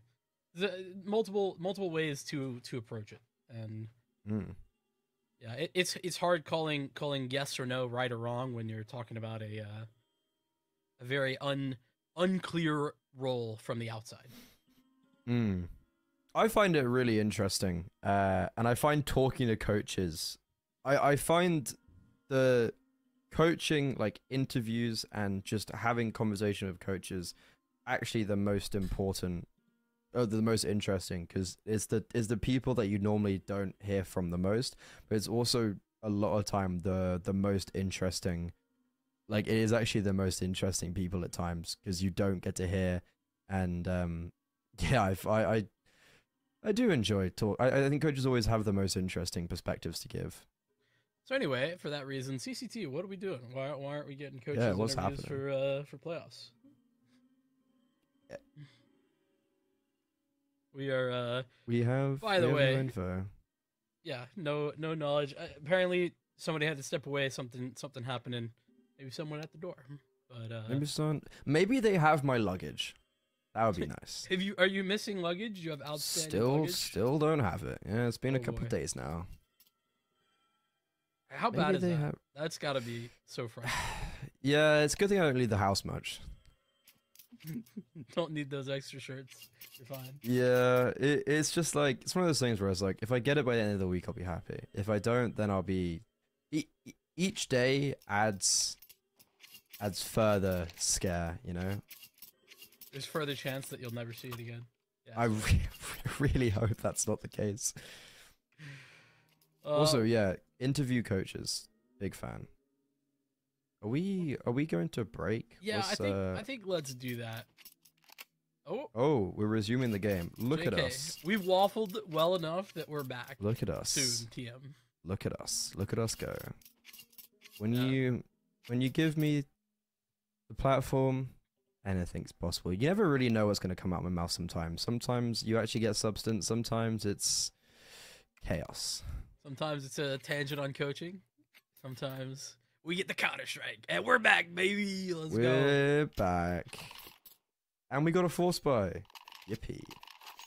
You sound a little sad. I'm actually not sad at all. all. Oh, no. That came off very wrong. I am excited. Double scout. Baby, let's get it. Hold on. I have a story, but we'll wait because this could be so real. That's a tag. Perfect. Tag, yeah. So the reason why scouts I find so good on Dust 2 as this type of situation is for the tags. Because look, you got Deagle MP9s. You just gotta pepper them away. You gotta tickle them a little bit under their toes, under their feet. Making them comfortable. And boom, the Deagles come in and just to the body, bang. Especially when you have two MP9s as well. Exactly. Just a couple of bullets, and sure, spam it works the just smokes. as fine with a Deagle, but Yeah, exactly. That spam potential is there. 2070 has won this round. Ooh, that would have been a big second tag. Still get one. Bounce being alive here is massive. Never mind. You were saying? I lied. And 2070 haven't won this round. On the internet. Me when I spread false information. Ooh, oopsies. Whoops. Oh, yeah, I mean, it starts out so well. It was going so well, man. I think, unfortunately, 2070 caught in a situation where they are lacking information, and Demonos is there searching for it, but it ends up just being a very obvious misstep where he walks into a rifle that he's just very rarely going to win that fight. That actually, credit to players for the way they handle this early loss. Yeah, they just slow down, and this is something that is a very underrated element of Counter-Strike, and a very underrated thing that's not brought up as much is when you've got players who are a lot more experienced. When they're in those 4v5s, they just cut noise, they slow down completely, and they let the other team make the mistake. And that's exactly what's happened. And Dust 2 is one of those maps where you can do that really, really well on the T side, of just slowing the game down, and you let the other team make the mistake as the lesser experienced team. You know, and I think what's crazy is that players did this a couple of times on Ancient, and it didn't work. 2070 didn't make the mistake. They do that. What is going on? It's an eco, so I'm just gonna sweep that under the rug, pretend it's fine, Didn't and happen. close my eyes. DCT, though, is an Arab prince right now. He's got 7k in the bank account, which is always lovely in the going to the 4th round. I could drop Myth and Op, but I'm gonna go Rifles instead. Actually, Myth has Op money anyway, excuse me. He's got X and S, he's got cash-rich friends everywhere. Beautiful. It's also a step forward for Myth in the way that I think I've mentioned a couple of times that I had seen him play, and maybe some of the weaknesses he had. I think he's kind of brought that back. He's adjusted that part of his game.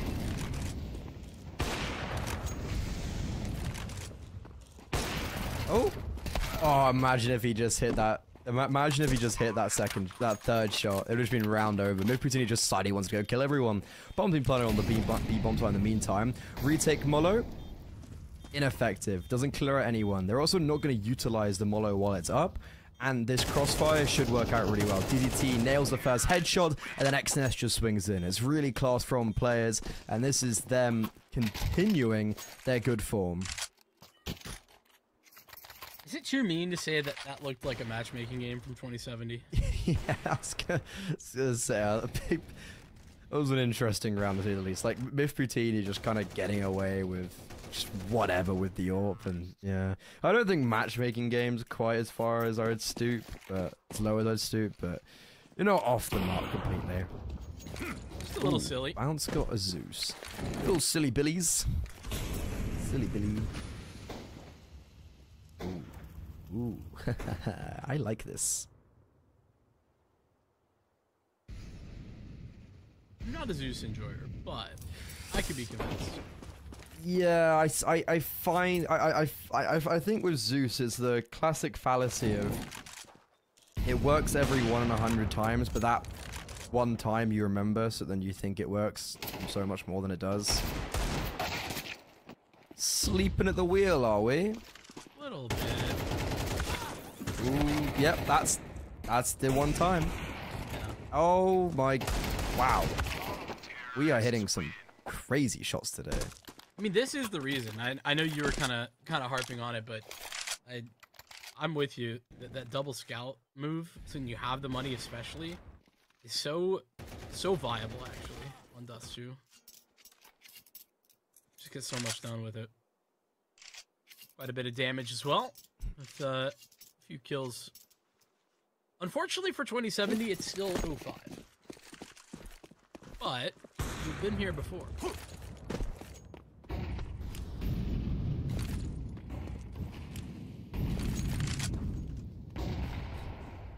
Well, you're talking about they can't start 8-0 down. It's becoming ever so present that that could be the case.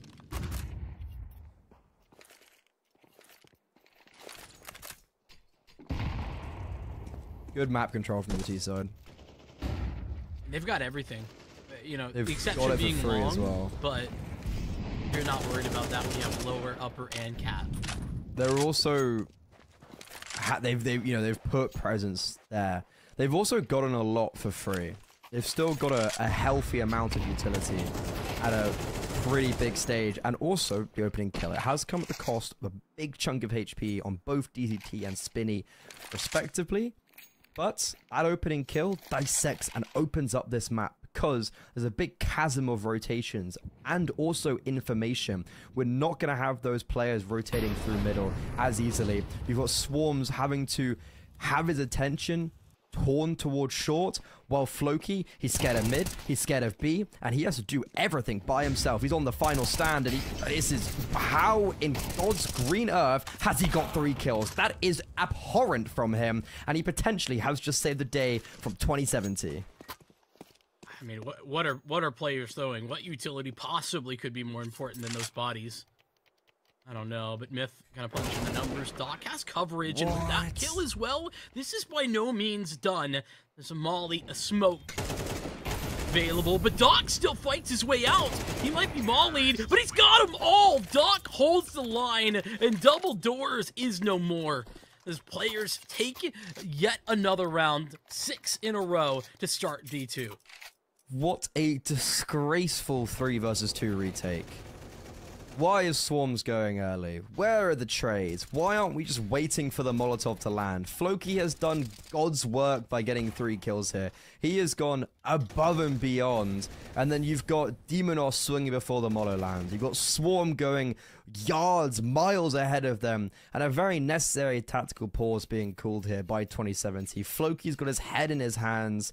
He's just claimed his first 3 kills of the game. But what a way to get them. And he just watched everything unravel in front of him. He's given them the opportunity. He's laid the foundations for success, but it's all been knocked down as the hurricane of Doc has swept through.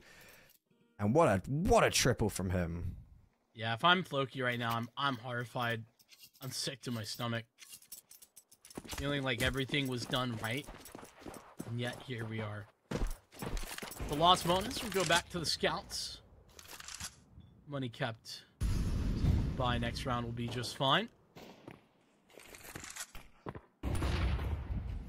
But it is getting to that point where, you know, I hate this logic, but I also agree with it to a certain extent.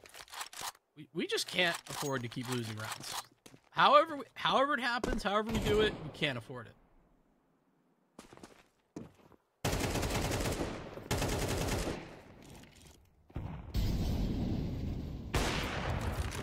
The matchmaking analogy is getting a little bit stronger the more we play. That is a barn buster of a shot though from Demonos. Oh. We're in a 3v3. I need to be mad about that for players' perspective. They had the flash and everything. They killed a player mid. Yeah, it's the right play. So, I mean, they set up for it. Now Demonos ready to go. Doesn't even get a hit. Tag would have been so. Oh my god, he's gonna kill out with the scout. Oh, okay, Exodus just got a double spray down. We're in a 1 versus 1. What is happening? Oh no, he's almost just killed himself. You could not write this, Demonos. He's saved the day with the scout, and Exodus has thrown this back into contention, but Demonos is not even thinking of this play from CT. He's not even mulling it over, and Exodus, oh, he's got it though. He's somehow fallen back in the nick of time. Maybe he got a sound cue. Now it throws into this awkward equation where Exodus is trying to jump up, but he jumps up to his death. Demonos, what has he just put onto the server? Dude, I mean, talk about some callbacks, throwbacks to what we've just seen. It's a collateral with the sniper rifle to bring 2070 back into contention. The end of the last half, or the first half of Ancient, and it's a double headshot. What? Yo, that's ridiculous. I mean, I can count on one hand the number of times I've seen that. I've never seen a collab with a scout before in my 10 plus years of Counter-Strike. I watch too many crazy like random clip videos. Oh, okay. Well, I get it. You're better than me. I don't think I've ever seen that as a caster though. That is ridiculous. Bro, Myth is actually putting on a clinic though right now. Can we talk about this? He's actually the farmer that he's meant to be. He's just hit everything put in front of him. X and S grabs another, and now dissected in this round through the smoke. Goodbye, Floki. Sorry, buddy. As Doc walks up catwalk, this is what I mean. From absurdity to absurdity, we swing. And it's all just been undermined by everyone dying. Demonos also a callback to the previous round. We didn't even touch on the fact that he's not the AWPer. Nope. He's a rifler. He's got more kills with a sniper rifle in that one round than Bount has. He's got as many kills with a sniper rifle in that one round than Bount has got in this map. He's also had, I think, about as many ops as Bounce has had in this map. Yeah, he's had a lot of scouts. They've always bought double scouts, and I understand now why. You got Demonos. I mean, Bounce been good with the scout, to be fair, as well. Lots of tags, a couple of frags as well. Terrorists win. Tags, frags, and kills. Anyways, what an easy run from players. And it's all because of Myth Poutini. That opening kill just unravels absolutely everything. It forces Swarmzy to go for that play. It leaves Floki by himself. It causes Bount to stare towards middle. It just allows for every single kill to be perfectly set in stone, all because of that opening kill from Myth Poutini. I'm 2070. I'm not taking those palm tree duels the rest of the game.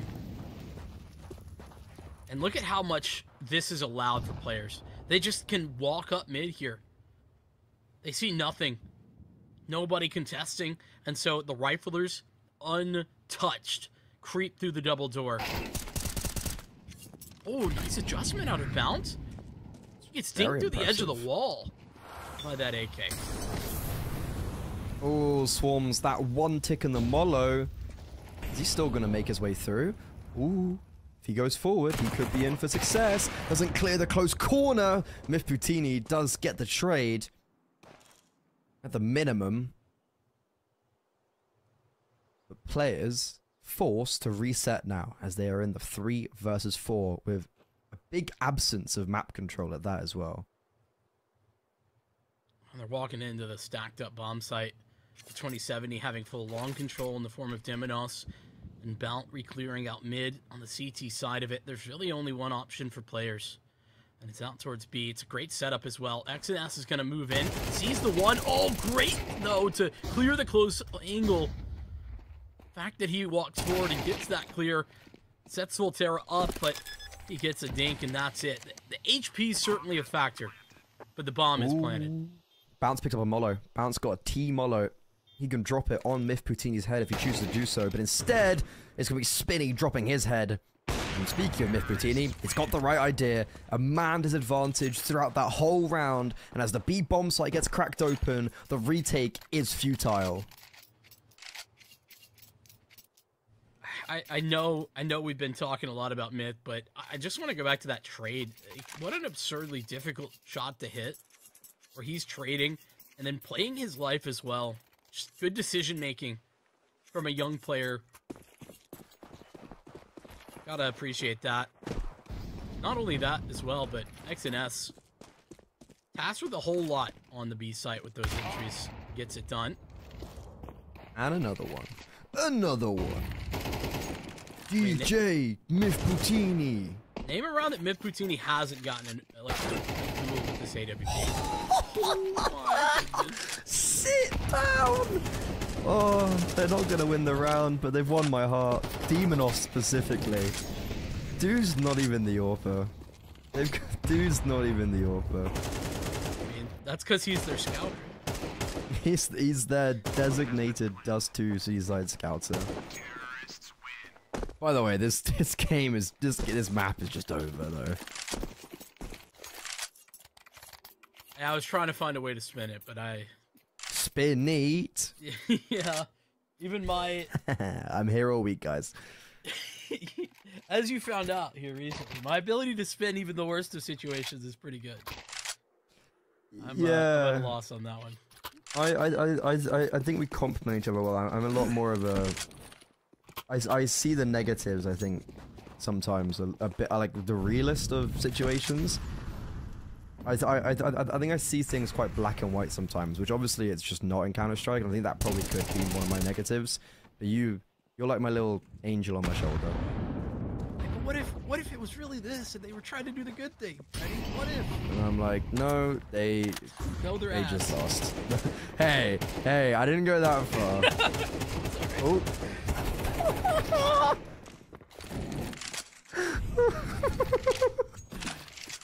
The fact that he just hits him twice in the back of the head is so funny. Didn't get him the first time. He had to try again. He hits him the first time and he just continues. Oh, there's still... I love how DCT's then been dropped the AWP. He's been double dinked by his teammate and then has picked up the kill to equalize it. He's like, guys, I'm low. How'd that happen? Yeah, guys, I haven't been hit by a CT side. Oh, double dink. But he did, actually. I mean, he's done the job with it, to be fair to him. Yeah, he's done good. This is like the first time players have gone long, ever. Yeah, outside pistol round? He's just... he's just jumped. Oh, that jump has cost him. That is quite poor. Demonos is like, guys, there's one long. He's jumped and scoped. This is why DZT is not the AWP. Stick to the rifle, dude. Demonos has literally won both these rounds that they've won single-handedly. Counter-terrorists win. Oh, there was no time anyways. I just didn't even realize.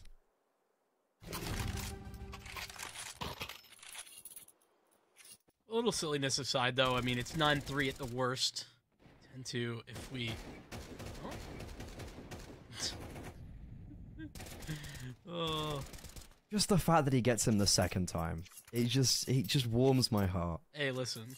So what if I'm there, if I'm shooting the AK, I'm like, bro, why'd you move into it again? Oh. Ooh. Dude. We have 2 AWPs mid, 1 peeking long. It's just everywhere. I mean, they got the cash to splash, but if not. I love how he's throwing it out the map. What, like, I'm not gonna save the AWPs. I think that's an ingrained behavior. Yeah. I would do that too, knowing full well that Swarms is dead. Impossible. That is a tilter. Doc has just been given a freebie. DZT, you know, he's doing good work. He's getting kills for everyone on the server. He's sharing the love. What are you gonna do right now for players? You just not go near Demonos.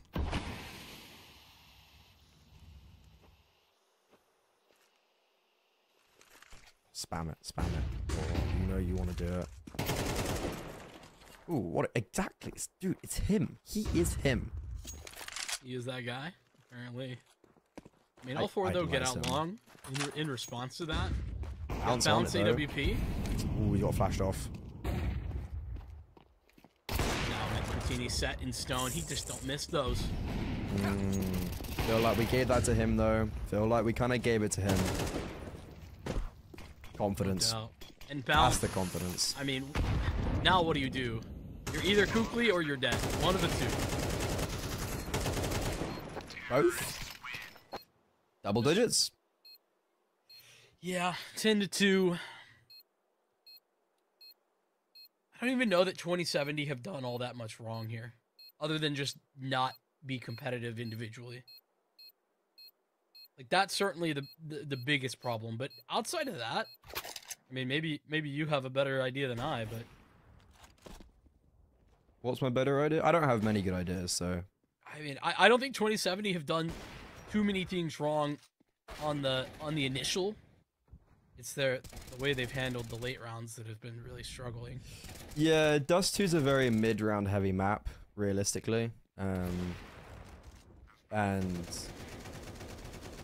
does feel like it's just always been won by it does feel like it's always been won by the players. And this pistol round, well, it's the onset aggression. DZT is just destroying everybody in his sights. God damn, his pistol's on fire. That's a P2000, by the way. I know you thought those were extinct. No, they probably didn't exist in the game anymore, but DZT's bringing it back. For all 3 people who are cheering right now, shout out to you. I think I remember when back in a long time ago, I remember hitting like a clip on retake with P2K, and I decided to use it for like one matchmaking or whatever, and realized it was not the play. I used to be a P2000 player. Ooh. This is back in like when I first started playing. It was probably like 2015, 2016. Used to rock it. And funny enough, at the beginning of CS2, it was actually goated, and nobody can convince me otherwise. But then something changed. Something got patched. I don't know what it was. Maybe they fixed the USP. I don't know. Is it like the water elemental or the fire elemental? That's Fire like the really nice P2K skin. Yeah. It's blue Yeah, orange. I was a big I actually got into CS. Like all my schoolmates played it. The only reason I got into it because it was like I just had this really cool like attraction of. I was like skin shiny, ooh, and I loved the idea of like skins. You know, since then I've grown up. But I remember that's why I liked P2K. I was a nice shiny skin. I was an Imperial Dragon enjoyer. Ooh. It's a very nice skin. Like a maroon with gold on it. Oh yeah. I got you. Anyways, this game's about over. I was prepped DZT for is 19 like the and triple 6. right there. He's 19 and 6. Okay, this game's not over just yet, because we decided to have some fun. We decided to just for fun. Smitty thought he was that guy, but not this time. I'm not that guy, dude. I'm not that guy, man. This is weird. XNS is behind? Why have they scaled? Ooh, Demonos, I have a bone to pick with you. Demonos has thrown the bad smoke, so the one that doesn't clear. Like, you've thrown it on the fly, right? Yeah, but and then there's bad pathing. No, yeah, so he's thrown the bad CT smoke. And then, even though it was a very simple lineup, basically where he was standing. And then, yeah, bad pathing. Luckily, though, luckily, Volterra, one of his 4 kills, has given them their 3rd round. Again, though, Demonos, the only rounds they've won is because he's got a multi-kill. Yeah, that is happening. I was gonna say far too often, but I mean, to be honest, it's 3 times, and that's it. So maybe not often enough. Sorry, Demonos, that wasn't really meant as a dig. Just came off that way. I was gonna say that XNS is gone on a little world tour, actually, collected a whole kit of utility. I think like he had a flash, and he picked up the rest from the ground. He's a scavenger. He's got a That's scavenger. big value. Terrorists win. What if you had perks like that in Counter-Strike? Oh my god. Imagine if you could just revive yourself. Well, okay, revive is a little different. I wasn't thinking that, but like, Imagine if you could put up a big ice wall. Imagine if you could call a nuclear strike in. Oh wait, that game exists and it's ass. okay, we're really being haters in the year 2025. Oh, I'm a massive hater of the plague that is Valorant. It also just spawns absolute heathens. I didn't know you were such a man of the church. I actually am religious. Oh, this is going on a little bit further than I think we had anticipated. This one's the same. Look at how they've got 3 rounds, and we're like, oh, it's going a bit too far now. Hey, I mean, I didn't say too far. Let's be very clear. A bit further than we had thought. Yeah, we should have cut them off when they got one. I do shout out players right now who are ecoing up 12-3. Like, I know the Freddy inside is like, that's boring, but also It's so right. it's like shout out them for playing good Counter-Strike. But if that we're is gonna so be real. if we're gonna be boring, we may as well commit to it. Why is Spinny not saving the AK there, huh? He's got a T Molo and he's not saving, huh? Huh? We're gonna be boring. If we're gonna be boring, let's be boring. Can't half-ask it. I mean, I can't argue with you. You've made a very solid point that I have no arguments with, no qualms whatsoever.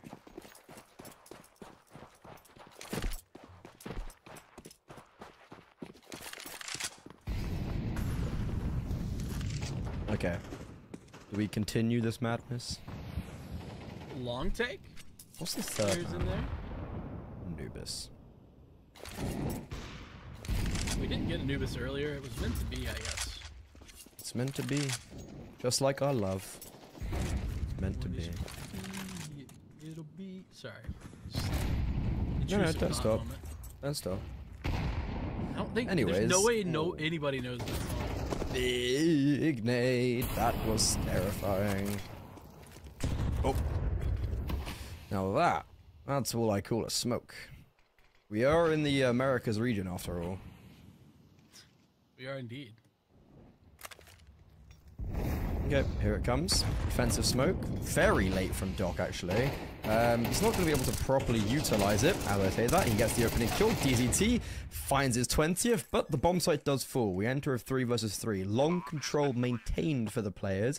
It's going to be a double CT retake. Myth Poutini on the AWP. It's going to be very difficult for him to get into the action. And also, short being controlled by Volterra is really impactful here. He's able to claim loads of space and allow for these players on the bomb site to directly focus their attention onto CT. Oh my Jesus Christ.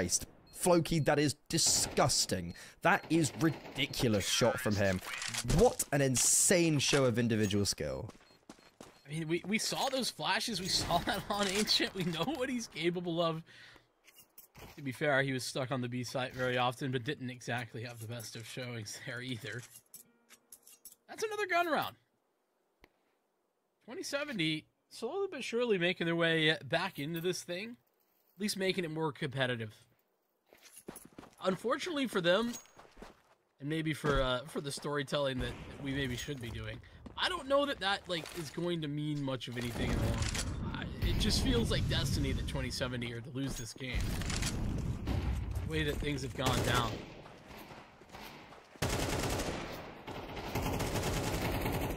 But 8-0, that's a pretty damn crazy comeback. To come back and win a game. What's 10-2? It's not that different when you think about it. That's technically down the same amount of rounds. If you're a math wizard.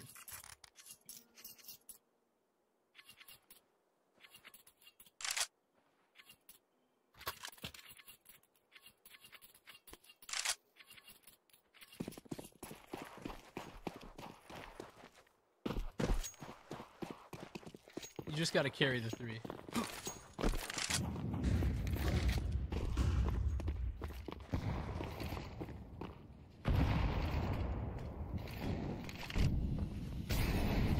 I think I've lost poor Freddy. It's too late. Oh well. I'll find a way back into this one step at a time. That's the way it was on Ancient.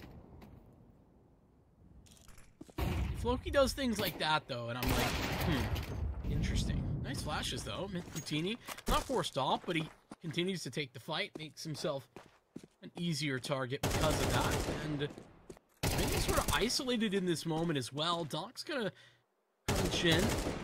Emanos gets out on B. They're everywhere right now. In spawn, in the B, in A are where the T's 3 strong are against players.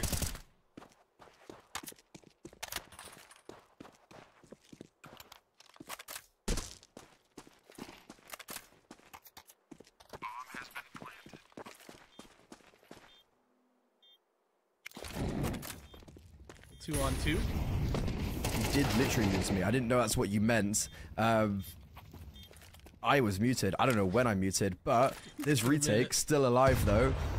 And Demonos should have this. Okay, we continue. Yeah, you missed me talking about them in my walls. You missed me talking about them being everywhere. So you didn't really lose much. When I heard you say, "Did you lose me?" I thought you meant like sanity-wise.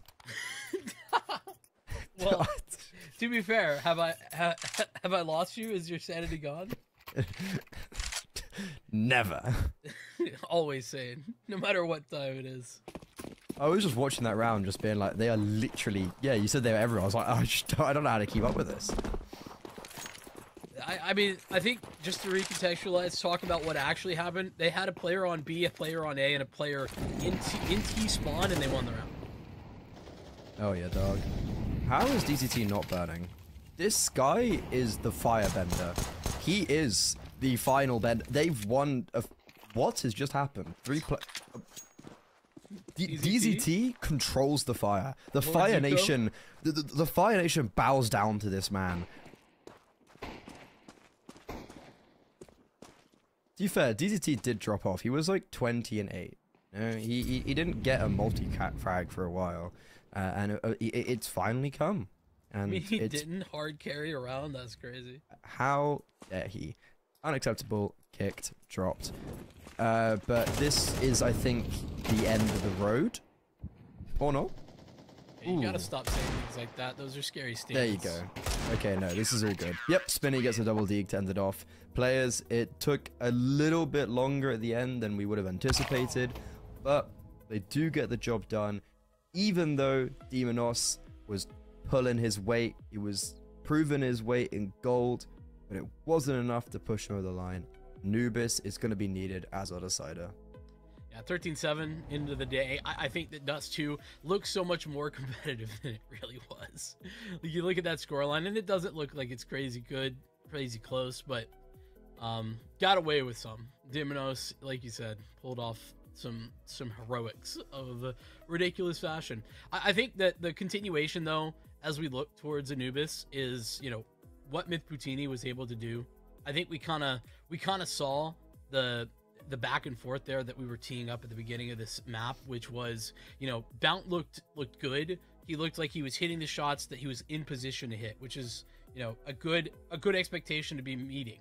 But Myth Poutini, he did that plus some in this game, and then you had all the other rifling that we've been talking about in the form of DZT, etc. Yeah, I don't think Myth Poutini ever had like a crazy round, but he just always got one. He always just did, and like the one kill was also really big to open up a part of the map. I think that's a really underrated value of an AWPer. So he might have not got the most ridiculous statistics, even though I think he did have a pretty good score line. But regardless, his impact was very understated. And going on to Anubis now, it sometimes is hard for an AWPer to have that level of impact. We've had Myth Poutini being incredibly consistent on Ancient, on Dust 2 throughout this whole series so far. And hopefully, for players' sake, he can continue that going on to map number 3. It's our one of 2 games that have gone to a third map in the first stage of the main Swiss. You do not want to miss it. It's going to be an electric third map to end off tonight and end off the first round of the main Swiss. Do not go too far. So we'll be back with Anubis very soon.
Sorry, I literally just got some gas as soon as that's awful timing. But what I wanted to say before I got rudely interrupted by my own body is there anywhere else you would want to be right now? And the answer you're looking for is a firm no, because this is CCT South America, and we are going to only one of 2 games that's going to a 3rd map in the whole of the main Swiss first round.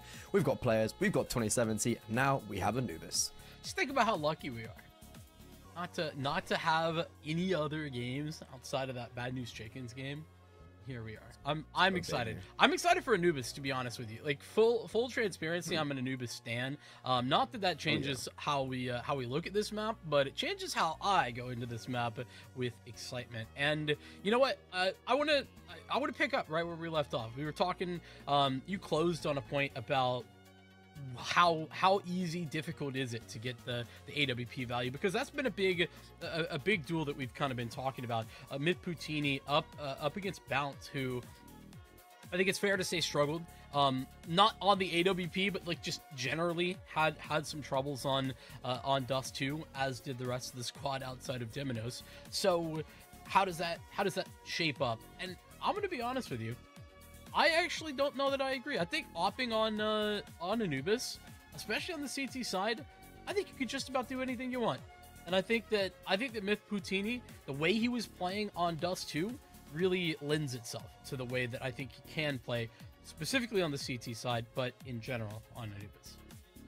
Yeah, I think it's a CT side paradise with an AWP if you're just in the right position.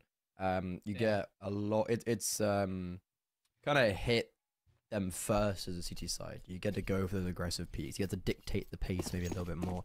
But you could also just be rushed down by 5 SMGs on the B-bomb site. So, give and take.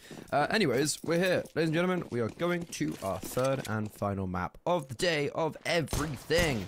And it's going to be players starting on the T side. It's going to be 2070 on the CT side. And it's going to be Doc taking early contact with his P250 at range. They are trying to give him this kill, and he is trying to find it, but just no one's connecting. Yeah, I mean, talk about opportunities. Like, they gave him ample chances. None of them connecting on either side, really. Little tickle damage in both directions. 3 strong here on B, though. I mean, this is a good setup. Demino's first contact, and now Swarmies can tuck in. He's able to take out the 1, but it's quick, so swift, those trades. Cleared out backside, through Palace comes Floki, but he's just good for his single, and Bounce, oh, Bounce. Solo versus the entire world, a 1v3, but dualies and armor. It's a difficult retake, to say the least. That makes it a lot easier. Oh my god, that is an insane shot to be collecting, and here comes the second. Both players low HP, time is ticking. DST, it's ice in the veins. He thinks Bout has tapped it. Bout comes off, and I think he has time. That 1v3 is salacious, my good sir. Dude, that call for him to just sit there and wait, I love that so much. Bout knows he's not gonna make the move. DZT does, and I mean the low HP complicates that matter further for DZT, but ah damn, that first shot especially for Bout was just ridiculous. The fact that he gets away with it and completes the clutch, even more of a cherry on top. Absolutely lovely. And those are the things that 2070, they weren't getting on that Dust 2 game. So a little bit of a breath of fresh air as the clutch comes through. The players are left with a force buy.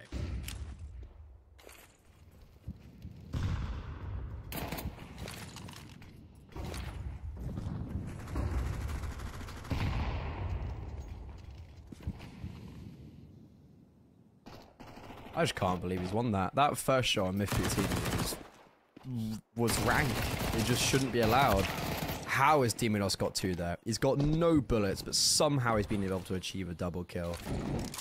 Already, we're off to a flying start here on Anubis. A lot of excitement. And a lot of whiffs. That should have been a kill, and because he hasn't, it's allowed for the rotation to join up now. DZT playing in the smoke, unable to get anything effective. They've dealt with the A main presence, and the CT side quell the force buy. I'm gonna keep it a buck with you. The actual setup to that was so beautiful. It had just enough utility. The flashbang was good. In through the window from Ruggs. It all looked perfect. And then the whiff. I was there. I was there for it. Players had sung a beautiful anthem to get themselves onto that A site. And they missed the note. The crucial note at the end of the song. Ooh. I like that song though. Sweet Song of Death. What's that sound like? Is it like slow and melodic? Have you ever heard of Mongolian throat singing? Okay, yeah. Yeah, that's what it is, baby.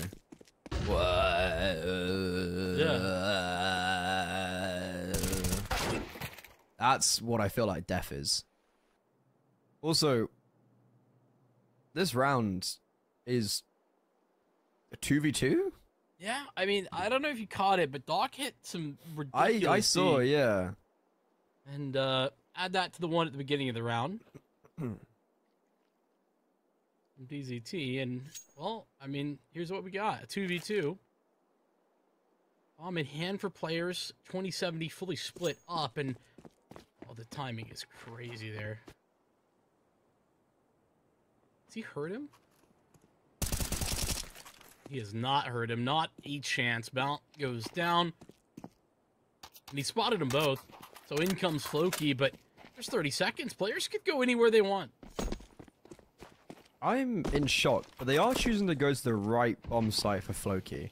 It's going to get smoked off, but it's going to allow him to actually exit out of Temple. Both players have no armor. That's a big key feature to this. This MP9 could shred. Oh, they're pushing through a smoke, but they're all pushing around each other. It's ring around the rosies. And Floki, he's just a miss at what's gone on. He's like, they were here a second ago, and now they're gone. That's the first kill, but XNS completes his 3K and completes the eco victory, going the throat singing. He's doing a great job. Honestly, you should go on one of those like Got Talent shows. I think you could do well. I think I could. I have what it takes. I think you got that. As does XNS, man. Players come away with it. A round that really shouldn't have been plausible. They lose the force buy, but they win the... I'm going to call it an eco, even though they had the deagles.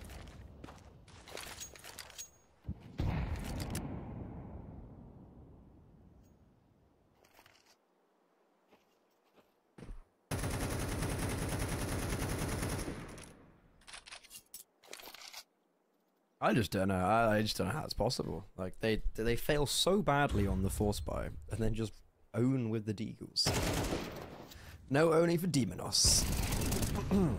Big pickup though from Floki. Big chunk of HP lost. That's the issue. He controls a lot of important ground. And 2070 scrambling to try and recoup their control in middle, but that's going to be the bane for them. Floki, what else can he get on such low HP? The answer's nothing. Pushing through the Molotov swarms.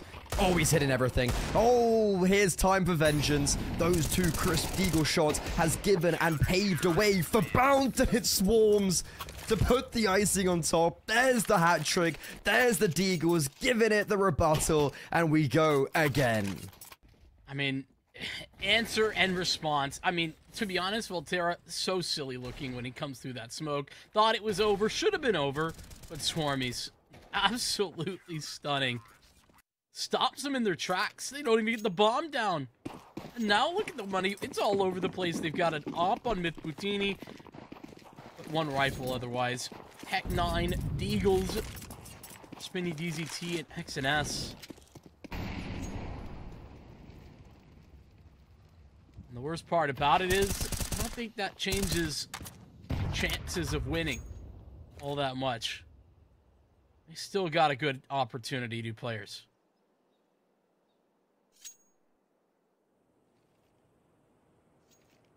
They're very set in this motion. They know they're hitting B, and they're making it happen. It's Doc, slow creep out, and it's just contact. Nothing seen. So Swarmy's the victor in the last round. He's the first to fall. Big nade. It's not going to get a kill, but it's going to do... Oh, never mind, I'm proven wrong. I was going to say it does a lot of damage. Well, it does that as well. And a kill. Massive util from Demonos. Great flashbang, though, but it's counterintuitive. It blinds their teammates as they're coming onto the bomb site. 3 versus 3. Time's ticking down. These flashbangs are messy, but Bounce, he's somehow hitting AWP shots. Myth Poutini answers, but it's a quick shot coming around the corner, and now it's all down to DZT. There's a kit on Demonos. Does he have time? Plenty of time. It's like Myth should have been able to get far more, but dude, Bount was so fast on that refrag. He baited out the first shot, just got the information, and he was so quick with it. I don't think those two shots from Bount are nuts. Yeah, I don't think Myth Boutini even had a chance to answer back. Bount now 7-1, and I mean, to be honest with you, this is what I was talking about as well. Like the opportunities on the CT side to get active are immense. That's not... Those type of rounds is not the type of opportunities I would talk about. That is an enigma coming out from an AWPer. That is, like... That's activity, sure, but that's a crazy show of individualism from Bao. He's making it happen. Changes the course of the game, that's for sure. Players kind of... I mean, this is the same play, but with pistols. No real, like, utility to... this happen. Maybe they saw a look, didn't offer up much resistance that they liked. Now they got 2 back sight and isolated. Timonos comes back in. Spray is a little bit rough, but he continues to move forward. Grabbing 2 and surviving, he's just saved this round. Yeah, he doesn't really allow them to set up properly. He kind of catches them as they're setting up, so... Those are big 2 kills. Space being made by Bounce, and oh no, it's all falling apart. Running out of bullets though is Spinny. He's forced to reload, and Floki chooses the right direction. These rounds are ever so close, tentatively close, but somehow 2070 are still prevailing. You know what's so funny? Every time we were talking about, you know, late round scenarios, struggles for 2070, it's just the opposite right now than it was on Dust 2. You know, they're in a man disadvantage, doesn't matter. They lose the site, doesn't matter. They can get back on there. They can find the space. They can work their way in.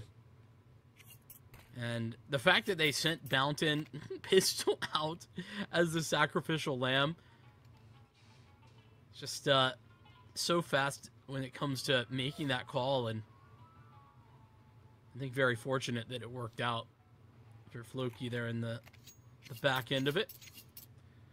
Awful even, too, now that I'm looking at it. 7 frags for 4 out of 5 players here.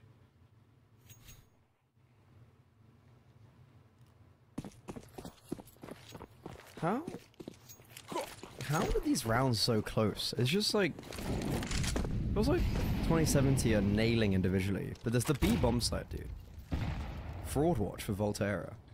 Last round was rough, though. They got caught as they were throwing the nades.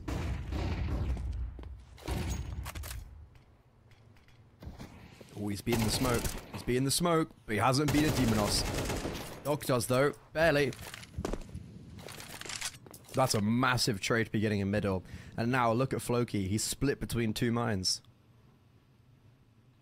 He can't put his vision over towards main without giving up space over in mid, and yeah, that's the whole idea. Split them up, and so called in for some additional firepower is Volterra, but that's the plan for players as they group them up at A. Going for the reclear, though, is a great call, actually, out of 2070. They're going fast, too. They've got the... I didn't think that players made noise, but they have definitely got the info. 2070 know what's up, and they know that Doc isn't part of it. Again, it's the B bomb site, dude. It's falling, but the rotations, they're here, and they're swiftly here into the 1v1. Myth Poutini misses the shot. Floki's so low, but the AWP can't capitalize. That's why he switched over to the rifle. No bullets. Floki forced to reload, and Myth Poutini capitalizes. Cool, calm, and collected for the star man himself. I want to know what 2070 got. What information were they moving off of? This adjustment off of the A site was so incredibly fast. They had literally 0 worries about anyone lurking towards A.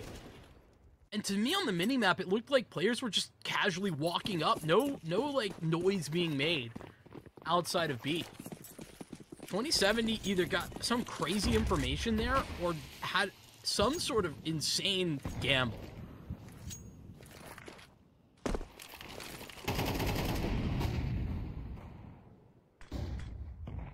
It's crazy as the gamble didn't even work. I mean, it worked. It just didn't work out. Yeah. And now, it's a weird gamble out of A. Floki and Bounce are just like, where is everyone? Hey, are we coming to each other?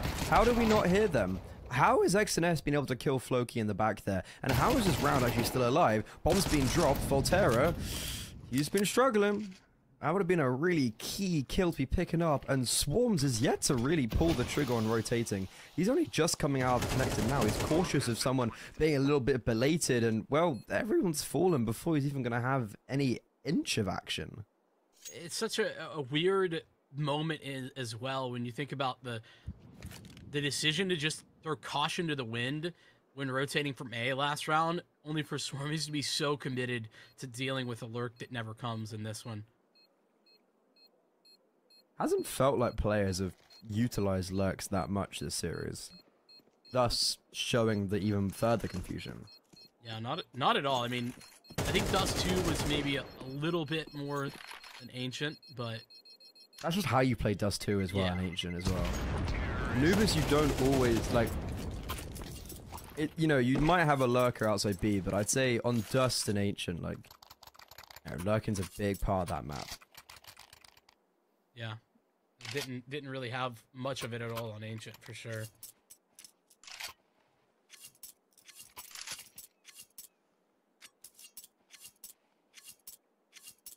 Feels like we've had a lot of rounds for this to be 5-3. What? It feels like Oh, sorry, what? It feels like we've seen a lot of rounds. There's been a lot of swings. You feel like it should be like second half already, right? Yeah. Is that what you're trying? Yeah, okay. I was like, what? Harder?